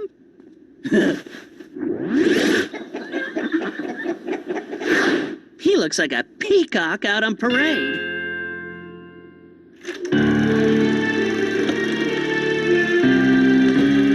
Aisle 6, seat 5, right next to Lickin' seat 3.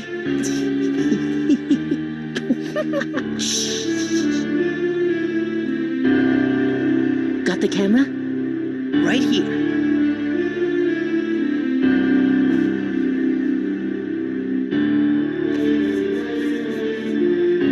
How about a kiss, Monkey Bear? Priceless.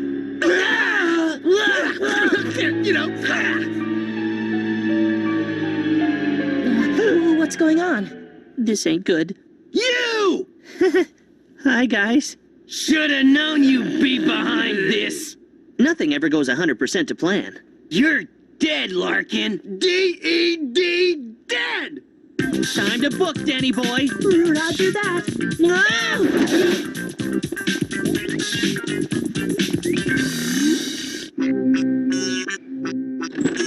Stupid notebook, crashing when I need it most. Guess I'm just gonna have to use my weirdo brother's computer to finish my online shopping. What's this? Monkey Bear? A date at the cinema? Andy's got a date? Tonight? This is just too good to pass up. Dear Monkey Bear.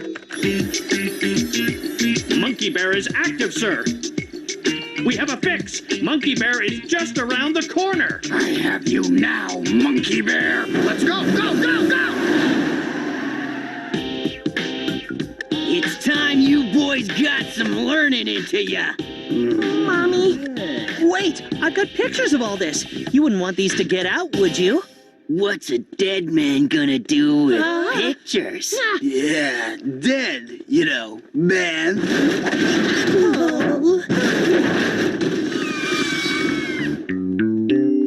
Well, that could have gone a lot better.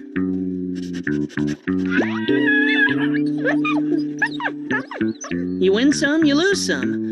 By my calculations, you've lost so much, you owe. Yeah, not only did they take our dignity, they took our camera. Well, there goes our Lick and Leech lovey-dovey website.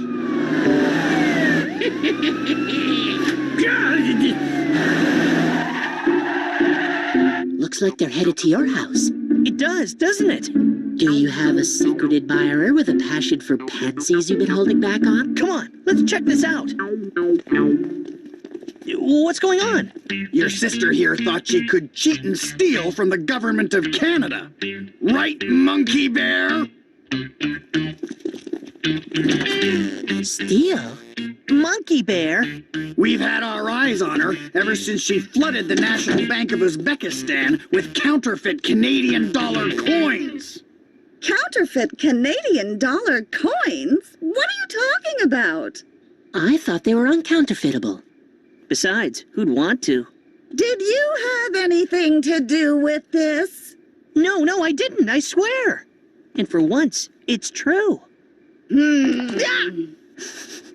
No, Andy, I hate to say this, but you stink something fierce.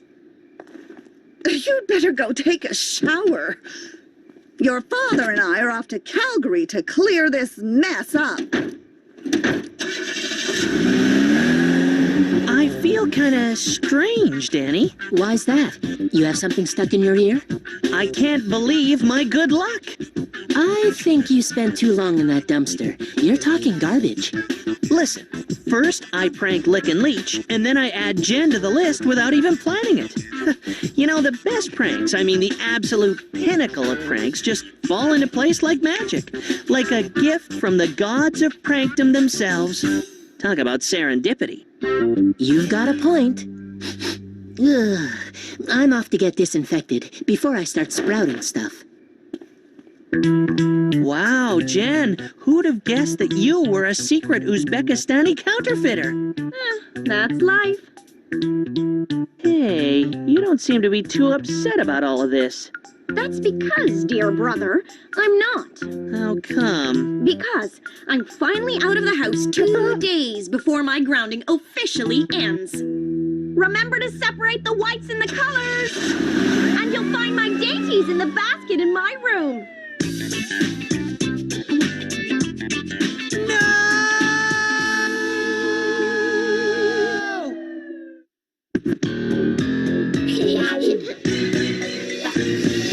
Close your eyes, a big surprise is coming, and it's up to something. Visualize and organize things that you could not imagine. Yeah. My name is Andy, everybody knows me. World's biggest scratcher, nobody's better. My name is Andy, everybody knows me. World's biggest scratcher, nobody's better.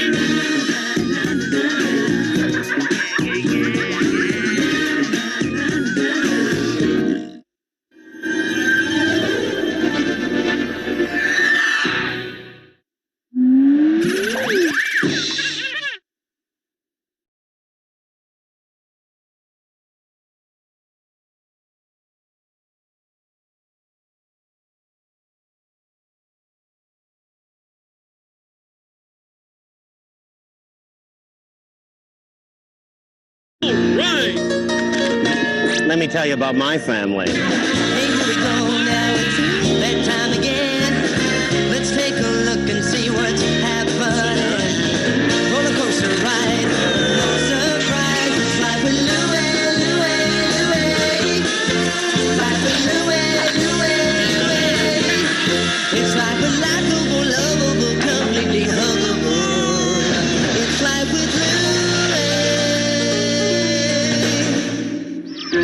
Of all the things we had to learn in school, I'd have to say my best subject was lunch, but my worst was definitely science. Mr. Lambert had a scintillating way of making astronomy as fascinating as watching paint dry. Around the sun, a star. How great a chance.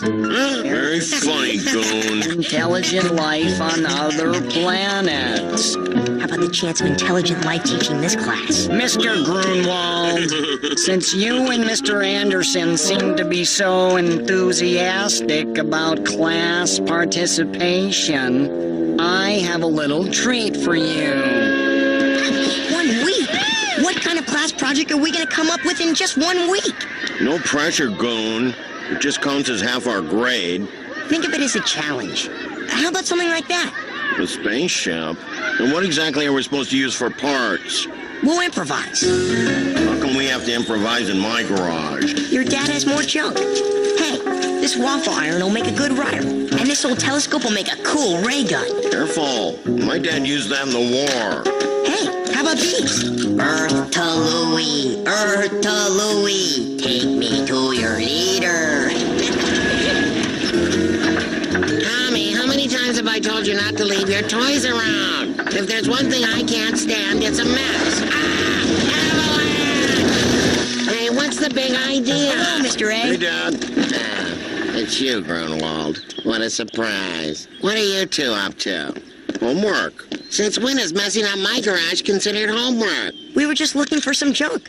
Huh? With my field telescope? If it weren't for this telescope, you wouldn't be here today. In fact, the free world as we know it might not exist. Brussels, May 19th. Oh, look at the time. I'm late for dinner. See ya. Dinner already? My platoon was assigned to take out the Turgenev Bridge. I pulled out my trusty field telescope and scoped out the situation. We were outnumbered, and the enemy was closing in fast. Things were looking mighty grim for the fighting fifth. An enemy grunt lobbed a live grenade right at us. I wanted to run, but I knew it was the bottom of the ninth. The bases were loaded, and Old Glory needed a home run. I stepped up to the plate with my trusty field telescope, waiting for the pitch, and whack! A home run! And when I returned to the States, Hank Greenberg borrowed my scope, hit a grand slam, and beat the St. Louis Browns to win the pennant. Is there a point to this story? The point is respect. Now clean up the mess before dinner. Let's see, this goes here. Add that. I'll never get this thing back together. Sure, dear. What do you got there, honey? An alien sighting. Space aliens by Keister. Farmer falls asleep on his lawnmower, does a few donuts, snaps a photo of it, calls it a UFO landing site, and the next thing you know, he's a celebrity. Nonsense. It's not nonsense. Look, aliens abducted a 40-year-old housewife and sucked out her brain. That one I can believe, honey. Oh, very funny. You think it's convincing enough? If we can just make it fly, we're a shoo-in for an A. Hey, I have an idea. I borrowed these from Tommy. Does he mind? No. Why do you ask? Louie, check this out. Prepare for the Martian invasion, Polish mortals. This is great, Goon. I'm telling you, we're gonna ace this project. Louie! Oh, I did it! Oh, do me a favor and call Louie for dinner, would you? Sure, I'd love to, Buttercup. It's not like I'm doing anything important here. Gotcha! Hurry!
Close your eyes, a big surprise is coming, and it's up to something. Visualize and organize things that you could not imagine. Yeah. My name is Andy, everybody knows me. What's biggest factor? Nobody's better. My name is Andy, everybody knows me. What's biggest factor? Nobody's better.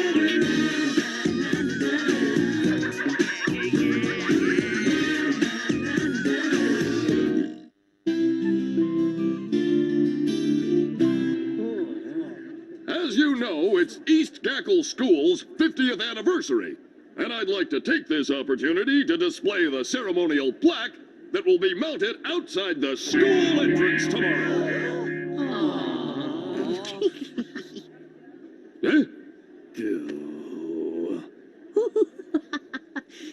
You really pulled a doozy this time, Andy.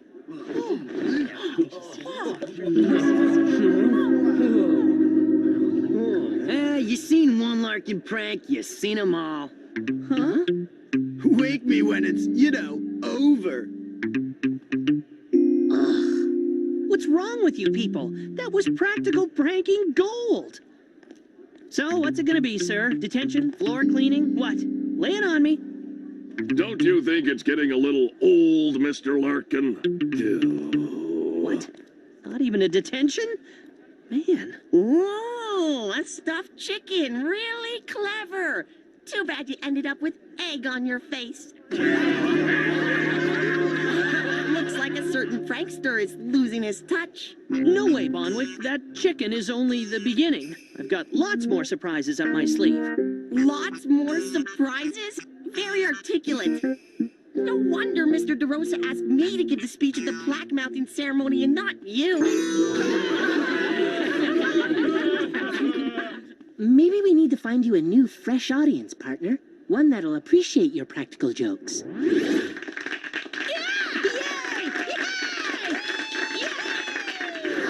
Yeah, I'm better than this. Come on, let's go.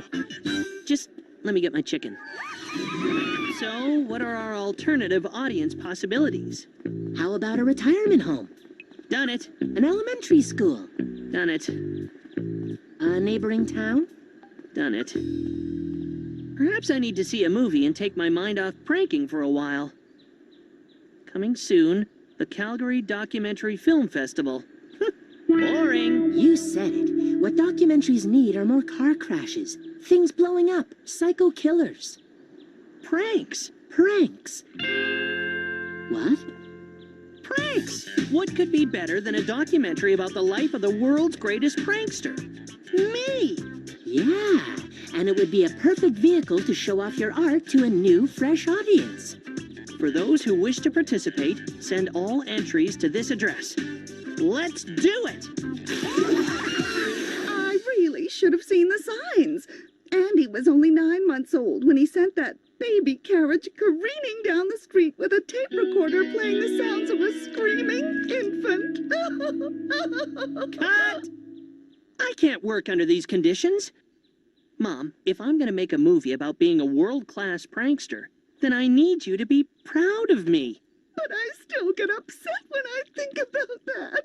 That was Principal DeRosa on the phone just now. He called to tell me what happened at school today. I knew I'd get a reaction from that old bat. I mean, he did? Yes, he did. Son, your mother and I have been discussing this. And you know that bicycle you've wanted so badly? The one with the 50 speeds? We're prepared to get it for you. Oh. But only if you stop pranking. Okay, deal. Huh? Now, I want you to just relax, be yourselves, and most importantly, read from these scripts. Huh? Please, all you have to do is tell the camera what it's like growing up with a brother like me. Forget it. I've got better things to do. It's for art's sake.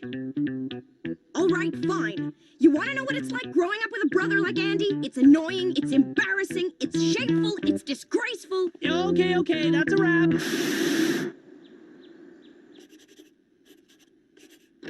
Mayor Henry K. Roth, could you tell us about your experience with Andy Larkin? Oh, no, you don't. I'm onto your tricks. That thing's going to explode. Or spurt water. Or show me in my underwear or something. No, it's just a regular run-of-the-mill video camera. Leave me alone. Man, what's a guy gotta do to make a documentary around here? Okay, let's forget about the personal testimonials and just focus on the art of pranking itself. Okay, but how are we going to make a documentary about pranking without actually pranking? Who says we're not gonna prank? You promised your parents. I've been thinking about that. The film festival is in Calgary, and Mom and Dad are here. They'll never get to see my work of art. So you are going to prank.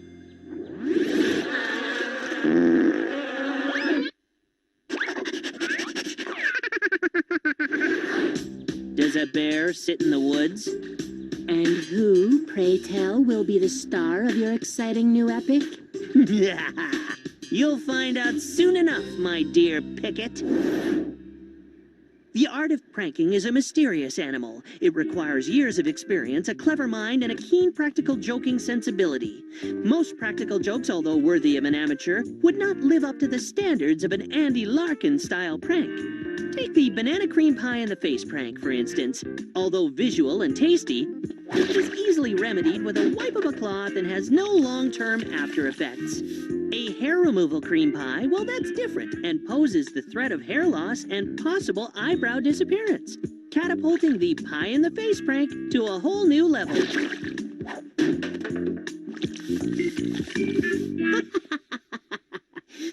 Remember how funny Mrs. Weebles looked after you pulled that prank on her? Danny, if we're gonna make this film, you're gonna have to focus. Now, it is imperative that a good prankster knows his subject, the prankee. I can't wait to find out. Now, who makes a good subject, you ask? A person who is gullible, vulnerable, and above all, one who takes life just a tad too seriously. I should have guessed. Martin Bonwick. Need any help, Martin? No thanks, Biff. I've got it. Well, if you do need anything, just holler. I owe you one for helping me with my math homework. I guess a certain practical joker hasn't lost his touch after all. That's not funny! You want me to thump him for you, Martin? No need. Allow me.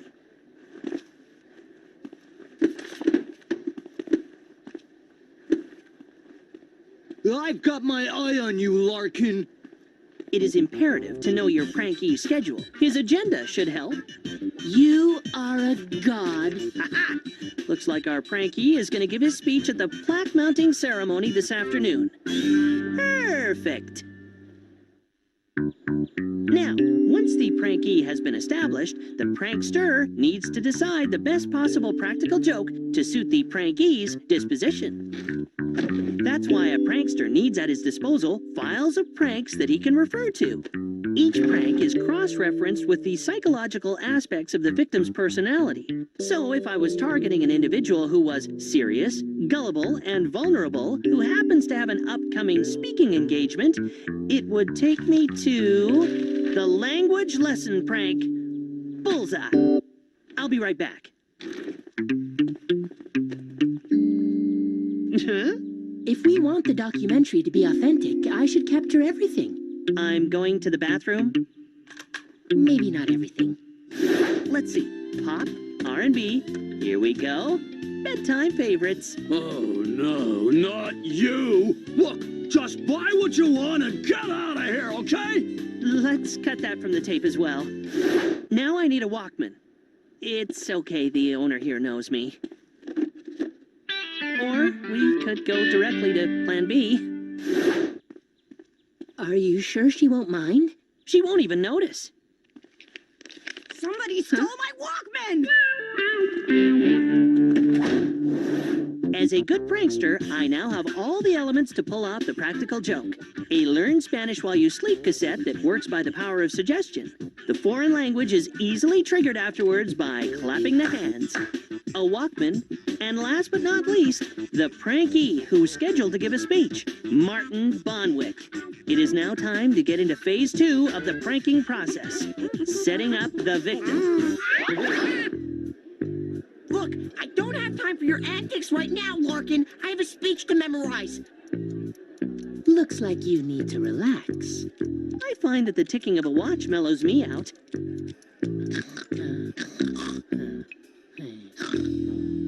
Oh, brother. How about some nice relaxing sounds? The ocean waves always does it for me. Oops, wrong tape. I find hot milk always does the trick. Yeah? Works for me.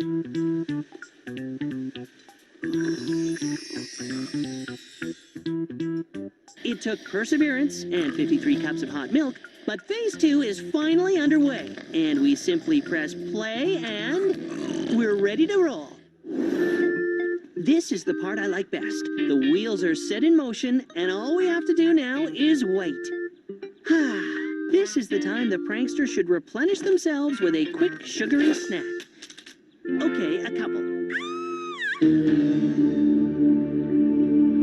But there's no reason he can't also have a little fun with a rubber rat while he waits.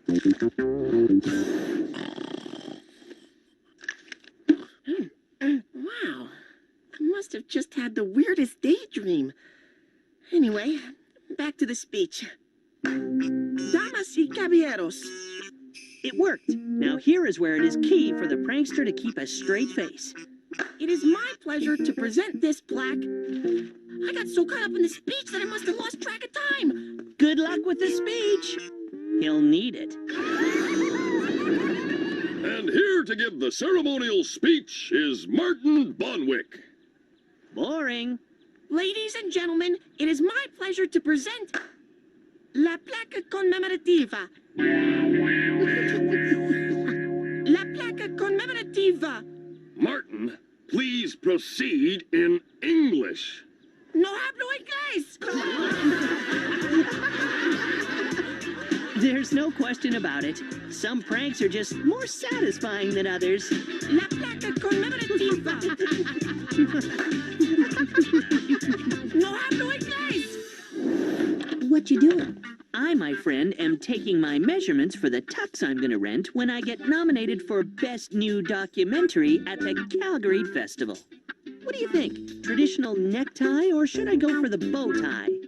Go for the bow tie.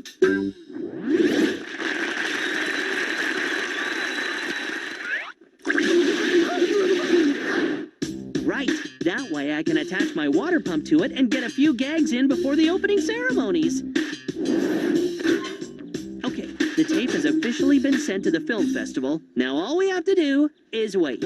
I'm still worried your parents are gonna see that video. Don't be. The last film my dad saw was Nanook of the North. Hey, Larkin, what'd you just put in the mailbox? Christmas cards. Oh yeah? In July? I wanted to beat the rush. Quit being cute, Larkin. I've been watching you, roaming around with your video camera. I think it was you who ruined Martin's speech, and the evidence is on that tape you just mailed. Not bad for a big man. I did not. And besides, there's no way you can prove it. Oh, yeah? What if I get my hands on whatever you sent off? I should remind you that once something is mailed, you can't touch it. Tell that to your undertaker.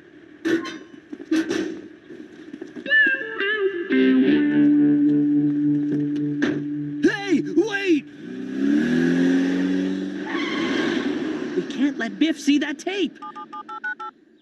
Mush, I need your help.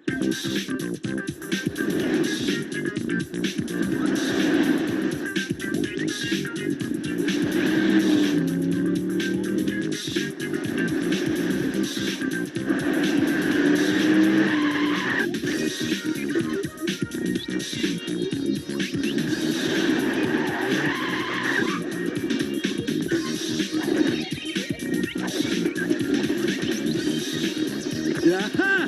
Now you're in for it, Larkin. Huh? If I see you try that again, you're in trouble. Now get out of here. You too. Bummer. Better luck next time. If I ever see that videotape and it has what I think it has on it, you're a goner. Andy, you got a letter from the Calgary Documentary Film Festival. Must be those tickets I ordered. It's so nice that you're getting cultured. Come on, hurry. It's been accepted. Woohoo! We did it. We got a brand new audience. No more relying on the students at East Gackle for a laugh. What else does the letter say? Parts of the film will appear on nationwide television advertisements promoting the festival in the coming weeks. Oh, that means that your parents will see it and you won't get the bicycle. That's not the worst of it. Biff's gonna see it too.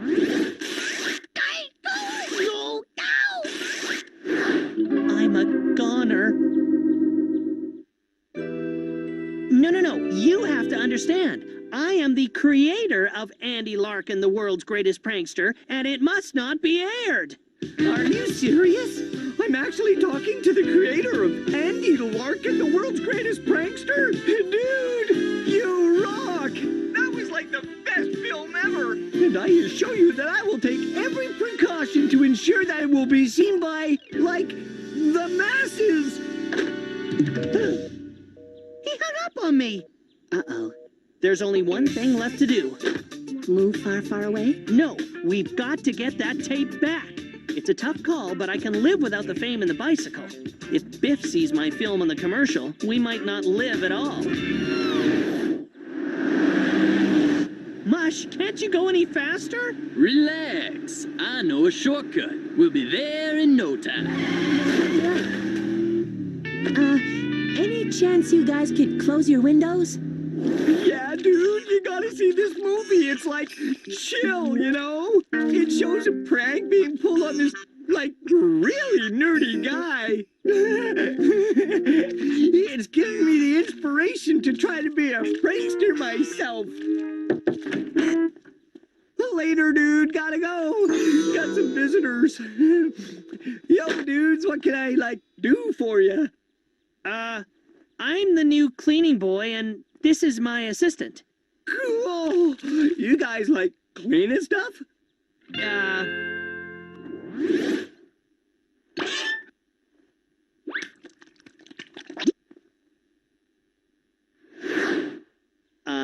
Yeah. Awesome!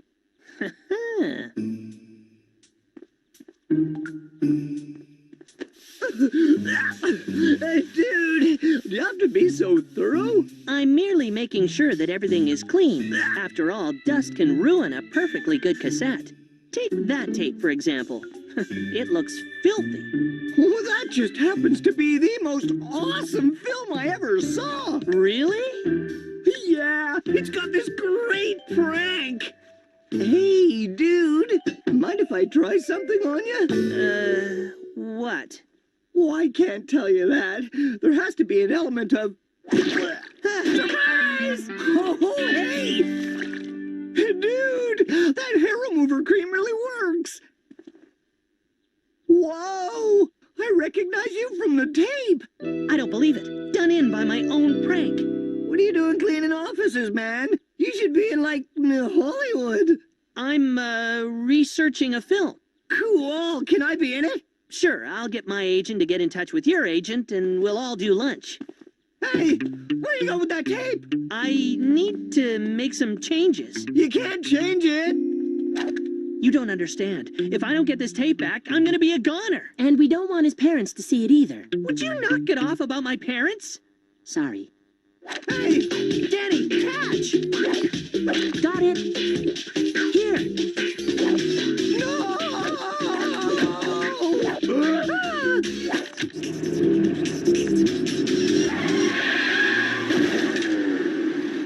Check, please. Yes.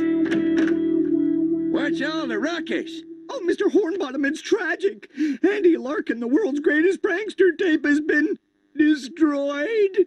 Oh, relax. I had copies made.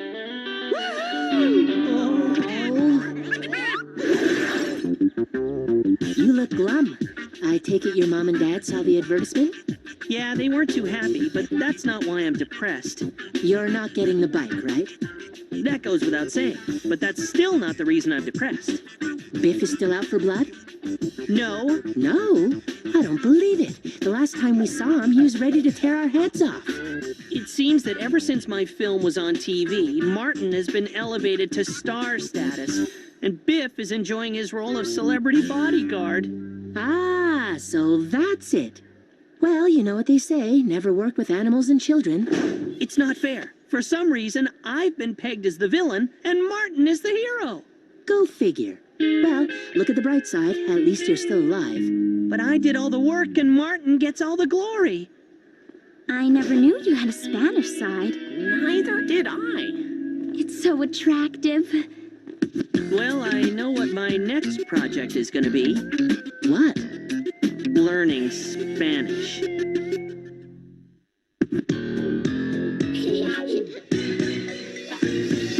Close your eyes, a big surprise is coming, and it's up to something. You visualize and organize things that you could not imagine. Yeah. My name is Andy, everybody knows me. World's biggest wrestler, nobody's better. My name is Andy, everybody knows me. World's biggest wrestler, nobody's better.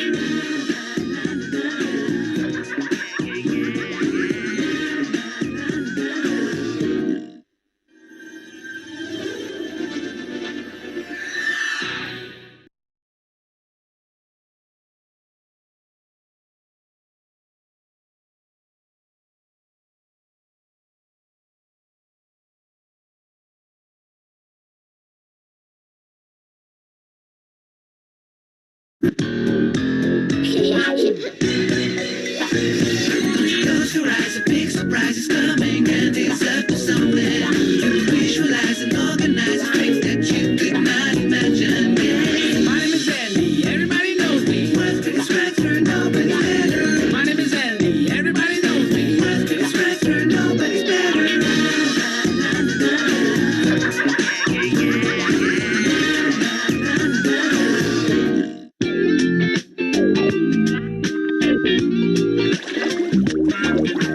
This is totally gross and humiliating. Was it worth it? Totally. Let me explain. A couple of days ago, I was off from school feeling a bit under the weather. Here's your homework. Geez, couldn't they go easy on a sick guy? Your hangnail didn't raise much sympathy. Then when DeRosa's pants ended up flapping on the flagpole, they figured you already had too much time on your hands. Flagpole? Pants? What are you talking about? Ha!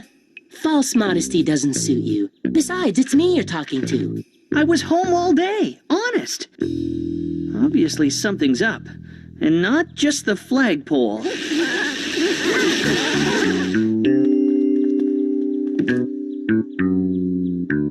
So anyway, Craig said he'd give me a copy of the team picture after the hockey season opener. Get out! I'm totally serious.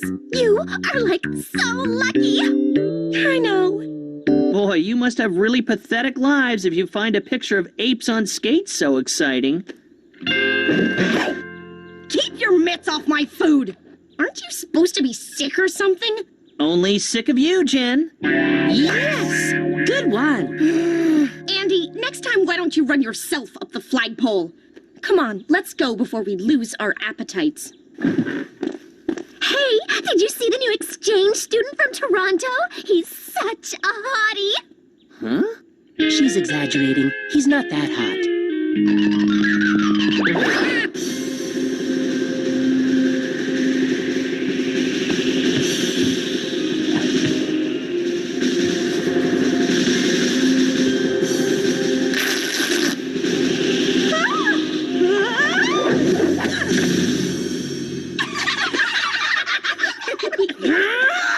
Andy, come on out! I know you're there somewhere!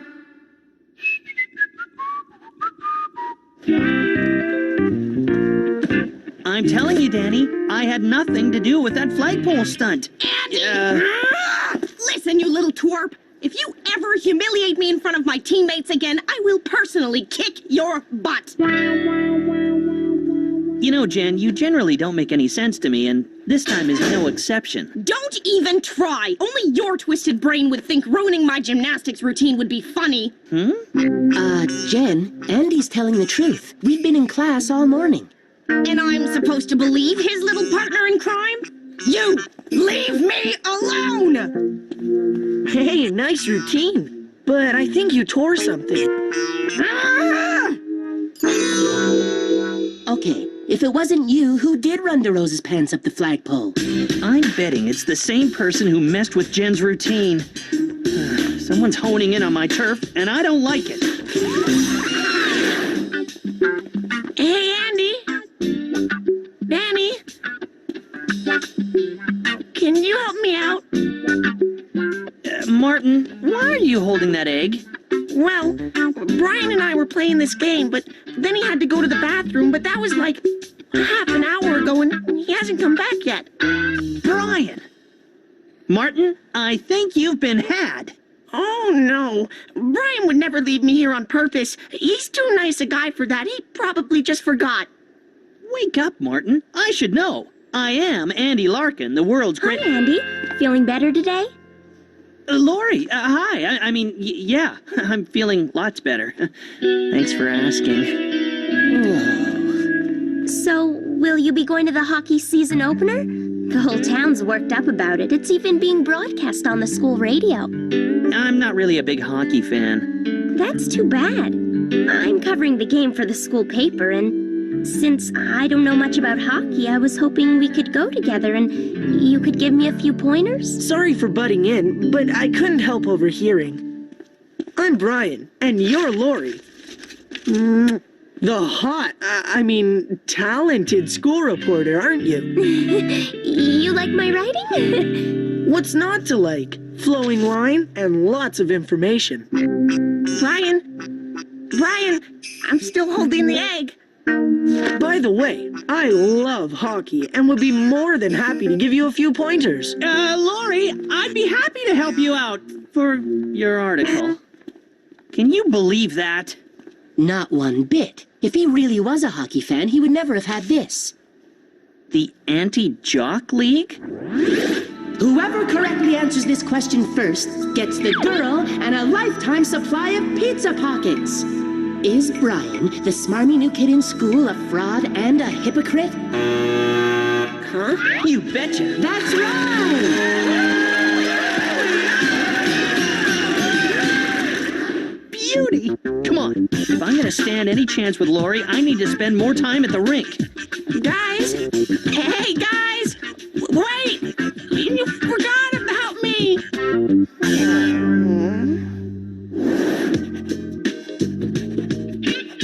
Oh, hi, Lori. I've been looking all over for you. Oh, hi, Andy. What's up? Two things, really. First, you're looking at the new assistant to the assistant coach of East Gackle's hockey team.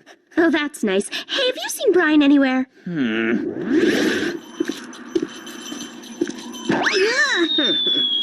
Brian? Yeah, I found some books for him to read on writing the perfect article. Which brings me to number 2. I think you might be interested in this. Yeah, and? And this fell out of Brian's pocket. He's a fraud. He's fooling you. He's not interested in sports or probably even writing. He likes pulling pranks. Right. You're sure you're talking about Brian? I know how this sounds, but you have to believe me. Oh, Andy, if I didn't know better, I'd say you're a little jealous. Well, who's jealous? I'm just looking out for you. No!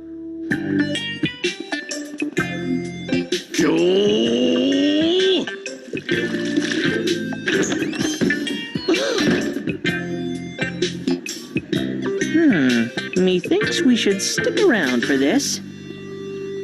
Now, Craig, hold your hands like this.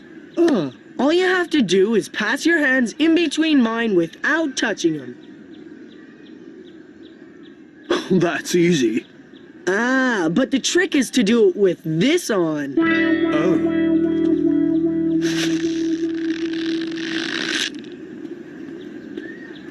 Most people can do 50, but if you're really good, you'll reach 100. Okay? Go. 1, 2, 3. Tricking someone who thinks a lavatory is where lava comes from doesn't require any talent. 7. Really? And what makes you think you can do better, Dumb and Dumber? 10. Oh, just the fact that the principal's got my parents on speed dial.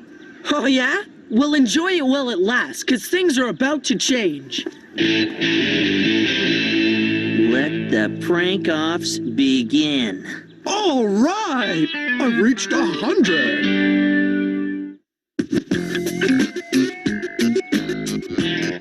The trick is to tilt your head all the way back, like so, before trying to get the quarter into the funnel. Who'd like to try? That's easy. Let me do it. It's all yours.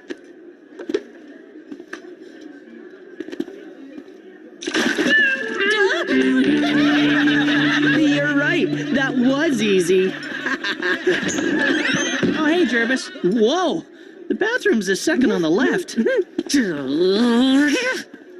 I guess he has to go. It looks like he just did. Andy! Just the person I was looking for. Why don't you come and try this little game I've got going? Obviously, this guy thinks I'm a complete doorknob. I don't think so, Brian. It's just that these aren't pre-shrunk jeans, and I don't want them to shrink while I'm wearing them. Are you saying that I'm trying to trick you? Hey, you're not as stupid as you look. Well, I'll prove to you that it's not a trick. You know I have to do this. Andy! Yeah, it's not what you think. Really, Andy, when are you gonna grow up? And to think you wanted me to believe Brian was a prankster. Aw, I can't believe this. I was so looking forward to class this afternoon. I hate missing school. You poor guy. Let's go see if we can find any dry pants for you to wear. By the way, I really enjoyed studying with you after school yesterday. You studied together? Okay, maybe I am a little jealous. I need you to take some photographs of the tropical fish that the natural science class acquired. I'd say that definitely backfired. This picture is the best, man. I look really pumped. Seriously, we look totally hot. Ugh. What are you rolling your eyes at, dweeb? Yeah. Nothing, really. I was just seeing how far around I could see. Yeah, that's all. Oh. Okay then. But you better not try any funny stuff, because I'm still mad about that stunt you pulled with Brian and me. Excuse me? Stunt? Brian told me all about it when I went to pummel him for making me look like a dope. You mean that gag with the blindfold? Yeah, that's it. He was testing my coordination skills, and you made him leave me there like a clown. No, I didn't. All right, let's hit the ice, boys. Just remember, no funny stuff, or else. Brian.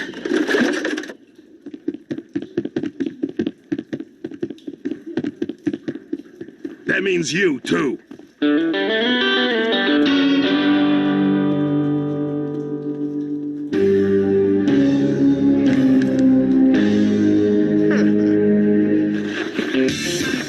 Hey, what's taking so long? Coming right up. I want some more. With you in a sec.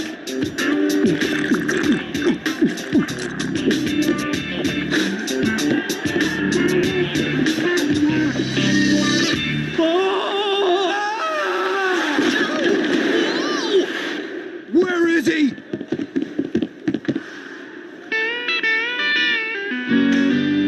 You're dead meat.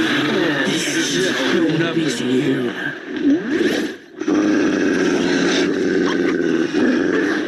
This is definitely not good. So why'd they fire you anyway? Fired isn't exactly the word I'd use. Well, at least we know that purple and blue are definitely not your colors. Oh, Andy. Defacing pictures? Isn't that like so third grade? You don't think I actually did that, do you? Who else would do such a thing? Nice eye. So you didn't get enough of scribbling on pictures in kindergarten? And where were you last night, Brian? Don't you ever give up?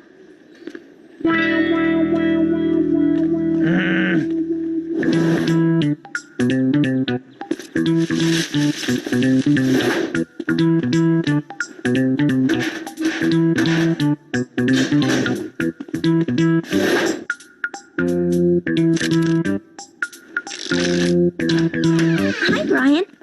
Are the pictures of the tropical fish developed yet?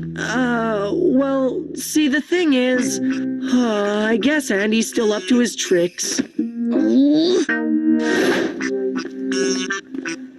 Huh? What? What's wrong? My bike, it's missing.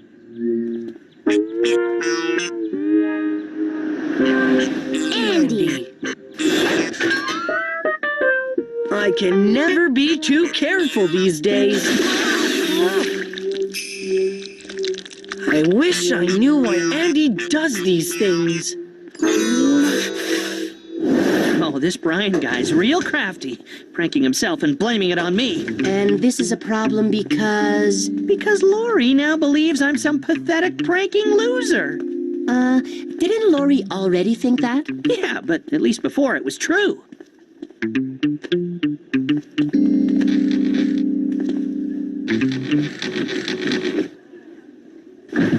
You are so sad. I'm sure he's leading up to something big. I can feel it. So I'll just have to head him off at the pass. But how? Hi, Brian. Hey, Lori. Guess what? I'm the hockey team's new assistant to the assistant coach. Good for you. I'm glad they found someone more mature than their last guy. Ordinarily that would upset me, but with Mr. High and Mighty as the team's new assistant, I see a light at the end of the tunnel.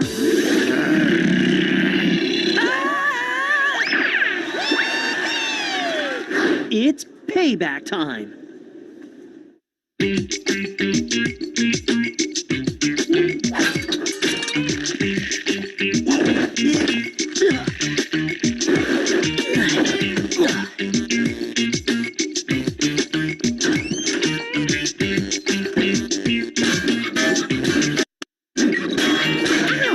With that file.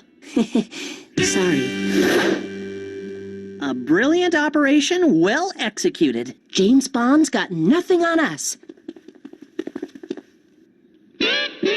Oops. Okay, 007, get up there.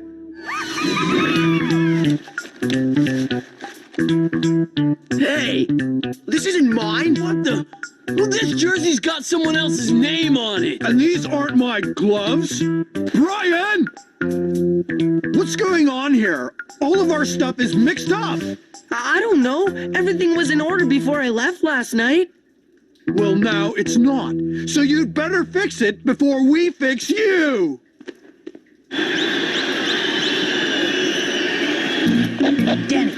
Danny, do you copy? Roger that. I'm ready. Okay then. Make sure you're there at 8:30 sharp. And be quiet. You got it. Tonight's gonna go down in history. Lori, I didn't see you there. So why's tonight going down in history? Because the team's gonna win. Yeah, that's why. Mm-hmm. Just try not to do anything stupid, okay?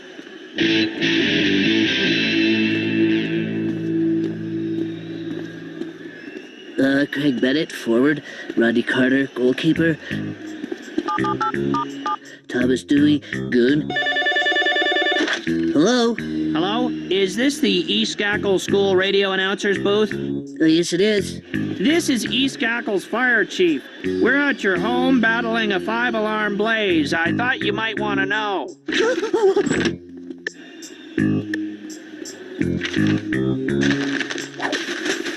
I think you'll find these names much more interesting.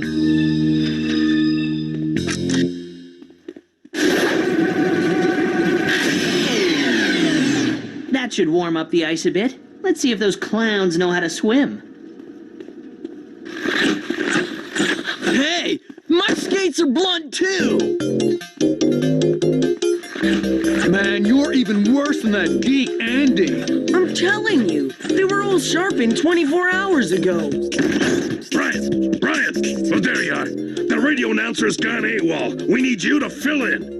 But Coach, I don't even know any of the players' names. Don't worry, the list is in the booth. Now hurry, the game's about to start.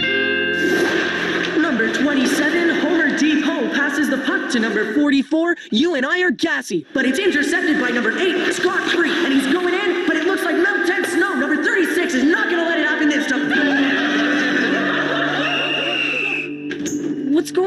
Coach. Why'd you stop the game? Because you're reading the wrong names! And you've got the mic on internal speakers! Idiot!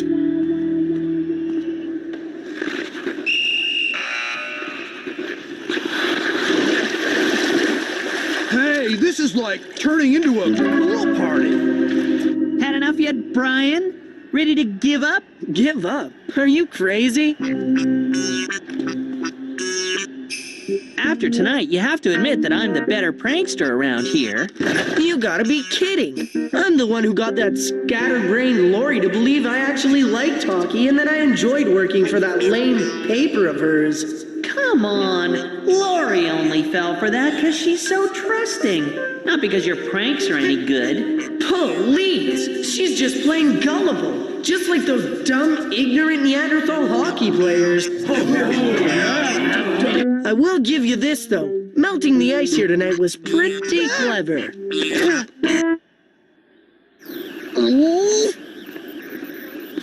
Hey, Danny, I think we better get out of here. Huh?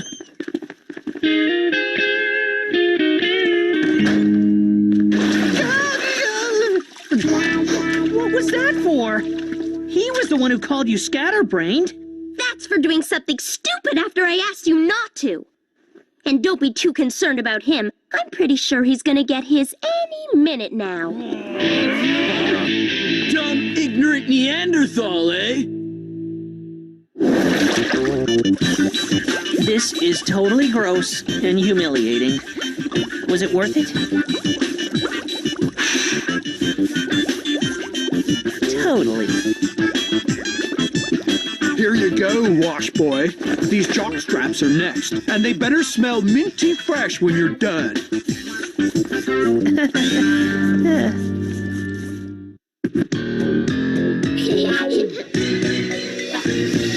Close your eyes, a big surprise is coming, and it's up to something.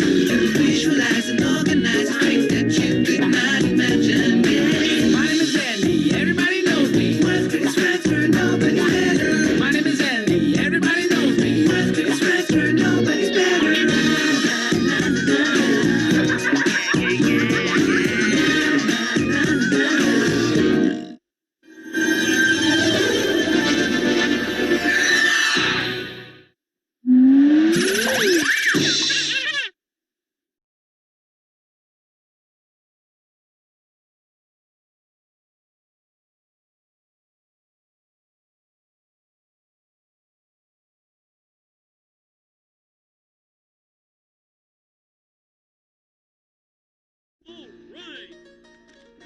Let me tell you about my family. Hey, here we go now, it's bedtime again. Let's take a look and see what's happening. Roller coaster ride, no surprise. It's life with Louie, Louie, Louie. Life with Louie, Louie, Louie. It's life with likable, lovable, completely huggable. It's life with Louie. I haven't been in show business my entire life. The fact is, my career didn't start until elementary school. No one has signed up. No one has signed up. Or up onto the roof to get the paper has been the best exercise program a veteran could ever have. Why, that was simply dynamic. Have you ever thought about the theater? No. You could be the next Brando, Newman, Laurence Olivier. You think so? No, not without my direction, of course. Think you're ready to perform for a bigger audience? Bigger than the third grade? You in the spring play that I wrote. Actually, I adapted it. So, would you like to audition? Great. See you at 3. I hear you're gonna try out for the play. You hear? Hey, I know, maybe you'll be the handsome prince. Then we'd have scenes together. Well, what play is it? I didn't even bother to ask. Sleeping Beauty. Oh, and who will you be? I'll give you one guess. I'm asleep in the second act. Break a leg, Louie. Simple good luck would have been sufficient. Oh, I know the task set before me. I shall sail the 7 seas, leap tall buildings in a single bound to seek out the princess, and with my kiss, bring her back to life. I hope you don't mind, I improvised. Thank you, Melvin. That was very nice. Who's next? Okay, Larry, whenever you're ready.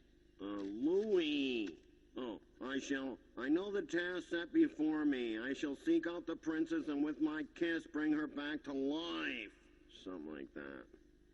Now, try the line on page 15. My kiss shall awaken thee. Get up, fair maiden. This is ridiculous. Gee, thanks for the support. Glenn, what are you doing here? This isn't a murder mystery. Step aside, Louie B. Mayor. I'm going to audition to be the handsome prince. I'm thrilled you're here, Glenn. Please grab one of my scripts. I'm going right to the smooching scene, if that's all right. Splendid. My kiss shall awaken thee, fair maiden. Thank you, Mr. Glenn. I'm moved.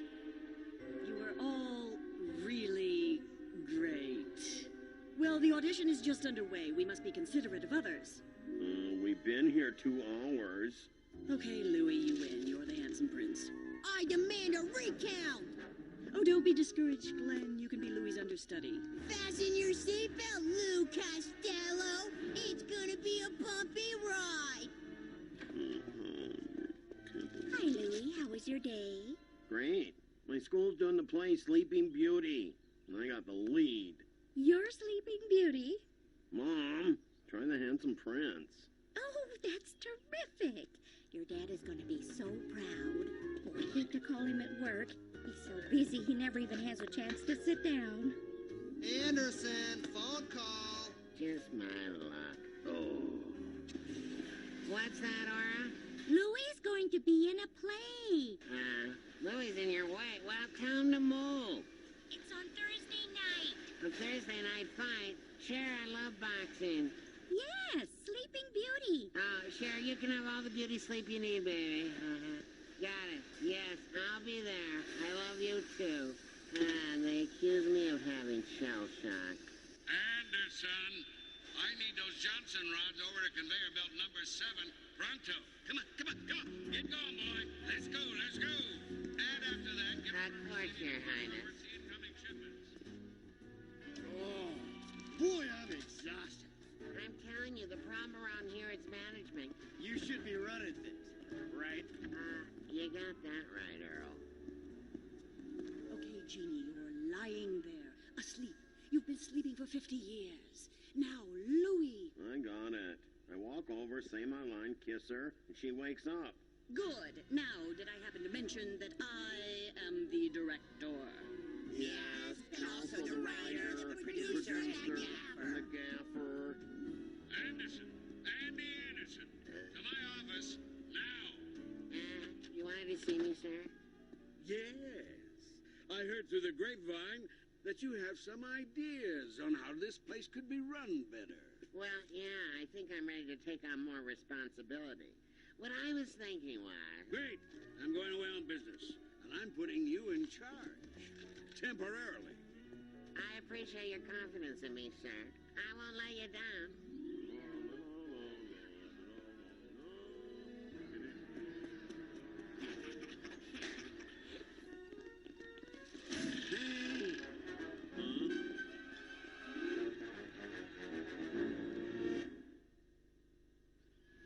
Alas, the fair maiden in eternal slumber. Hold on. I saw you walk over here, but I didn't see the horse you rode in on. Oh, there is no horse. Well, I know that, but that's acting. You have to make the audience see the horse. Yeah, Mom, I'll work on it. Honey, I'm home. Can I get a cold one here? Oh, Andy, Louie and I were rehearsing, but it's too difficult for me to act and direct, so would you mind? Well, sure. I just put in a 12-hour day. I've never been more tired in my life. My back is killing me. I have carpal tunnel from signing my name in triplicate. So what do you say? Sure. What else was I gonna do tonight? Eat? Not exactly the role I had in mind. Now, Sleeping Beauty is dead, so no talking. Louie, go ahead. My kiss shall awaken thee, fair maiden. Don't get any ideas, Romeo. I wouldn't worry about it, Dad. You're not exactly the prettiest Sleeping Beauty I've ever seen. I'll have you know, young man, In the war, there weren't any women around. So, who do you think played Joan of Arc in the USO show? Gee, let me guess. That's right. Never got any complaints either. Got a couple of marriage proposals, but nothing really panned out. I couldn't admit it at the time, but it became apparent that the kiss was a huge hurdle. Who'd have thought after 12 years the amnesia would break? I needed to do some research. Have you ever considered therapy? Good night, Jim. I had a great time. Love the submarine races. I can't believe I'm doing this. Me either. The whole key to this is timing, Lay. Really? 3, 2, 1. That's enough. This is my front porch, not the tunnel of love. Inside, young lady. I was just saying goodnight. Don't treat me like a kid. Thanks for your help, Dad. Timing. I'll keep that in mind. Stop that. Knock it off. Do you think you can rehearse for the play if you're in detention? I know what must be done. Hark. I see the beautiful princess. I will give her a noogie. What? Oh, that was a wonderful ad-lib, Louie. However, inappropriate. We could give Mr. Glenn a... Jeannie's mine. I've got the make-out scene memorized. My kiss shall awaken thee, fair maiden. And then I kiss her and she wakes up. Play's over. 6 o'clock, Andy. Quitting time. Sure, give me a minute. Just gotta file these. Approve next week's schedule. Return 3 dozen phone calls. Sign about 64 checks. Then I'll be right with you. Laura, remember when you were with Chip on the porch the other night? Anyway, well, I'm doing a report at school, and I had a couple of questions on the subject. Is it better to have my mouth closed or open? Should my lips be pursed or relaxed? Or do I make a smacking sound at the end, or does that just happen naturally? Having trouble eating your mother's meatloaf again? Dad? Do like I do, Lay. Swallow your bites whole, like a dog. That way the taste won't linger. Thanks. Dinner! It's meatloaf! Mom, Dad, I have something to tell you. What is it, dear? Well, you know the play? Oh, that's right. Andy, Louie's play is this Thursday. You're gonna be there, right? Yeah, Thursday. Wouldn't miss it, dear. Anyway, I have a problem. I have to kiss Sleeping Beauty, and I want to make sure I do it right. Oh, yes. There's nothing like a kiss to top off a perfect evening. A glass of bubbly, some music, candlelight, a washboard stomach, and being held just right. That's not kissing, that's romance. He's not interested in romance. Watch and learn. Ooh, Andy. Baby, say no big deal. Oh, my. Got it? Nothing to it. Kiss. Touch with lips as a mark of affection. Don't worry, Louie. There's nothing to kissing. It's easy. My first kiss was years ago. My kiss shall awaken thee, fair maiden. Yeah, I know. And then you kiss her and she wakes up, right? Hey, you worry about your lines and I'll worry about mine. Excuse me, Miss Kinney? Jeannie, when you were sleeping, I really felt the pain and anguish of your character. What's your secret? Pain and anguish. I feel like I'm doing something wrong. I mean, every time Louie's supposed to kiss me, he doesn't. Is it my breath? No, certainly not. Why would chili dog with onion breath be offensive? Why, this very thing happened when I was on Broadway, rehearsing with Robert Preston. Of course, they replaced me with Shirley Jones, but that's a different story. The point is, on show night, he kissed her. Oh, boy, did he kiss her. He had been saving it for the stage. Now run along and don't worry. Thanks a lot, Miss Kinney. Saving it for the stage. A likely excuse. Threatened, more like it. Hi, Louie. Oh, Jeannie, I've got something to tell you. I'm dropping out of the play. What? Louie, you can't. Do you know what that means? That you'll be in eternal sleep? No. Hey, it's the big actor Jerry Lewis. Everyone knows you're afraid to kiss Jeannie. Afraid you might get cooties. Louie, are you afraid to kiss me? No. In fact, I'm afraid I'll upstage you. Oh, is that it? Look, Louie, you're gonna be great. I have faith in you. Thanks. So you'll stay in the play? For you? Yeah. Oh, Thursday. If I make it to show night.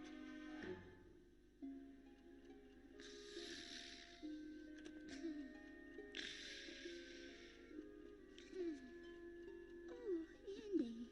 Gracious, look at the time. You're working too hard, dear. If Applegate can do it, so can I.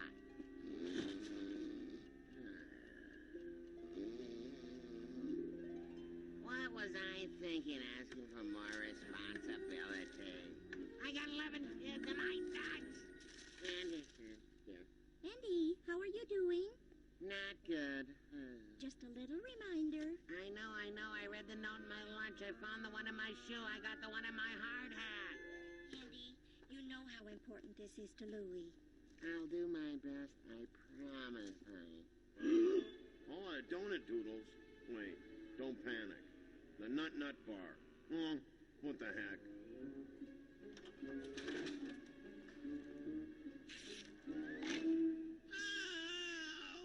Is he going to be all right, Doctor? Yes, yeah, he'll be fine. Just a broken tooth, but it's all fixed now.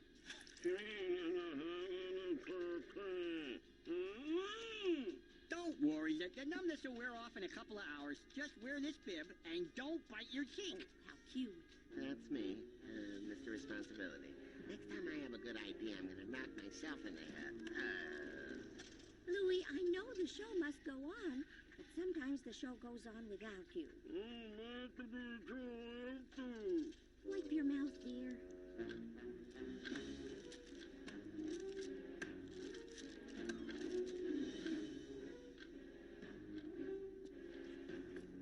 Where are you going? Sir, with all due respect, I've got tickets to the theater. My kid's starring. Well, there's a mountain of paperwork here. Yeah, well, I didn't want to be greedy, so I saved you some.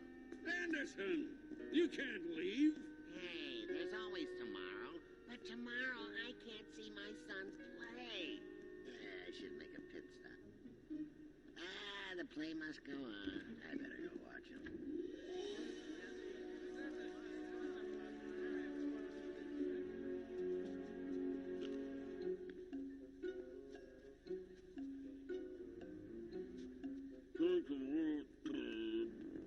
Just wanted to wish you luck, Louie.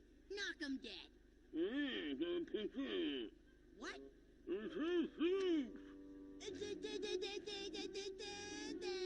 Hey, Miss Kitty, listen to this. Louie, is everything all right? I'm fine. Okay, good. Relax and have fun, and don't ruin my poetry. I know you're hiding something. I'm gonna keep my eye on you, mush mouth. Once upon a time, there was a beautiful princess who I loved. Andy, It isn't easy being beautiful. Veteran coming through. Oh, I'm so glad you made it. Make matters One worse. message for the world. Didn't even have time to use the restroom. I have to go so bad my back teeth are flopping. Star. The beautiful princess will eat this apple and then sleep forever? Man, excuse me, I'll be right back. Andy, wait. It's almost intermission now. Be polite. Just how polite would it be if we had a little flood in here?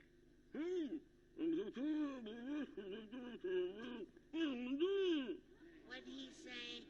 Boy, I'm so backed up my ears are clogging. Something's wrong. Understudy, get ready!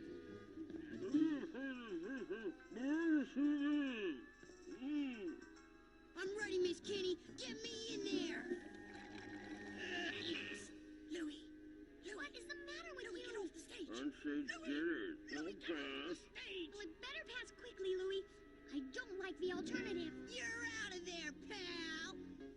That's the end of Act 1. We'll break for a brief intermission. About time. That act was nice and concise.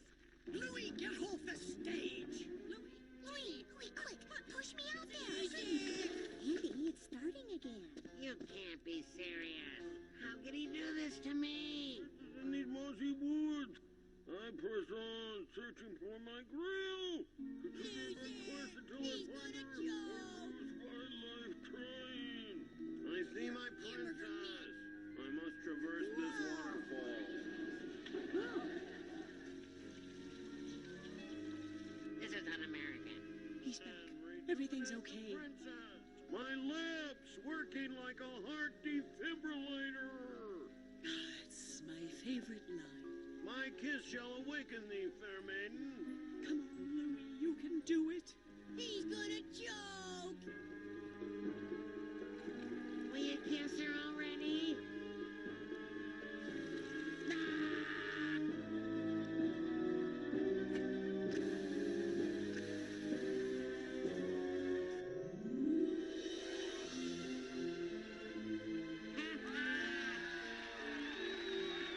Good job.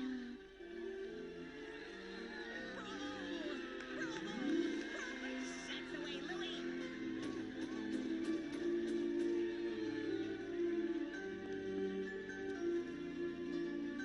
Don't get so cocky, Loofah Sponge. You only got to kiss her because it was in the script. What?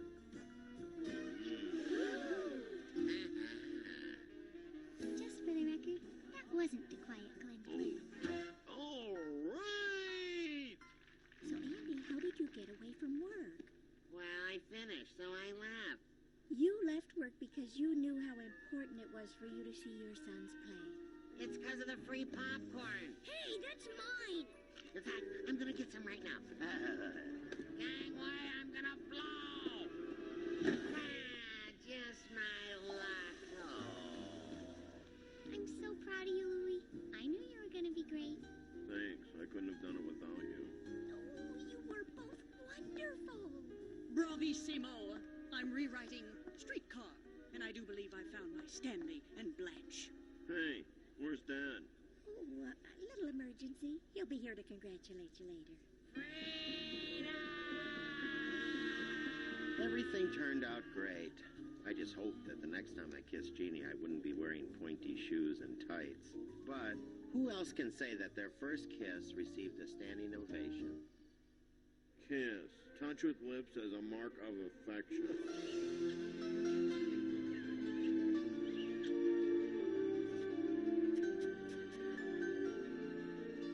No smooching in front of the kid. You know what that can lead to? After that, get Of course, Your Highness. the incoming shipments.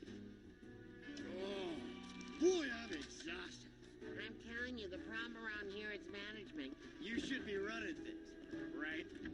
You got that right, Earl.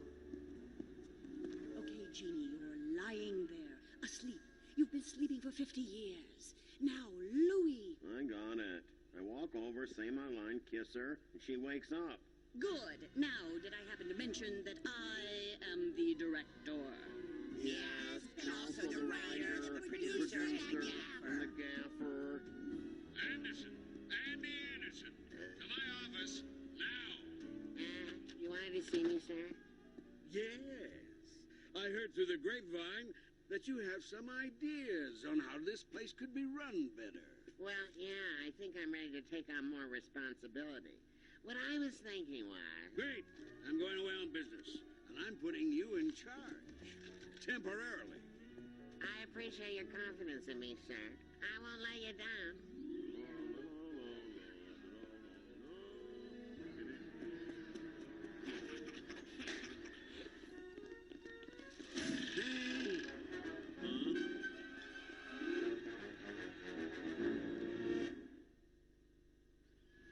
Alas, the fair maiden in eternal slumber. Hold on. I saw you walk over here, but I didn't see the horse you rode in on. Oh, there is no horse. Well, I know that, but that's acting. You have to make the audience see the horse. Yeah, Mom, I'll work on it. Honey, I'm home. Can I get a cold one here?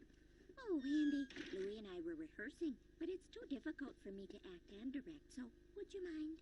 Well, sure. I just put in a 12-hour day. I've never been more tired in my life. My back is killing me. I have carpal tunnel from signing my name in triplicate. So what do you say? Sure. What else was I gonna do tonight?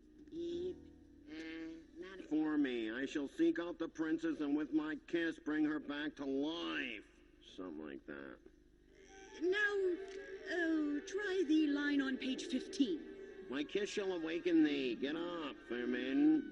This is ridiculous. Gee, thanks for the support. Glenn, what are you doing here? This isn't a murder mystery. Step aside, Louie be mayor.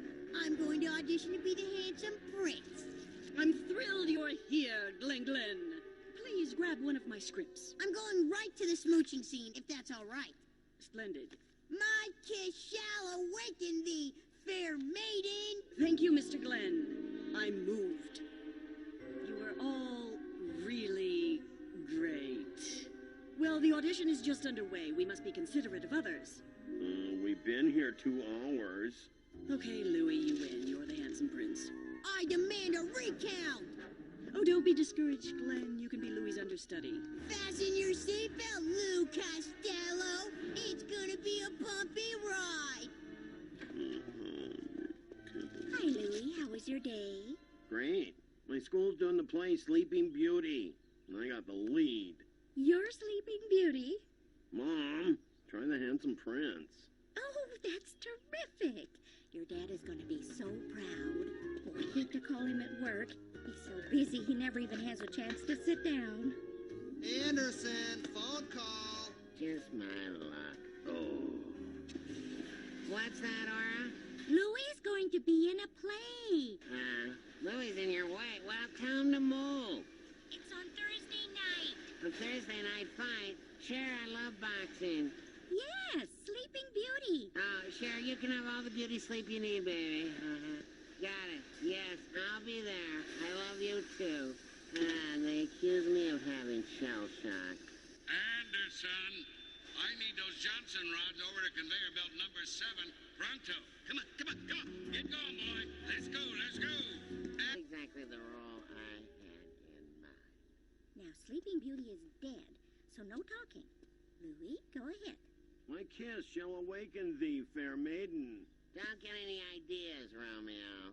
I wouldn't worry about it, Dad. You're not exactly the prettiest Sleeping Beauty I've ever seen. I'll have you know, young man. In the war, there weren't any women around. So, who do you think played Joan of Arc in the USO show? Gee, let me guess. That's right. Never got any complaints either. Got a couple of marriage proposals, but nothing really panned out. I couldn't admit it at the time, but it became apparent that the kiss was a huge hurdle. Who'd have thought after 12 years the amnesia would break? I needed to do some research. Have you ever considered therapy? Good night, Jim. I had a great time. Love the submarine races. I can't believe I'm doing this. Me either. The whole key to this is timing, Lay. Really? 3, 2, 1. That's enough. This is my front porch, not the tunnel of love. Inside, young lady. I was just saying goodnight. Don't treat me like a kid. Thanks for your help, Dad. Timing. I'll keep that in mind. Stop that. Knock it off. Do you think you can rehearse for the play if you're in detention? I know what must be done. Hark. I see the beautiful princess. I will give her a noogie. What? Oh, that was a wonderful ad-lib, Louie. However, inappropriate. We could give Mr. Glenn a try. Jeannie's mine. I've got the make-out scene memorized. My kiss shall awaken. All right. Let me tell you about my family. Hey, here we go now, it's bedtime again. Let's take a look and see what's happening.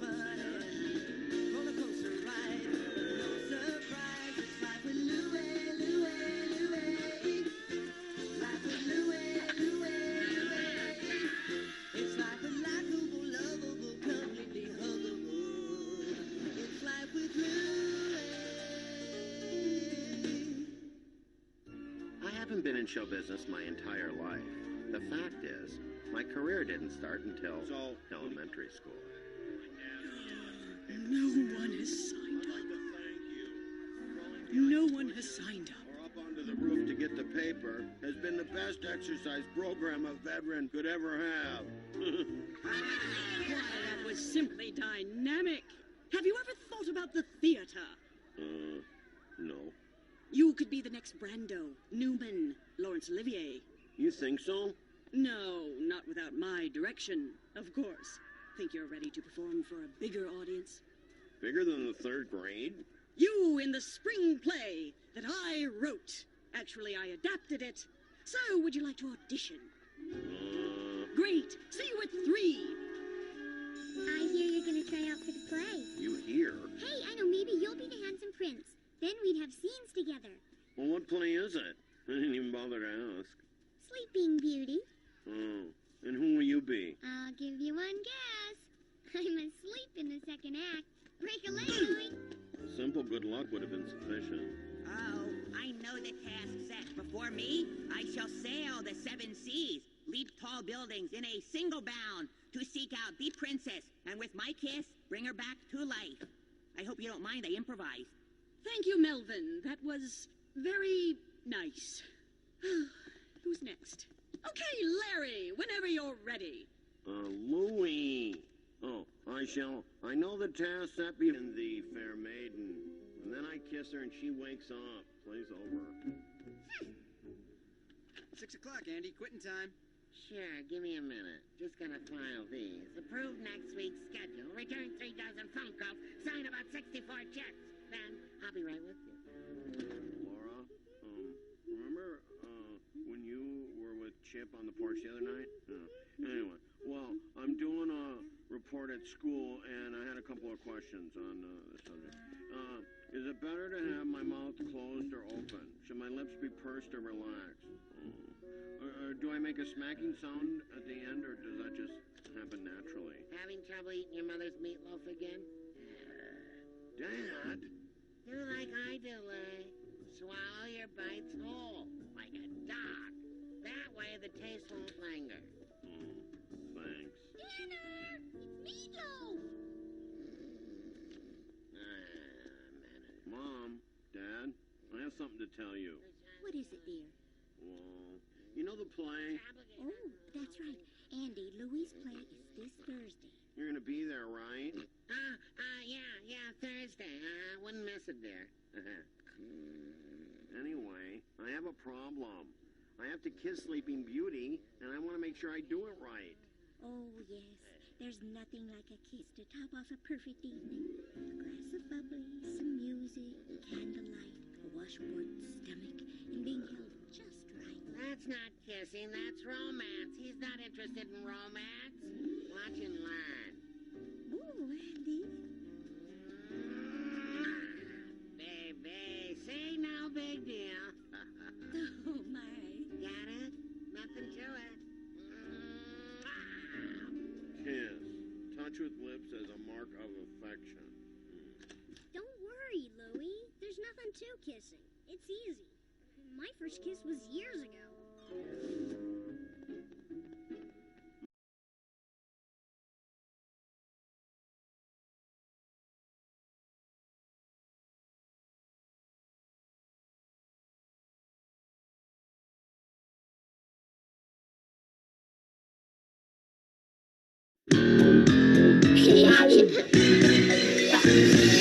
Close your eyes, a big surprise is coming, and it's up to something. You visualize and organize strength that you could not imagine. Yeah. My name is Andy, everybody knows me. Worth biggest factor, nobody's better. My name is Andy, everybody knows me. Worth biggest factor, nobody's better.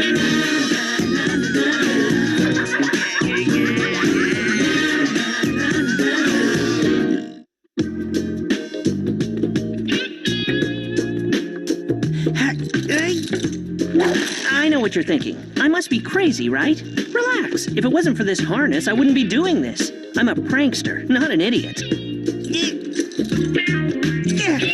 I should tell you how I got here. It was 2 weeks ago. Please, Mom, I don't want to go to school. Wait a minute. It's Saturday. Oh no, it's Saturday! The one day that's come to mean terror in the Larkin household. It's worse than Meatloaf Tuesday. Worse even than Parcheesi Thursday. Come on, sleepyhead, it's Parent-Child Saturday. We're going to play miniature golf.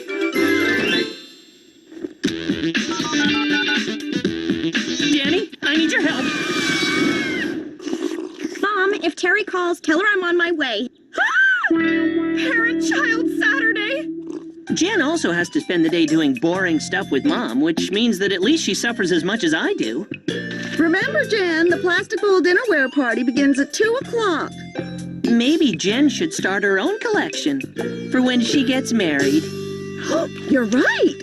Remind me to phone Leslie and tell her that we'll be staying a couple of hours longer.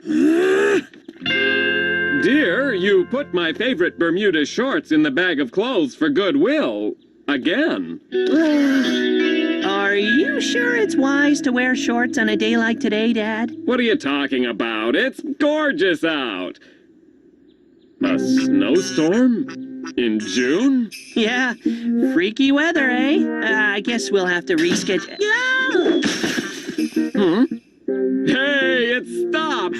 Come on, time's a-wasting.